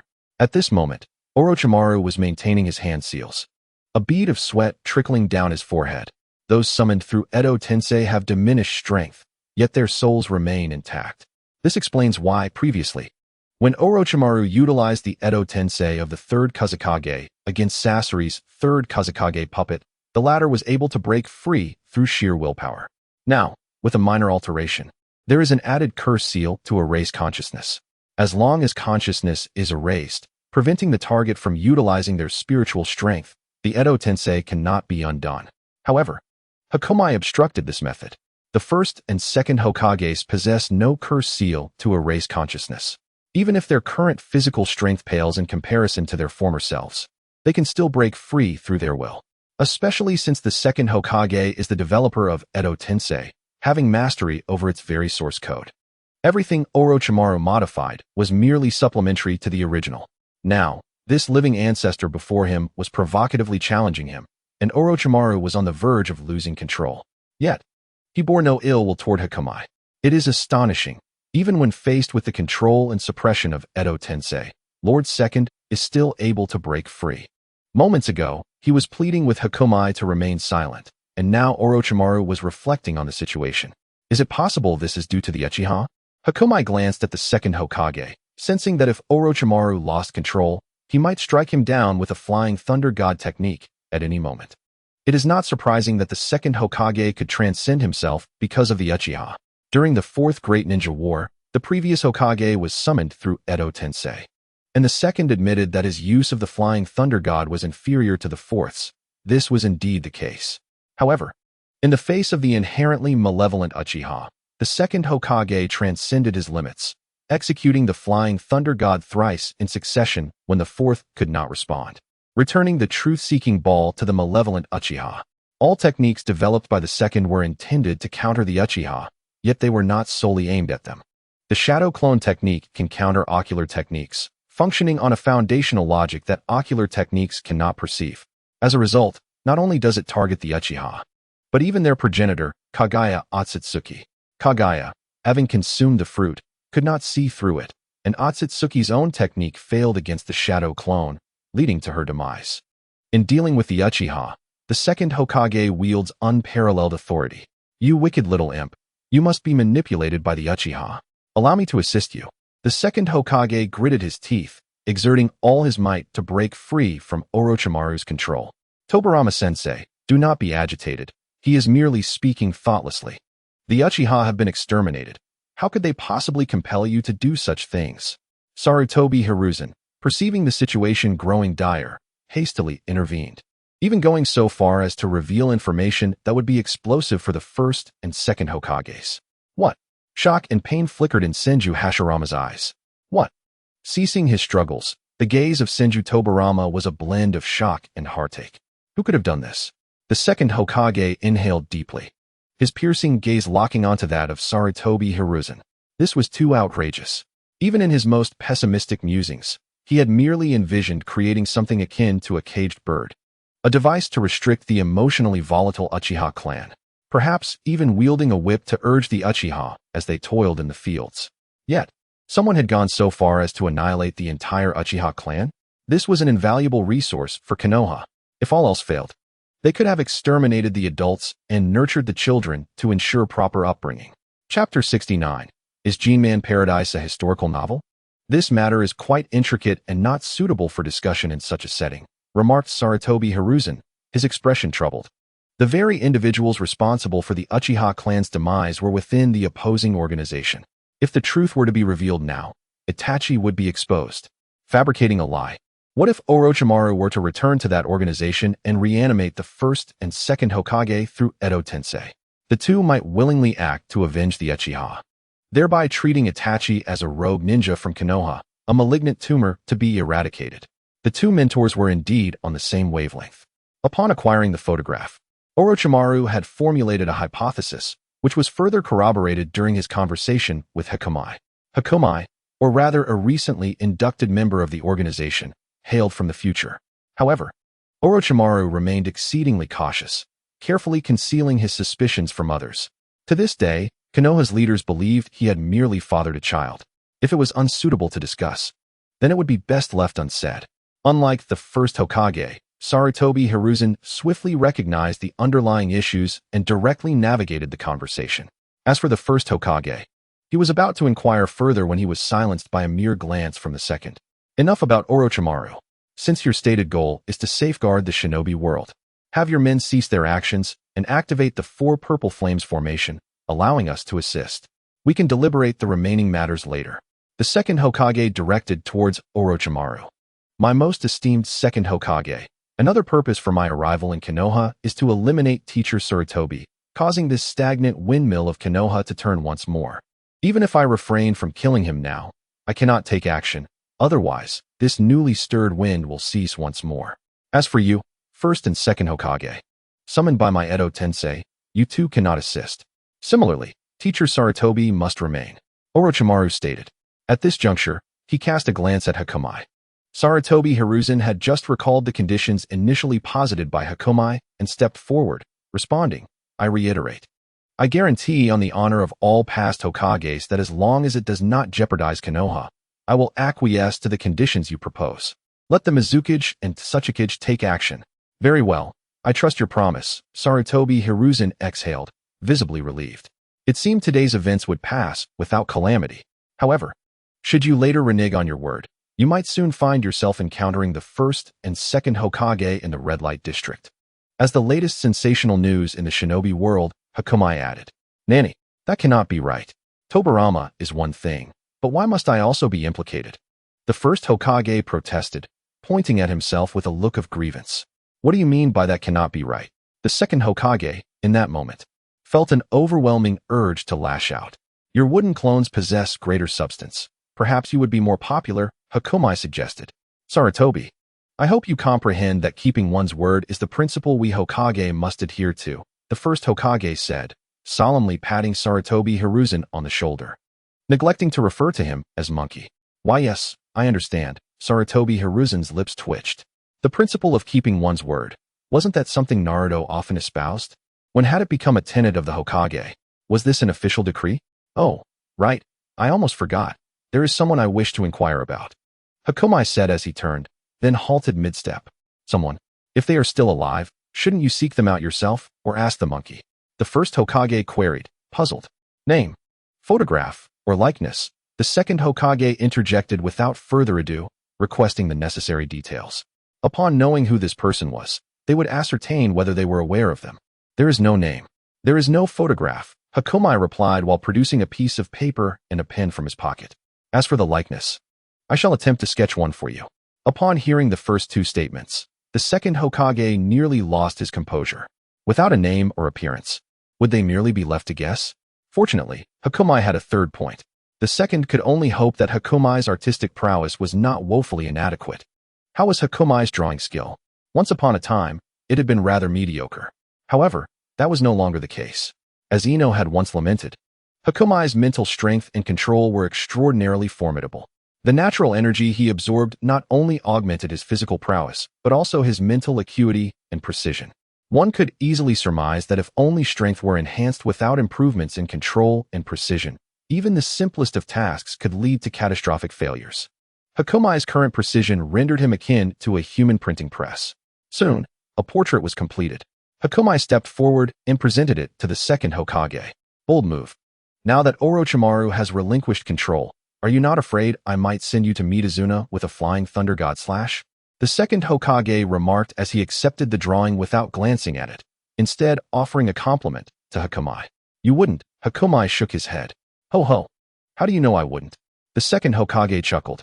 Because I have been perusing the epitaph all this time, you fool. Hakumai mused inwardly. Since he had begun discussing the Red Light District with Orochimaru, he had activated the simultaneous viewing of future events. Even the most unexpected flying thunder god would be thwarted by foreknowledge of the attack timing, allowing him to evade with time deletion. Moreover, he was aware that the second's next question would be, Nani? Why did you draw a picture of Madara in women's clothing? The second Hokage smirked with disdain before lowering his gaze to the portrait, his eyes widening in astonishment. Nani, what is this? What purpose do you have in drawing Madara in women's clothing? Realizing he had nearly fallen into a trap, the second Hokage hastily corrected himself. As expected of one who could react even during the rapid teleportation of Flying Thunder God. What? A picture of Madara in women's clothing? Show it to me at once. The first Hokage, who had been idly standing by, rushed over upon hearing this. Brother, take a look. The second Hokage disdainfully handed the portrait to the first Hokage. Seeing Uchiha Madara, he felt a wave of nausea. My heavens, this cannot be right. As soon as the first Hokage uttered these words, he abruptly changed his tone and regarded the second Hokage with a serious expression. Tobirama, I had thought you were undoubtedly more astute than I. Yet I am surprised that you failed to discern this. The second Hokage furrowed his brow, looking at his elder brother. This is clearly Madara's daughter. She is a spitting image of him, more so than your and Orochimaru's child. Tobirama, my fists are clenched. I knew it. After Madara left Konoha alone, devoid of companions, friends, or clan members, he must have been suppressed, resulting in this child. Behold the beauty of this child's Sharingan, remarked the first Hokage as he gazed at the photograph of the girl, a look of contentment gracing his features. Impossible, scoffed the second Hokage with a dismissive smile. Madara is fixated solely on you. How could he possibly have a child? Yet, his words seemed to evoke an unintended ambiguity. What? Is it true that Lord First and Uchiha Madara share such a relationship? Jiraiya exclaimed in astonishment. Chapter 70. The ties of friendship behind Madara, the first Hokage, perplexed, failed to comprehend what Jiraiya was alluding to, nor did he grasp the meaning of that kind of relationship. Jiraiya, typically unreserved on such matters, found himself momentarily hesitant, given that he was addressing the former Hokage of Konohagakure. A profound bond? Of course, Madara and I share a deep friendship. The first Hokage waved his hand dismissively, misinterpreting the context. No, Lord First. I meant the kind of relationship that stands behind you. Jiraiya hastily corrected himself, anxiety creeping in as he feared he might have offended the esteemed Hokage. Oh, that sort of relationship? That's perfectly fine. I rather enjoy standing behind Madara when he relieves himself, the first Hokage replied, a look of realization dawning upon him, followed by an enigmatic smile that hinted at cherished memories. Jiraiya felt an uncomfortable tension build behind him. Good heavens! Lord First, perhaps you should display some displeasure. What kind of expression is that? He gasped in disbelief. The thought of standing behind Uchiha Madara during such an intimate moment was beyond terrifying. Madara had claimed not to appreciate having others behind him, asserting that it made him uneasy.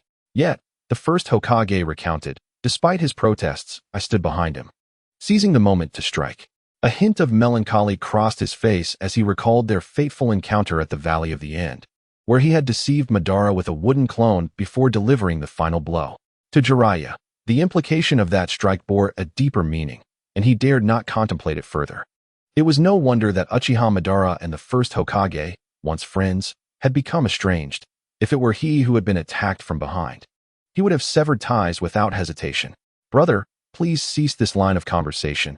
I feel unwell, the second Hokage interjected, pushing the first Hokage away while glancing at the image provided by Hakumai. So, who is this individual? Why did you inquire about her whereabouts? Oh, this information came to me through my archaeological endeavors. It is said that during the Warring States period, there existed a formidable Uchiha, wielded as a weapon on the battlefield, who was ultimately sealed by the Senju and Sarutobi clans. However, I am unaware of the exact time or location of this sealing, Hakumai explained. The second Hokage pondered. Could it be that this Uchiha is a distant relative of Madara? The first Hokage shook his head, turning to his younger brother. I have not heard of such a being, but my young friend, if you seek to safeguard the shinobi world, you must cultivate those willing to stand beside you rather than pursue these dubious paths. If this Uchiha exists as you say, you would be unable to control her, and she would only bring further calamity to the shinobi realm. As the second Hokage began to lecture, he added, Tobirama, you seem to be biased simply because this girl resembles Madara. If you possess knowledge, you ought to share it with the youth. The Uchiha clan has faced annihilation. We cannot allow them to vanish entirely, providing this girl, who bears a resemblance to Madara, an opportunity to thrive and guiding her integration into the new shinobi world to uphold the Uchiha legacy. What could be wrong with that? The first Hokage frowned slightly and replied, Brother, you must regain your composure. It appears you favor her solely for her resemblance to Madara. The second Hokage's lips twitched in irritation. To hear the leader of the Senju clan speak of preserving the Uchiha legacy. Have you succumbed to a genjutsu? Enough. You two must cease your bickering. Ignorance is bliss. Hakumai interjected, raising a hand. Clearly, her existence predates the establishment of the ninja villages, and this information has not been passed down. With that said, let us move on.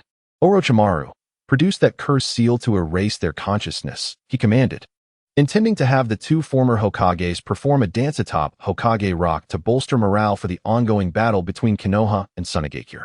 What? What do you mean? Young man. The first Hokage gasped in shock. Humph. The second Hokage narrowed his eyes, a cold scoff escaping his lips. What do you mean by that? Clearly, I sense someone is concealing the truth, Hakumai shrugged. Surely, if everyone were truly oblivious, how could a future minor antagonist obtain Konoha's intelligence and extract that individual? I have indeed heard my father mention this matter, but he stated that the best seal is one of forgetfulness. Thus, Not only do I lack knowledge of the ceiling's precise location, but even my father does. The second Hokage fell silent for a moment before responding, unwilling to tarnish his reputation, especially since he genuinely did not know the truth. What? Why didn't my father inform me?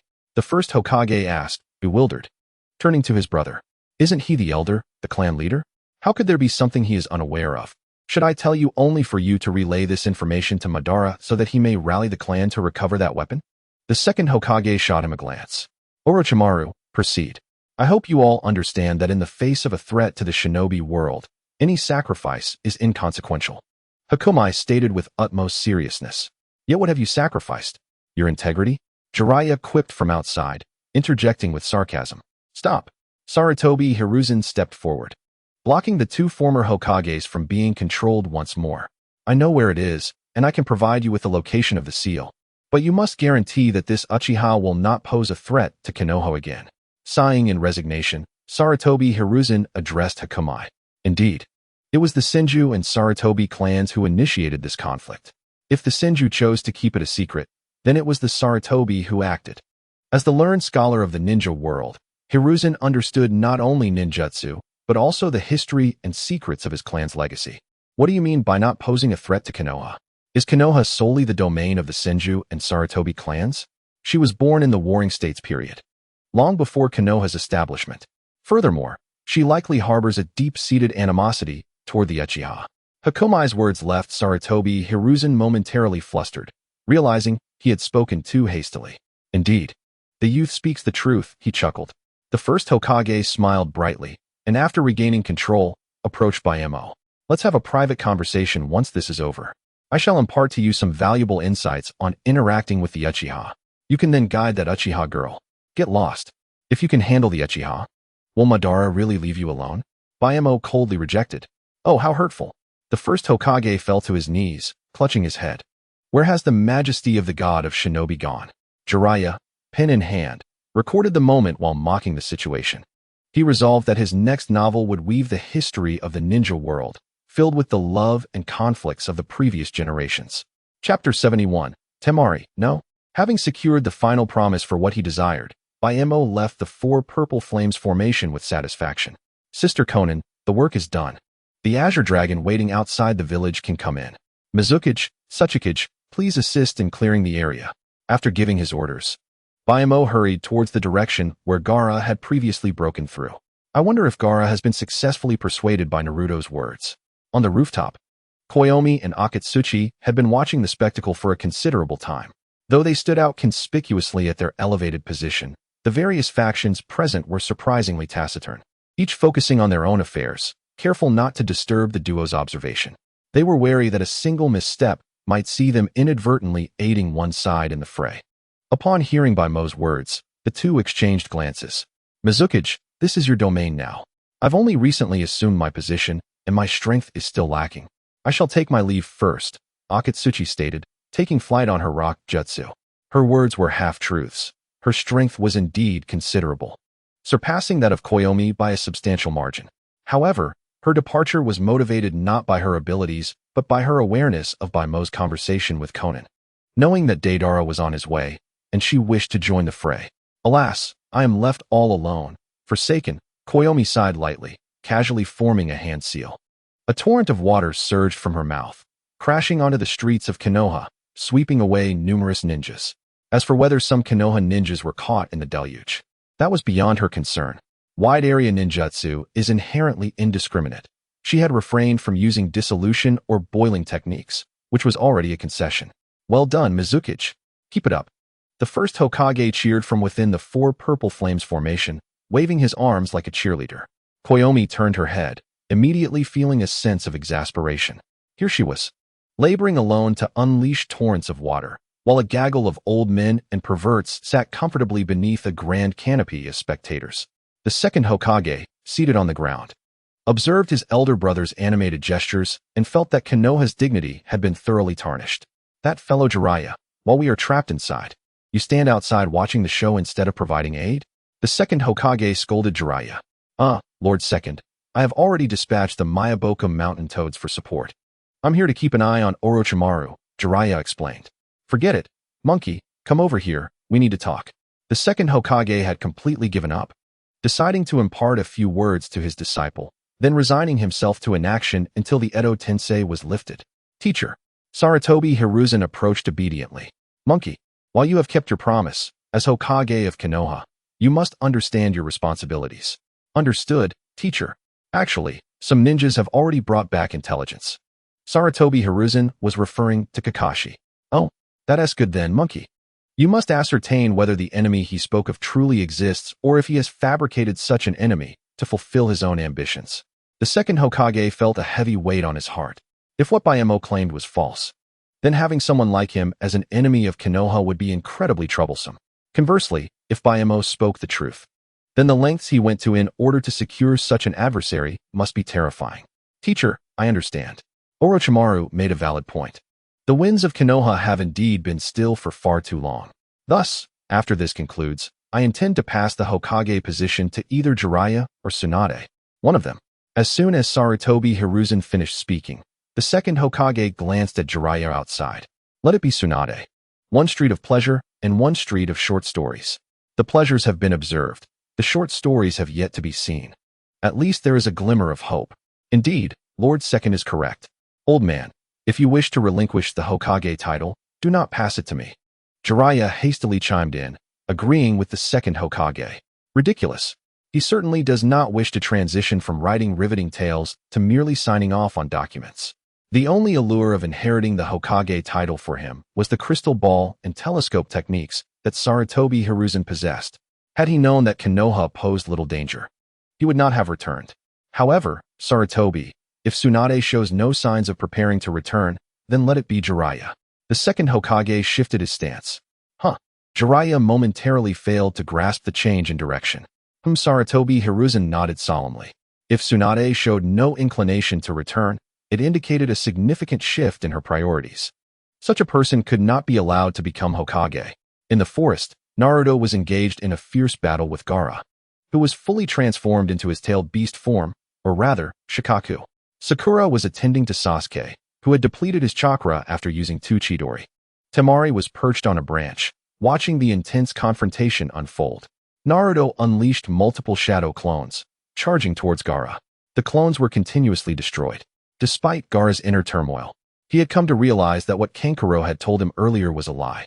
The ninjas from Konoha did not possess the habit of watching one another's backs. Gaara swung his claws, demolishing the clones that surged towards him, fully immersing himself in the thrill of combat. He no longer feared. Come at me. This is the secret technique of Konoha, the ultimate taijutsu taught to me by Kakashi-sensei, the 1,000 years of pain. Suddenly, a resounding voice erupted from behind him. Naruto's real body, concealed behind the cover of his clones, had made it to Gaara's rear, along with the reference to Kakashi and the 1,000 years of pain. Oh no. Ignoring the bond with his siblings for too long, Gaara now regretted not heeding Kankuro's advice.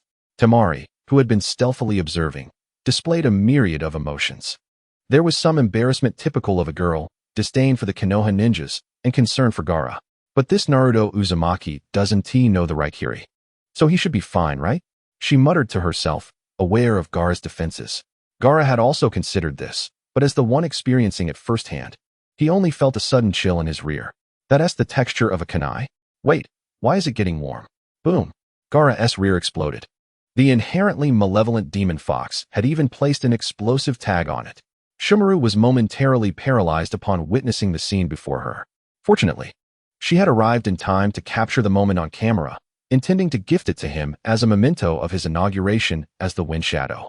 A voice echoed behind her, "Don't poke my behind." Startled like a frightened bird, Shumaru leaped to a nearby tree, shielding herself. Upon realizing that the figure approaching was not a Konoha ninja, but Hakomai, she let out a slight sigh of relief. Having just taken the photograph, Hakomai, with an expression of exasperation, retorted, "Who wants to poke you? Don't sully my reputation with unfounded accusations." Chapter 72. I did not compel you to rescue me. To her astonishment, a voice from above chimed in. It was Kuratsuchi, who had followed Hakomai to witness the spectacle. She had arrived just in time to hear Shumaru's desperate plea. Now, her gaze towards Hakomai was tinged with suspicion. Is he truly that kind of person? Shumaru's expression stiffened. What did that mean? Why was it that every time she felt a moment of relief, Fate cruelly shattered the tranquility. Weren't you the one who said that if you became the daimyo, you would demand the most beautiful young kunoichi from each ninja village? Kuratsuchi, standing beside Hakomai, innocently explained, wasn't that merely to provoke you, you fool? Hakomai was left speechless.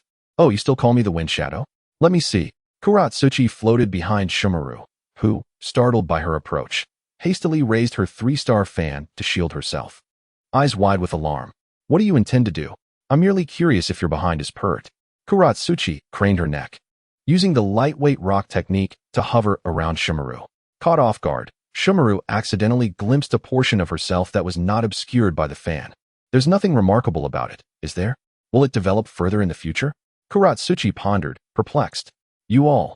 Shumaru stepped back, pressing against the tree trunk, feeling utterly terrified. Is there any hope for this ninja world? The realm beyond Sunagakure is utterly bizarre. It seems you two share a sibling bond, yet you are still lost in your thoughts at such a critical moment. Hakomai's nonchalant remark jolted Shumaru back to reality. Indeed, wasn't the most pressing danger the recently attacked Gaara? Gaara, Shumaru exclaimed, quickly leaping to a new position, directing her gaze towards the epicenter of the explosion.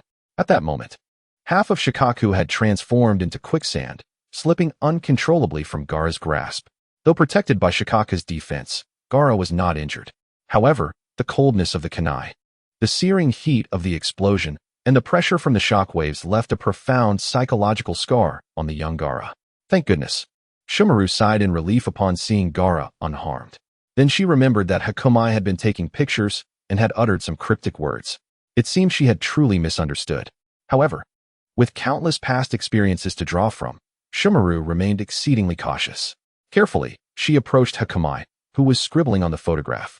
Stealing a glance at the content, she read, there must be something to fill the void within the Jinchuriki. Before Naruto's friendship can fill Gaara's heart, other aspects must be filled first.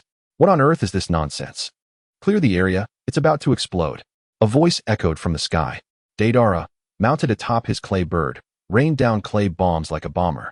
Kuratsuchi immediately took flight to evade the attack. Before departing, Hakomai whisked Shumaru away with him. This is a Jinchuriki? No need to capture you now. Instead, allow me to showcase the combined prowess of myself and Sasori. Deidara waved his hand, summoning a new clay dragon beside him. Boring. Sasori, also perched on the giant bird, manipulated the third Kazakage's puppet, cloaking it in black sand iron. The black sand iron clay dragon dove towards Gaara below. This was Deidara's first countermeasure against lightning-style techniques that he had devised during this period. By layering sand iron over the explosive clay, although sand iron was also susceptible to lightning, it served as a trigger for detonation. The sand iron did not need to conduct an attack. Even if its structure was compromised by lightning, it was of no concern as long as it created a timing mechanism for the explosive clay. Then, upon sensing the sand iron's collapse, indicating an imminent lightning strike, he would detonate it. The resulting explosion would convert the shattered sand iron into countless tiny projectiles to assault the enemy. This form of attack was purely physical. Such strategies had been tested through experimentation with Kakuzu. Engaging a Jinchuriki was unnecessary, as Gaara and Shikaku did not utilize lightning techniques. Let me go? Shumaru struggled against Hakomai, who was dragging her away from the bombing zone. Is this how you treat your savior? Hakomai flung Shumaru onto a nearby branch. I didn't compel you to save me, Shumaru muttered under her breath. What? Hakomai had merely spoken casually, not paying attention to Shumaru's reaction as he focused on Deidara's attack. I said, I didn't compel you to. Boom. A tremendous explosion reverberated through the air. When the smoke cleared, a gigantic Shikaku remained, Gaara peacefully slumbering atop its head. Gaara had grasped the essence of future Sasuke. In the face of the explosion, he had summoned his spirit beast to shield him. Don't joke around. Hakomai clapped Shumaru on the shoulder and soared into the sky, shouting at the animated Deidara, that's enough. Go help elsewhere. Let others handle this. Explosions couldn't open hearts. Only Naruto could reach Gaara. Fine, then I'll go blow up Konoha. Assist Konoha in dealing with those intruders. Deidara nearly let slip his intentions, quickly covering his mouth and maneuvering the giant bird away. Below, Shumaru, cradling her head in her arms on the branch, looked utterly defeated. Hakomai's remark, don't joke around, left her momentarily stunned. What joke? Did the other party truly believe her words were humorous? However, She quickly realized that her earlier statement had been cut off, drowned out by the sound of the explosion. What the other party had heard was, Shumaru was beside herself. How had her half-spoken words transformed into something so outrageous? Please listen to me. You must have misheard, she urged, watching as Hakomai floated down after speaking with Deidara. So, you were indeed joking, right? I know, I believe you. Hakomai nodded, signaling his understanding. I wasn't joking. Shumaru instinctively retorted. No, I was joking. I'll kill you. The flustered Shumaru, filled with indignation, unfurled her 3-star fan, ready to attack. Don't disturb the moment of entanglement between your brother and Naruto Uzumaki. Bayamo suddenly appeared before Shoju, pressing his hand onto hers, swiftly closing the fan that had just been opened. I have already expressed my belief in you. There is no need for you to prove anything to me. Why the urgency? Shoju ground her teeth in frustration. How can one even prove such a thing? She desperately wished to resist. Yet the disparity in their strengths was palpable. Her hand, pinned down, was immovable. Curiously, Shoju observed that while one of Baimo's hands restrained her, the other held a pen, swiftly scrawling something on a sheet of paper suspended in midair. It appeared he was inscribing the names of Gaara and herself. Was he gathering intelligence? She watched warily, wanting to know what Baimo was writing, but his speed was astonishing. Once he finished one page, he immediately pulled another from beneath it, rendering it impossible for her to read normally. She began to doubt whether this paper was specially made. Otherwise, wouldn't such rapid writing ignite it? As Baimo rode at lightning speed, Naruto and Gaara were locked in their final confrontation. Naruto, using his iron head of love, collided forcefully with Gaara, and they both plummeted to the ground.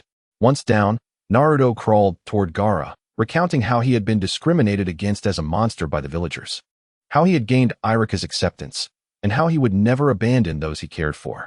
From a distance, they resembled a pair of star-crossed lovers. Oh, it's come to this. I must intervene, Baimo thought as he noticed the unfolding scene. He slipped the half-written paper into Shoju's hands, suggesting she could look if she wished, and then vanished. Wait, what are you going to do? Shoju exclaimed as she received the manuscript, but did not glance at it, realizing Baimo was rushing toward Gaara.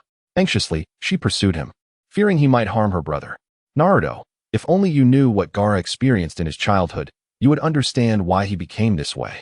Baimo observed Naruto's exhaustion and kindly helped him up, placing him atop Gaara. Both were utterly spent, their chakra nearly depleted, leaving them incapable of resistance.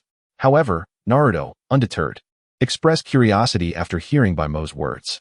Baimo, I can sense his loneliness and pain. He resembles who I once was. Can you tell me about his past? Of course, Baimo replied. He is indeed similar to you. Since childhood, he has been the host of the One Tail, treated as a monster. His father, the 4th Kazekage, had no effect on this. Why? Because his father, Raza, is the very reason he became like this, a true monster. Baimo criticized Raza, while Gaara remained silent. Even Shoju, who had been worried about him, now fell into a heavy silence. Raza, in his desperate quest for a new vessel for the One Tail, relentlessly pressured his wife to bear children. The age difference among the 3 siblings in Sunagakure makes this clear. His wife, almost immediately after one childbirth, would find herself expecting again. It was this overexertion that led to her demise after giving birth to Gaara, the last child deemed suitable to become a host. Shoju maintained her silence, her head bowed in sorrow. At 15, she had learned some of these truths from the village's older female ninjas. Baimo's words resonated with her. Perhaps this was how their mother truly died. After Gaara became the host for Shikaku, Raza sought to mold him into a weapon for Sunagakure, constantly provoking him to forget his emotions. He repeatedly sent assassins after him, even turning his own uncle, who had once cared for him, against him, instilling the belief that his mother never loved him, thus igniting his hatred. It must be said that Raza, as a Kazekage, was both foolish and malevolent. The very essence that a Jinchuriki requires is emotional fulfillment, yet he operated in reverse. Furthermore, according to his warped logic, he believed a Jinchuriki should forsake their feelings. Is love not an emotion? Is hatred not an emotion? Oh, I've also heard that the heroic ninja, Yakura, from Sunagakure, was betrayed by Raza, with his life treated as a bargaining chip for the Mist Village. Such a despicable character, both publicly and privately, is truly rare in the ninja world. What? How is that possible? The hero of Sunagakure was betrayed by his own father? Shoju exclaimed, incredulous. Disbelieve it? In the future, you can have Orochimaru summon him back to ask for yourself. Shoju fell silent. She had already begun to accept the truth. The depth of understanding regarding Gaara's situation indicated that no fabrication was necessary. Meanwhile, Naruto was utterly captivated by the tale. Bayamo, is everything you said true? Your dad really? Yes, Gaara turned his head away, replying in a low voice. My goodness, I never imagined your father could be such a person. I was fantasizing about how life would be if my parents were still alive, but now it seems that if they were like that, it would be better if they had never existed. I have Irika-sensei, Kakashi-sensei, and third Hokage. That is enough for me. Naruto, ever blunt, expressed his relief. Naruto, yes? What is it, Bayamo? Could you repeat what you just said? Bayamo produced a recording device. Oh, I said that if my parents were like that, it would be better if they had never existed. Okay, that's settled. Bayamo finished the recording, hoping he could withstand the repercussions. That lady who is not what she seems. If you have nothing else to do, perhaps you could read what you have in your hands to these two. It was my mistake. It was Kakashi who created this based on Raza's relationship with you. Don't you dare call me that again, or I'll, Shoju stammered, unable to find a suitable threat against Bayamo. I'll tell everyone that you're interested in my backside. After all, such a kid can vouch for it. Shoju glanced at the dark figure of Inoki approaching from the sky, gritting her teeth and preparing for a reckless outburst. Wait, Gaara, pinned down by Naruto, was startled. It turned out he wasn't the only one being targeted, even his sister. My backside, Bayamo. Did you learn our Leaf Village's secret taijutsu and use it on this violent girl? Naruto exclaimed with excitement. What's so funny? Get lost. Shoju angrily stomped on Naruto's back. However, as he lay atop Gaara, the impact also jolted Gaara. Upon seeing Gaara's pained expression, Shoju quickly retracted her strength. That was close. I almost caused a disaster. All right, enough of that. Quickly read it. Miss Shoju, Bayamo waved his hand dismissively. Humph, you claim Kakashi wrote this. But I wouldn't have believed it if I hadn't seen you write it. Shoju rolled her eyes and looked down at the contents of the manuscript. Raza is the leader of Sunagakure, skilled in magnetism, capable of controlling magnetic fields and manipulating sand and gold. In the eyes of all villagers, he is a beloved leader. After the death of Raza's wife, he often summoned Gaara to his chamber for intense training. One day, Gaara returned home, battered and bruised, only to be met by his sister, Temari. Concerned for his well-being, Temari approached and inquired who had harmed him and why he had not confided in their father. The Kazekage, for assistance. Filled with rage, Gaara retorted that she should not seek out that beast, for it was he who had inflicted such injuries upon him. He then confided in his sister, revealing his innermost thoughts. Upon reading this, Temari found it peculiar. Was this not eerily reminiscent of the events recounted by Hakamai? The only difference was that instead of sending assassins after Gaara, it had escalated to direct violence against him. Moreover, Gaara's act of seeking solace from her was fictionalized. Otherwise, the similarities were strikingly uncanny. Continuing her reading, Temari struggled to understand why their father would treat Gaara in such a manner, leaving her uncertain of whom to trust. Thus, she sought out Raza, hoping to verify the truth. Upon finding Raza, she hesitantly questioned, Father, Gaara mentioned that since Mother's passing, your demeanor has drastically changed, and you have repeatedly attempted to manipulate him. Raza sighed deeply and replied, Temari, since your mother, Karura, died, I believed I had lost her forever. However, I have recently discovered that Gaara bears a striking resemblance to her. This must be the reincarnation of your mother's spirit. She has returned. Temari wished to counter his claims, urging her father to regain his senses. Yet Raza thundered, Do you understand the meaning of filial piety? Is it too much to ask for you to bring joy to your father? Speak further, and I shall not spare you either. Temari, frightened, instinctively turned to flee, intent on revealing their father's actions to the villagers of Sunagakure. But Raza pierced her heart with the sand jutsu. After finishing this passage, Temari admitted she was indeed terrified and felt fortunate that her character had already met her demise in this narrative. She gazed at Hakomai with awe. Could a man capable of crafting such disquieting tales truly be human? Beneath his calm and composed exterior, was it not possible that his inner turmoil surpassed even Gaara's madness? Chapter 74. Voluntarily becoming a captive, such malevolent entities should not exist in this world. Temari inhaled deeply, her expression devoid of emotion as she tore her manuscript into shreds. Hakomai paid no mind to her actions. Although he could mend it with his extraordinary powers, he opted against it, deciding instead to craft a new story for next time. Perhaps a tale of a father tormenting his son, who desires to end his father's life, only to meet his own demise at the hands of others. Was this the notorious temperament of the Sunagakure heiress? Had she forgotten something crucial? What have I forgotten? Temari asked, following Hakomai's gaze towards the diminishing commotion at the center of Kanahagakure. What did this signify? The battle was nearing its end, and it was evident that Sunagakure would not emerge victorious. Realization dawned upon Temari, the individual who had previously arrived on a bird, dropping bombs, was indeed sent by Hakomai to aid Konoha. Furthermore, she recalled her father mentioning an alliance between Amigakure, Kirigakure, and Awagakure. This meant that the Sand Shinobi engaged in battle within Konoha were up against multiple factions, with no chance of victory. Temari's complexion turned ashen. Should they lose, they would become war captives, and this was a war they had initiated. Gaara would surely be rewarded for his efforts. She instinctively glanced at Gaara, only to see Naruto, having regained a modicum of strength, attempting to rise. However, his actions suggested he was crawling towards Gaara. No, let go. A late-arriving Kankuro rushed in, witnessing the scene, and let out a cry of despair as he pushed Naruto away and embraced Gaara. You must understand that the people of Konoha cherish their resources dearly. Ensuring that every grain of rice is consumed fully, Hakomai stated, devoid of any expressive gestures. Under normal circumstances, this would not raise any concern. However, Temari, with her penchant for imaginative thinking, immediately conjured elaborate scenarios, perhaps associating an invitation to a hot spring inn with ulterior motives. Upon hearing Hakomai's words, Temari froze. No, surely not. Indeed, I will savor every drop of broth in my ramen, Naruto exclaimed, now on his feet, scratching his head and smiling. Temari, however, was too preoccupied to heed Naruto's antics, her mind racing with thoughts of what to do next. Suddenly, an epiphany struck her.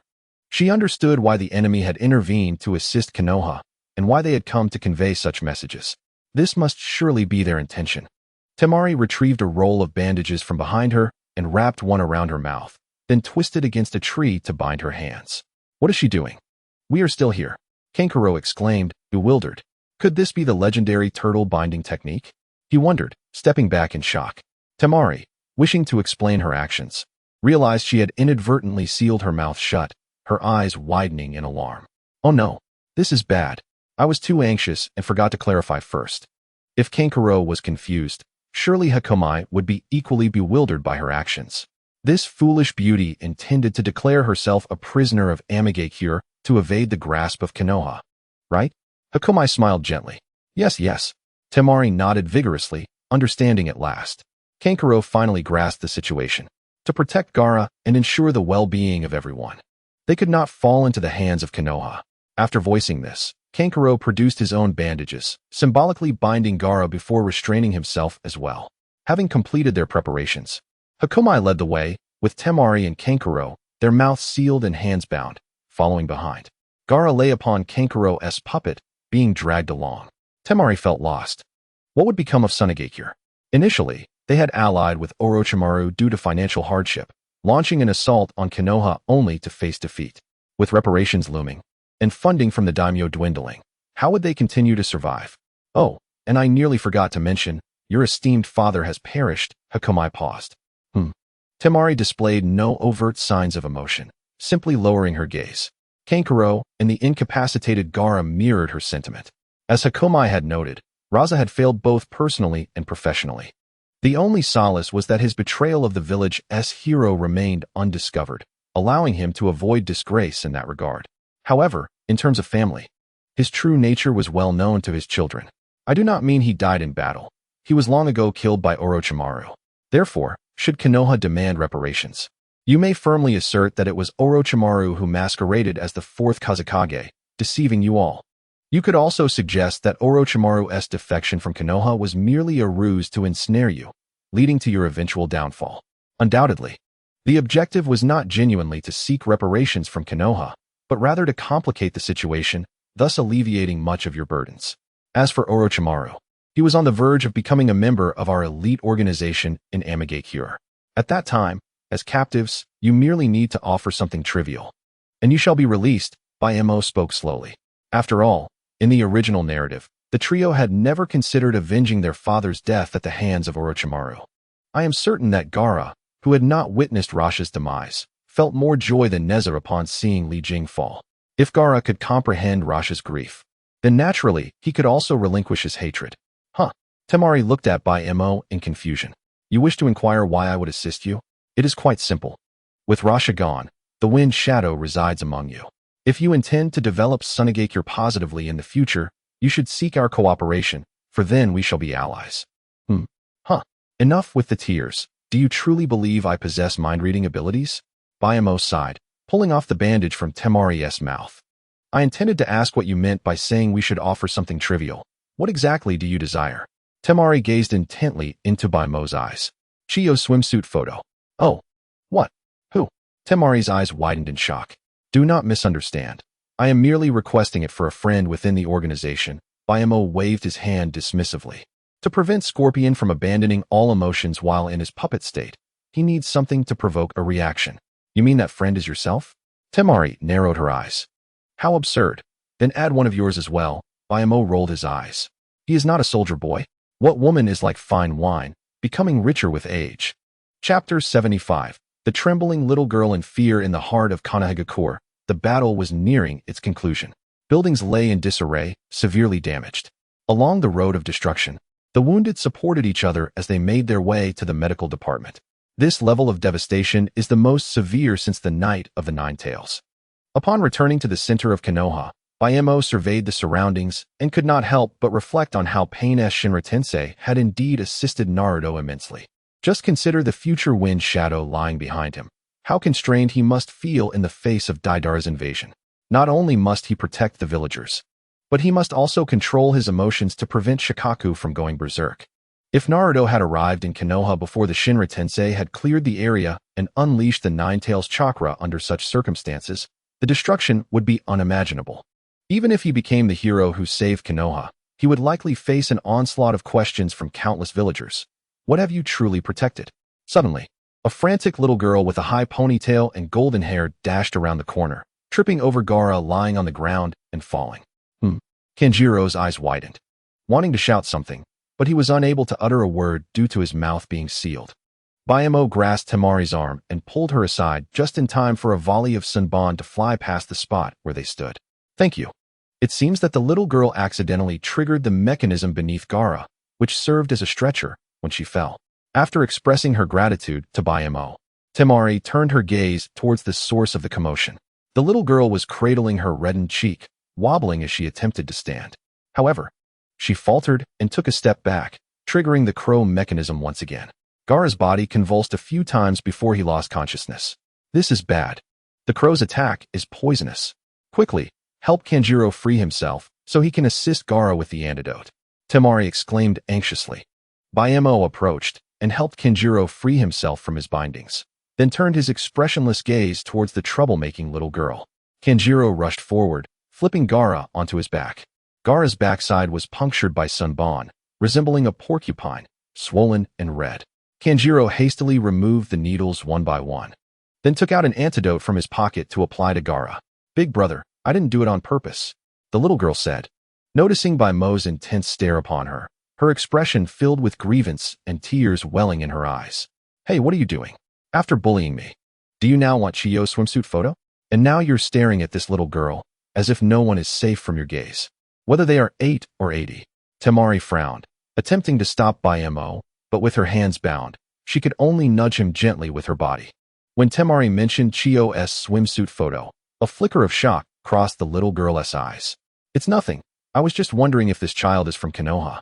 If she is, we should take her with us to see the third Hokage to prevent her from wandering off and encountering danger. I'm not from Konoha. I'm from the village hidden in the rain. The little girl's unexpected declaration left Temari astonished as she turned to Bayamo. Yet, Bayamo did not appear surprised. The girl did not wear a forehead protector from the village hidden in the rain, nor any distinctive clothing, so naturally, she would not be recognized. Observing him escorting 3 Sunagakure ninjas, she likely assumed he was from Konoha. However, Bayamo had already deduced her identity. Indeed, this golden-haired, high ponytailed little girl was none other than Tsunade, who had used transformation techniques to assume various ages to evade her gambling debts. This was second nature to her. Upon returning to Konoha, she was both concerned for its safety and wished to avoid detection. Thus, she had transformed into the appearance of a little girl.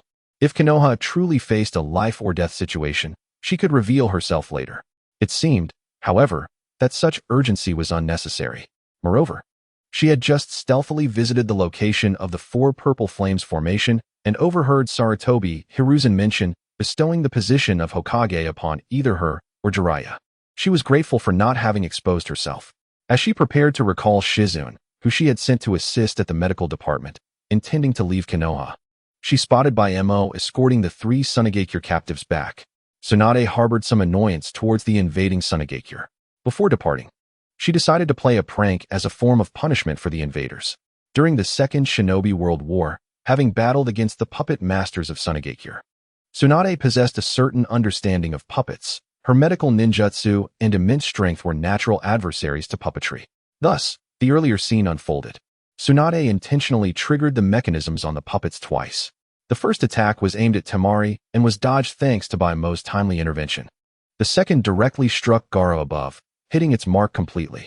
Upon hearing Baemo question whether she was from Konoha, and if so, she would be taken to see Sarutobi Hiruzen, Tsunade immediately panicked. While others might not recognize her childhood appearance, Hiruzen certainly would. At that point, escape would be impossible. Tsunade quickly denied it, fabricating an identity as a citizen of the village hidden in the rain. Village hidden in the rain? Very well, then come with us. We will take you to a safe place, and you can seek out your village people from there. We still need to see the third Hokage. Oh, all right. Temari noted Baemo's failure to expose the girl and felt a hint of curiosity, though she did not dwell on it further. The group paused momentarily until Kanjuro finished administering the antidote to Gaara, then they continued on their way. By the way, if you want Chiyo's swimsuit photo, why not ask the Hokage for Princess Tsunade's swimsuit photo instead? Temari, no longer hindered in speech, began chatting with Baemo as they walked. Ask the Hokage for what? The young Tsunade, trailing behind, furrowed her brow at the remark. Was the other party not a Konoha ninja? However, before she could ponder further, the response from Baemo nearly sent her into a frenzy. Why on earth would I want photos of 2 menopausal old women? Am I to display them as talismans at the entrance or as a means of contraception by my bedside? Good heavens, an earthquake! Kanjuro exclaimed, watching as the ground beneath him suddenly cracked open. He hastily pulled the crow carrying Gaara and dashed forward in a panic. Baemo, with his left hand grasping Temari, hesitated briefly before seizing the collar of the little girl, narrowly avoiding the fissured ground. That was a close call. Kanjuro glanced back at the massive chasm that had formed, noting how nearby buildings had been affected and collapsed, and he patted his chest in relief. Fortunately, he was unharmed. If Gaara were to sustain further injuries, it would be dire. Don't be afraid. Everything is fine. Temari gently reassured the trembling girl clinging to Baemo's leg. Afraid? Baemo was constantly attuned to the ominous signs, anxiously observing the situation ahead. He feared that the quaking girl might inadvertently trigger a catastrophe. Ah, there you are, young man. The old man has sent for you to the Hokage building. Jiraiya called out as he descended from above, greeting Baemo. By the way, where's Orochimaru? Has he left? Baemo nodded. Yes, he took advantage of our inattention to escape the Four Purple Flames formation. He should be on his way to find you. Jiraiya sighed slightly, then looked curiously at the little girl hiding behind Baemo, clutching his leg. Who is this? Chapter 76. Is Tsunade your father or mother? Jiraiya recognized the young Tsunade from her childhood, but the present-day little Tsunade, desperately suppressing her rage, was trembling behind Baemo.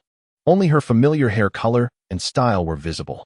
Upon hearing Jiraiya's inquiry, Tsunade realized she could no longer evade the question. Nevertheless, she was unfazed. She had a cunning plan. Actually, I am Tsunade-sama's daughter, here in Konoha to find my family. The little Tsunade timidly revealed, peeking out. Daughter. She really does resemble Tsunade. Jiraiya staggered back, his hands trembling in shock. The day's revelations were overwhelming. The mighty Sannin, Orochimaru had a child. And it might very well be with the second Hokage. Tsunade too had a child. Were they teaming up to procreate?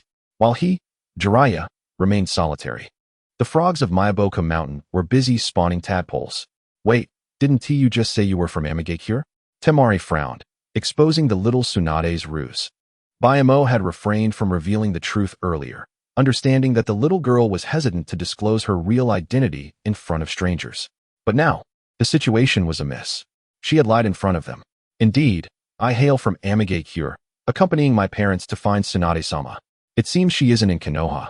So perhaps I should leave. The little Tsunade continued softly. Internally, Tsunade congratulated herself on her cunning. Perfect, the plan was working. She first gambled by claiming Amigakure as a temporary identity, then wagered that these individuals would not actually seek out Amigakure to verify her story. Especially Jiraiya, who would surely refrain from confirming anything. With this excuse, she could gracefully exit Konoha once more. However, only two people had come from Amigakure, a man and a woman. Temari narrowed her eyes, glancing over. Simultaneously, she cast a look at Bayamo. What? Tsunade's heart raced. This was perilous. Luckily, there was a man involved. How exhilarating. This was precisely why she loved to gamble. A dramatic comeback.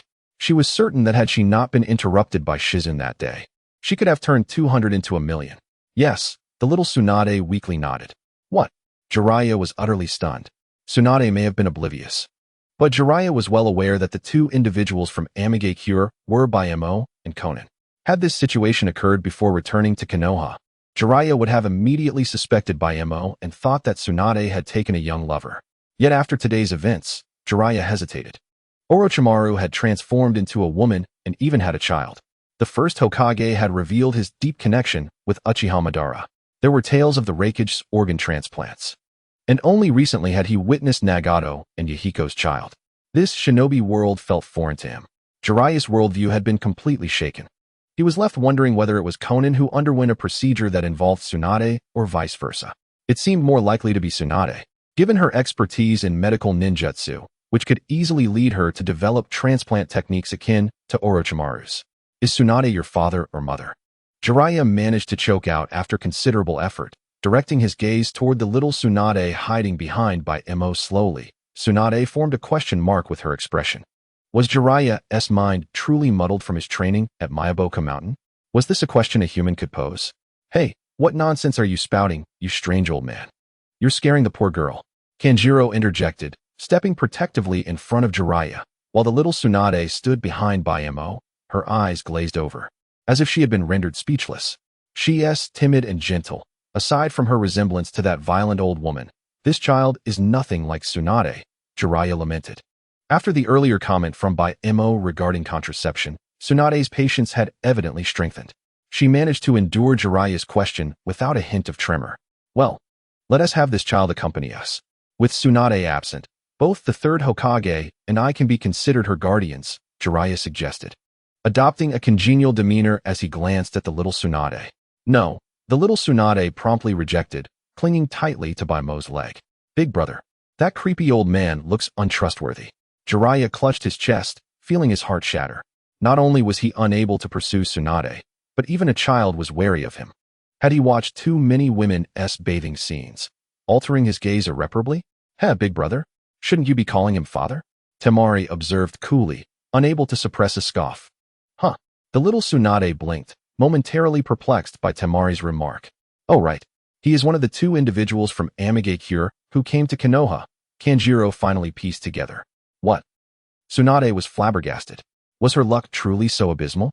She gambled on Amigakure, only for it to yield just two individuals.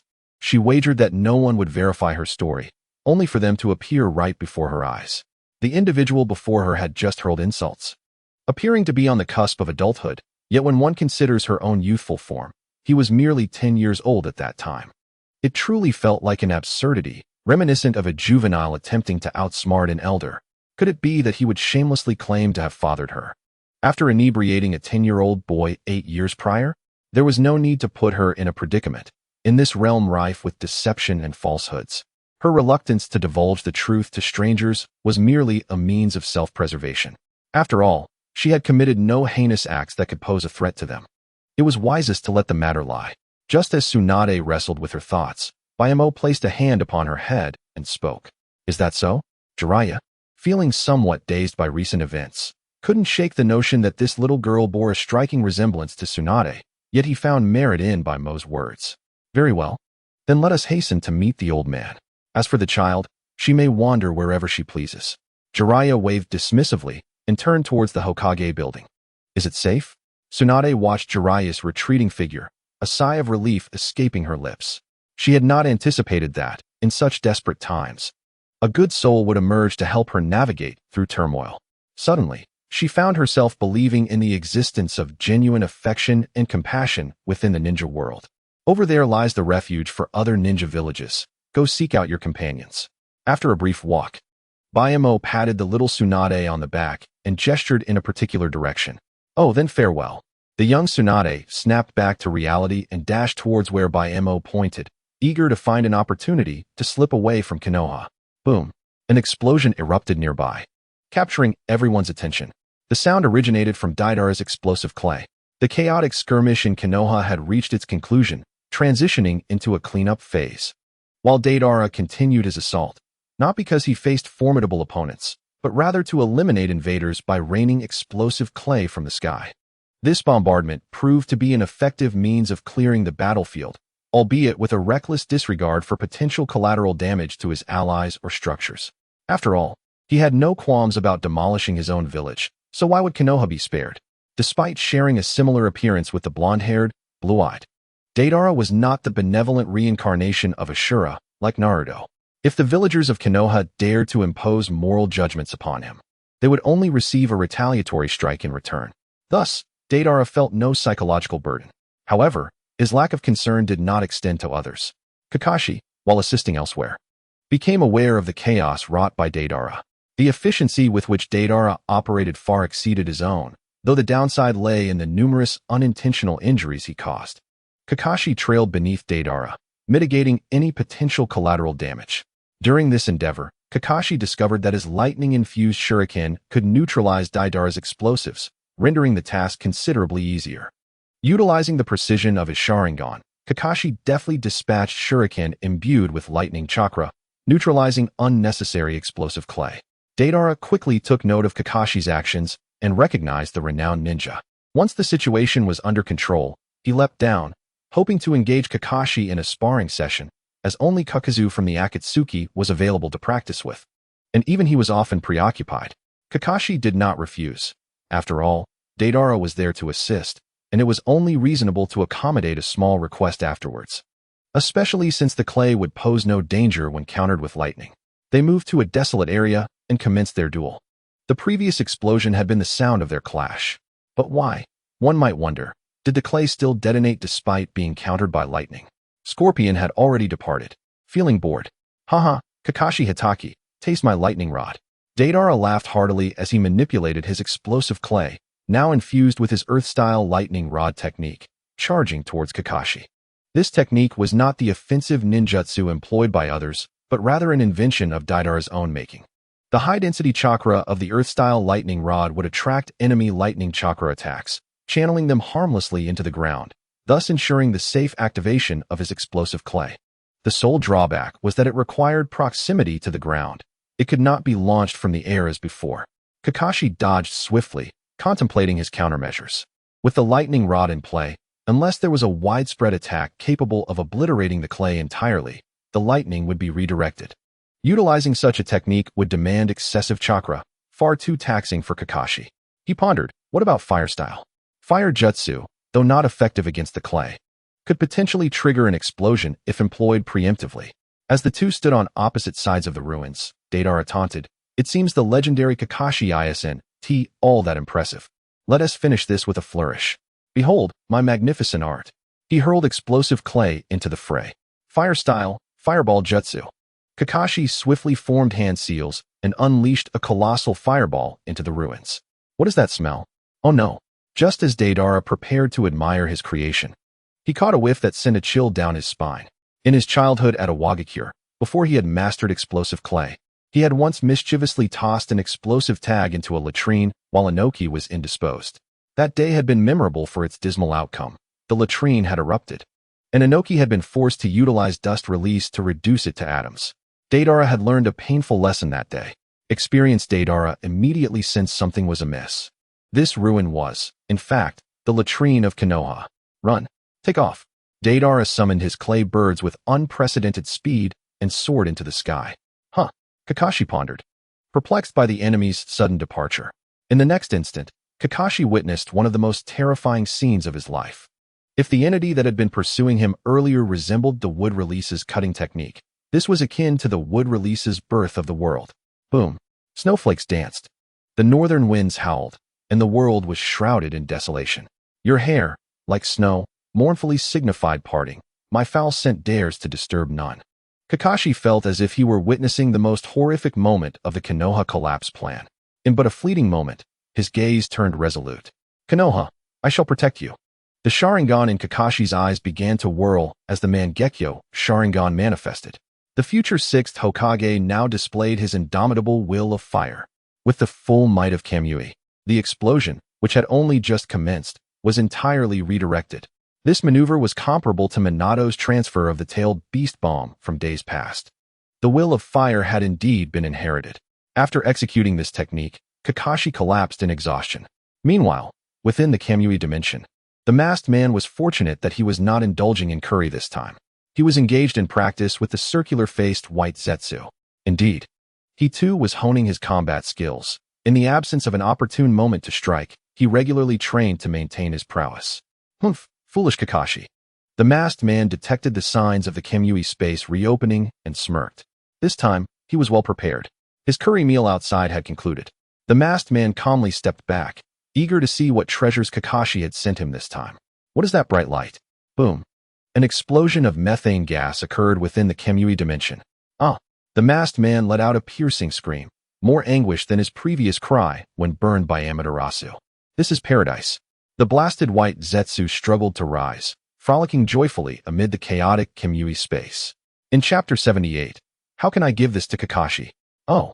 Within the Kamui space, the masked man, whose body was half destroyed, emitted a low, painful groan. The damage from this attack was reminiscent of the Rasengan from the Night of the Nine Tails. The half of his body began to dissolve and slide away.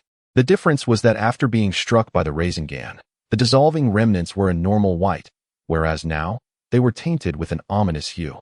The masked man's remaining half resembled a chocolate fountain at a buffet. Has that bastard Kakashi mistaken my eyes for a mobile toilet? Struggling to stand, the masked man surveyed the horrific scene around him, along with the jubilant white Zetsu, and decided it would be best to leave this place. In an unknown forest, the space warped. The weary masked man half-kneeled as he emerged. He prepared to contact other white Zetsu to replace his lost half. However, the pungent odor emanating from him alerted a band of mountain bandits. The bandit leader's dog barked loudly as it charged toward the masked man. The dog mistook the scent for food. What kind of monster are you?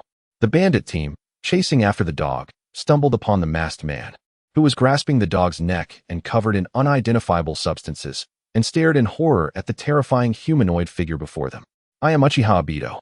The masked man mercilessly twisted the neck of the dog and discarded it to the ground.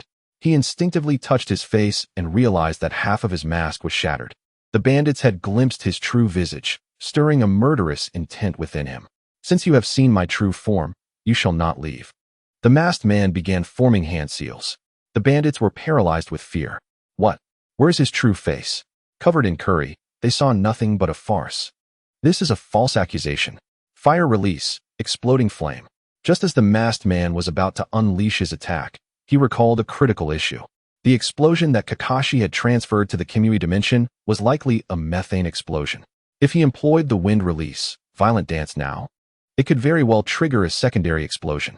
Further injury to his body would spell danger. Thus, he forcibly interrupted his fire release. The violent dance was a technique exclusive to those with the Kamui ocular technique, wherein space was distorted to create a powerful whirlwind, followed by a fire release that ignited a massive fiery vortex. What would transpire if he refrained from using fire release? A horrifying mudslide erupted from the masked man's Mangekyo Sharingan, sweeping toward the bandit team. The bandits, burdened by a weight beyond human endurance, emitted screams as piercing as those of the masked man moments prior. Upon realizing that the violent dance had transformed into a snow dance, the masked man decided to clean the Kamui space, stabilizing his output to expunge all the filth within. Once the space was cleansed, he ceased his assault. The bandit team lay defeated and lifeless. The masked man coldly turned to depart. Suddenly, the masked man halted. He sensed that one of the bandits had not yet succumbed completely. With chakra fluctuations, it seemed to be a ninja, barely clinging to life. This bandit used his last breath, fingers stained with blood and chocolate sauce, to laboriously write the name Uchiha Obito in the dirt before finally expiring. Humph. The masked man, relying on his Sharingan's insight, clearly saw the dying words and paid them no mind, departing without a second thought. Soon after, rumors spread of the reemergence of the death god Uchiha Obito, harvesting lives with his words. Unfortunately, apart from a group who discovered the scene, no one believed such an absurd tale. In Konoha, after Kakashi lost consciousness, he was discovered by an Umbu ninja searching for support. Kakashi-senpai, the masked Umbu, seemingly familiar with Kakashi, rushed forward in concern upon finding him unconscious, confirming that he was not in mortal danger before lifting Kakashi to transport him to the medical department. The Umbu slowed his pace, wary of jostling Kakashi too much and aggravating any hidden injuries. As they passed by Shizune and her companions, the Umbu halted. Is that Jiraiya-sama? Oh, is that Kakashi? He injured? Jiraiya nodded in acknowledgement and then glanced at his apprentice on the Umbu's back. Kakashi-senpai fainted for some reason. I checked and found no visible injuries. I'm unsure of the situation. The Umbu reported the circumstances. Tsunade, observing from a distance, quickly assessed Kakashi and deduced that he had likely overexerted his chakra and mental energy while using the Sharingan. Finding no imminent danger, she chose not to linger and slipped away. Kakashi must have overused his Mangekyo Sharingan, Shizune remarked. The Kaleidoscope Sharingan? Overuse? What could possibly happen? The Umbu paused for a moment, hastily seeking clarification from Bayamo. The Kaleidoscope Sharingan is such a thing that after its initial use, one can easily develop an unconscious dependence on it. Kakashi possesses commendable self-control. He must have been compelled to use it this time. With the continual use of the kaleidoscope, one's vision gradually deteriorates. A certain Uchiha was even capable of blinding himself within a mere 15 days. To avert such a fate, unless, Bayamo hesitated, seemingly having deduced the identity of the Umbu before him. Unless what? The Umbu pressed anxiously. Unless he could obtain Hashirama's cells, which can significantly delay or even eliminate the adverse effects of using the Kaleidoscope Sharingan, preventing the loss of sight due to its usage. After finishing his statement, Bayamo departed with Jiraiya, leaving the Umbu momentarily in contemplation. Hashirama's cells? So, it appears that only Kakashi and I share such a bond. It seems Kakashi will be relying on me from now on. The Umbu muttered to himself for a while. After escorting Kakashi to the medical department, the Umbu stroked his chin, deep in thought. If Hashirama's cells can nullify the side effects of the kaleidoscope, how could he possibly provide them to Kakashi? Transplantation is certainly out of the question. Not to mention that the experiments on transplanting Hashirama's cells had long been halted by the third Hokage. Even if they hadn't been, the success rate is exceedingly low, with only one surviving test subject. Could he perhaps feed Kakashi his flesh? The Umbu touched his arm and inhaled sharply. That would be excruciating. Moreover, given Kakashi's character, he would likely never consent to consuming the flesh of his comrades. Fully aware of Kakashi's deep-seated obsession with protecting his allies due to past experiences of having killed them, the Umbu promptly dismissed this notion. Never mind. I shall report this matter to Lord Third. As the esteemed scholar of the ninja world, he surely holds a solution.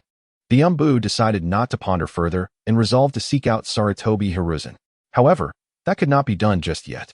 Currently, the Hokage building was engrossed in discussions regarding post-war matters. Chapter 79. Kakashi, do you know how to break the curse seal? The Hokage building. It remained relatively intact. Everyone was engaged in final discussions within the Hokage's office. Kuratsuchi and Terumi made no demands, merely sitting aside to support Bayamo. The Flying Thunder God technique that Bayamo desired ultimately aimed to connect the transport networks of various nations, facilitating easier exchanges, which would undoubtedly benefit their ninja villages and countries immensely. Furthermore, they held a sense of gratitude towards Bayamo. As the saying goes, one does not understand the value of oil and rice until they manage the household.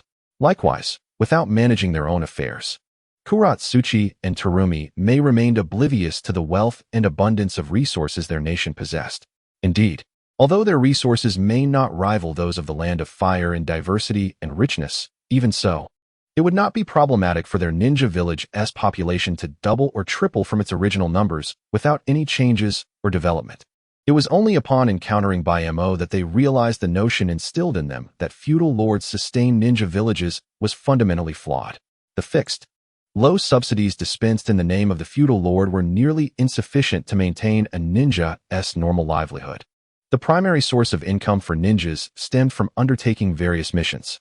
Under such circumstances, ninjas could be regarded as laborers, distinct from purely non-productive military forces and officials. Moreover, since Mo enlightened them about history, they learned that in the early days of the ninja sect, various ninjutsu were employed to assist in production. With this newfound understanding, mid to low-level ninjas found new sources of income from tasks. Those skilled in water release could tend to irrigation, while those adept in earth release could till the soil. This reform significantly reduced the danger level of missions while greatly increasing both the income base and sources of revenue. Ninjas were nearly being transformed into fantastical beasts of labor. Yet, despite this, the ninjas from the allied villages were ardently supportive of the new policies. I could endure the faint glow of fireflies, had I not encountered the brilliance of a flashlight. I shall enslave you, compelling you to work 6 hours a day, allowing only a 2-hour lunch break, permitting milk only at breakfast, and granting rest solely on Fridays, Saturdays, and Sundays.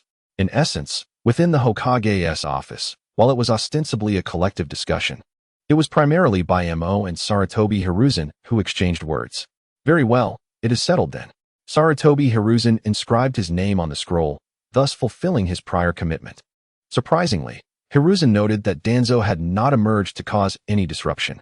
Could it be that Root informed Danzo of the presence of his enemies in the Rain Village? The requested items included foundational knowledge on various ninjutsu. This represents the most significant distinction between large ninja villages and smaller ones, as well as between Konoha and the larger ninja villages. Perhaps Orochimaru could compile such material. However, having Orochimaru engage in the task of drafting elementary school textbooks would be a gross misallocation of his talents. It would be more prudent to request it directly from Konoha. After all, this was trivial compared to the subsequent requests. Moreover, there was the Flying Thunder God technique, the training method for the Flying Thunder Array, and a request for the 3 existing practitioners of the Flying Thunder Array to elucidate the key points of training and usage. Lastly, there was the matter of Hinata Hanabi from the Hyuga clan, who was to assist with work in the Rain Village for 5 years. These 3 conditions posed no significant challenge for Sarutobi Hiruzen. The first was self-explanatory, while the third was a separate issue unrelated to the assistance concerning Orochimaru's invasion of Konoha. Essentially, it all boiled down to the Flying Thunder God technique. Hiruzen understood well that the rarest aspect of space-time ninjutsu is not the technique itself, but rather the inherent talent.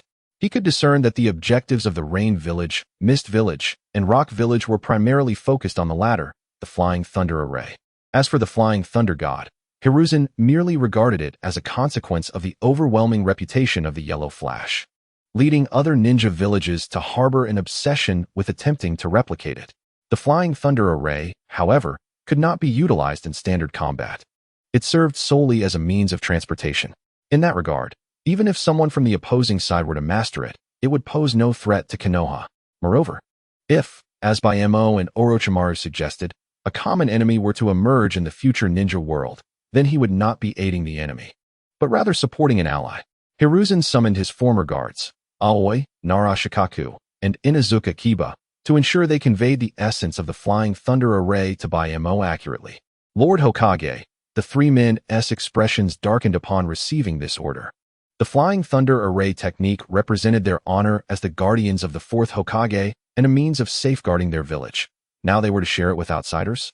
This is an order, and moreover, the Rain Village will be our ally in the future, facilitating communication between allies, Hiruzen asserted, his tone growing slightly firmer as he rapped his pipe against the table. The allies he referred to did not imply that he intended for Konoha to join the current coalition of ninja villages. It was merely a pretext. Regardless, he was soon to abdicate when the new Hokage assumed office. It would be reasonable for them to either utilize this pretext to realize their ambitions or to deny the alliance. Very well, as you command, Lord Third. The 3 men resigned, accompanied by Mo into a small adjacent room to commence their explanation of the Flying Thunder Array technique. They were honest and forthcoming, revealing everything without concealment. In truth, there was no need for secrecy. The theoretical essence of the Flying Thunder God technique is exceedingly simple, akin to the cultivation of the Sage mode. However, its execution proves to be remarkably challenging. The essence of this technique relies on one individual marking the technique, another pinpointing the spatial coordinates, and the final person providing and connecting the chakra. This is reminiscent of Jiraiya summoning the Sage mode of Shima and Fukusaku. Bayamo diligently recorded this essence and stored it away. It is evident that the Flying Thunder God technique was specifically developed by Minato Namikaze to aid several of his guards, which is why Bayamo insisted that these three individuals elaborate on it. Otherwise, it would have sufficed to summon Tobirama Senju through Edo Tensei to impart his teachings directly. Upon returning to the Hokage's office, the discussions between Sarutobi Hiruzen and Tsunagakure had concluded. Temari and her companions utilized the method Bayamo provided, fabricating a story about the fourth Kazekage's demise at the hands of Orochimaru to exonerate themselves. As a seasoned strategist, Hiruzen recognized the insincerity in their claims. However, the current climate in Konoha was ill-suited for conflict, especially with the impoverished Tsunagakure. Even if reparations were demanded, it was doubtful they could afford much. If pressed too hard, the feudal lord of the Land of Wind might abandon these captives entirely, possibly establishing a new village. Thus, Hiruzen opted to forge a peace treaty with Tsunagakure, putting the matter to rest. In conclusion, Hiruzen, in his capacity as the head of the Sarutobi clan, presented a scroll. This incident was not recorded in the village's history. The following day, at the entrance of Konoha, preparations to return were underway. The recently awakened Kakashi, accompanied by members of Team 7, arrived at the gate. Additionally, several members of the Hyuga clan were present. Hyuga Hizashi approached Bayamo, followed closely by Hinata, who bore the mark of the caged bird on her forehead. Niji stood behind them, casting a sorrowful glance at the scene, reminiscent of his own father. "You are indeed heartless, clan leader Hizashi. Did it hurt when the caged bird was inscribed on Hinata?" Bayamo gently brushed Hinata's hair aside, caressing the green curse mark. Hinata shook her head. "Here." Hizashi handed a scroll to Bayamo. "What is this?" "This contains the essential techniques of the gentle fist. Those outside our clan cannot cultivate without the Byakugan. So ensure Hinata practices it and does not let her talent go to waste." Hizashi clearly doubted Baimo's prior assertions that Hinata could surpass the training speed and achievements of those who remained in the Hyuga clan. Is this truly for her benefit, considering the price Hinata paid with the caged bird mark? Sakura whispered to Naruto and Sasuke nearby. The matter of the caged bird and Baimo's intentions regarding Hinata was no longer a secret. Bayamo disregarded Hizashi's words and ignored Sakura's concern for her companion. Instead, his attention turned to Kakashi. "Kakashi, did you know? There is a remarkably simple method to dispel the curse mark. Watch closely." Kakashi furrowed his brow, puzzled by the timing of this conversation. Was the curse mark relevant to him? Did it pertain to the mark Orochimaru left on Sasuke's neck? Wait, did he mean the caged bird of the Hyuga clan? Bang! Just as Kakashi lifted his forehead protector and activated his Sharingan, he perceived a terrifying sight. Hinata scratched her head, looking curiously at Bayamo. "Just now, I felt a bit of an itch on my head." "It's nothing." Bayamo ruffled Hinata's hair. "Clan leader Hizashi, would you like to inscribe it again?" Bayamo released his other hand, letting the caged bird curse mark he held disintegrate on the ground.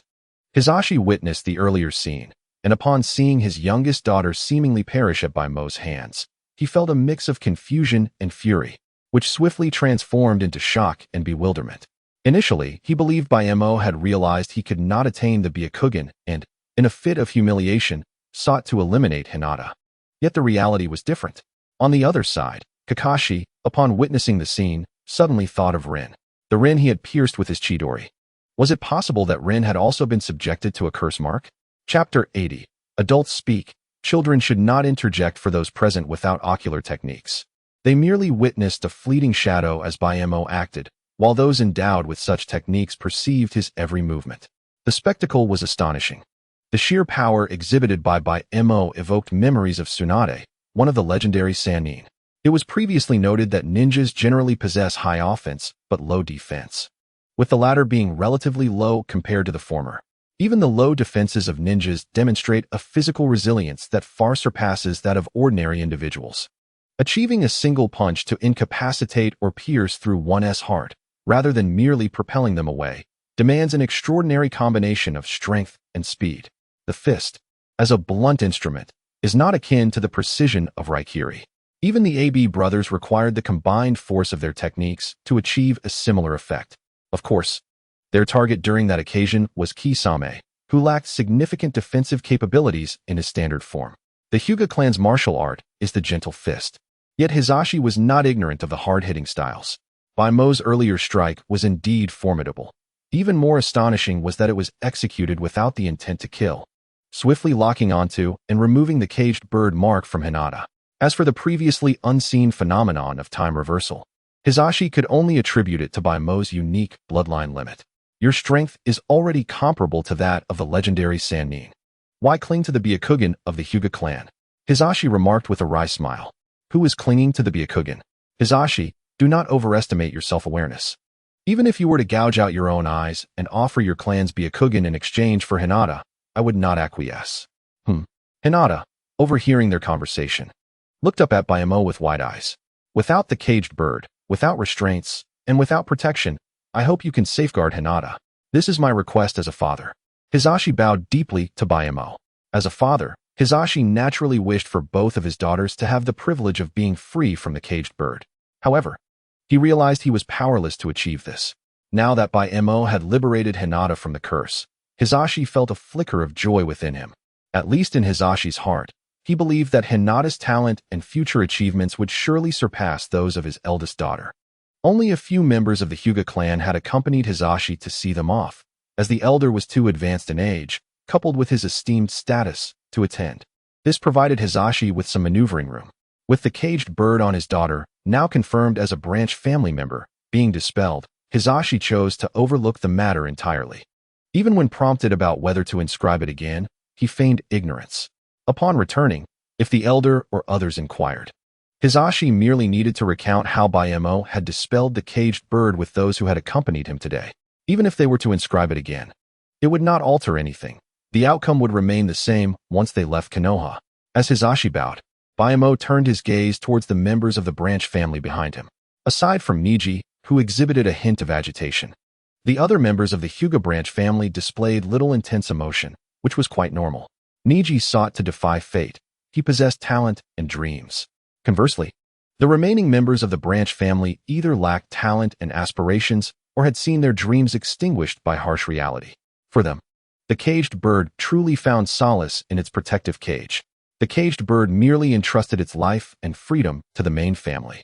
According to the method Baimo had earlier employed to help Hanabi escape the cage, to break free from it would require entrusting their lives to Baimo otherwise.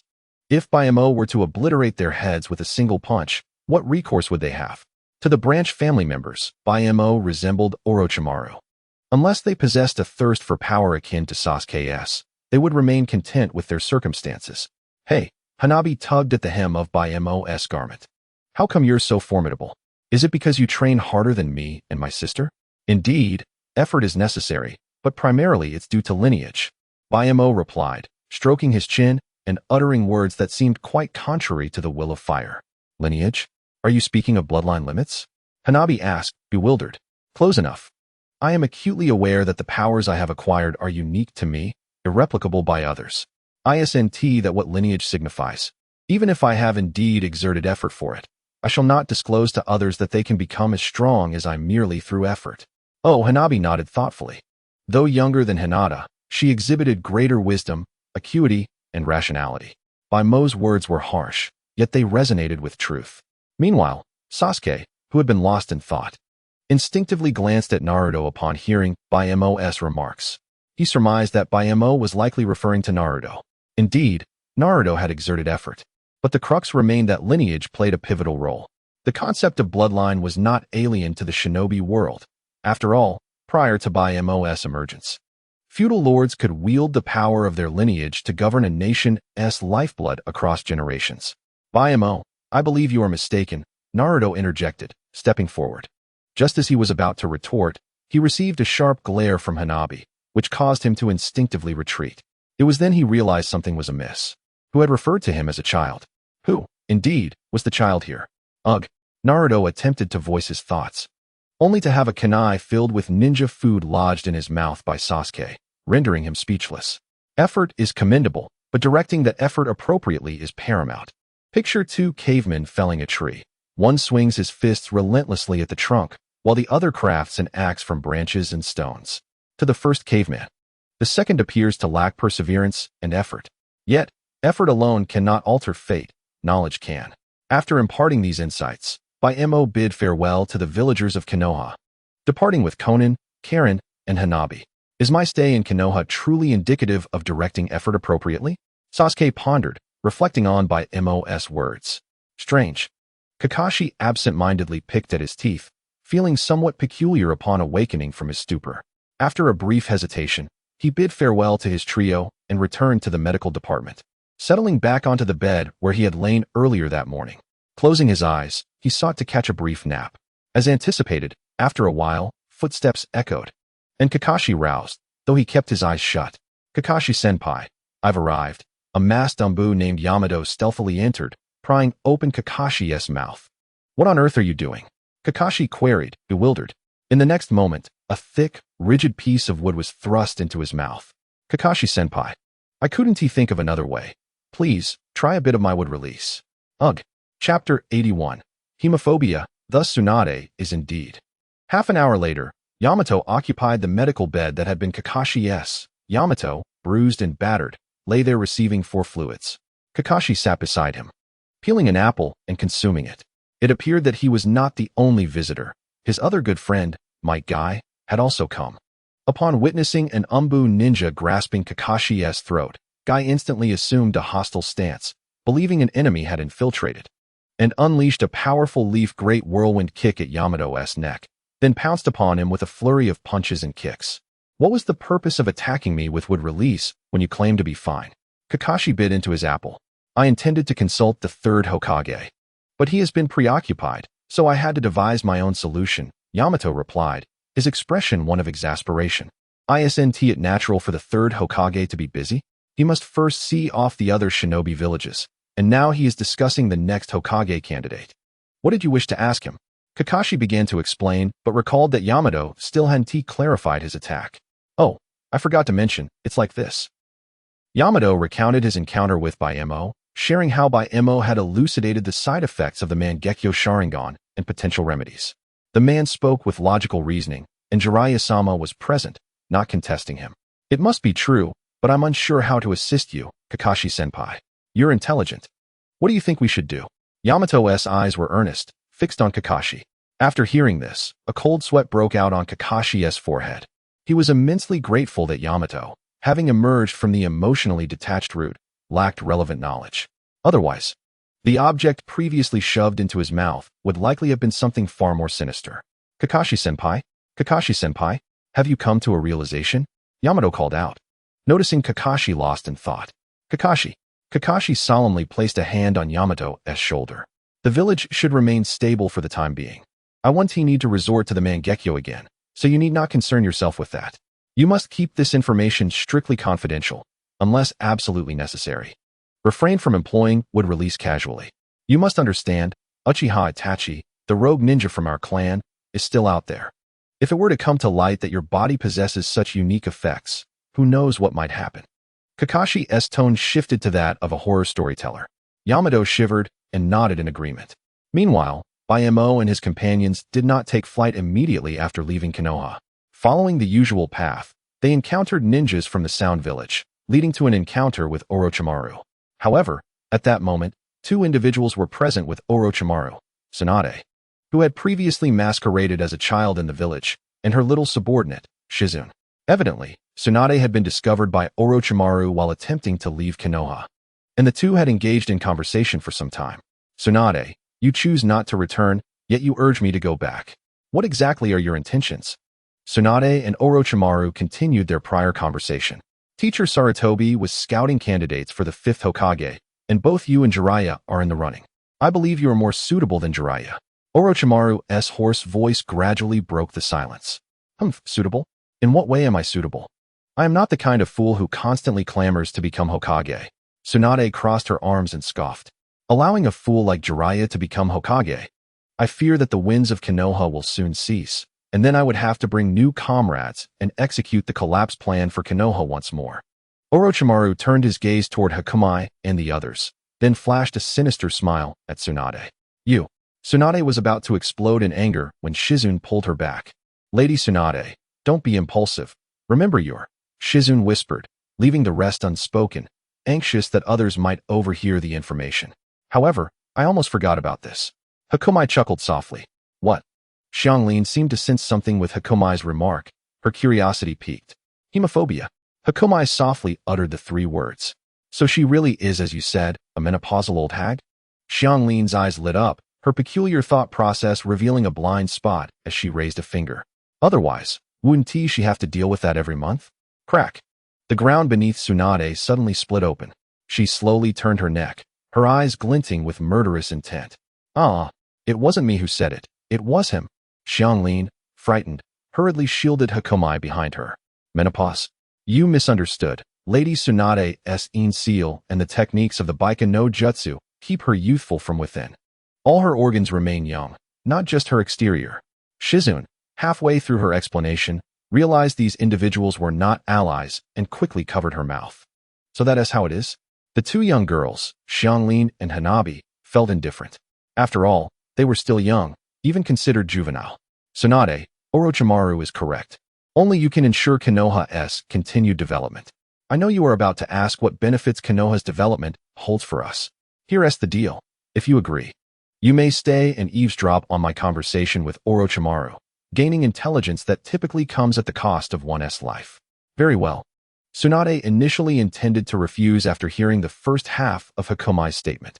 The notion that these individuals wished for her to become Hokage only solidified her resolve to decline, sensing a hidden agenda. However, upon hearing the latter part of Hakomai's words, Tsunade hesitated. This intelligence is indeed crucial.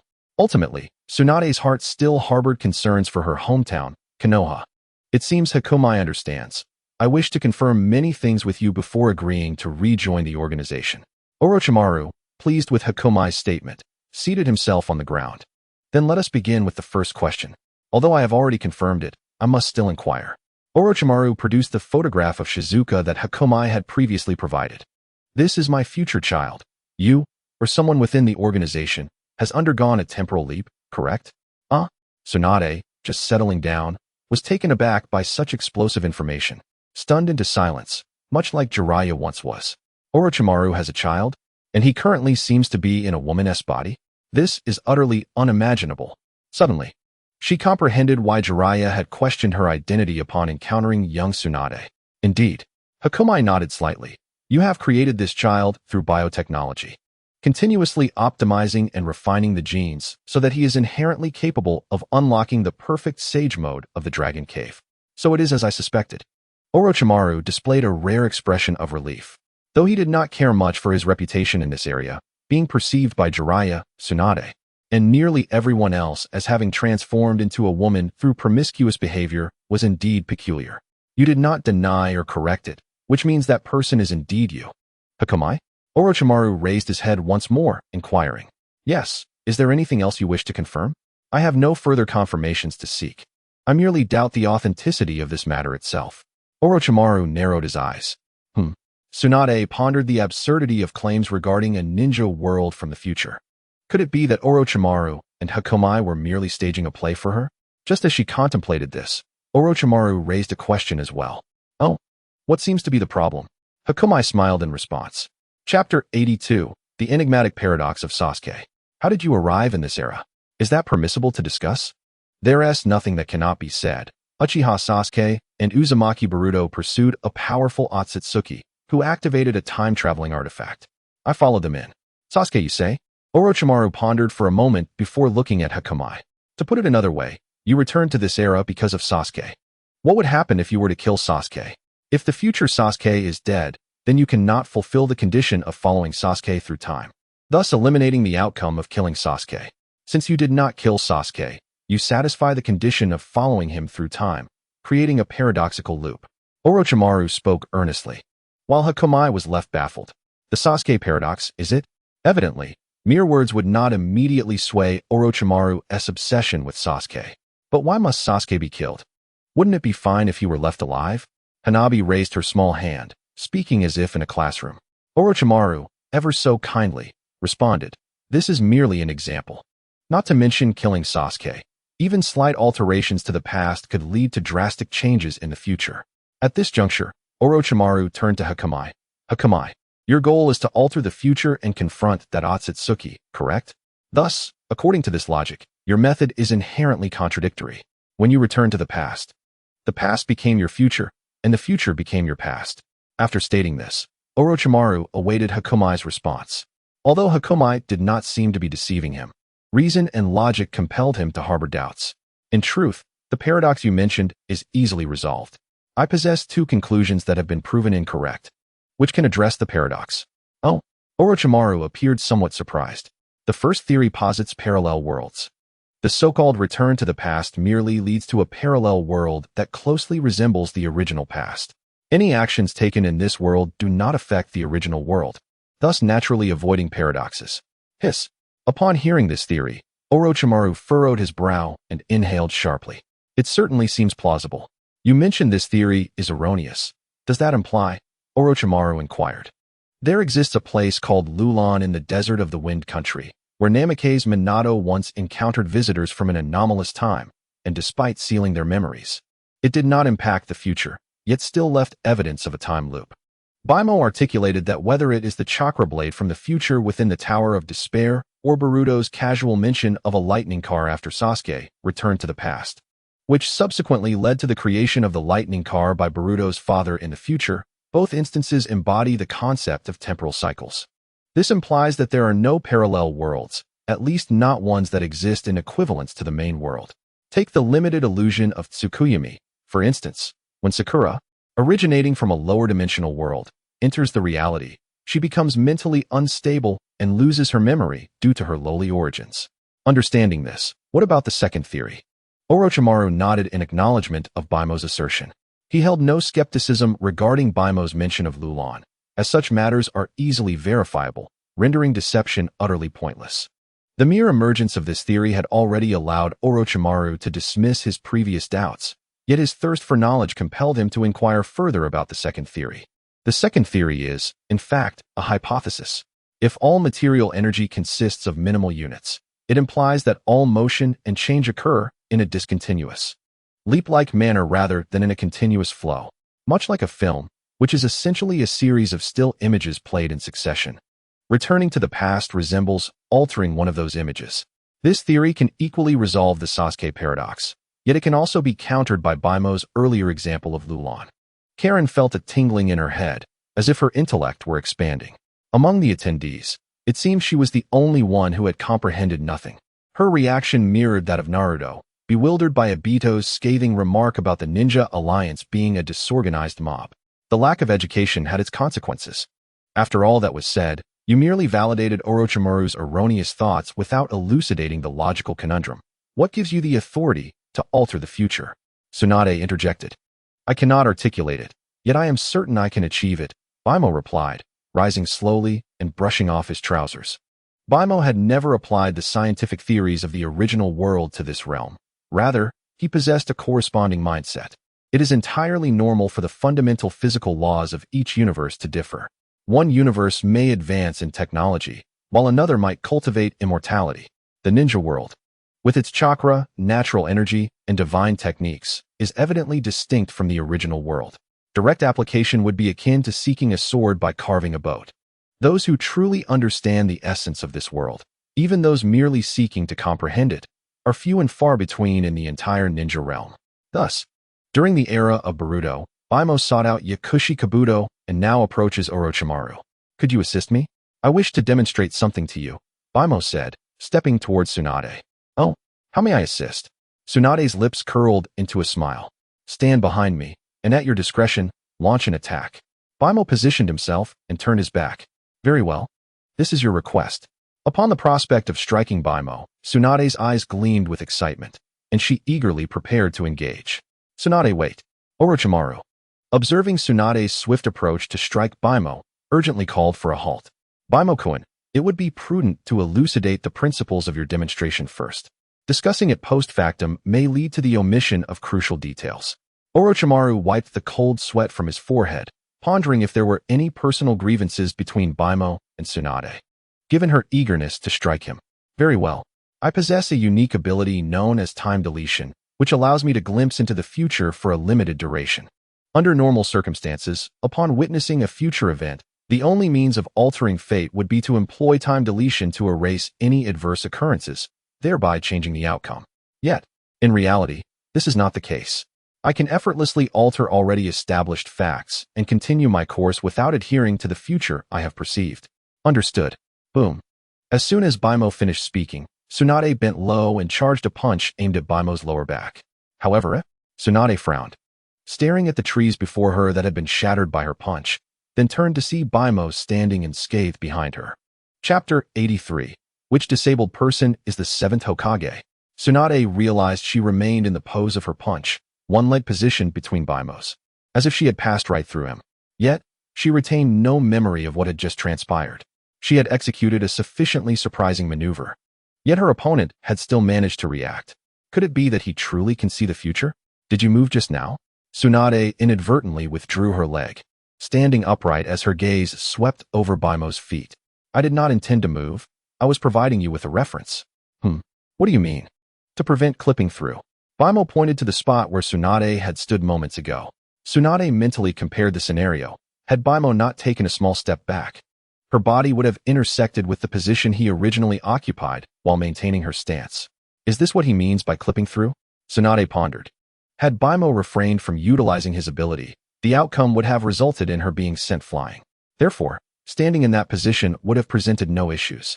After employing the time deletion ability, her actions remained unchanged, yet Baimo would not be sent flying, necessitating his slight movement. So how do we prove this? Tsunade felt a tinge of disappointment at not landing a hit on Baimo, yet she did not pursue him further. After shaking her arms, she turned to Baimo in inquiry. It is not over yet. Let us conduct a second trial for comparison, Baimo stated, stepping in front of Tsunade and turning his back once more. Orochimaru observed silently from behind, realizing that Baimo's demonstration was far from complete. Tsunade pouted, twisting her wrist, contemplating how she might land a hit on Baimo. I shall strike. I shall strike. I shall strike. Tsunade repeatedly raised her hand behind Baimo, feigning various attack motions. This scene left Orochimaru somewhat speechless. Karen, on the other hand, face-palmed, feeling a twinge of embarrassment. She wondered if Tsunade had been playing a child lately, becoming too immersed in the role. Why was she so juvenile today? Here I go.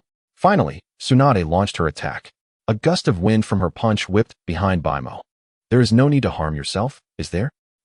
Tsunade's fist continued forward towards Baimo, and his voice suddenly rang out, causing her to freeze mid-motion.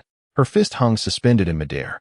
She had indeed contemplated feigning an attack on Baimo while actually striking herself, aiming for an unexpected twist. You see? I foresaw Tsunade's future action of attacking herself. Logically, this future should inevitably occur, and I should be unable to alter it.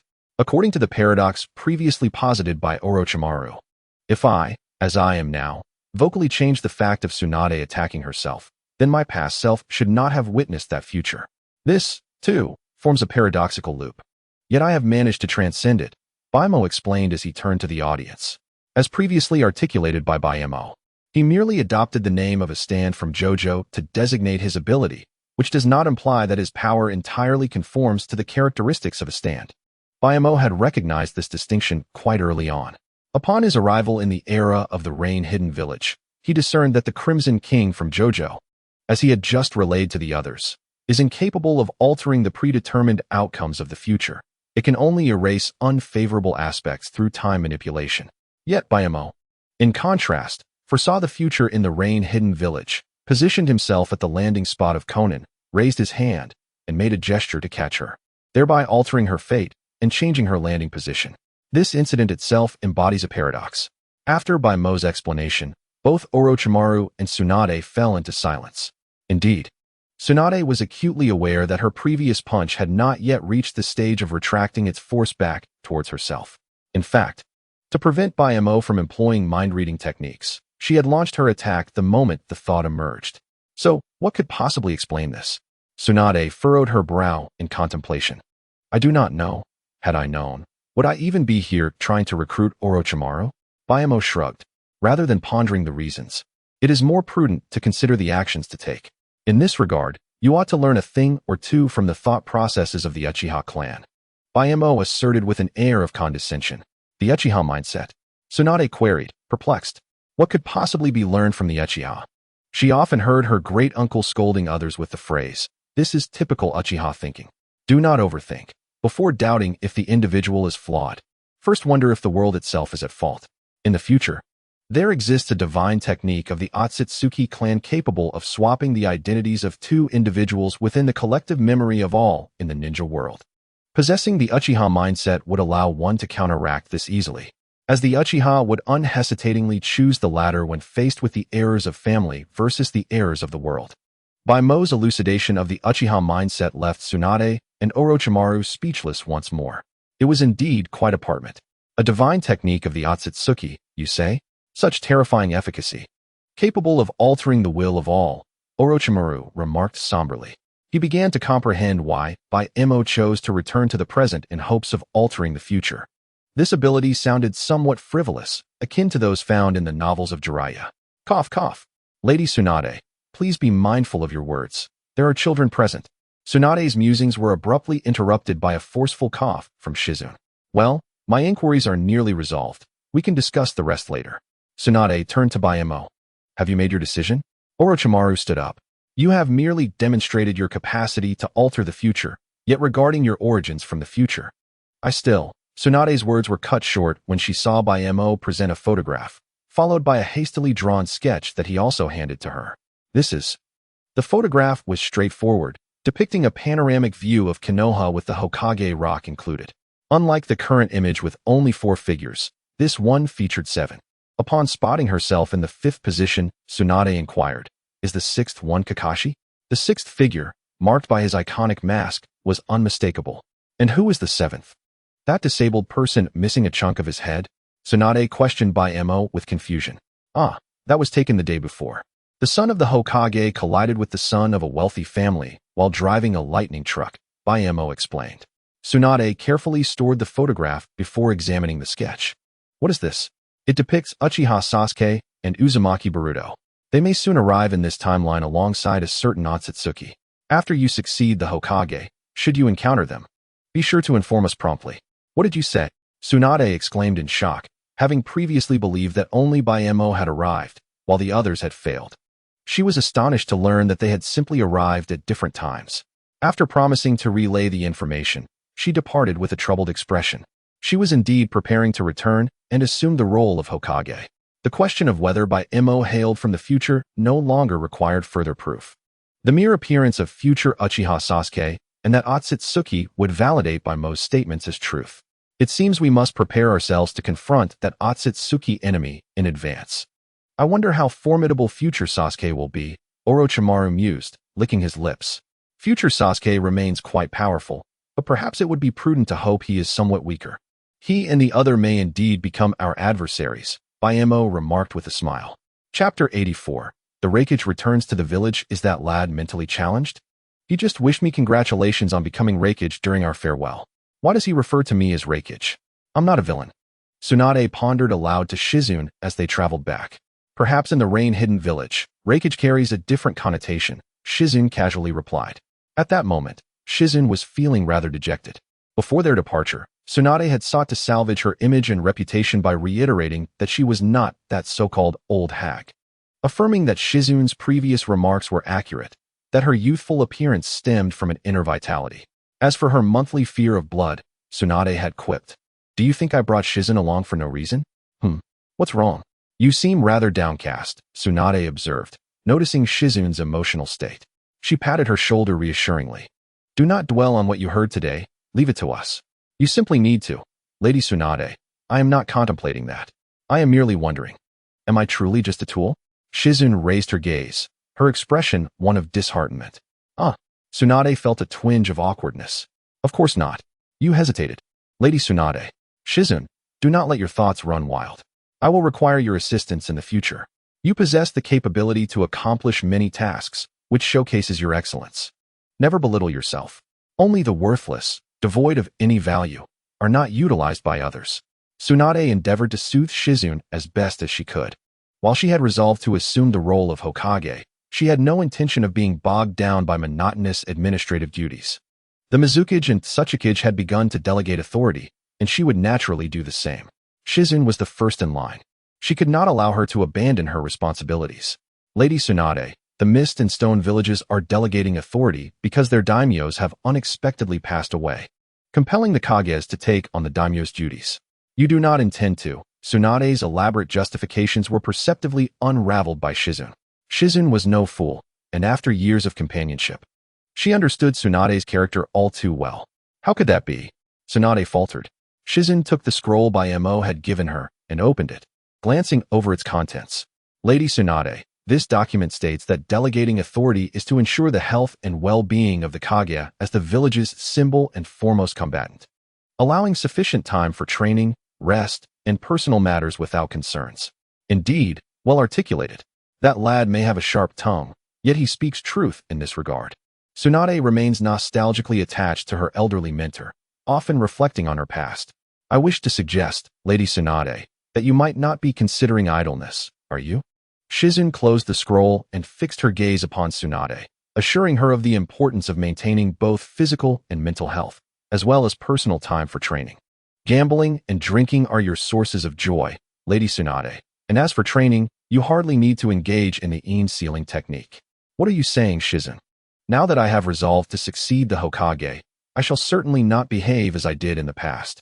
Tsunade interrupted Shizun with a serious expression. Huh? Shizun paused, taken aback. Could it be that Lady Tsunade has truly turned over a new leaf?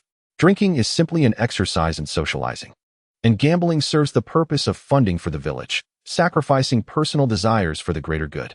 It appears the only difference lies in the rhetoric. Shizun felt a wave of despair wash over her regarding the future of Konoha. Orochimaru mentioned that Tsunade could indeed breathe new life into Konoha, but whether that would be a forward or backward motion remained uncertain. At the Hokage building, Sarutobi Hiruzen expressed his surprise upon Tsunade's unexpected return. What a coincidence.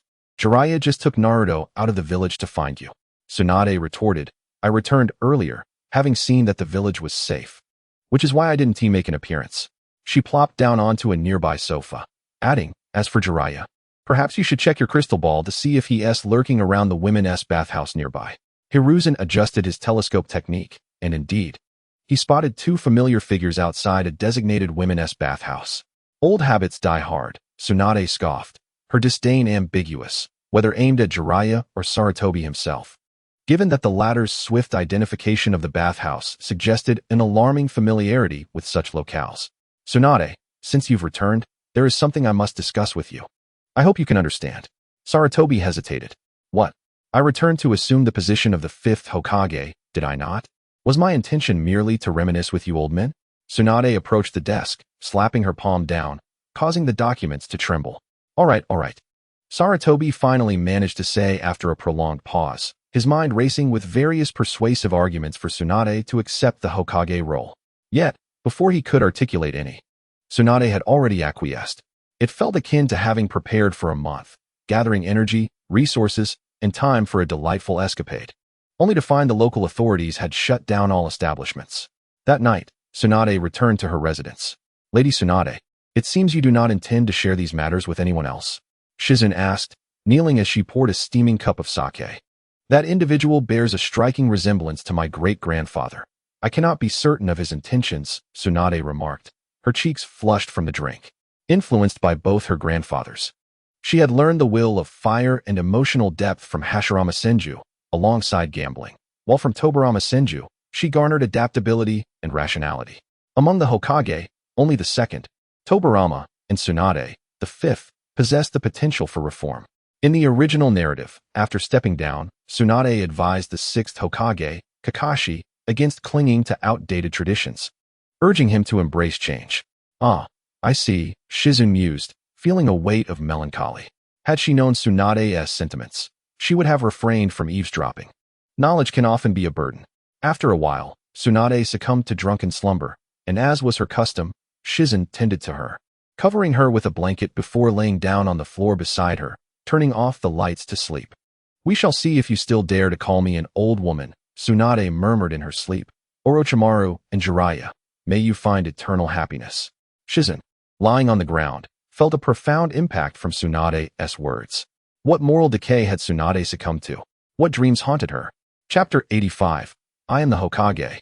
You will regret this the following day. Sarutobi Hiruzen swiftly announced Tsunade's succession as the 5th Hokage amidst the village's restoration efforts. This decision was executed with remarkable efficiency. Witnessing the granddaughter of the 1st and 2nd Hokage and one of the legendary Sannin ascend to such a prestigious role reignited hope and determination among the Konoha ninjas and villagers who had recently endured the harrowing collapse of their village. Following the cheers, everyone doubled their efforts towards rebuilding. In the afternoon, Tsunade sat earnestly in the Hokage office, pen in hand, diligently writing. Shizune, at a nearby makeshift desk, was likewise engaged in reviewing documents. This scene appeared harmonious, leading one to believe that Tsunade's previous remarks were mere jest. She was indeed committed to her duties as Hokage. In reality, aside from Shizune, perhaps Kakashi could share the burden as well. She contemplated, let us include Ino Shikacho. One for decision-making, one for information gathering, and one for problem-solving, a flawless combination. And that old man, the 3rd Hokage, seems intent on retirement now that he has left office. Life doesn't work that way. Wait, I shouldn't phrase it thus. Let me consider how my youthful inexperience necessitates the 3rd's guidance on village affairs, and that managing such matters could effectively stave off senility. This is for the 3rd's benefit, a mutually advantageous situation. And Kakashi.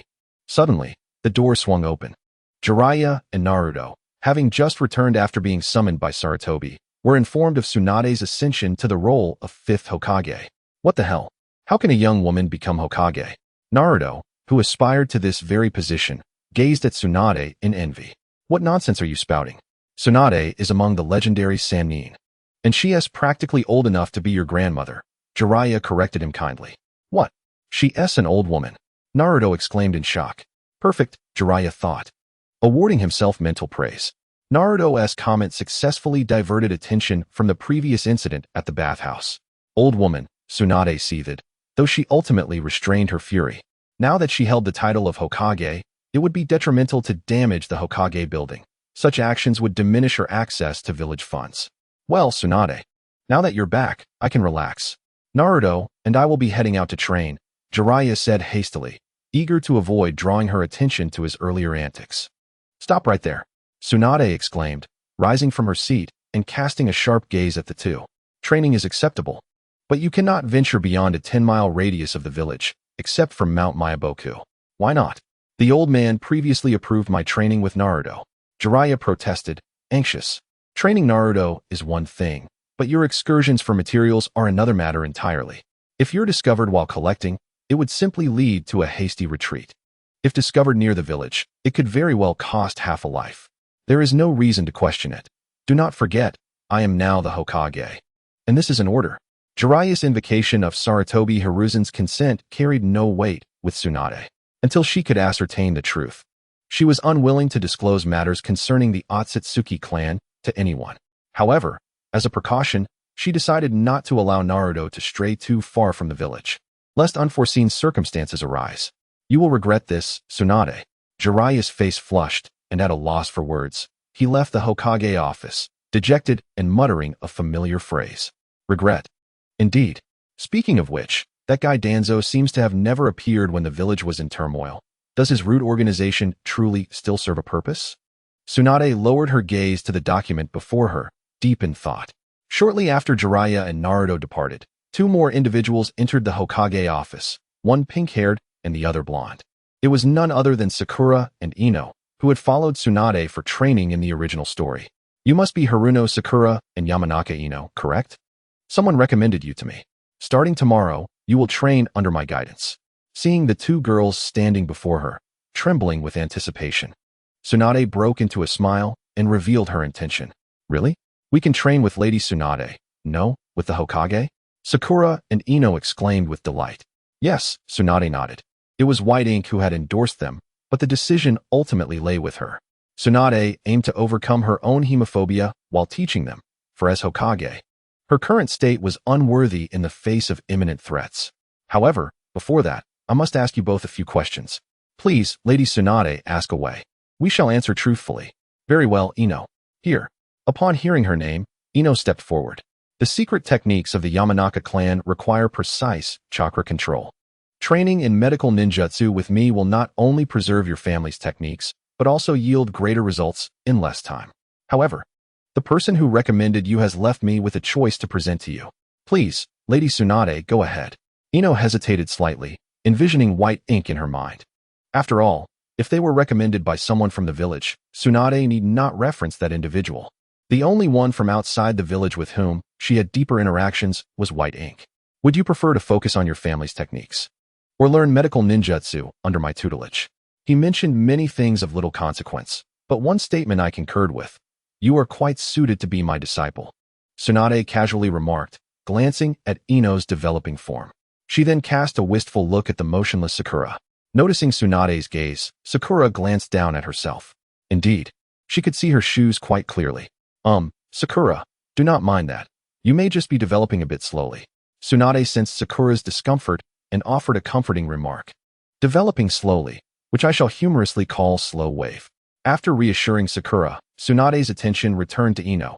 His exact words were, do you wish to remain in your comfort zone, focusing on family techniques and continuing to collaborate with the Inuzuka and Nara clans? Or do you aspire to be independent like me? Ino was taken aback by Tsunade's unexpected question, momentarily at a loss for words. Do not rush your answer. Take your time to ponder. The foundational training is the same for both paths. Tsunade patted Ino's shoulder and moved in front of Sakura, just as Sakura thought she would face a difficult choice. Tsunade merely asked, is Naruto Uzumaki your teammate?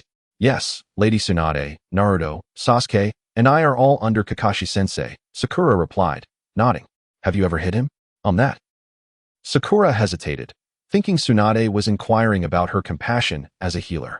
Ultimately, she felt she could not lie about this matter, so after a moment's deliberation, she nodded resolutely. Yes. Oh, then that is sufficient. Your punches are neither swift nor fierce enough. Train diligently with me.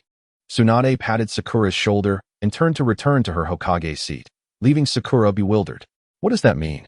Did that fool Naruto provoke Lady Tsunade? Chapter 86. The Trial of the Dragon's Cavern. Orochimaru and White Ink arrived at the Hidden Rain Village, while Kabuto returned to the Sound Ninja Village in the Land of Rice. Following Orochimaru's instructions, he sealed various research materials and necessary experimental equipment within scrolls and transported them to the Hidden Rain Village. As for the Sound Ninja Village, Orochimaru had no intention of abandoning it. Just as with the Land of Waves, it would serve as a branch, contributing its share of strength. Within a clean, spacious steel structure outside the Hidden Rain Village, Orochimaru bit his finger and performed the summoning technique. A serpent from the dragon's cavern was summoned, and Kabuto emerged from the serpent's mouth, clutching a bundle of scrolls. Indeed, summoning techniques are a form of space-time ninjutsu, capable of achieving the teleportation effect similar to the Flying Thunder God technique, albeit requiring a contract and a transit point in the summoning realm, which is quite cumbersome. After arranging various items, Orochimaru turned to White Ink, who had been waiting patiently for some time. White Ink has earnestly answered many of my questions. Now it is my turn to assist you with yours, Orochimaru stated, glancing at Kabuto, who was busy cleaning the instruments. I recall you mentioned that in the future. It was Kabuto who helped you find your training method, correct? Kabuto, upon hearing Orochimaru mention him and the future assistance he provided, was momentarily taken aback, feeling a twinge of anxiety. Indeed, both you and Kabuto are credited as heroes in the Fourth Great Ninja War. Kabuto, due to being trapped in Izanami's illusion, must rediscover himself. Otherwise, he will remain ensnared in the Jinjutsu. As for you, Orochimaru, you witnessed Kabuto inheriting your will. Perfect the Edo Tensei and Master Sage mode to combat the 5 great nations. He achieved what you once deemed impossible, leading you to relinquish the notion of controlling everything yourself after your resurrection. Ultimately, you both returned to being Konoha ninjas. It is precisely because of this that I can confidently seek out Kabuto before acquiring strength. However, it seems Kabuto harbors concerns about me becoming a second pane of the Hidden Rain Village, which leads me to believe he is withholding information. After White Ink articulated these thoughts, Kabuto paused, holding a beaker. It must be said, Danzo truly deserves the blame.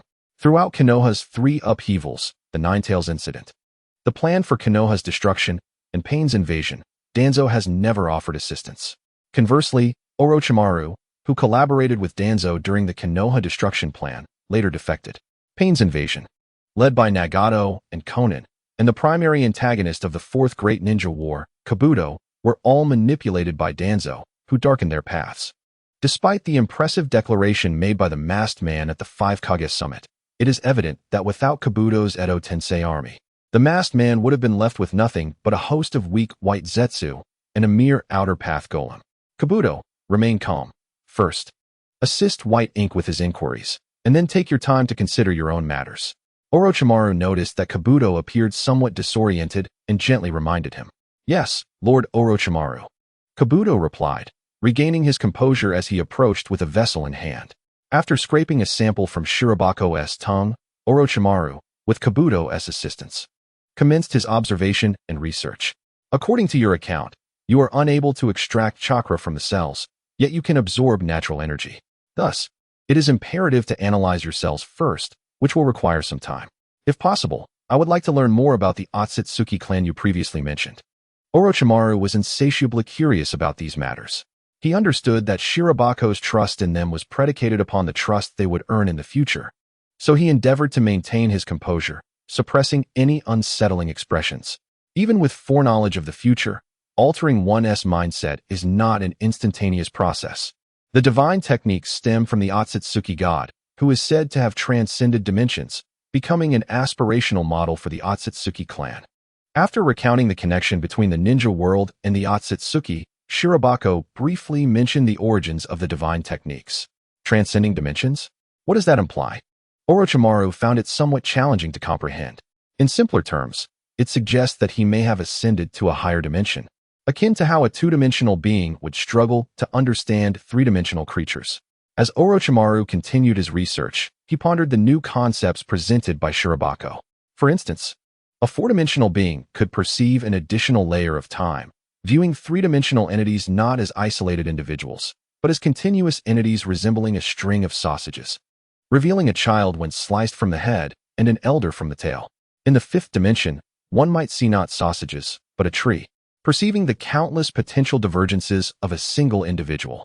Shirabako ceased his explanation there, employing rigorous theoretical language merely to broaden Orochimaru's perspective. Is there more than one higher dimension? If a supreme dimensional being exists, then any actions that appear unfathomable to lower dimensional beings would be entirely reasonable, correct? That can be said, Shirabako affirmed. I see now. Orochimaru replied with a smile, having grasped that he need not immediately comprehend everything. What he required was to utilize the existing reality to address the issues at hand. Shirabako, would you accompany me to the Dragon Cave? Perhaps there we shall find answers. Of course, when shall we depart? There is no time to waste, it is now. After sealing his instruments within a scroll, Orochimaru bit his finger and summoned a great serpent, which swallowed both of them whole with a resounding thud before vanishing. Kabuto remained in the room, setting aside any further thoughts of research as he gradually sank to the ground by the wall, contemplating the meaning of life. The Dragon Cave, in stark contrast to the sunlit Myobo Kuzan, was dark, damp, and shrouded in mist. Orochimaru, have you brought a new challenger? A feminine voice echoed from within the thick fog. Allow him to approach. This was a necessary condition to receive the sage arts of the Dragon Cave, which should pose no difficulty for Shirabako. Orochimaru stepped aside, providing an explanation to Shirabako. The latter felt no trepidation at all. After all, while the original text did not delineate how Kabuto acquired the sage arts, it was noted that Boruto endured trials within the Dragon Cave. It could only be said that while failure in this trial meant death, the challenges were somewhat juvenile. Shirabako ventured into the mist. After a while, a brilliant light emerged ahead, dispelling the fog to reveal a grand palace. The palace doors stood wide open, and a woman clad in ceremonial attire smiled as she raised a hand, greeting Shirabako. You must be the esteemed challenger. Please, indulge in the delicacies to restore your strength. The trial shall commence shortly. Indeed, this was the first trial set by the Dragon Cave's deity, Tinkishin. Let us see if you resemble a Kimichi Yoshiko. Shirabako surveyed the lavish spread before him. Although he was aware that these dishes were transformed poisons, he was entirely lacking in appetite, seemingly designed to entice challengers. The offerings were exquisite dishes. However, it is well known that each culture perceives fine dining differently. For instance, Shirobako would never have anticipated that an upscale meal could include a mound of rice. Chapter 87. The spy from Myobo-kuzan arrives. Shirobako surveyed the elaborate cuisine before him, triggering unsettling memories. He recalled a Michelin 3-star kaiseki restaurant he had visited, where the flavors were lackluster. For cultural exploration, he would have preferred West Lake vinegar fish. The so-called refined dishes before him paled in comparison to the heartiness of curry and grilled meat. If not that, a bowl of ramen, Naruto's favorite, would suffice. Yet, one could not fault the Dragon Cave, as they were not human and typically consumed only other beings, so their understanding of cuisine was limited. The ability to conjure dishes enjoyed by the elite was already commendable. Challenger, these ingredients are exceedingly precious. You must eat, don't you? Tenkishin stood behind Shirobako, holding a plate, and noticing his stillness, she urged him. The sound of her urging evoked a sense of déjà vu in Shirobako, as if she might soon snap and shout, "Why aren't you eating? If you don't, you won't survive." Despite the seemingly cordial address of Challenger, for her kind, the term bore the same weight as dinner is served. Failure in the Dragon Cave trial meant being consumed. As it stood, only Orochimaru and, in the future, Kabuto were known to have succeeded. Orochimaru passed the trial but could not withstand the sage arts. As for Boruto's group, Shirobako suspected that the White Snake Sage intentionally lowered the difficulty to prevent any familial disturbances. Otherwise, the trials of the Dragon Cave were rather childish, including even a Tangram segment, which might confuse one into thinking it was for early childhood education. By the way, do you consume humans whole, or do you chew them first? Shirobako inquired. Of course, we swallow them whole, Tenkishin replied instinctively, perplexed by Shirobako's lack of reaction. A heavy silence enveloped the room. Tenkishin's expression darkened as she realized her slip, her once beautiful visage gradually revealing serpentine features. Since I have exposed myself, let us proceed. Oh, so what Jiraiya mentioned was indeed true, Shirobako remarked, pulling an illustrated novel from his pocket. Jiraiya? Tenkishin frowned. That name seemed linked to the contract holder from the neighboring Myobo-kuzan. The realization that this individual was connected to the deceased toad and dared to enter the Dragon Cave was tantamount to courting death. With that thought, Tenkishin opened her gaping maw, unveiling sharp fangs as her face contorted grotesquely. Oh, as the divine being Tianxin lowered her head, poised to devour the white ink. Her gaze was drawn to the cover of a book in his hand, authored by Jiraiya. The cover depicted a grotesque humanoid creature bearing a striking resemblance to her current terrifying visage. However, what unsettled her, even instilling a hint of fear, was the sight of this creature being struck by a colossal dragon. What on earth is this? Has the toad from Myobo-kuzan crafted a dragon's lair? Kenshin's face, once frozen in horror, instantly resumed its human form. She glanced at the book's title, Pale Iris. After receiving validation from you regarding the dragon's lair, viewing these narratives takes on a unique flavor. As Bayamo spoke, he began to leaf through the pages. Being an illustrated novel, it was replete with vivid imagery, which struck Tianxin as utterly shocking. There were illustrations of a creature with a human head and serpent's body, quite similar to her own appearance. As she continued to peruse, she noted that the figures within the illustrations appeared increasingly bizarre, and their responses to the monstrous beings exuded a sense of excitement. These jarring images began to cloud Tianxin's mind. You earlier inquired whether I would swallow whole or crush. Regaining her composure, Tianxin recalled Bai Mo's initial question. Oh, look at this. Jiraiya mentions in the novel that the serpent maidens of the dragon's lair consume human milk. Back then, I found it hard to believe. But it seems my ignorance has been revealed. You, being a native of the dragon's lair, have confirmed it. Nonsense. When did I affirm that? Tianxin's face contorted with disdain. Did you not claim you would consume a person whole? Would that not include the milk as well? Or do you only feast on women? Can I even perceive it from that angle? Tianxin's face froze in shock, her mind blank. By the way, I have heard about a certain biological fact regarding serpents. Is it the same for you in the dragon's lair? Bayamo continued to inquire eagerly. Trials. I have other matters to attend to. I must take my leave first. Tianxin took 2 steps back, preparing to retreat. You cannot leave. Bayamo suddenly turned, grasping her arm. Let go of me. Tianxin instinctively wanted to retort, but upon considering the earlier scenes, she feared that Bayamo would become even more excited upon witnessing her transformation. Thus, she quickly retracted her words. Of utmost importance was the powerful force she felt in Baimo's grip, as well as the immense natural energy coursing through him. If he truly wished to impose himself upon her, she doubted she could resist alone. If you leave, who will I seek? The trials? Bayamo inquired. Trials, all right. The trials are about to commence. I will call someone over, just release me. Shout right here. Bayamo stood up and stepped forward. Help! Outside the illusory palace, amidst the thick fog, the young girl form of Ichikishimaheim and the maiden form of Takuji-heim from the three divine maidens of the dragon's lair heard Tianshin's desperate cries for help. Heh, she's quite the performer, is she not? Could it be that the trial seeker has not only ignited her appetite, but also her carnal desires? How curious. Playing the victim and feigning weakness, is that not your forte? Who knows? The two conversed, entirely disregarding Tianshin's pleas. As they awaited the conclusion of Tianshin's ordeal, should the trial seeker succeed, it would soon be their turn. In her state of dread, Tianshin brought Bayamo directly to the residence of the White Serpent Sage. Bayamo's earlier remark about her being a snake and whether her clothes were molted skin startled her. She asserted that she could guide him through the trials to meet the White Serpent Sage, provided he handed over the book. Bayamo acquiesced, not only giving her the pale iris, but also presenting an additional volume, also penned by Jiraiya, titled The Heroes Su Xian and the Grass Python. The White Serpent Sage, taking the form of an elderly woman, reclined upon a bed. Upon seeing Tianshin arrive with Bayamo, she furrowed her brow. Why have you come alone? Great Sage White Serpent, please save me. This individual is a spy sent from my cousin. He is a beast. Tianshin cried out, rushing towards her. We too are beasts.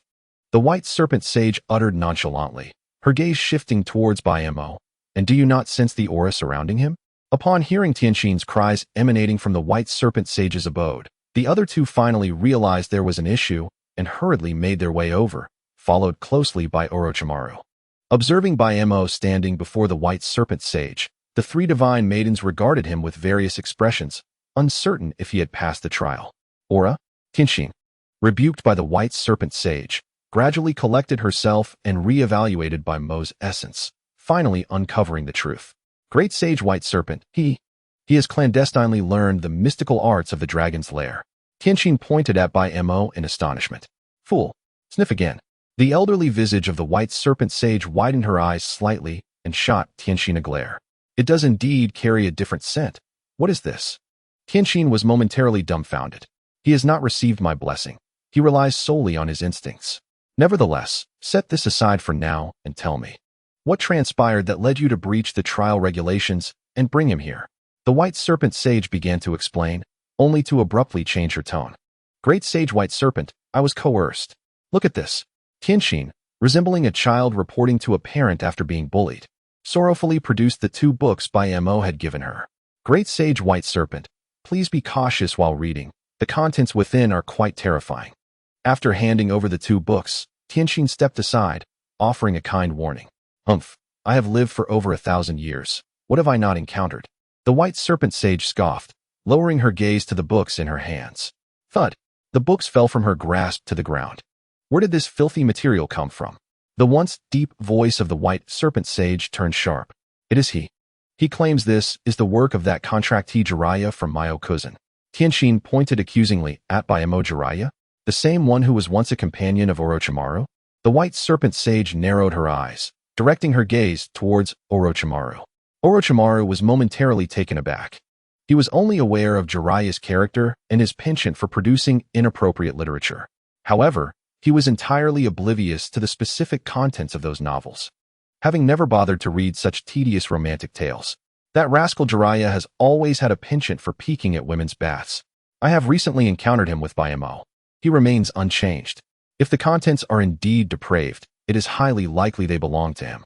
Orochimaru fell silent for a moment, harboring doubts that these works may not have been penned by Jiraiya, yet the latter's character made him an apt suspect. Thus, he ultimately provided an affirmative response. After all, my cousin and the dragon's lair have always been at odds. Adding a bit more tension would not be a matter of consequence. Indeed, upon hearing Orochimaru's words, the White Snake Sage wore an expression that seemed to convey understanding, choosing not to delve deeper. It was evident that even without Orochimaru's input, the White Snake Sage had likely heard of Jiraiya's character from the Mayaboka mountain. This situation was akin to a toad coveting the flesh of a white serpent, utterly repugnant. The White Snake Sage picked up the book that lay on the ground and disdainfully tossed it onto a nearby table. With that matter settled, it was finally time to return to the main topic at hand. The White Snake Sage climbed back onto the bed, seeking a comfortable position to recline. Given the circumstances, it was time to complete the final trial here, referring to the goddess of rapids, Takitsunheim. Just as the White Snake Sage began to speak, she noticed Takitsunheim excitedly pulling out a set of tangrams, causing her expression to darken immediately. Among the trials of the three goddesses, only the last trial held paramount importance. The earlier tests assessing temperament, wisdom, and chakra quantity were trivial. The crux was whether one could withstand natural energy. The sage arts of the Dragon Cave were initiated by the White Snake Sage, infusing natural energy into the contractee with her sharp fangs, followed by the learning of sage techniques. Similarly, Takitsunheim's trial required her to bite the trial taker, infusing them with natural energy to induce a Jinjutsu effect. This process was a stringent selection. Unlike Miyaboku Mountain, where one would first learn the methods and fundamentals of sage mode, here one had to endure it independently. Fail to endure, and one would become a mere feast. White Snake Sage, is this truly necessary? Does he not already possess natural energy? Takitsunheim, who had furtively glanced at a few illustrations in the book that the White Snake Sage had thrown onto the table, spoke with trepidation. She began to grasp why the goddess of the field had earlier emitted a cry for help. Do as instructed. Why, yes, understood. Compelled by the pressure of the White Snake Sage, Takitsunheim reluctantly approached Hakamoku, taking his hand in hers. Trial taker, focus your mind, I am coming. In the past, Takitsunheim would have instinctively chosen to bite the most lethal part, the neck, following her serpent instincts. However, now she cautiously opted to bite his hand, refraining from revealing her serpent form, merely elongating her fangs slightly as she opened her mouth. Oh woo. Takitsunheim bit down. What are you afraid of? Can he truly act recklessly in front of the White Snake Sage? Shikuchi Islandheim floated before Takitsunheim, mocking her. After taunting her teammate, Shikuchi Islandheim turned to Hakamoku, asking, what do you think he will see within the Jinjutsu? What will he see? Hakamoku expressed his curiosity as well. You weren't caught in the Jinjutsu? Shikuchi Islandheim blinked in surprise. What is so strange about that? Those who can emerge from a Jinjutsu possess the talent for sage arts. He is already brimming with natural energy. It is only natural that he remains unaffected by my influence, Takitsunheim retorted. Orochimaru, I did not expect you to bring such a unique individual with you. The White Snake Sage waved her hand, signaling the three to step aside. White Snake Sage, Hakamoku-kun may be even more special than you imagine. Orochimaru chuckled softly. Oh, how so? The White Snake Sage inquired with curiosity. White Snake Sage, you are aware of the existence of Shogo. He, too, possesses a physique that inherently absorbs natural energy. Upon attaining sage transformation, he undergoes a mutation, becoming frenzied. My curse seal was developed from him. Orochimaru began his narrative. I am aware, but with this individual, there is no trace of the frenzied mutation or rejection of natural energy. This is his innate nature, akin to the sanctuaries of a millennium past. The White Snake Sage referred to the world prior to the arrival of the Akatsuki clan, a world devoid of chakra. During that time, the three sacred lands still existed, and their creatures relied on this primal, pure absorption of natural energy to gain strength. It was only after the Akatsuki clan's arrival and the emergence of chakra that the practice of sage arts underwent transformation. Whether this transformation was beneficial or detrimental to the world remained uncertain, yet for the White Snake Sage, Gamamaru, and the Slug, it was undoubtedly a boon. If the original method of pure natural energy cultivation had been effective, then surely they would not have been the only three to survive for a millennium. I am not referring to that, but rather to the cells that accommodate natural energy. Cells? Indeed, the activity and strength of his cellular structure are alarmingly feeble. What did you say? The White Snake Sage furrowed her brow. She had initially assumed Orochimaru would extol the remarkable strength of Hakamoku's cells, explaining how they facilitated the perfect absorption and control of natural energy. How had the narrative flipped? This was entirely illogical. Chapter 89. Now that we are here. White Snake Sage, I am not jesting. This is the observation I have made. Orochimaru shook his head. Impossible. Absolutely impossible. He grasped my hand earlier, and I could not move. Are you suggesting he is inherently weak? Takitsunheim, upon hearing Orochimaru's words, found herself at a loss. However, while she questioned the veracity of Orochimaru's claims, she could not help but approach Hakamoku, grabbing hold of him as if to avenge the humiliation she felt earlier. What are you doing? Bringing a gift? Hakamoku, as before, grasped the hand that Takitsunheim extended. After struggling futilely for a moment, she shot a fierce glare at Orochimaru. Realizing she had indeed been deceived by this rascal. I merely stated that the cells are weak, not that Hakamoku is weak. Orochimaru innocently spread his hands. I have heard that snake molting can be used to brew wine or tea. Perhaps you should remove your socks, prepare some, and send them to Jiraiya. Help me. White Snake Sage. Takitsunheim's body stiffened, tears welling in her eyes as she turned slowly to seek assistance from the White Snake Sage. Young one, let her go. If you wish to brew tea or wine with snake molting, I can provide you with some before you leave. Soaking socks is rather perverse. I advise you to limit your interactions with Miyaboka Mountain lest you be led astray, the White Snake Sage earnestly advised. Very well. Hakamoku released Takitsunheim. The White Snake Sage was indeed correct.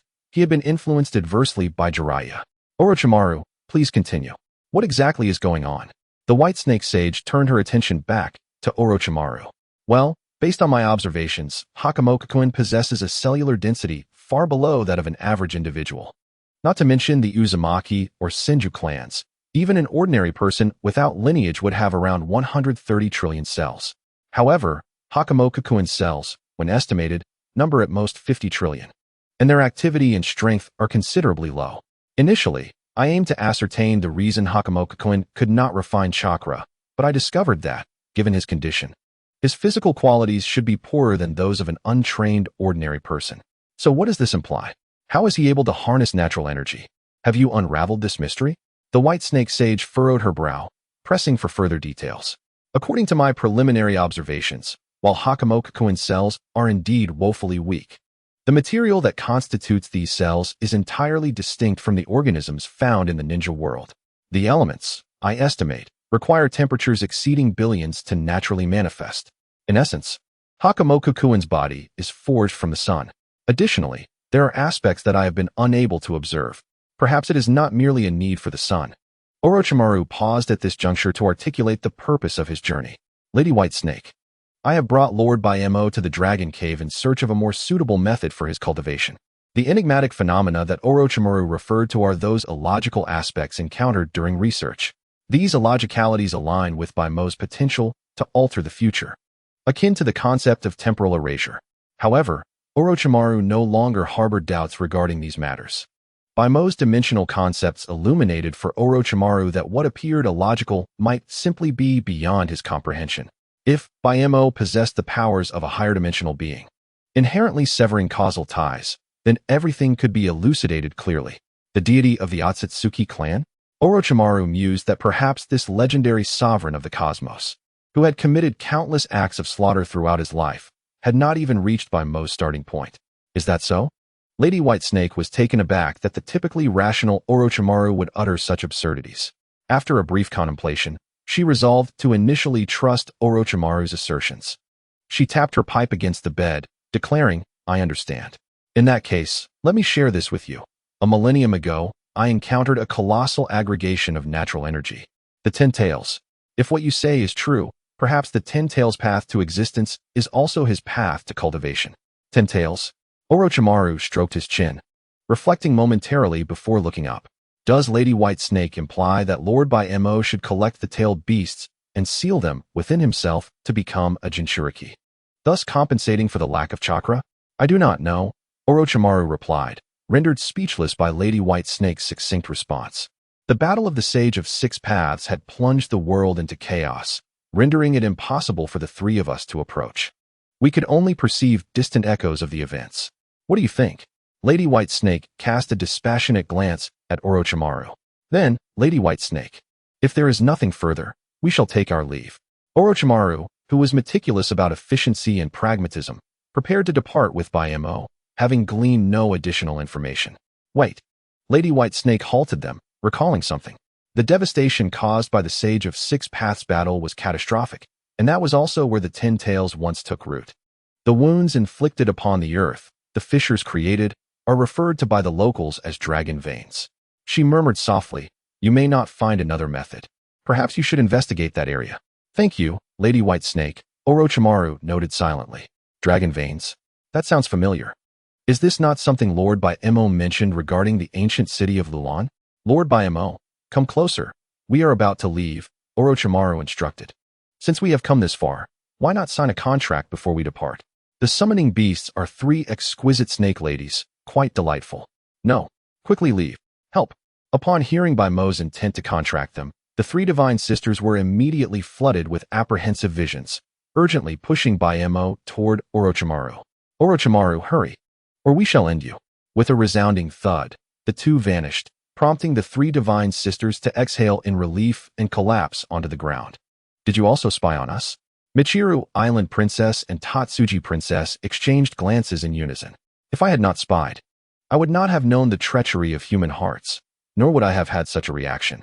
Ignoring the 3 divine sisters' dismay, Lady Whitesnake approached the table and retrieved the 2 books she had previously discarded, opening one entitled The Hero Su Xian of the Grass Python. Damn that frog. It was indeed your doing. Upon seeing that the protagonist was the White Snake and the insults were directed at her, Lady Whitesnake became even more convinced that the old frog was fabricating tales about her. Sister Green Snake? A sneeze escaped Green Snake, who had been sleeping outside the dragon cave. Confused, she glanced around, mistakenly believing someone had come to summon her as a spirit beast. Chapter 90. Naruto, I have a plan. So, Lord Mo, what shall we do now? Shall we seek the dragon veins? Upon returning to the laboratory, Orochimaru inquired of Mo. Having gained insight into portions of the future, Orochimaru had many thoughts, yet he understood that resolving Mo's issues was the utmost priority. He was grateful that during the collapse of Konoha, he had refrained from taking any unusual actions toward Mo. This is not urgent. I can go there myself. Mo gently shook his head. Orochimaru, I recall that you cultivated the 8-tail cells, correct? Orochimaru had mentioned in the Dragon Cave that the natural genesis of fundamental elements within Mo's cells might require stellar-level energy to manifest. This was not an anomaly. Rather, it was a fundamental truth in Mo's previous world. In fact, even the hydrogen and helium elements, which Orochimaru had yet to fully comprehend, required conditions akin to a cosmic explosion to materialize.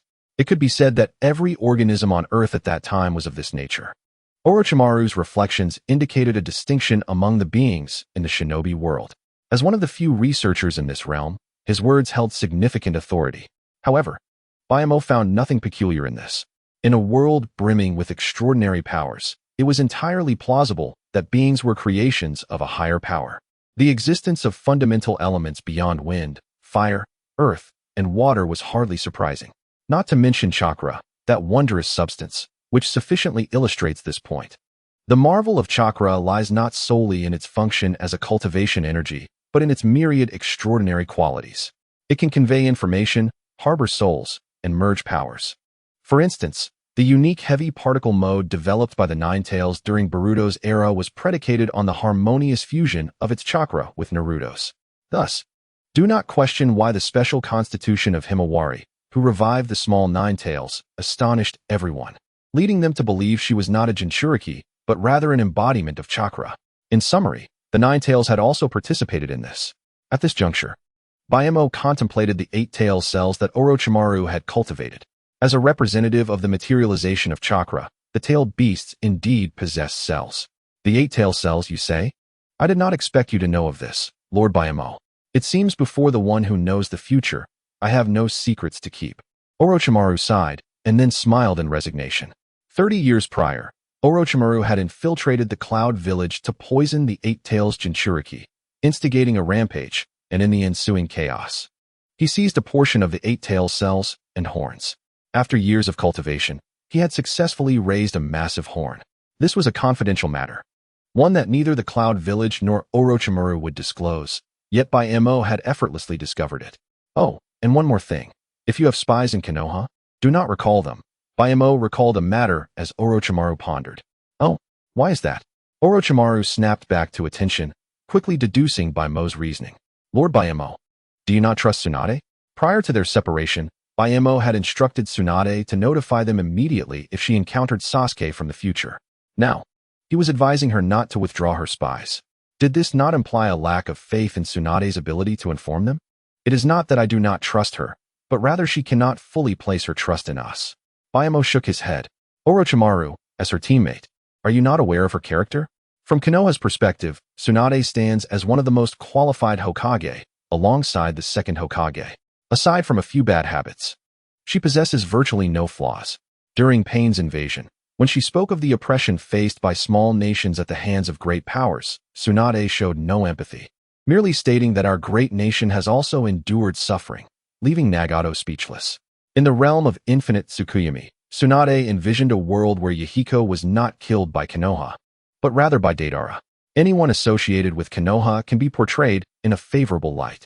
Ultimately, the main antagonists became Deidara and Sasori, with the other Akatsuki members reduced to mere puppets. As long as there is a connection to Konoha, a harmonious resolution is possible. Under this Konoha-centric mindset, if it were only by MO, Tsunade might choose to trust him for the sake of Konoha and the safety of the shinobi world. However, with the impending arrival of Sasuke and Boruto, Tsunade would undoubtedly place greater trust in the latter, who are also Konoha ninjas. Orochimaru gradually began to grasp this nuance. This is both Tsunade's strength and her weakness. With a complex expression, Orochimaru gazed out the window, pondering whether Tsunade was treating her hematophobia. Perhaps she might have to rely on Bayamo. While saying this, Orochimaru had no intention of reminding his former teammate. Firstly, this must be a part of Baimo's plan. Secondly, one can teach others, yet not all can be taught. Some lessons can only be learned through experience. Konoha. Achu. Wearing sunglasses while instructing Sakura and Ino in medical ninjutsu, Tsunade sneezed and rubbed her nose. Meanwhile, not far away, Jiraiya and Naruto were hiding on the rooftop, observing the situation inside. It's all your fault, Naruto, that I have to stay in the village. What does that have to do with me, perverted sage? Hurry up and take me training. Training? Have you seen your companion? Once she learns Tsunade's monstrous strength, she might just break a few of your ribs with a single punch. Let me out of the village. I want to see the big sister. Without a beautiful big sister, I have no mood to teach you. Naruto squatted on the rooftop, deep in thought, his face contorted in a comedic fashion. Over the past few days, he had already used the technique to transform into a beautiful girl, which had worked initially, but had since lost its effectiveness. Should he seek out Konohamaru and the others? That likely wouldn't work either. Fun fact, the only female character in Naruto who has used the sexy jutsu is Moegi. This exemplifies the youthful ignorance that Naruto has instilled in her. Suddenly, Naruto's eyes lit up with an idea. I've got it. I have a plan. He stood up excitedly. What? Where is it? Hurry up and tell us. Jiraiya, who had been wallowing in despair, perked up at Naruto's words, eagerly scanning the surroundings. But all he saw were rooftops, devoid of anything remarkable. What are you going to bring out? Naruto froze. A prostitute? Didn't you say you had? I have a strategy. Huh. Oh, whatever. Jiraiya immediately felt disheartened and sat back down. Chapter 91. What is the crime of defection? Evening. Jiraiya stood outside a barbecue restaurant, sorrowfully gazing at his wallet. In order to support Naruto's so-called plan, Jiraiya had emptied his monthly earnings to treat everyone, aside from Ino and Sakura, to a barbecue.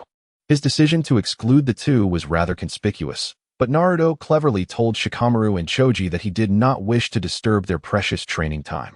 Through them, Ino learned about the gathering from Choji and Shikamaru on their way to the barbecue, yet she felt no particular concern.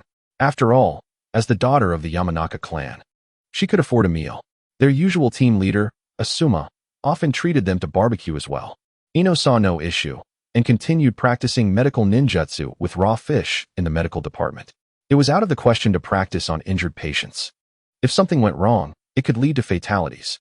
For instance, Yagura's descendant, Kagaya, was stabbed during the Boruto era. Ordinarily, such injuries would not be significant in Naruto. Even a targeted flying thunder god technique did not instantly kill Izuna, prompting Senju Tobarama to inquire about Izuna's condition to confirm the outcome. Sarada used medical ninjutsu to save Kagaya, but ultimately failed, resulting in the demise of someone who was already destined to be the next Mizukichi. This was not inherently problematic. However, when Sakura taught Sarada medical ninjutsu, she used fish as props, and after Sarada treated the fish for a long while, it ended up cooked. The case was cracked. Sarada's talent for medical ninjutsu might have been overshadowed by the Uchiha clan's affinity for fire techniques. Something felt off. Sakura paused in her medical ninjutsu, casting a suspicious glance at Ino. What they had just discussed seemed quite amiss. What is wrong? Ino asked casually while retrieving her lunchbox. preparing to take a few bites before continuing her efforts. Naruto would never treat us to a meal without inviting me. Sakura, you seem a bit self-absorbed. But you might be onto something, Ino replied, nodding after taking a bite of her lunch.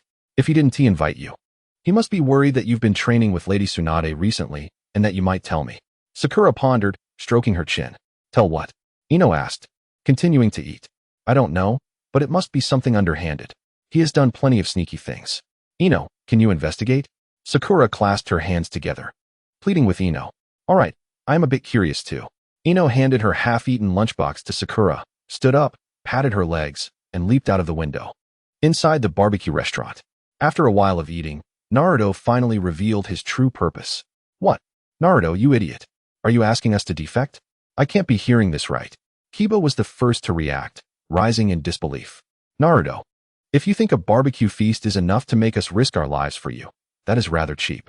Shino adjusted his glasses, speaking calmly. Great. I should have known better. I wouldn't have come if I knew this would happen. The once excited group now felt trapped. Can I still eat, though? Choji, who had been relishing the barbecue, suddenly paused, glancing at Shikamaru. Continue eating, Shikamaru replied helplessly. Looking at Naruto, he added, Naruto, first tell us what you intend to do and why you want us to defect. Oh right. Naruto began to explain his astonishingly clever plan.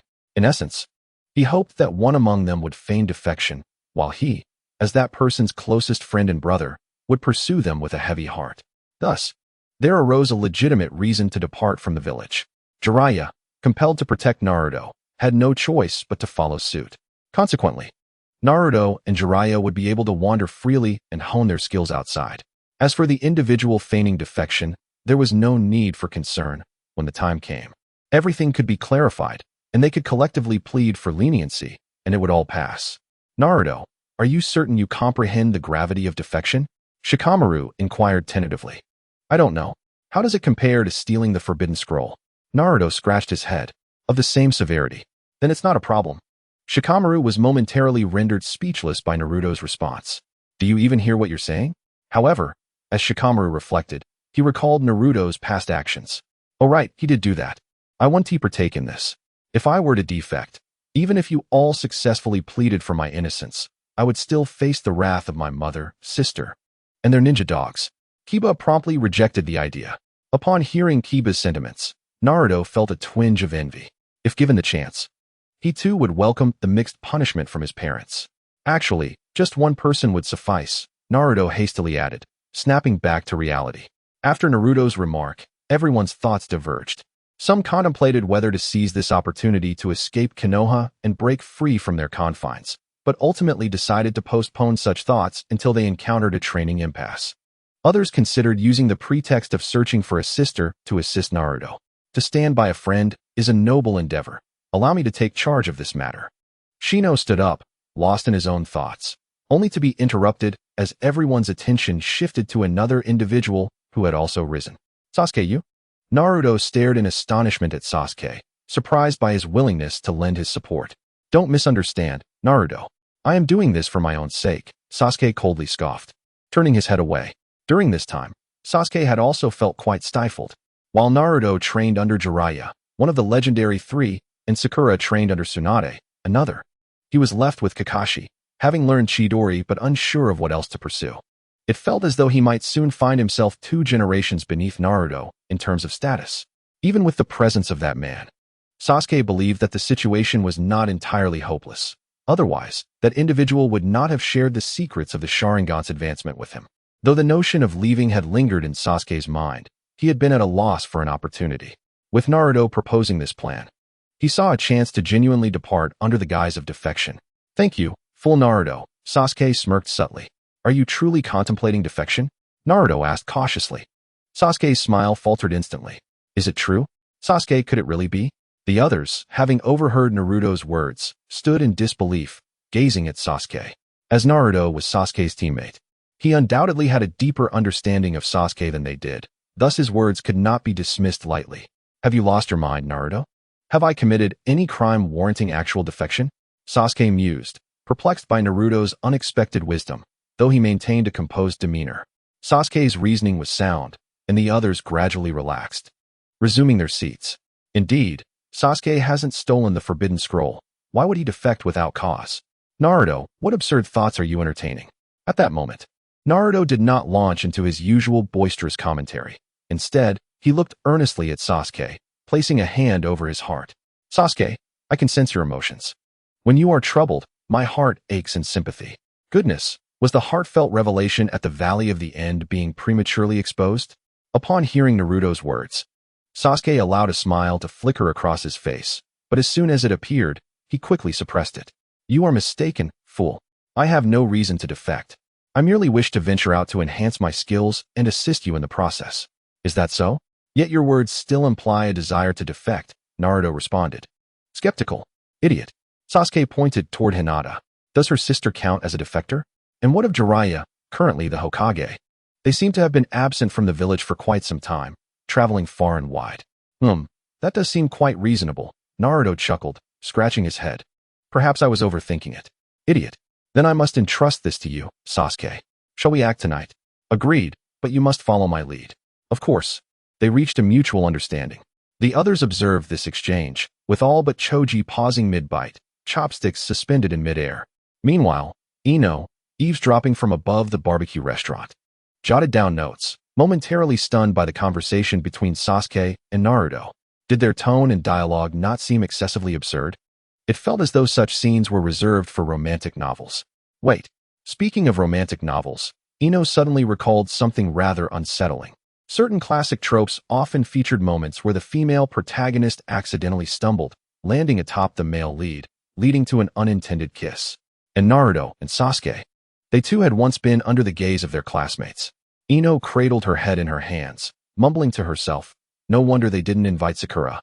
It all makes sense. Returning to the medical department in a daze, Ino was greeted by Sakura, who rushed over. Ino, you're back. What happened? Ino nodded expressionlessly. What transpired? Why do you look like that? Sakura's concern surged. There are two good pieces of news and one bad news. Ino slowly sat down. First, you needn't worry. Nothing untoward happened over there. Secondly, you no longer need to fret over whether Naruto likes you. Why? What is the bad news? Sakura questioned, perplexed. If nothing had occurred, how could there be bad news? Naruto is your rival now. Oh, wait, what? Sakura snapped back to reality, digging into her ears. Ino, what are you saying? It is the truth. You must accept this harsh reality. Ino recounted her observations from the barbecue restaurant. What are you talking about? Is that even the main point? We need to inform Tsunade-sama immediately. Sakura's attention was solely consumed by the revelation of Sasuke's intention to leave the village. Wait, are you attempting to make Sasuke despise you? Ino grasped Sakura's hand. Sasuke wishes to grow stronger, and Naruto supports him. If you expose him, thwarting his plans to leave the village, do you truly believe you will have a chance against Naruto? Sakura fell silent, pondering. Ino's words carried a weight of truth. Revealing Sasuke's intentions was not an option. Meanwhile, the barbecue gathering came to a close. According to Sasuke's meticulously devised plan, he intended to depart from the village that very night. The following morning, Naruto would search for him throughout the village before setting off in pursuit. Once Naruto had left, Jiraiya would then exit the village to follow Naruto. However, prior to his departure, Sasuke made a detour to the Hokage building, where he flung a letter through the window onto the Hokage's desk. He was not keen on being pursued in earnest. The most effective strategy was to expose Naruto. After placing the letter, Sasuke leaped across the rooftops, vanishing into the night. Not long after Sasuke's departure, Naruto's head peeked through the window of the Hokage's office. With practiced ease, he climbed inside and retrieved the letter. Strolling along the deserted streets of Konoha, Naruto opened the letter. Upon reading Sasuke's ruthless revelation that he intended to leave the village, Naruto gritted his teeth in fury. Sasuke, what are you trying to do? Fortunately, the astute Naruto realized he needed to awaken the perverted sage and set off immediately. Clenching the letter tightly, he turned to find Jiraiya. Suddenly, a noise caught his attention. Confused, Naruto looked around, sensing someone calling out. The sound grew nearer. At last, he discovered its source and looked up, only to be met with a dark backside. Thud. Someone landed squarely on his face, causing Naruto to feel dizzy and disoriented, and he thought he detected a familiar scent reminiscent of Sasuke. Who dares to assault Naruto Uzumaki? Thud. Just as he contemplated his next move, another object landed on him, this time crashing onto his lower half. Ow! Naruto let out a piercing scream and fainted. Oh no, Sasuke, I think I'm done for. Calm down, keep your voice down, and don't alert the patrolling ninjas. I can't stay calm, Sasuke. I'm bleeding. Use your invincible Sharingan to think of a way out. Zzz. A bolt of lightning flashed. The unconscious Naruto twitched slightly, electrocuted by the lightning release, which successfully staunched the bleeding. Sasuke, I feel like I'm really done for. Don't worry. He possesses the physique of the Uzumaki clan and the strength of the tailed beasts. He will recover soon. Let us take him home and address this tomorrow. Chapter 93. The day of solitude begins the next day. Jiraiya, following the plan, left a letter behind and prepared to exit the village in search of Naruto. However, upon reaching the village gates, he was halted by the Umbu who had been waiting for him, along with Naruto, who had just awakened from his faint. They were summoned to the Hokage's office. Using desertion as an excuse to leave the village? Who concocted this ridiculous idea? Tsunade admonished, delivering a reprimand to both of them before producing the accusatory letter left by Sasuke. Curse Sasuke, he left behind 2 copies. This was an oversight. Naruto, holding his head, muttered complaints. Fine, he has probably gone to Orochimaru's lair now. It's futile to pursue him. We can address it later, Tsunade sighed. The sensation of power Sasuke now sought was reminiscent of Orochimaru's past pursuits, a feeling too familiar. I must seek vengeance on Sasuke. That guy lingered around, saw me steal the letter, and then ambushed me.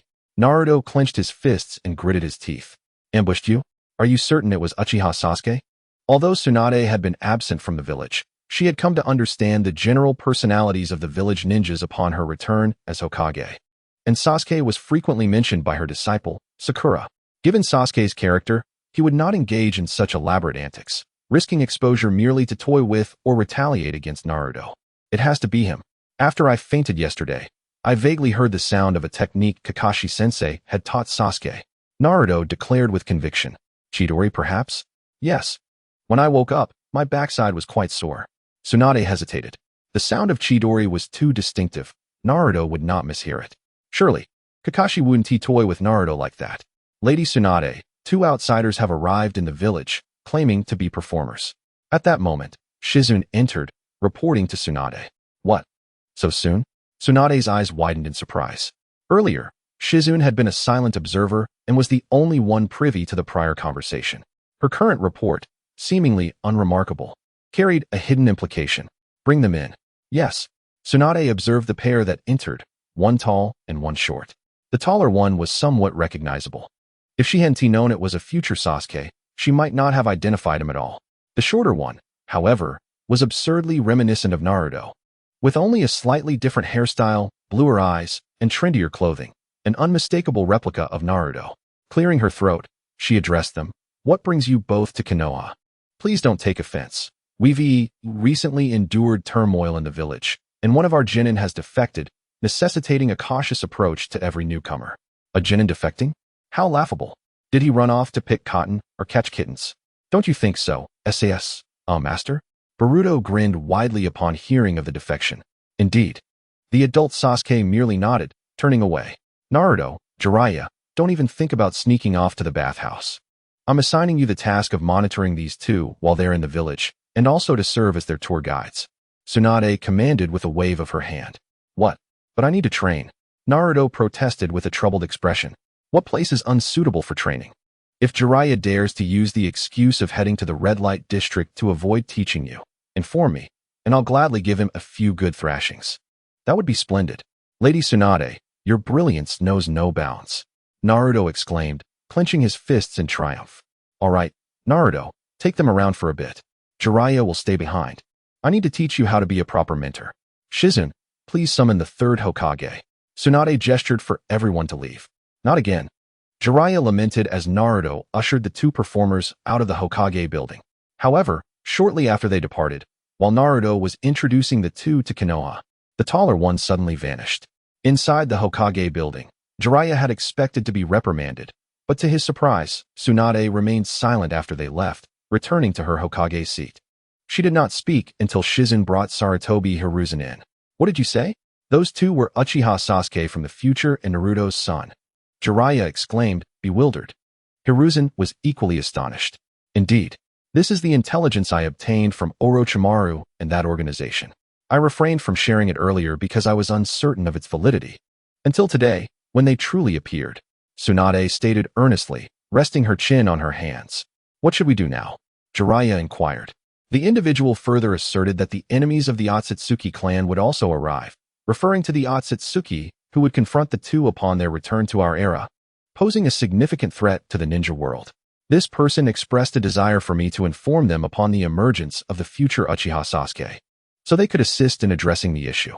Tsunade paused momentarily, striking the table with her hand, exclaiming that she had no intention of being manipulated as a puppet by the opposing side. The arrival of the Akatsuki remains uncertain at this juncture. Should we relay this information to the Rain Village? What if they are actually preparing to confront the future Uchiha Sasuke, compared to the organization that Orochimaru joined? In the Rain Village, I believe we should place our trust in the future Leaf Village ninjas. They seem reluctant to reveal their identities, likely concerned about impacting the future. I hope you can maintain discretion while attempting to glean information from them regarding their true intentions for returning, as well as the genuine identity of that Rain Village ninja. As the night deepened, Naruto took Boruto for a stroll before returning home. Do you live alone? Boruto inquired. Yes, Naruto replied, as I have no parents. To welcome you, I shall treat you to a grand feast, Boruto offered. After enjoying a sumptuous meal of instant noodles, they turned off the lights and settled down to sleep. After conversing for a while, Naruto fell asleep first. Boruto, reflecting on the day, prepared to sleep as well. Suddenly, a troubling thought crossed his mind. Had his father fully recovered from the blow he received yesterday, compounded by the shock from Sasuke? This concerned him deeply. Boruto swallowed hard. Cautiously rising from the floor and reaching towards the bed, gingerly extending his hand beneath the covers. It appeared all was well. He sighed in relief. What's this? Naruto groggily opened his eyes, locking gazes with Boruto. Then, he felt a hand intruding into his pants, and his eyes widened in shock. Chapter 94, Niji, Perish. You pervert. Naruto's terrified scream shattered the tranquility of the night. One must not blame Naruto for his panic. Imagine inviting a newly acquainted male friend to your home for a respite, only to awaken from a dream involving an unending struggle with a bowel movement, only to find that friend tinkering with something. Would that not be terrifying?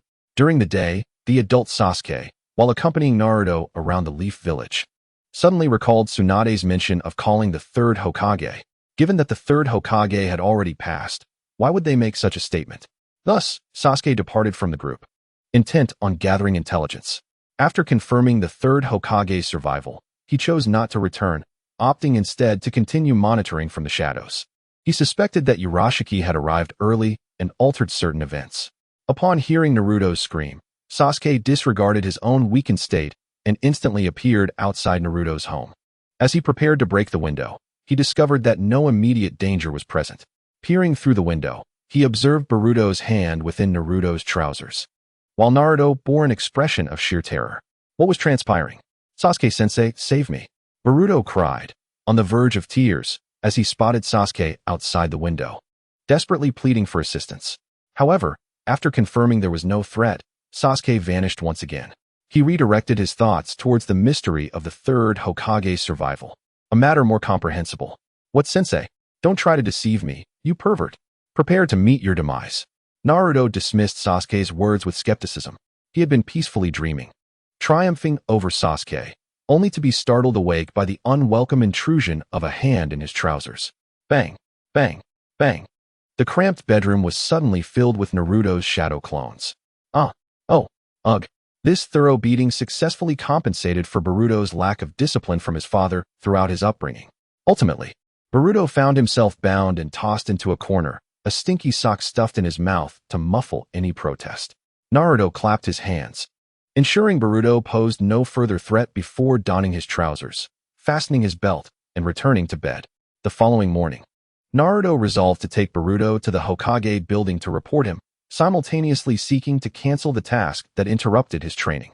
No, I'm innocent, Boruto exclaimed, spitting out the sock in a frantic plea. Having been bound and gagged all night, he had concocted a defense during his sleepless hours. Innocent? Then explain what transpired. Naruto halted, turning with arms crossed, scrutinizing him intently. Last night, I was on the verge of sleep when a strange chakra from your direction flowed into me. I thought you had wet the bed. You were the one who... Hold on, Let me finish. Once that peculiar chakra entered me, I felt as if I could not control myself. A voice incessantly tempted me, leading to those events. Boruto recounted, his expression one of grievance. Temptation by a voice. Naruto paused, stroking his chin in contemplation. Could it be that the Nine-Tails chakra leakage caused you to behave in such a manner? If that is the case, then perhaps it truly isn't your fault. Naruto approached Boruto and untied him. He thought to himself, this individual exudes a sense of familiarity. How could he be a pervert? Indeed, it must be the malevolent Nine-Tails at work. How despicable, not only luring me, but now ensnaring my friend as well. To make amends, I shall take you for a bowl of Ichiraku ramen. Naruto retrieved his wallet, counting the money before extending an invitation to Boruto. As they strolled through the streets of Konoha, they serendipitously encountered Hinata. There's Hinata.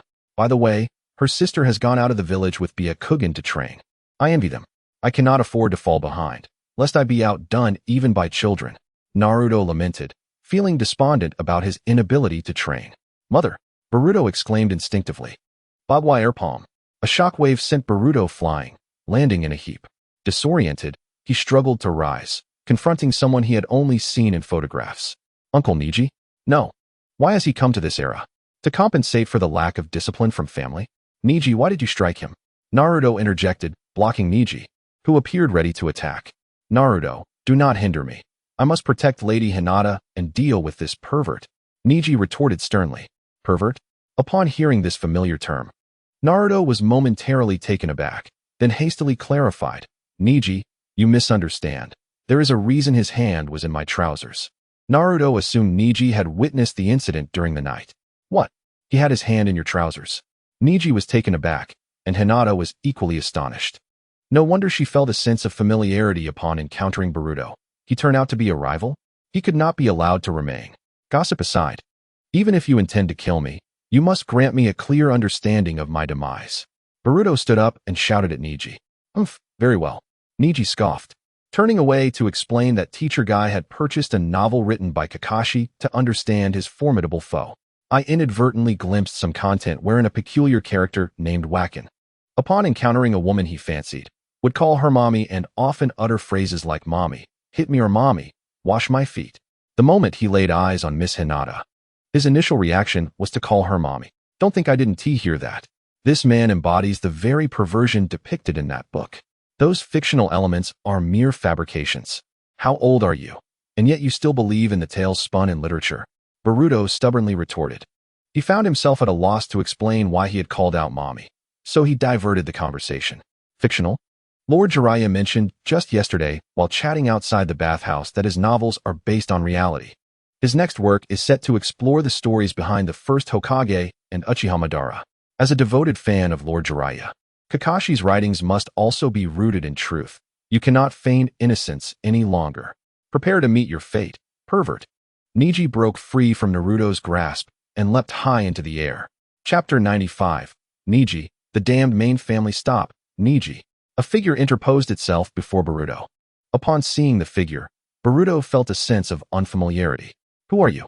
I am the former third Hokage, now retired, and simply an ordinary old man.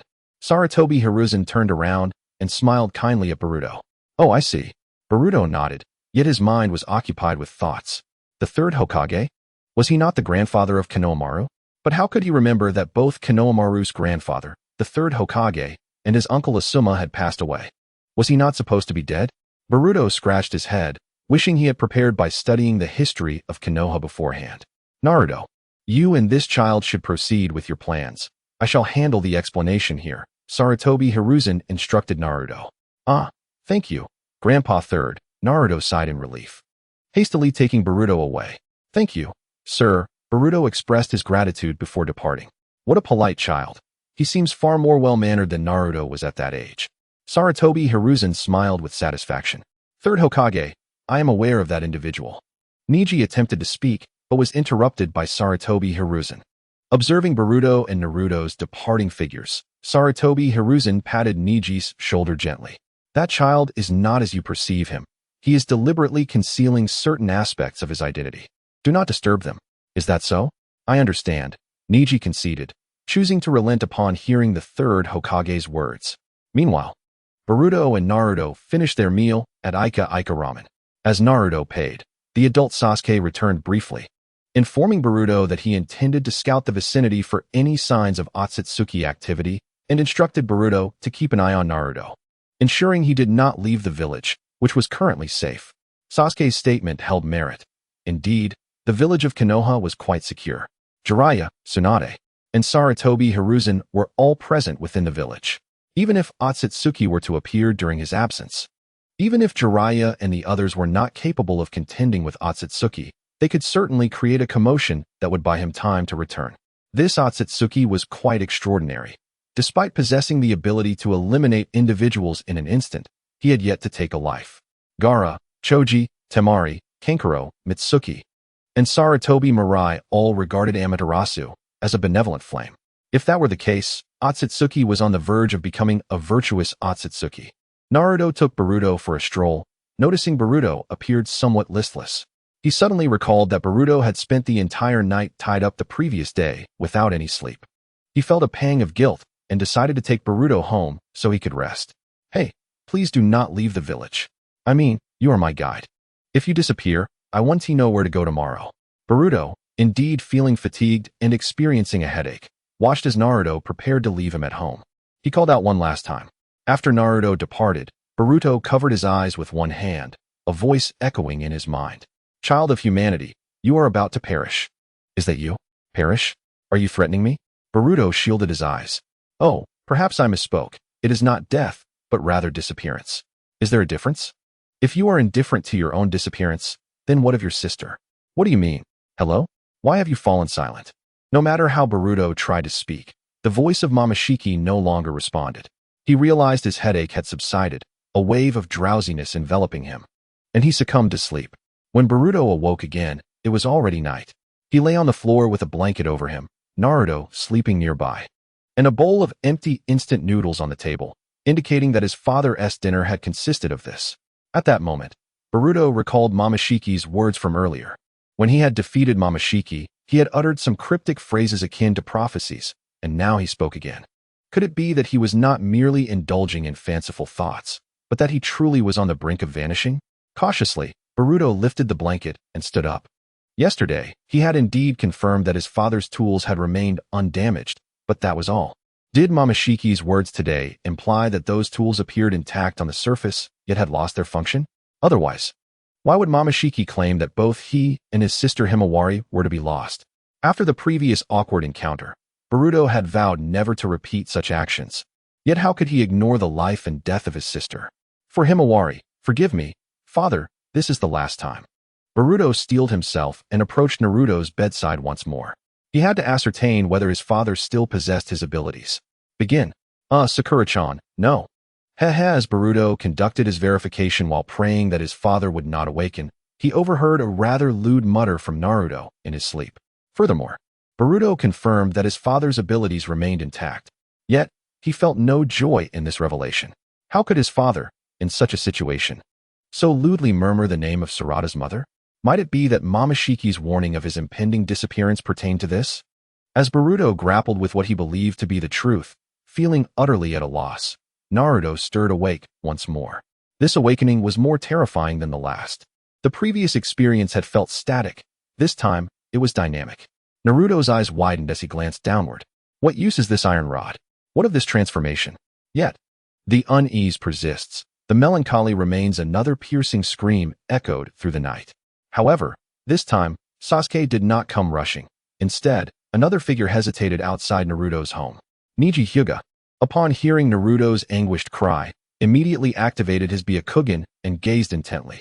Upon learning of Boruto's unique identity from the third Hokage, he genuinely resolved not to cause trouble for Boruto. Yet, to quell his own lingering doubts, he felt compelled to observe Boruto discreetly. Little did he know that Boruto had slept the entire day without waking. Just as Neji was about to depart after waiting for a while, he heard a voice calling out. It became clear why the third Hokage had reassured him about Hinata's safety. It was all connected. Through his Byakugan, Neji glimpsed the scene within the room and wished he could gouge out his own eyes. On his way back, Neji no longer feared Boruto would pose a threat to Hinata. Instead, he pondered whether he should inform Hinata about this matter. After some contemplation, He reasoned that if he revealed the truth about the intertwined destinies of their clans, Hinata might stubbornly believe that Naruto favored men, leading her to desire becoming male herself. Consequently, the clan leader might decide that, for Hinata's sake and believing that a male is more suitable to lead, he would compel Neji, as a branch family member, to relinquish his own attributes for Hinata's benefit. This incident was also chronicled in Kakashi's work The Paradise of the Mighty. Cursed be the main family. Neji resolved to keep this matter concealed, ensuring no one would discover it. His animosity was not directed at Hinata, but rather at the shameless system itself. To avoid becoming like Hyuga Neji, he must apologize to Hinata and refrain from disclosing the truth. Chapter 96. Temari, what do you intend to do? In the hidden village of Rain, after departing from Orochimaru, White Ink approached Nagato while clutching a scroll sealed with the 8 tails cells. Here, take a whiff of this and see if it has any effect. With a decisive motion, White Ink unfurled the scroll. The power of the tailed beasts? Nagato expressed mild surprise before shaking his head.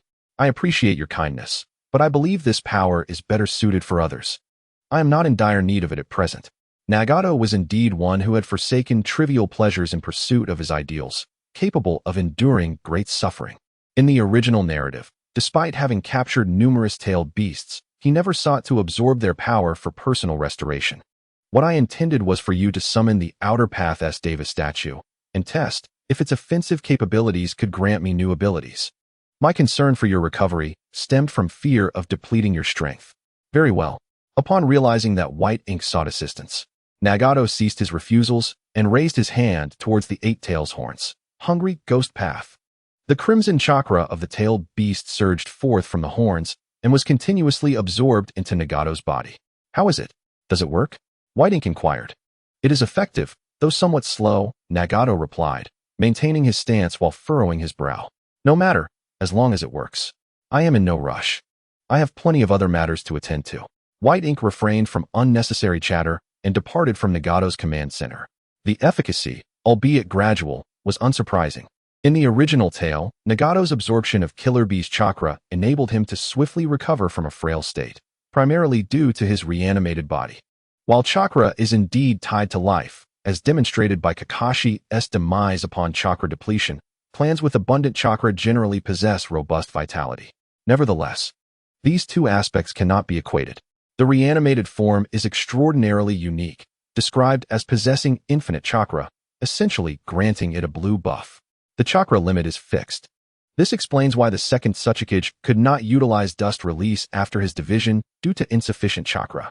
Furthermore, absorbing tailed beast chakra, as Sasuke did in the final battle, did not seem to restore his injuries. Absorbing tailed beast chakra merely replenishes chakra reserves. To revive vitality, a transformation is necessary. Akin to how the Outer Path Deva statue sustained Madara's life for so many years. Only they themselves know how. In a small training ground outside the village, Hanabi donned a gray robe while engaging in practice with Fu, who was evidently enjoying herself. Karine sat nearby, propping her chin on one hand as she observed the sparring session. Fu felt exhilarated. Leaving the village to explore had undoubtedly been a wise decision. She had successfully forged friendships with both the Uzumaki clan and the Hyuga clan. After their match, even without utilizing the power of the tailed beast, Fu had held back, making Hanabi no match for her. Rather than feeling disheartened by her defeat, Hanabi cheerfully turned to run back to Karine for a brief rest. However, upon seeing White Ink, her expression shifted to one of conflict. After a moment's hesitation, she approached White Ink. What's up? Were you about to inquire about the balance of softness and strength? That's something you'll need to comprehend on your own. No, wait, that's not it. I actually wanted to ask this, but I have another question. Hanabi shook her head vigorously. Feel free to speak your mind. White Ink noted her indecisiveness, finding it somewhat peculiar. All right then. Hanabi took a deep breath, summoning her courage to speak. I just realized, you mentioned you came from 20 years in the future. At that age, I will be 27, so you should call me sister. As her voice dwindled, she shrank back slightly. What do you mean by that? Future Hanabi had her nephew Boruto call her sister, and now she was asking White Ink to address her as such. Could it be that her childhood fondness for her sister had led to an unusual desire for others to call her sister? I was just joking. Let us get back to the serious matter of training. Hanabi hastily corrected herself before White Ink could respond. She certainly didn't crave being called sister. Rather, she relished the feeling of protecting others and being needed by her family. This sentiment was also evident in her drunken confessions as an adult. Even as the youthful Hanabi, she harbored grand aspirations. However, she understood that to safeguard those she cared about, strength was essential. Thus, after briefly mentioning it, she promptly changed the subject. All right then, sit down. I'll share some insights, but ultimately, you must realize them for yourself. White Ink did not delve deeper.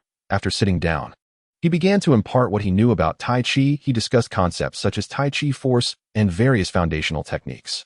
Just as Konohamaru learned the Rasengan through trial and error, Hanabi, with sufficient comprehension, would undoubtedly grasp new insights from this knowledge. At the very least, the concepts White Ink conveyed were far more precise than Naruto's rudimentary explanations. After conversing with Hanabi for a while, White Ink was informed that someone had arrived in the Rain Village seeking him. Encouraging Hanabi to endeavor in her understanding, he took his leave. At the entrance of the Rain Village, "Here, take this." Temari tossed an envelope to White Ink, turning to leave immediately. Wait a moment. White Ink caught the envelope and called out to Temari. If his assumptions were correct, the contents of the envelope were indeed the swimsuit photos of Granny Chio that had been previously agreed upon. It was quite remarkable that Granny Chio had actually provided them so swiftly. However, upon further reflection, White Ink speculated that her actions might carry deeper significance. Firstly, as long as Temari remembered to convey the message, it indicated that Granny Chio was now aware of Sasori's involvement with the Akatsuki. Yet, she remained oblivious to the fact that Sasori had transformed himself into a human puppet. Thus, even if she could not fathom White Ink's true intentions, she still fulfilled her part, believing that if Bayamo were to show the photograph to Scorpion, he would perceive it as an affront, leading to a rift between them, perhaps even allowing Bayamo to return to the village. What is it? Speak quickly. There are many matters to attend to in the village. My personal delivery of this message has already delayed much, Temari urged, halting her steps. The Sand Village had just endured a failed assault on Konoha and the demise of the fourth Kazekage. Hence there were indeed many affairs to manage. Wait here for a moment. I need to deal with this photograph, and then we can return together, Bayamo said, shaking the envelope in his hand. What do you intend to do? Temari's expression was one of disbelief. Bayamo was naturally inclined to seek out the dragon vein, and in the process, unseal Uchiha Ko's seal. However, as he began to speak, he recalled the current predicament of the Sand Village. This presented an excellent opportunity to liberate the village from the control of the daimyo. He considered this as he paused in thought. Pervert.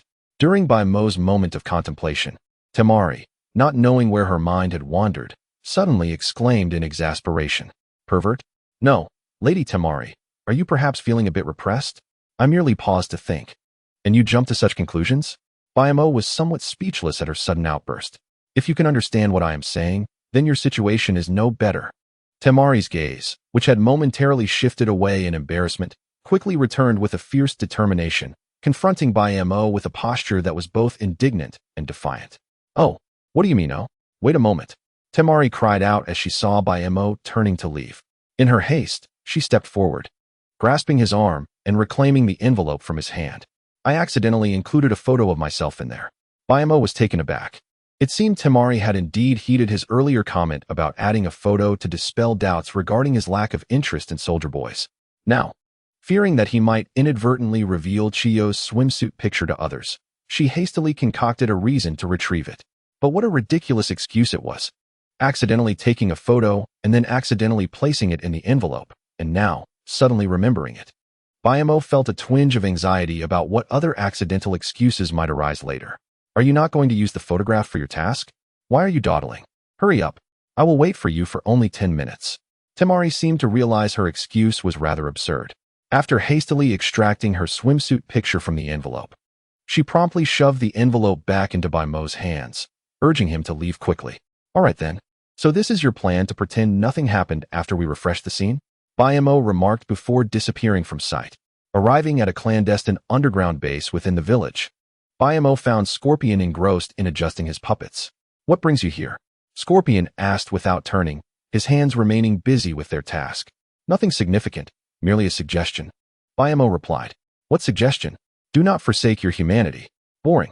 While the absence of emotional constraints and the pursuit of absolute rationality may indeed simplify many issues, absolute rationality does not equate to absolute correctness. Allow me to illustrate. Mo continued, and although Scorpion still did not turn, his hands momentarily stilled, indicating he was now attentively listening. There was once a ninja blessed by the divine, granting him the ability to enhance 2 of his organs. Consequently, he chose first to enhance his small head, followed by his larger head. He feared that once he enhanced the larger head, it might prevent him from enhancing the smaller one. Scorpion was left speechless. Though blunt, Mo's words were undeniably crude. If that is all you wish to convey, then you may leave and not disturb me. Scorpion had long since outgrown concerns over his small head and was entirely indifferent to Mo's remarks. See, you issue me an eviction notice, and your reaction to my example indicates that you still possess human emotions. If you were truly devoid of such feelings, you would patiently allow me, as your strategist, to finish my discourse. For instance, if you were indeed entirely rational, then imagine there was an opportunity to resurrect your family. Would you choose to forego that chance? Crack. Scorpion abruptly crushed the wooden puppet in his hands. Given the underground silence, the sound of his racing heartbeat became unmistakably pronounced. To forego is the correct choice. Even if resurrection were possible, what difference would it make? In this blood-soaked ninja world, one merely awaits the next death. After calming himself, Scorpion spoke slowly. You startled me. I thought you were about to reveal some hidden puppet techniques. Mo sighed in relief. My point is, you are correct. The current ninja world remains perilous.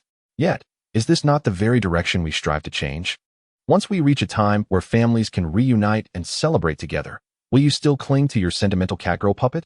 I can assure you, Scorpion, that one need not wait for the era following the arrival of the Akatsuki. Even now, the cycle of death and rebirth is not an insurmountable challenge. The hypothetical I presented is not merely a fanciful notion. What exactly do you wish for me to do? Scorpion inquired, his tone softening after a moment of silence. Nothing of great consequence, merely to retain your humanity. Beyond that, I feel no obligation to offer you further guidance, Mo said with a slight shrug. Scorpion's talent in puppetry was indisputable. Another renowned puppeteer, Kankuro, had never crafted his own puppets, relying instead on the gear scavenged from Scorpion's creations. Yet, even in the realm of infinite Tsukuyami, Kankuro dreamt of crafting Gundam-like puppets. This indicated that the lack of inspiration was not Kankuro's issue. Rather, it was a matter of skill.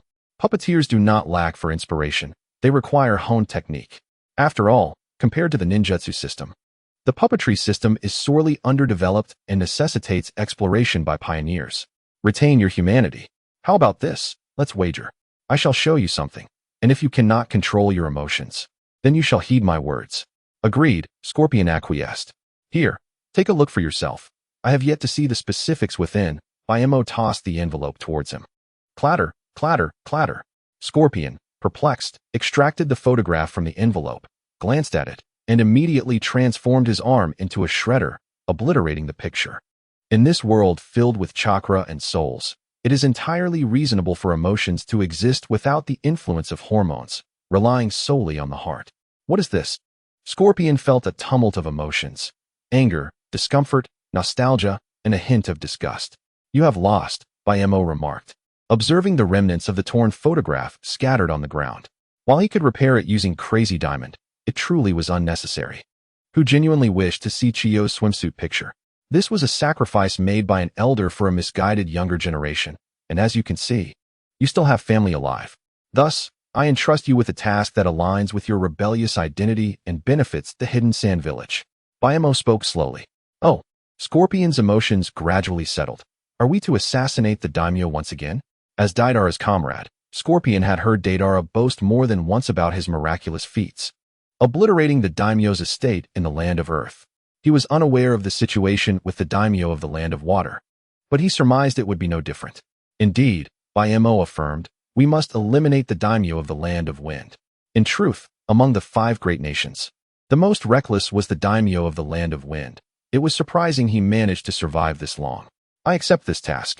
Though Scorpion's expression remained impassive, he inwardly sighed at the lost opportunity for a splendid puppet experiment, lamenting that he could only dispose of them as Deidara did, without purpose. Scorpion understood that retaining them as experimental subjects would only invite rescue attempts from others, leading to a cascade of troubles. Such a pity. After accepting the task, Scorpion returned to the entrance of the Hidden Rain village. He approached Shumaru, who had remained still despite claiming he would only wait 10 minutes. "Let us go home," he urged. "Oh wait, what do you mean by home? Who's home? You're talking nonsense. My dear Shumaru, you truly are overly sensitive." Chapter 98. Why is fate so cruel? News of the Wind Shadow's demise had spread throughout the Land of Wind. The daimyo's reaction was yet unknown, but numerous bandits had begun to emerge, compelling the village's ninjas to offer their assistance without charge. As they traversed the deserts of the Land of Wind, Shumaru recounted the current state of the Hidden Sand Village to Bayamo. The Land of Wind, vast and sparsely populated, consisted mostly of desert, with the populace concentrated in a few fixed locations. Besides the villages near the Hidden Sand Village, those in other areas found it difficult to seek refuge or submit missions due to banditry. Was this not a further burden on already struggling families? Listening to Bayamo, Shumaru surprisingly did not refute him, merely responding with a subdued acknowledgement. "Have you perhaps forgotten something? Are you only remembering the swimsuit photos? The Economic Cooperation Alliance, remember?" After Bayamo's reminder, Shumaru recalled that Bayamo had previously mentioned wanting to discuss development with him. Once they had a moment to spare, he resolved to compile a list of the Land of Wind's specialties. The purpose of the Economic Cooperation Alliance was mutual exchange and economic development. This was not charity, but rather a reciprocal necessity. Bayamo elucidated the goals of the alliance. He vaguely remembered a few of the Land of Wind's specialties: unique flowers, tropical fruits, and although it lacked the variety of the Land of Water, its tuna species were unparalleled. Indeed, the Land of Wind also possessed seafood. While it was impoverished, its expanse was undeniable. In terms of area, it was the largest of the 5 great nations, bordered by the sea to the south and southeast, the latter featuring a bay that extended inland. Mutual necessity? Shumaru muttered, already pondering what specialties existed. Yet, as she contemplated, she suddenly sensed something amiss. How could the Hidden Sand Village wield such authority? Even if Gaara became the Wind Shadow, his influence would only extend to the vicinity of the Hidden Sand Village. Shumaru quickly recalled the now leaderless Land of Water and Land of Earth. "You do not mean to suggest we assassinate the daimyo, do you?" Shumaru gazed at Bayamo in shock. "Let me tell you a story." Bayamo replied without directly answering her. "A story? Yes. Once, there was a devout follower of the goddess of fate, who believed no one was more pious than she, certain that she would earn the goddess's favor. One day, her mother fell gravely ill, and a passing physician sought to help, but was rejected. She proclaimed that she believed in the goddess of fate. Surely, she would save her mother. Then her mother died, leaving her heartbroken. Another day, a merchant passed through and discovered that the village's specialty flowers could be used for medicine, leading the villagers to cultivate them and prosper. Yet she, convinced that the goddess would lead her to wealth, refused the filthy merchant's charity. Thus, she remained the only one in the village to languish in poverty. Later, as torrential rains besieged the village, a villager from a neighboring settlement urged everyone to evacuate to avoid being swept away by a flash flood. She again refused, confident that the goddess would protect her. This time, she perished. Upon meeting the goddess of fate, she questioned her, lamenting her unwavering devotion, yet receiving no aid. Can you guess how the goddess responded? The first physician, the second merchant, the third villager, all were emissaries of the goddess of fate sent to alter her destiny. Yet she had rejected them. Konoha. After enduring a second, more terrifying experience, Naruto could no longer trust Boruto. Upon learning of this matter, Sarutobi Hiruzen personally visited Naruto, reassuring him that Boruto had his reasons and was not as he perceived. Anyone in the world could harm him, but Boruto was not among them. Naruto respected Hiruzen greatly, and under his earnest guidance, he reconciled with Boruto once more. Hiruzen brought his grandson Konohamaru along with him, and together with Naruto and Boruto, they ventured to the woods beyond the village to train. After a while of instruction, Konohamaru and Naruto stealthily slipped away to the riverbank to fish, leaving only Boruto and Hiruzen behind. Hiruzen sensed it was time to broach the subject, preparing to speak when he noticed Boruto clutching his head, appearing in distress. "Child, what troubles you?" Hiruzen inquired with concern. Boruto did not respond, as he was engaged in a mental dialogue with a voice within his mind. "Fool. Urashiki is a fool, and you lower beings are fools as well. The instructions were clear. Why does he not comply?" Hearing the irate voice of Momoshiki, Boruto recalled the warning given to him and Sasuke by that turtle upon their arrival in this era, advising them to limit their interactions with individuals from the past to avoid altering history, lest it precipitate a cascade of changes in the future. Recognizing Momoshiki's tirade, Boruto realized that Urashiki's intent to return to the past to capture his father also constituted a form of altering history. Could the current turmoil be a consequence of Urashiki's actions? It should not be, he thought. Our fates should remain unentwined with those of you lower beings, and thus, I should not be affected. How could I possibly disappear? Boruto began to comprehend that Momoshiki's urgency stemmed from the realization that he too was at risk of vanishing. If you were to disappear, it would be a blessing. Let us all vanish together in this era, sparing our parents the trouble.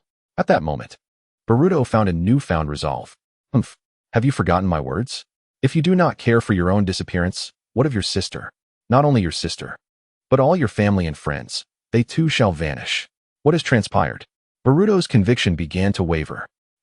I too wish to know what foolishness Urashiki has wrought. What you must do now is rectify this chaotic timeline. Otherwise you, I, and your sister, along with your friends, shall all perish. Momoshiki's voice reverberated in Boruto's mind, emphasizing the importance of Sunflower and Boruto's friends. Then what must I do? Boruto conceded. Correct all errors. Then let the Rinnegan use illusion techniques to adjust others' memories and restore the timeline to its rightful course. I am inquiring how to return time to its correct trajectory. Momoshiki provided Boruto with an example. No, you have but two options. Either restore the destiny that has already unfolded or allow your sister or friends to take your place. Change of personnel, little brat. Boruto? Boruto? What has become of you? Seeing Boruto's expression of immense pain, Sarutobi Hiruzen grew anxious and prepared to contact Tsunade for assistance. As Hiruzen turned to perform a communication ninjutsu with the crystal ball, Boruto, standing behind him, had already shed all traces of anguish and stood up with a blank expression. A deep azure chakra enveloped Boruto, one of his eyes transforming into a Byakugan, a horn sprouting above it. Let me think, what was that technique called? Oh, the Rasengan. Swoosh. As Hiruzen heard the noise behind him and turned around, he beheld a hand wielding the Rasengan piercing through his chest. In an instant, his heart was obliterated by the compressed Rasengan. Darkness enveloped Hiruzen's vision as he collapsed, hearing only the words wretched monkey before succumbing. Chapter 99. The Endless Kaleidoscope Ability. Boruto, under Momoshiki's manifestation, eliminated Sarutobi Hiruzen with a Rasengan, having opportunistically absorbed one while Naruto was teaching Konohamaru the same technique. Momoshiki's Rinnegan ability, the High Heavenly Lord's Spirit, allowed him to absorb ninjutsu, amplifying its power before releasing it. Absorbing a standard Rasengan and releasing it could yield the formidable might of a Super Rasengan. However, to minimize noise, Momoshiki opted for a compressed version. Retaining the size of a normal Rasengan, its destructive potential was nonetheless terrifying, piercing through Hiruzen's body like a meat grinder. After disposing of Hiruzen, Momoshiki initially intended to enlarge the Rasengan to erase all traces. Yet, his acute sensitivity to the flow of time alerted him that he could not proceed in such a manner. It appeared that preserving Hiruzen's corpse would play a pivotal role in the future, serving as a crucial node. With a cold snort, Momoshiki transformed the dissipating Rasengan into a thrust, propelling Hiruzen's body into the woods. Half an hour later, Naruto and Konohamaru returned from their leisurely activities, puzzled to find Boruto alone. Hey, where's my grandfather? Konohamaru inquired with hands on his hips. He said he had matters to attend to and left long ago. Boruto felt a pang of guilt for deceiving Konohamaru, unable to meet his gaze while speaking. Nevertheless, the two oblivious children failed to notice Boruto's unusual demeanor. Busy? Didn't the third Hokage resign? Naruto questioned, perplexed. Naruto, you didn't know? The fifth Hokage just assumed office, and my grandfather is still helping with many matters. Konohamaru explained. Oh, I see. Boruto sighed in relief, grateful he had managed to pass off the situation. He inwardly yearned for his master Sasuke to return swiftly, for he felt utterly lost on his own. In the land of Wind's Desert, Hakumai finished recounting his story to Shikamu, who grasped his intent. Just as she pondered who should undertake this task, they passed by a village and chanced upon Gaara dealing with a few marauding bandits at the village entrance. The sandstorm engulfed and ground the assailants to dust. Though employing brutal methods, Gaara softened his demeanor while reassuring the villagers, exhibiting a remarkable gentleness. This gentleness seemed somewhat awkward, as if he was striving to recall and emulate the character of his uncle, Yashimaru. It became clear why he had ascended to the position of Kazekage.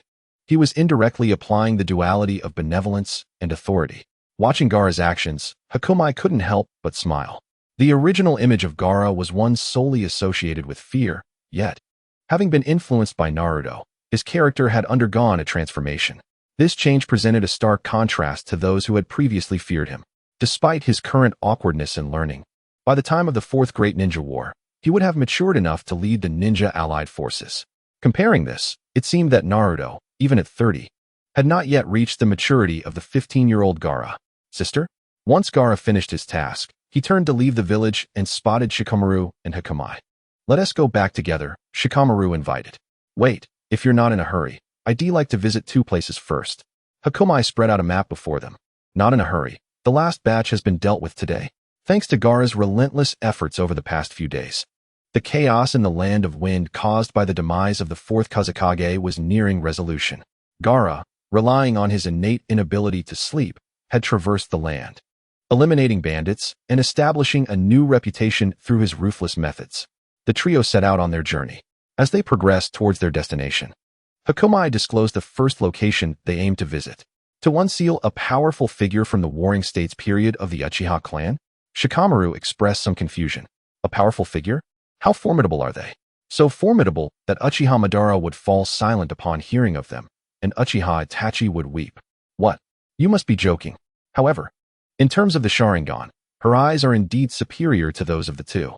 Well, Madara's Rinnegan doesn't count, Hakumai remarked. The Mangekyo Sharingan is akin to card draws and version updates.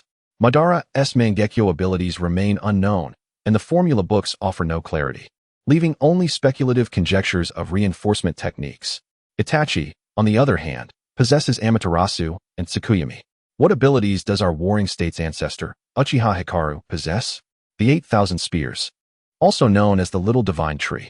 Not only can he absorb others' chakra, but he can also impart chakra back to others, with an additional amplification effect.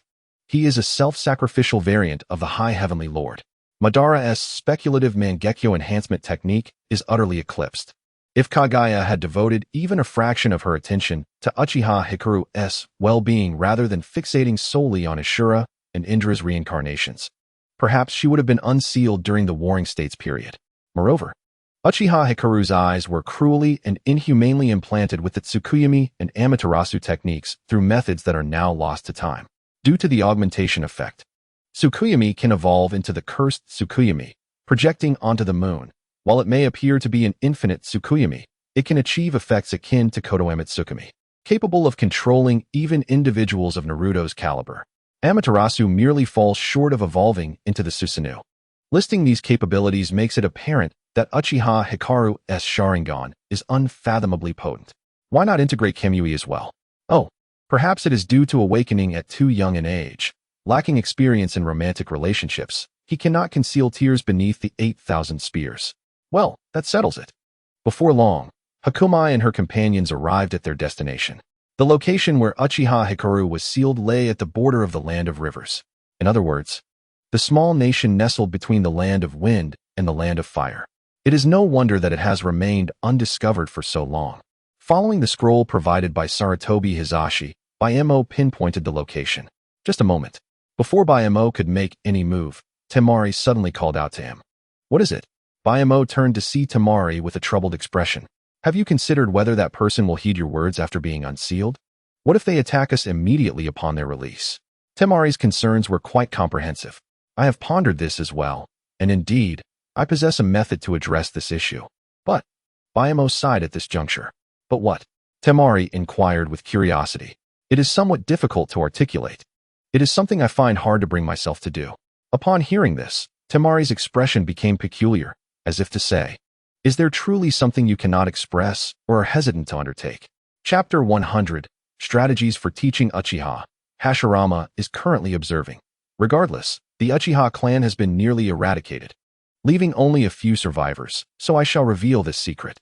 Bayemo settled onto a stone, adopting a posture suggestive of a lecture about to commence. Oh, Temari crossed her arms, awaiting Baimo's words. The majority of the Uchiha clan shares certain common traits, such as heightened sensitivity to emotions and a propensity for stress. Drawing from the experiences of Senju Hashirama, Senju Tobirama, and many predecessors who have interacted with the Uchiha, I have arrived at a conclusion. To evoke intense emotions from an Uchiha, you must possess a greater weight of emotion than they do. If you rank first in emotional significance, then in the heart of that Uchiha, you shall be the most important person. Wait. What wait? Temari was perplexed. It is rather challenging to explain clearly, Baimo remarked, noting that it was Sasuke and Naruto who truly elaborated on this theory, and this fated pair shall likely not suffer as much anymore. This is difficult to articulate. Statements such as I am the only one and let us start anew as friends, as well as words that left Sakura perplexed, like being with Sakura brings me closer to Sasuke, are all part of this.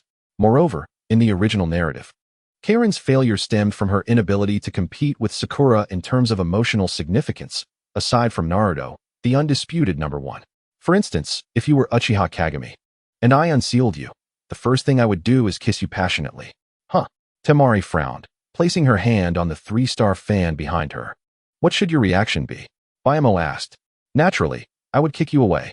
To do such a thing to a girl upon first meeting, this is what you refer to as wait. I believe it is more akin to perversion. Temari took a deep breath, managing her inner displeasure. Yes, as a member of the Uchiha clan, they would likely be more agitated, almost wishing to kill me. In that case, I would assert that even if you were to break my legs, shatter my arms, or gouge out my eyes, my love for you would remain unshaken. Even if you were to slay me, I would watch over you from the Pure Land, awaiting a future life to entwine with you once more. I am, in fact, a ninja from a minor clan during the Warring States period. And the first time I beheld your profile on the battlefield, I fell deeply in love at first sight. A love eternal. I have been reincarnating to this day solely to aid you in breaking your seal. The Uchiha clan, which you despise, has been exterminated, and the Senju clan has vanished without a trace. The entire shinobi world, under my guidance, is moving towards a brighter future. All of this is for you, to allow you to enjoy a beautiful life, free from the sorrows of the past. Temari gaped, momentarily at a loss. She seemed to grasp what it meant to possess weight. Are you certain this one tea instead instill fear in the girl? Once Temari regained her senses, she gazed at Baimo with a newfound reverence. Thus, this is a specialized method applicable solely to the Uchiha clan. Furthermore, who said this could only be directed at females? The Uchiha Sasuke and Uzumaki Naruto of Konoha are indeed a pair of fated souls. Baimo shook his head. I think I understand now. This is certainly not something an ordinary person could accomplish. How about you skip the first step and directly recite the subsequent lines? Temari mused, offering Baimo a suggestion.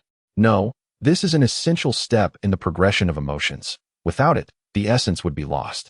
I sense you are reluctant to forego this step, are you not? You are overthinking it. Why don't you take the lead? Me? How could I? Temari, initially brimming with aggression, was momentarily flummoxed by Baimo's suggestion. As Temari stood there bewildered, Baimo suddenly conceived another approach. This method, though slightly less effective than the initial one, could still achieve the desired outcome. First, we must raise the initial affinity, allowing for normal communication to follow. Temari, how skilled are you in acting? Baimo inquired, directing his gaze toward Temari. Acting? No way. I am of sound orientation.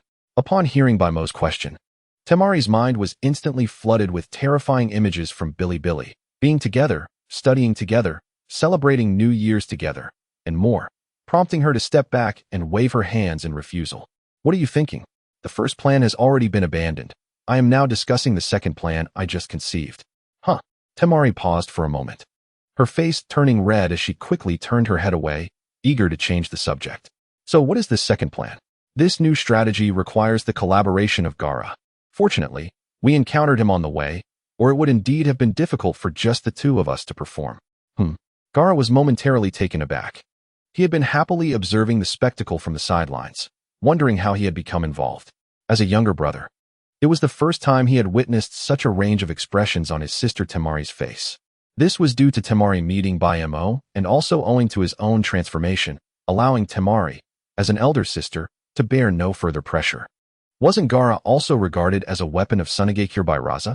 Are you suggesting that she should realize there are others like her in this world? Temari interjected eagerly. Precisely. In addition to that, there are many other topics to discuss. However, before we proceed, we must ensure she feels at ease enough to listen, thus requiring direct visual and auditory stimulation to elevate her initial affinity to a certain degree. Bayamo beckoned to Gaara, who hesitated for a moment before approaching. The three began to memorize what they needed to do and say under Baimo's guidance. Remember, it must be one continuous shot, no rehearsals, no retakes. Commence. At Baimo's command, Gaara looked at the sealing technique on the scroll, forming hand signs to assist in lifting the multiple seals. The seals were not overly complex to break. As Senju Tobarama once stated, the best seal is forgetfulness. The seals gradually began to dissolve. The consciousness of Uchiha Kagami, who had been in slumber, slowly awakened, her eyes fluttering open in a daze. She heard the cacophony outside. She faintly discerned a frenzied voice speaking of weapons of a clan, soldiers, and the necessity of lacking emotion, familiar phrases. Was it referring to her? It seemed not. Outside, Gaara was performing his role as he had days prior, frantically reciting lines, with sand coalescing in his hand to form the Shikaku's spear. Uchiha Kagami's consciousness gradually became lucid. This time, she finally grasped the situation. Outside, there stood an individual, akin to her, a soldier forged by a certain clan, now pursued for betraying his kin. To this, she simply smiled bleakly, offering no reaction. Indeed, the fate of a weapon is often such, unnoticed, disregarded. If one could walk away alive today, traversing mountains and rivers, would you accompany me to behold it? I would. Bayamo, cradling the unconscious Shoju, advanced forward, only to hastily cover her mouth upon hearing Shoju speak. How dare you? This is not your scene. Almost losing her composure, thankfully, Uchiha Hikari remained oblivious to it all. The first utterance resonated in her mind like a thunderclap, filled with profound emotion that struck at the very core of the Uchiha clan, even if it was not directed at her. Was it possible for a weapon to possess feelings, to love? Go to hell. Gaara hurled the spear of Shikaku. With a resounding crash, a scarlet skeletal arm erupted from the earth, swatting the spear aside. Chapter 101.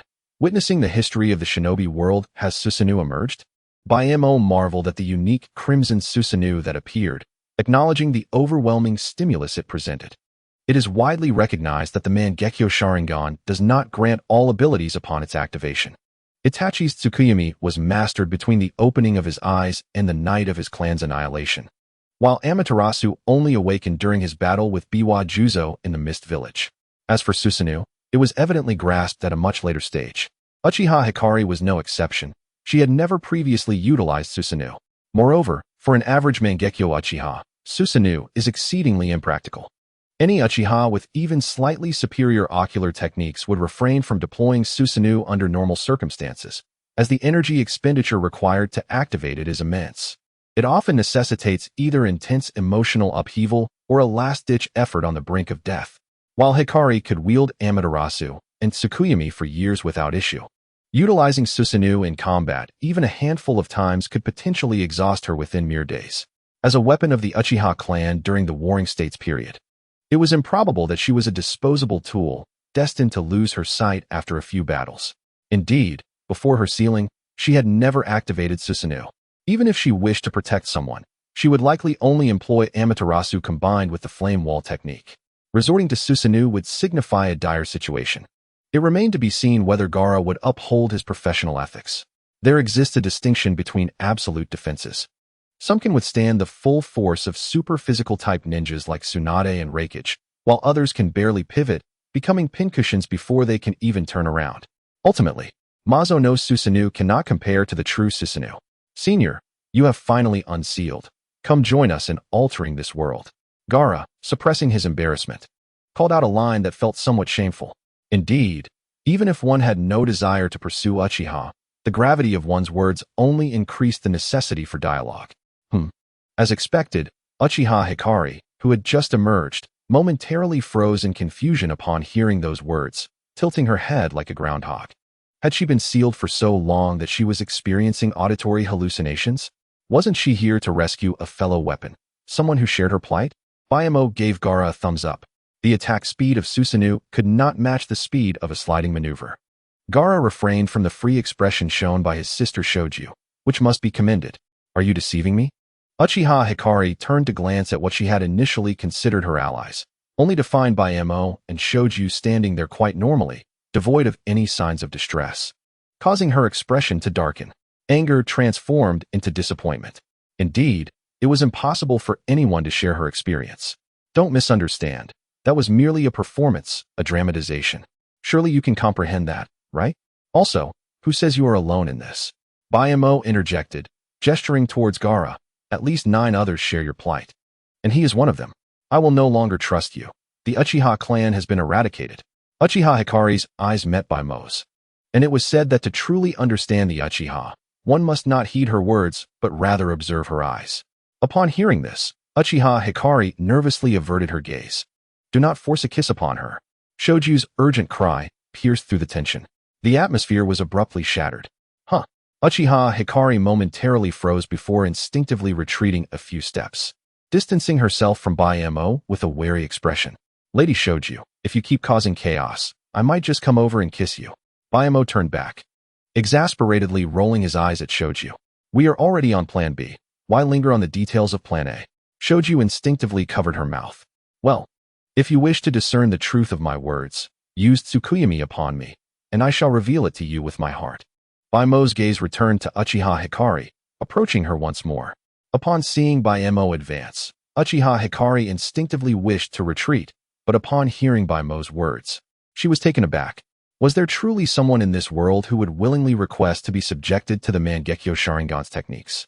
Hesitation washed over Uchiha Hikari as she considered the possibility that Baemo was not deceiving her. With this thought, she met Baemo's gaze. Activate Tsukuyami. In an instant, they found themselves within a pure white space. Hikari was astonished to discover that the Tsukuyami space, which she believed she controlled, was not under her dominion. Grant me access to the Tsukuyami space. I will show you what transpired in the world after your sealing. Baemo extended her hand towards Hikari, who felt somewhat dazed. Why did it seem as though this individual understood the abilities of the Mangekyo Sharingan better than she did herself? How could she be aware of what Hikari could accomplish? Baemo was indeed aware. The reality remained that Uchiha Hikari's Mangekyo abilities were too limited. Tsukuyami could not only transfer certain privileges, but could also, through technology, transform Tsukuyami into a VR game, allowing others to experience the restricted Tsukuyami privileges and freely portray various ninjas. Should you deceive me again, I will never trust you again. After a moment of hesitation, Uchiha Hikari grasped Baemo's hand. However, the tone of her words bore an uncanny resemblance to the playful complaints of a young girl. Was it merely an illusion? Fear not. I shall now narrate the history of the shinobi world, starting from the conclusion of the Warring States and the establishment of the shinobi villages. Baemo manipulated the Tsukuyami space, conjuring the images of 2 individuals. Senju, Uchiha. Uchiha Hikari furrowed her brow at the clan symbols adorning the 2 figures. Unlike others, Hikari felt no sense of belonging to the Uchiha clan and harbored even less fondness for the Senju clan, who had sealed her away. Fugaku contemplated the glory of the Uchiha clan, while Shursui envisioned the shared honor of the clan and the village. Itachi harbored disdain for the Uchiha, fixating instead on the village's glory. Only Uchiha Kagami seemed devoid of love, embodying a pure spirit of hatred as a war deity. Observing the intricate display of love and animosity between Madara and Hashirama presented by Baemo, she felt as though these 2 adversaries had united.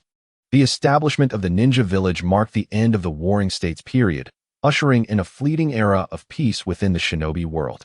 Yet, this tranquility did not arise from mutual understanding among people. Rather, it was enforced by the presence of those 2 individuals, making it unthinkable for others to instigate war. With a wave of Baemo's hand, the scene within the Tsukuyami shifted once more. Had they truly severed ties? It came as no surprise. Witnessing the standoff between Uchiha Madara and Senju Hashirama below, Uchiha Kagami let out a soft chuckle. Indeed, succumbing to the scorn of the mundane world had forced this ill-fated pair apart, leading them to separate realms, thus shattering the peace of the shinobi world. Oh, as a traditional kunoichi of the Warring States period, the impact of Baemo's words weighed heavily on the young Kagami. Chapter 102. The End of the World Created by the Ill-Fated Lovers. As Uchiha Kagami's worldview faced upheaval, a distant scene caught her eye. A blue, complete Susanoo standing tall, drawing her attention. Was this the battle that signaled their rift? A sense of relief washed over her. If it was a fight, surely there would be no peculiarities involved. Hashirama, Madara. The two men in the distance called out to one another with fervor. The Susanoo unleashed a powerful slash, cleaving the peaks of surrounding mountains.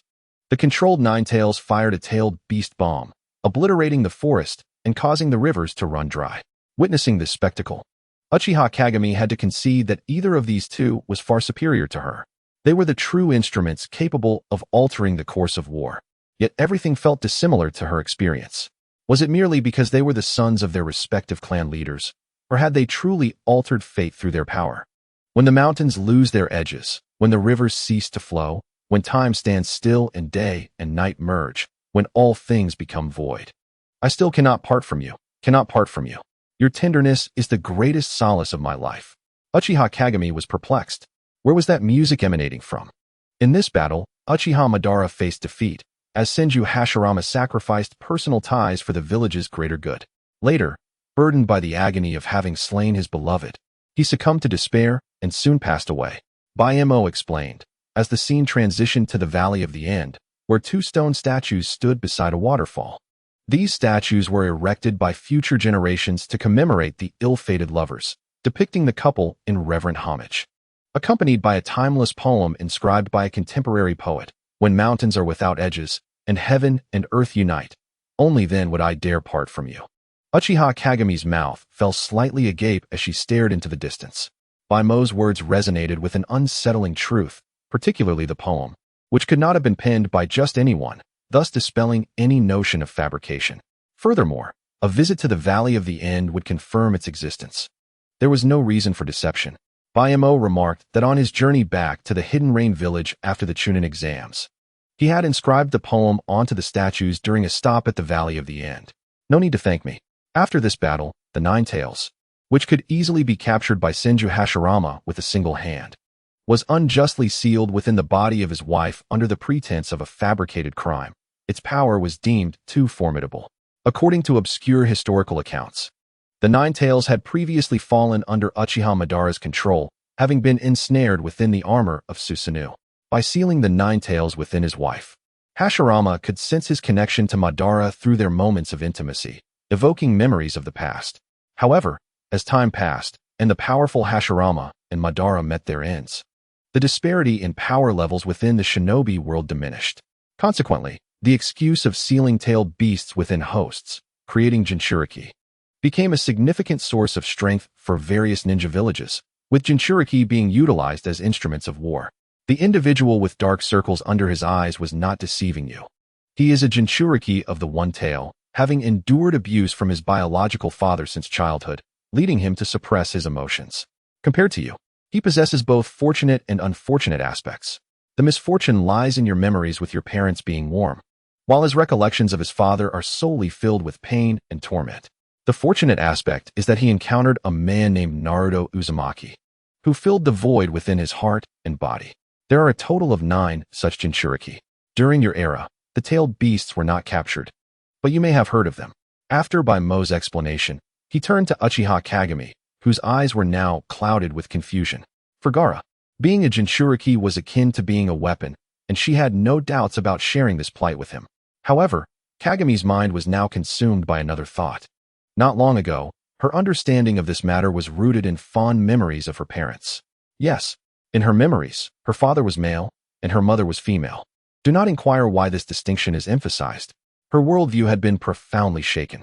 Everyone lived within the framework established by Uchiha Madara and Senju Hashirama, and they had all been influenced by these two figures to varying degrees. The second Hokage, Senju Tobirama, sought to erase this dishonorable history, undertaking a series of reforms to maintain the village's facade. Among these, he mandated that ninja teams ideally consist of 3 members, 2 males and 1 female. The stated rationale was to ensure that female ninjas could serve as mediators for male ninjas, enhancing teamwork. However, whispers revealed that the true intention was to conceal the affectionate ties between the 2 male ninjas. In the aftermath, countless ill-fated couples emerged, ill-fated chicken dishes, and ill-fated delicacies of all kinds. Mo continued to narrate, while the imagery within the Tsukuyomi shifted with his words. Tsunade Jiraiya and Orochimaru's team, Rin, Kakashi and Obito's team, Sarada, Mitsuki, and Baruto's team. What is it that you desire from me? Uchiha Kagami began to feel a sense of trepidation. Initially filled with hatred upon her awakening, desiring to obliterate the shinobi world, her perspective had now shifted. The more she observed this world, the more it weighed upon her. Though she still yearned for its destruction, the shinobi world now resembled a person emerging from a cesspool, making her hesitant to engage in conflict. For fear of tainting her own being. Kagami, you possess an inherent kindness. With your strength, disregarding the Uchiha clan's commands, you could live freely without the burden of changing the world. What do I desire? I hope you will assist us in transforming this shinobi world, eradicating the need for Jinchuriki like you, weapons devoid of emotion. Most importantly, we aim to create a new shinobi world rooted in heterosexuality. We must inevitably sweep the old ninja world created by Uchiha Madara and Senju Hashirama into the annals of history. Of course, if you do not wish to assist, that is perfectly acceptable. As I mentioned earlier, given your capabilities, living a comfortable life on your own is entirely feasible. Should you choose not to lend a hand, you may simply observe and revel in the changes we bring forth. No, the moon reading space has already dissipated. Uchiha Hikari shook her head and looked up at Bayemo, stating, I can help. For her, the prospect of ending the world created by the Uchiha and Senju clans that she despised, as well as the miserable existence crafted by the ill-fated pair, was undeniably delightful. Chapter 103. Uchiha Hikari no? She. Temari gazed at Uchiha Hikari, who had suddenly closed her Sharingan. Her expression softened considerably, and cast a puzzled glance at Bayemo. Although time had passed within the moon reading space, only a mere moment had elapsed outside. Thus, to the observing Temari and Gaara, it appeared as if Hikari had suddenly glared fiercely at Bayemo, activated her Mangekyo, and then abruptly switched to a serene demeanor. It was akin to a split personality. Well, now that we have reached an agreement within the moon reading illusion, she is our companion. Together, we are committed to constructing a world where individuals like her and Gaara, who are stripped of their names and emotions, will no longer exist. Bayemo nodded in agreement. Excellent. Gaara smiled with relief. Apart from Naruto, he had gained another ally, though, currently, it might be more accurate to refer to her as a kindred spirit. Let's also deal with those overly intimate male pairs, ensuring they do not tarnish the reputation of the ninja world, Bayemo added. Gaara's smile faltered. He thought to himself, surely his bond with Naruto was not what Bayemo considered overly intimate. They were merely close friends, and while Naruto was his only true friend, he was not Naruto's sole confidant. This thought brought a twinge of sadness to Gaara. What does that expression mean? Are you implying that you are part of a three-man team, 2 males and 1 female? Uchiha Hikari began to say, but tactfully rephrased her words. Yes. Gaara snapped back to attention, puzzled as to why she suddenly mentioned a 3-man team. Ugh, disgusting. Uchiha Hikari stepped back in distaste, moving closer to Bayemo. Gaara was taken aback. Did their newly formed bond already warrant such disdain? In the past, he would have erupted in anger over such treatment. Gaara's 3-man team consisted of his brother Kankuro and his sister Temari, the very one beside him. Bayemo offered a brief explanation, introducing Temari to Hikari. Oh, Hikari nodded, feeling a bit embarrassed. She had misunderstood Gaara. However, she did not misinterpret him entirely. He indeed shared a deep bond with a leaf ninja, who could, in a sense, be considered a reincarnation of Senju Hashirama. Just as Hikari was about to apologize to Gaara, she held her tongue upon hearing this. Gaara was further perplexed. He did share a profound connection with Naruto, but why did Hikari react so upon hearing this? Did she harbor a grudge against Naruto? Perhaps against the Leaf Village? After a moment of internal conflict, Gaara found clarity. If that were the case, maintaining a normal social distance would suffice. He would never forsake his bond with Naruto for a new friend, even if they had just recently become acquainted. Having secured the once feared Uchiha Hikari, Bayemo and his companions set forth once more. Their destination, the dragon vein of the ancient Lulon ruins. Along the way, as the sole master who had successfully navigated the intricacies of the Uchiha, Bayemo understood that Hikari's seemingly simple agreement to I can help was laden with profound emotion. As a human weapon of the Uchiha clan during the Warring States period, she was acutely aware that the use of the Mangekyo Sharingan would lead to diminished eyesight over time, ultimately resulting in permanent blindness. Even without being told, her repeated use of her powers against other clans would have naturally illuminated this fact. In essence, Hikari's seemingly casual promise was, in reality, a commitment of her very sight. As the saying goes, for the Uchiha, one must not merely listen to their words, but observe their eyes. For Bayamo, this was of little concern. He decided to be forthright. You are aware of this, correct? Of course, Hikari replied, recalling the tragic pair mentioned earlier, Uchiha Madara, who had transplanted his brother's eyes to significantly enhance his ocular abilities and achieve eternal vision. I have no siblings, she added. I am aware. A smirk crossed Baimo's lips. In truth, there existed a straightforward method that would allow her to wield the Mangekyo's power at will without the fear of blindness, transplanting Senju Hashirama's cells. Absolutely not, Hikari exclaimed, her demeanor shifting as if she had been stepped on, her fists clenched tightly. I would rather go blind than touch anything belonging to those two. The Uchiha clan, whom she detested most, combined with her loathing for the Senju, made the thought of such a transplant repugnant to her. All right. Just refrain from recklessly using your powers and exhausting your eyesight. Leave the minor matters to us, Bayamo suggested, shifting his gaze toward Temari. Her eyes were subtly darting in his direction, particularly after Hikari's vehement no, leading Temari to suspect that Bayamo had engaged in something peculiar. Previously, you employed your Mangekyo abilities on me, granting me a new ability, which I might as well test against any foes we encounter later, Hikari declared. Huh. Hikari tilted her head, presuming Bayamo possessed some unique bloodline limit. After walking for a while, they arrived at the location of the dragon vein, now relatively concealed beneath the shifting sands. However, guided by Baymo's intuition, the four managed to reach their destination. Yet, to their astonishment, a multitude of figures surrounded the ruins of Lulan. Among them were the feudal lord and his protective ninja, accompanied by what appeared to be hired rogue ninjas and servants. Why are there so many? Temari immediately recognized the figure seated in a hollow palanquin, shielded by two ninja holding a sunshade. Oh, no wonder the feudal lord of the Wind Country so brazenly slashed your funding. He is quite a retinue, she mused. Unlike Temari, Bayamo instantly recognized the figure bowing before the feudal lord. Wasn't that the antagonist from the Tower of Despair, the puppet master, 100-Leg? Instead of activating the dragon vein to traverse time, he had summoned the feudal lord instead. What was his intention? Do you see that person? I suspect he aims to utilize the vast chakra of the dragon vein to bolster his military strength, securing the feudal lord's support to completely eradicate your Sunagakure. Bayamo speculated.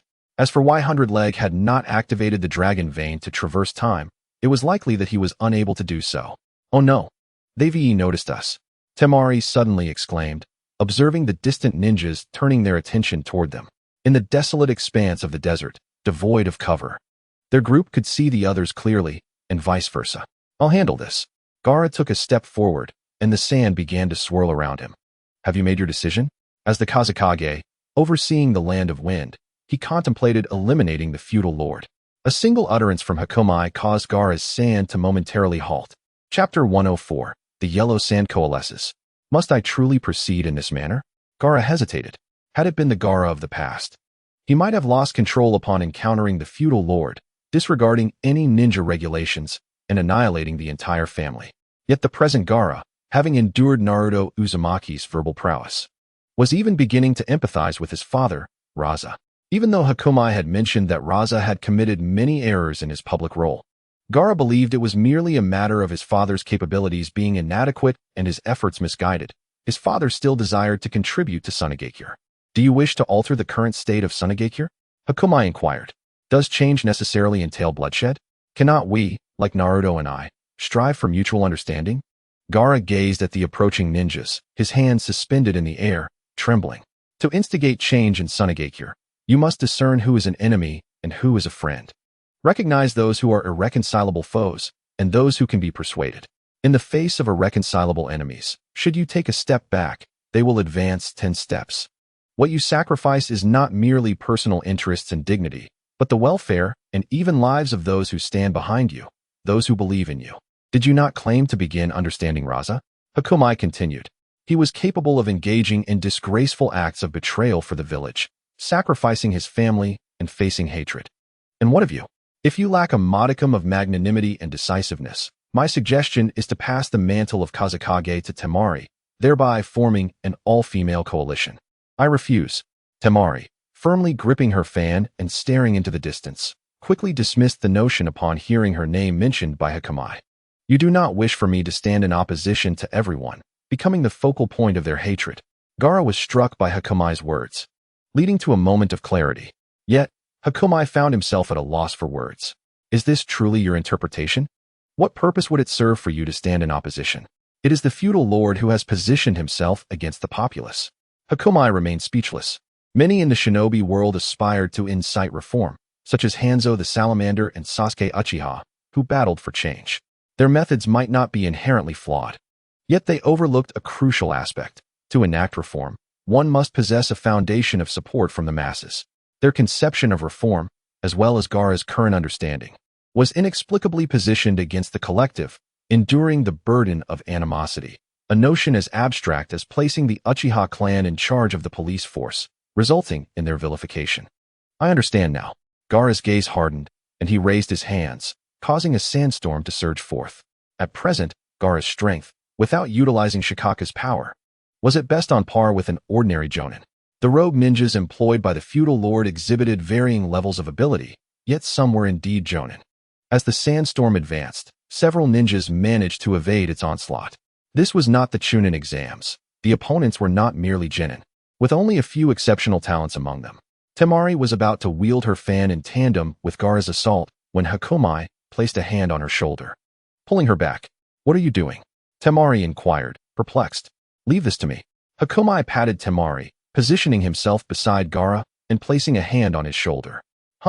Gaara instantly felt a tremendous force surging into his body. However, he found himself unable to control this newfound power. After the influx of this energy, he could no longer manipulate his sand. What is this? This was the ability Hakumai acquired after Uchiha Kagong employed Tsukuyomi on him. It was not derived from Tsukuyomi itself, but rather based on the true kaleidoscope ability of Kagong, Yokohama. Yet this time, Hakumai could not find a fitting name to assign to it. If one were to insist, this ability transformed him into a humanoid arrow of the ninja world. Similar to the amplification technique of Yokohama, which allowed chakra to be imparted to others through seals, Hakumai mastered the ability to infuse natural energy into another's body, thereby enhancing them. While others, such as Choji, could also infuse natural energy during the original narrative's confrontation with Madara Uchiha, when only sage techniques could inflict damage. He attached a curse mark to Sasuke's Susanoo. However, this natural energy infusion had minimal amplification effects on Sasuke at that time, merely adding the genuine damage of natural energy. Hakumai, however, was different. Informed by the White Snake Sage, he understood that his situation bore some resemblance to the Ten Tails. This could elucidate why, during the Boruto era, Orochimaru did not impart the true methods of cultivation to him. Orochimaru, having encountered the Ten Tails, would never release a humanoid version of it from its cage without fully comprehending Hakumai as a person. So what should Hakumai do? Should he merely await Nagato's recovery, allowing the outer path to attack him and gamble on that? Clearly, he had no intention of relying solely on that.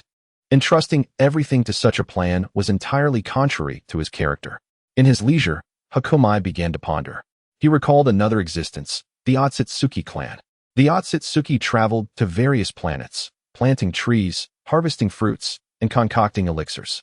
Essentially, they transformed a planet's natural energy into chakra, which was then easier for them to absorb. This aligned closely with the external elixir methods of Taoism from Hakumai's past life. Thus, if an external elixir method existed, what about an internal elixir method? Hakumai attempted to compress natural energy. The aggregation of natural energy within his body had reached a staggering level, coupled with the recently acquired ability. Infusing this supercharged natural energy into Gaara's body would be akin to temporarily activating a Super Sage mode for him. The only drawback was that this immense power could only be controlled by Hakumai himself throughout the process. This explains why Gaara found himself unable to manipulate his sand. Hakumai's augmentation of Gaara's abilities was not merely an experiment with his newfound powers. Apart from his unique abilities, Hakumai had always relied on physical combat. Thus, he pondered whether there was a way to master elemental techniques such as wind, fire, lightning, and earth. Sasuke's Kirin served as an inspiration.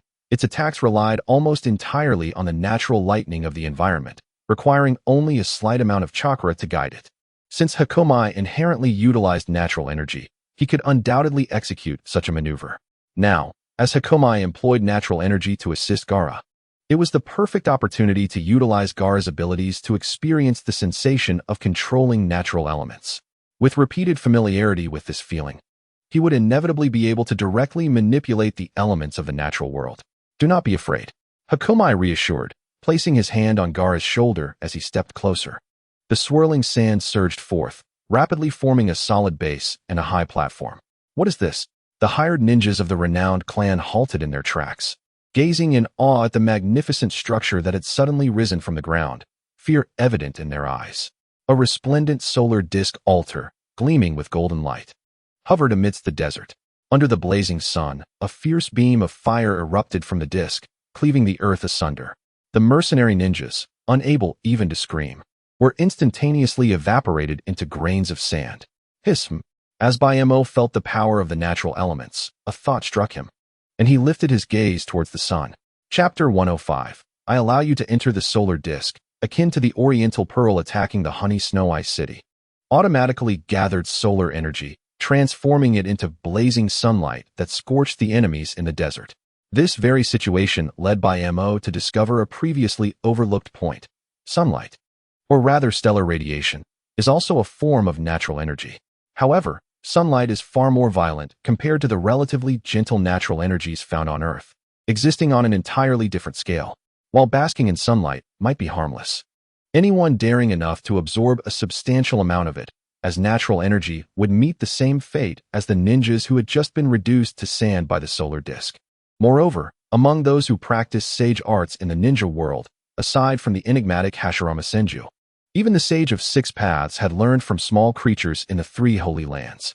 There were no precedents set by predecessors. Now, everything had to be explored by Bayemo himself. Fortunately, with the Mad Diamond at his disposal, he could recover instantly from any damage incurred, alleviating concerns. Do you have any feelings? Bayemo inquired, looking at Gaara. Is this power what is known as sage art? Gaara remained motionless, utterly captivated by the force. He could sense that this power was not merely destructive, but also creative. If he could harness even a fraction of it, he could turn the deserts of the Wind Country into lush greenery. That sounds about right. Bayemo, leveraging Gaara's strength to feel the control over natural elements, allowed Gaara to experience natural energy through Bayemo's power. For Gaara, his previous state resembled a version of Jiraiya in Sage mode, unable to control himself, reminiscent of the one with two toads perched on his shoulders. All right, it's over now. Bayemo retracted his hand, severing the connection. Gaara regained control of his body, nearly stumbling to the ground. These people are merely numerous. If you can reconcile with Shikaku, a single-tailed beast bomb could easily resolve this situation. Bayemo took a few steps forward, the ruins below now cleared and devoid of life. He recalled hearing Shikaku whisper in Gaara's ear while amplifying his power. When Naruto was learning Sage Mode, Fukasaku had attempted to assist him in a manner similar to Jiraiya's, only to be expelled by Naruto's obstinate Nine-Tails. Bayemo seemed to have encountered a parallel situation, with Shikaku acting like an inept husband, merely shouting in frustration. Shikaku, huh? Gaara pondered thoughtfully, nodding. One step at a time. Let's move on. Bayemo led the way, approaching the ruins of Lulan. According to the testimony of the witness, the White Snake Sage, the vast deserts of the Wind Country were primarily the fault of the Sage of Six Paths and his family. Bayemo crouched down, placing his hand in the sand to sense the buried conditions beneath the yellow dunes. The Sage of Six Paths? For Gaara and Temari, this was their first encounter with such ancient legendary tales. It is said that the sage's mother planted trees here, only to later uproot them, leading to this current desolation. Bayemo succinctly summarized the situation. His mother? Temari poked Bayemo's shoulder, inquiring softly. Yes, Bayemo replied. In any case, the primary issue in the Wind Country lies in afforestation, with the secondary issue being the conflict between the mother and son right here. From this information, Bayemo discerned that the ninja world's Earth was indeed unique. In fact, every world reflecting the high-dimensional Earth possesses its own peculiarities. In other realms, when the Otsutsuki plant trees, the divine tree drains the planet's energy, leading to its destruction, necessitating a search for a new one. Yet, what of the ninja world? After Kaguya planted her trees, only the Wind Country was drained of its energy, producing fruit. If one were to examine the situation at that time, the Wind Country had not yet transformed into a desert due to the depletion of natural energy. Had it not been for the subsequent conflict instigated by the Sage of Six Paths, it might have self-repaired and regained its vitality. Moreover, in terms of the value of Kagaya's fruit, disregarding the condition of it being produced on Earth, it was exceedingly low. The Ten Tails required the consumption of an entire Akatsuki, yet it only managed to consume half of one. The divine tree needed to absorb the energy of an entire planet, yet it only gleaned a small portion. Yet, in reality, the strength gained by Kagaya after consuming the fruit could be described as earth-shattering. Even Naruto and Sasuke, at their peak with the power of the Sage of Six Paths, needed to rely on their combined efforts to defeat Kagaya. And what of Momoshiki? After some skirmishing, he was ultimately vanquished by his son's Rasengan, which was facilitated by the use of a chakra seal. Sealing? What sealing? Why seal when you can kill? In the absence of knowledge regarding the chakra seal, the approach to enemies was undoubtedly to eliminate them whenever possible. According to legend, dragon veins are the lifeblood of the earth, containing chakra far surpassing that of other locations. A slight misstep in their use could lead to the annihilation of entire lands. Mo's tone shifted here, clearly indicating that this legend was erroneous, a misinterpretation propagated by later generations. Chakra was brought by the sage's mother. Temari interjected. If this world originally lacked chakra, how could the lifeblood of the earth possibly be something imbued with vast amounts of chakra? Mo continued. The White Snake Sage once told me that dragon veins are the wounds inflicted upon the earth by the Ten Tails. If that were truly the case, they should not contain substantial chakra. What, then, are dragon veins? Temari furrowed her brow. Patience, the revelation is imminent. Mo found a suitable spot and beckoned Temari over. What is it? Temari approached. Earlier, I infused compressed natural energy into Gaara's body, allowing him to experience a version of Sage mode unique to me. In the future, he merely needs to recall this sensation and, with a bit of talent, he will gradually master the abilities he just experienced. Would you like to give it a try? You merely wish for my assistance, don't you? Temari, eager to enhance her strength, raised her chin defiantly. That dragon vein lies buried beneath the desert. You wish to utilize my wind techniques, correct? Very well, I grant you permission to enter my body. Such words should not be spoken lightly. Mo replied, speechless. TCH. Are you feeling shy now? Temari, having spoken impulsively, realized the ambiguous nature of her words and felt embarrassed. However, upon hearing Mo's remark, she instantly brightened. I already mentioned that I just used it on Gaara. Now, when you say you permit me to enter your body, what does that imply for what I did with Gaara? Mo cast a sidelong glance. Indeed, Shanju's lips twitched slightly.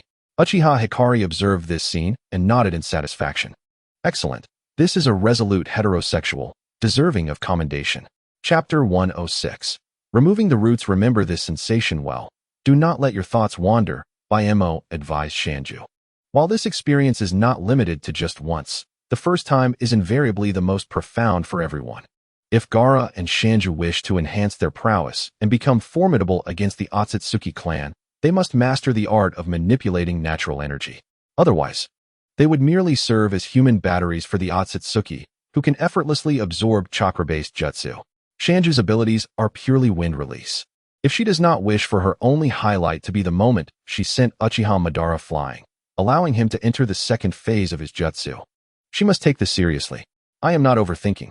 Shanju attempted to retort defiantly, only to find that Mo's hand, which had been resting on her shoulder, had now moved up her arm to grasp her hand, rendering her body rigid. What are you doing? You cannot move right now. I am merely assisting you in opening the fan. Unlike when Gaara manipulated sand, Shanju's wind release typically relied on the use of a 3-star fan. Now that she was immobile, Mo naturally took her hand to open the fan and wield it. With a swift motion, Mo waved Shanju's hand, conjuring forth a tempest. The wind surged, centered around Mo and expanding relentlessly, sweeping up the surrounding sand and debris. In the Blood Dragon Eye segment, a ninja from the Land of Water, wielding the bloodline limit of Tai-Dun, made an appearance. His capabilities allowed him to withstand a strike from Sasuke's Susanoo for several seconds under full exertion. It was somewhat disappointing for such a name. As a child, this Tai-Dun ninja was bullied and exiled from his village, branded as a source of calamity due to his abilities. It must be said that he was indeed wronged. The energy contained within even the smallest typhoon is equivalent to the explosion of thousands of mushroom bombs. His Tai-Dun is essentially just a more potent form of wind release, lacking any extraordinary effects. The only distinction lies in the fact that his wind release was acquired through innate bloodline. Bloodlines are not necessarily innate, but anything innate is undoubtedly a bloodline. In summary, if one were to classify a Tai Dan, the wind release that Bai Mo is currently utilizing with Shanju could barely be deemed as such. This is the might of nature.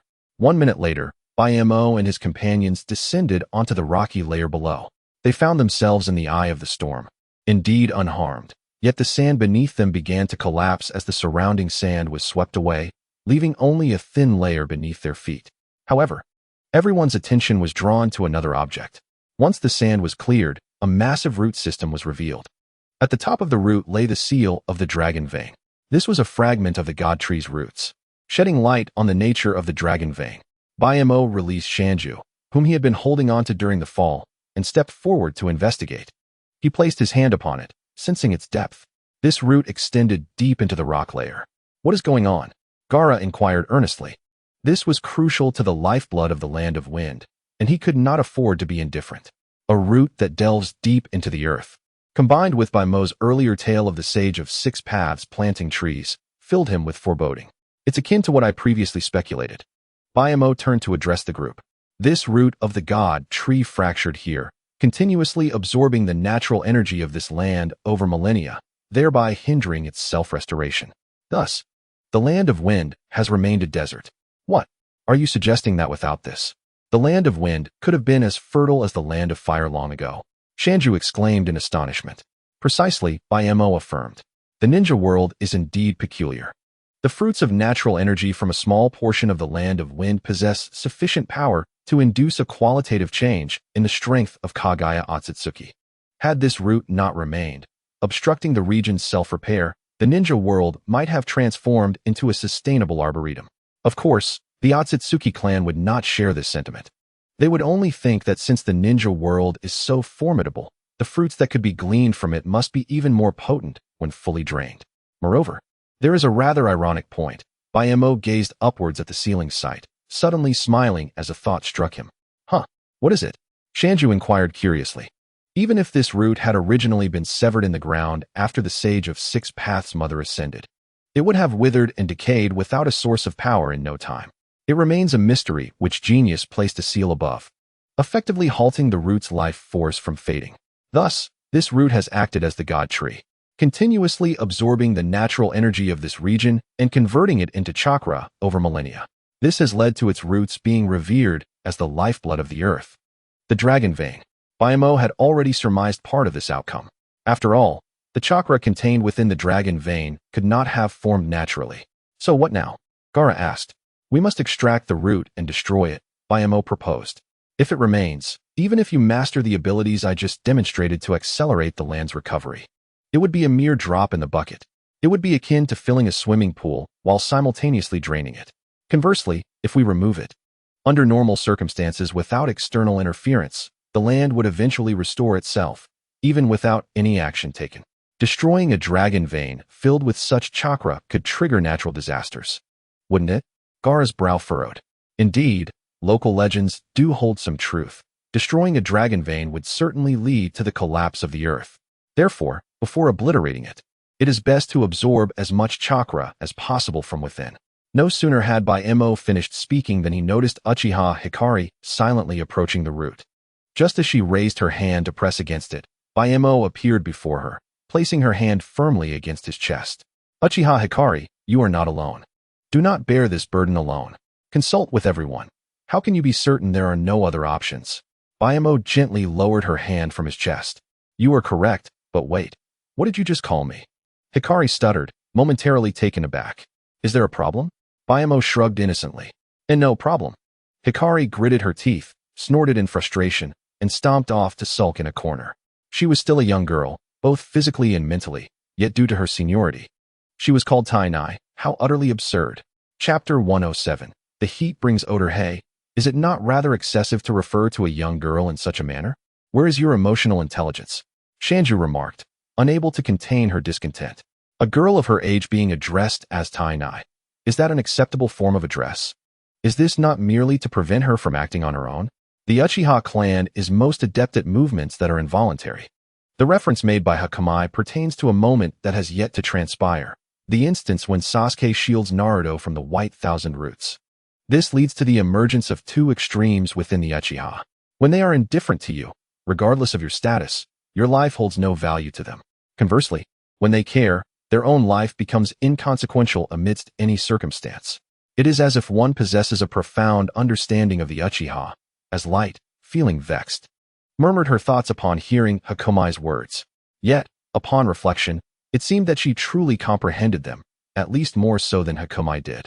With this realization, Light's resentment towards Hakamai swiftly turned inward. She despised embodying the Uchiha as mere weapons. How could she possibly share traits with her kin? You are correct. So, what do you propose? I shall heed your guidance. Determined to instigate change, Light pivoted the conversation. Before my arrival, I had an inkling of the situation concerning the dragon vein and made some preparations. Please bear with me. The wind earlier was rather gusty, and we are at a considerable distance. After a full half-minute following Hakamai's words, a white Zetsu's head finally emerged from the ground. Oh dear. I thought I was going to suffocate down there. The white Zetsu complained, covered in dirt. In the absence of telephonic communication, the white Zetsu served as a human-like messenger. When Hakamai set out, a white Zetsu had maintained a reasonable distance, ready to inject natural energy into the ground at her signal, prompting the white Zetsu to come forth. Please notify Nagato to come here. If Orochimaru is interested, he may join us as well, but he should bring along a couple more white Zetsu. Hakamai instructed the white Zetsu. Understood. Is that all? I shall begin transmitting now, the white Zetsu confirmed before relaying the information to the white Zetsu in the Rain Village. Who is Nagato? Temari inquired curiously.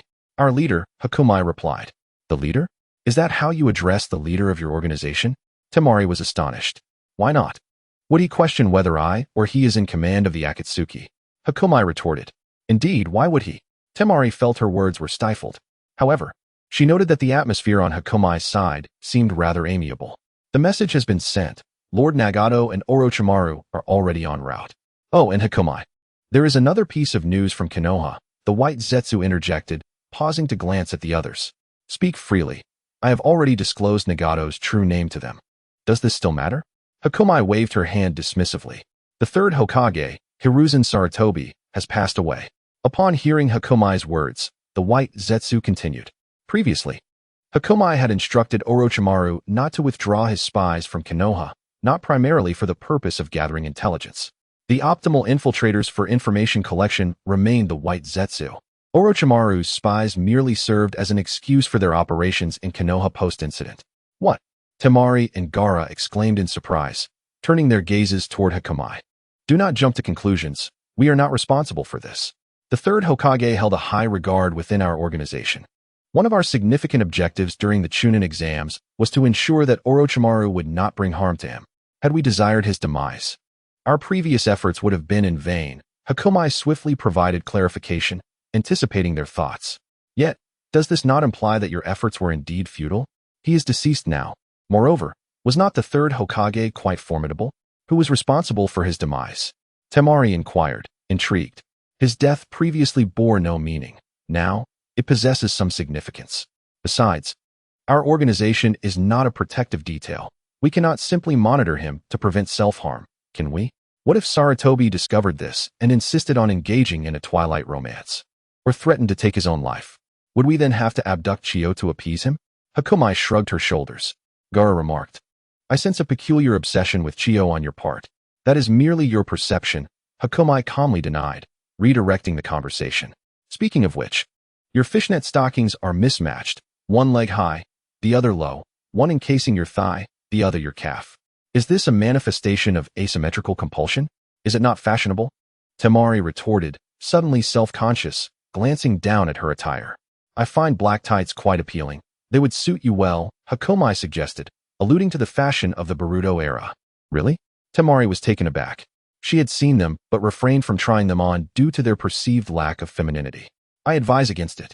My uncle once mentioned that the land of wind is excessively hot, and wearing footed stockings can lead to sweating and unpleasant odors. Gaara provided his earnest recommendation. Silence. Temari shot him a disdainful glance. Gaara, feeling innocent, raised an eyebrow in confusion. Had he uttered anything incorrect?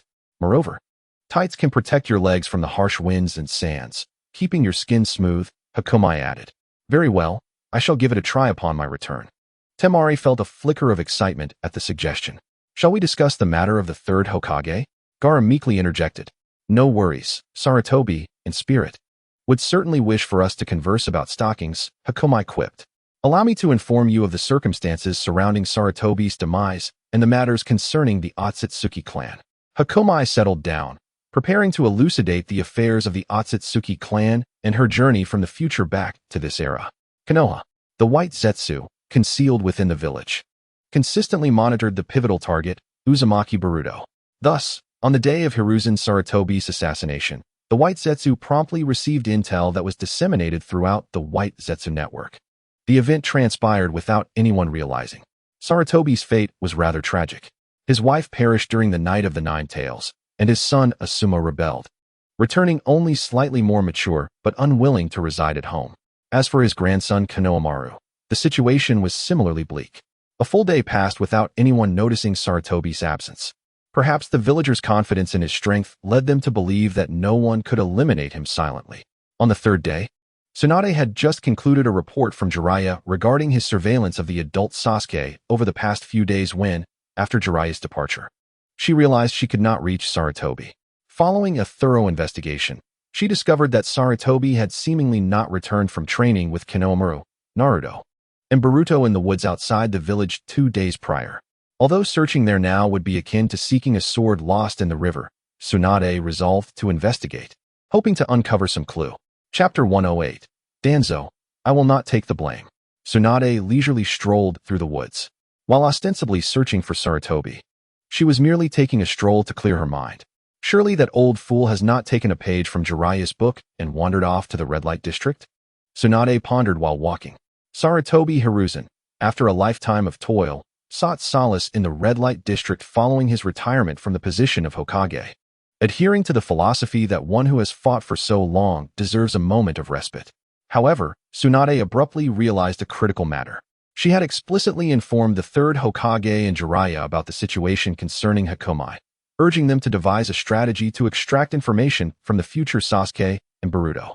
Even the often frivolous Jiraiya had set aside his playful pursuits to focus on gathering intelligence. It was inconceivable that the third Hokage, who cared deeply for the village, would venture to the red light district at such a time. Tsunade felt her foot encounter an unusual texture and looked down to find a patch of grass stained with dried blood. She exhaled in relief. After days of mentoring Sakura and Ino in medical ninjutsu, her hemophobia had begun to wane. Yet, how could there be blood here? Furrowing her brow, she followed the blood trail, stopping as her legs trembled. A stone marked the spot where the last blood had pooled, and behind it lay a leg partially exposed. Taking a deep breath, she approached, only to be engulfed by darkness as she fainted. Later that evening, Sakura and Ino, awaiting Tsunade's return at the medical department, grew concerned and sought her in the Hokage's office, where they encountered Shizune. Upon learning of Tsunade's disappearance, Shizune hurriedly led them to the woods outside the village. With the third Hokage missing, and now Tsunade as well, worry gnawed at Shizune. Sprinting through the trees, she anxiously scanned for any signs of them. Fortunately, it was not long before she spotted Tsunade lying on the ground and rushed over. Tsunade-sama. Shizune checked Tsunade's condition, relieved to find no immediate danger, nor any injuries. Just then, Sakura and Ino caught up, but their eyes were drawn to an object some distance from Tsunade. Following Shizune's gaze, her pupils contracted in horror as she comprehended why Tsunade had collapsed. Just half a day after her hemophobia had improved, she had encountered the gruesome sight of a loved one's violent demise. The body of the third Hokage had been removed, while Tsunade was transported to the medical department. Fortunately, as she had sustained no injuries, she quickly regained consciousness under Shizune's care. Tsunade's eyes flew open as she sat up in bed, devoid of any weakness associated with her previous condition. Who did this? She clenched her fists tightly. Tsunade-sama. The medical team has examined the third Hokage's body. Due to extensive animal bite marks on the wounds, we can ascertain that the fatal injury was a pierced heart. However, we cannot identify the specific weapon used. It must be Danzo. While Shizune was reporting, Tsunade's mind wandered until suddenly she snapped back to attention, throwing off the sheets and rising from the bed. Wait, Tsunade-sama. Shizune watched in bewilderment as Tsunade, brimming with rage, stormed out of the medical department, prompting her to chase after her. At the entrance to the Root Organization's underground base, Tsunade demanded, "Do you have business with Danzo? I will go to him at once." Without hesitation, she plunged into the depths of the base. The toxins favored by the Root were of no consequence to her. Shizune, accompanied by Umbu, hurriedly followed, only to witness the fallen Root members strewn across the ground. "You monstrous Danzo, how dare you conspire against the third Hokage?" Tsunade kicked open the door to Danzo's chamber. Danzo, taken aback by Tsunade's ferocity, was left perplexed. Which incident was she referring to? The assassination attempt he had orchestrated or his collusion with Orochimaru? Was this new Hokage preparing to turn the tables? "Do not make accusations without evidence, Tsunade," Danzo replied, brow furrowed. "Accusations? On the day the old man appointed me as Hokage, were you not present? Did you not forewarn him that he would regret it?" Tsunade's fury erupted as she shattered the table before her. It was a stark reality that, despite the absence of external threats, the old man had met his end not far from the village. Who else could have committed such an act, if not someone within Konoha? Danzo remained silent. "Isn't this the frequent dialogue between the Hokage and you? Can this even be considered evidence?" "Wait, you mean Sarutobi is dead?" An array of emotions flickered across Danzo's solitary visible eye: grief, relief, and a hint of mockery. "Who killed him?" Danzo's voice turned icy as he steadied himself. "Are you still feigning innocence?" Tsunade's fists tightened. "If I desired to assume the Hokage's mantle, killing you would be my course of action. Why would I kill the retired Sarutobi?" Danzo retorted coldly. Tsunade found herself at a loss for words, taking a step back just as Shizune arrived with the Umbu, supporting her. Sarutobi was a tragic figure. Had he perished at the hands of Orochimaru, he could have died a hero of Konoha. But now, silently assassinated. With the identity of the murderer unknown, he died a death lighter than a feather, Danzo scoffed, his tone laced with derision and a tinge of resentment.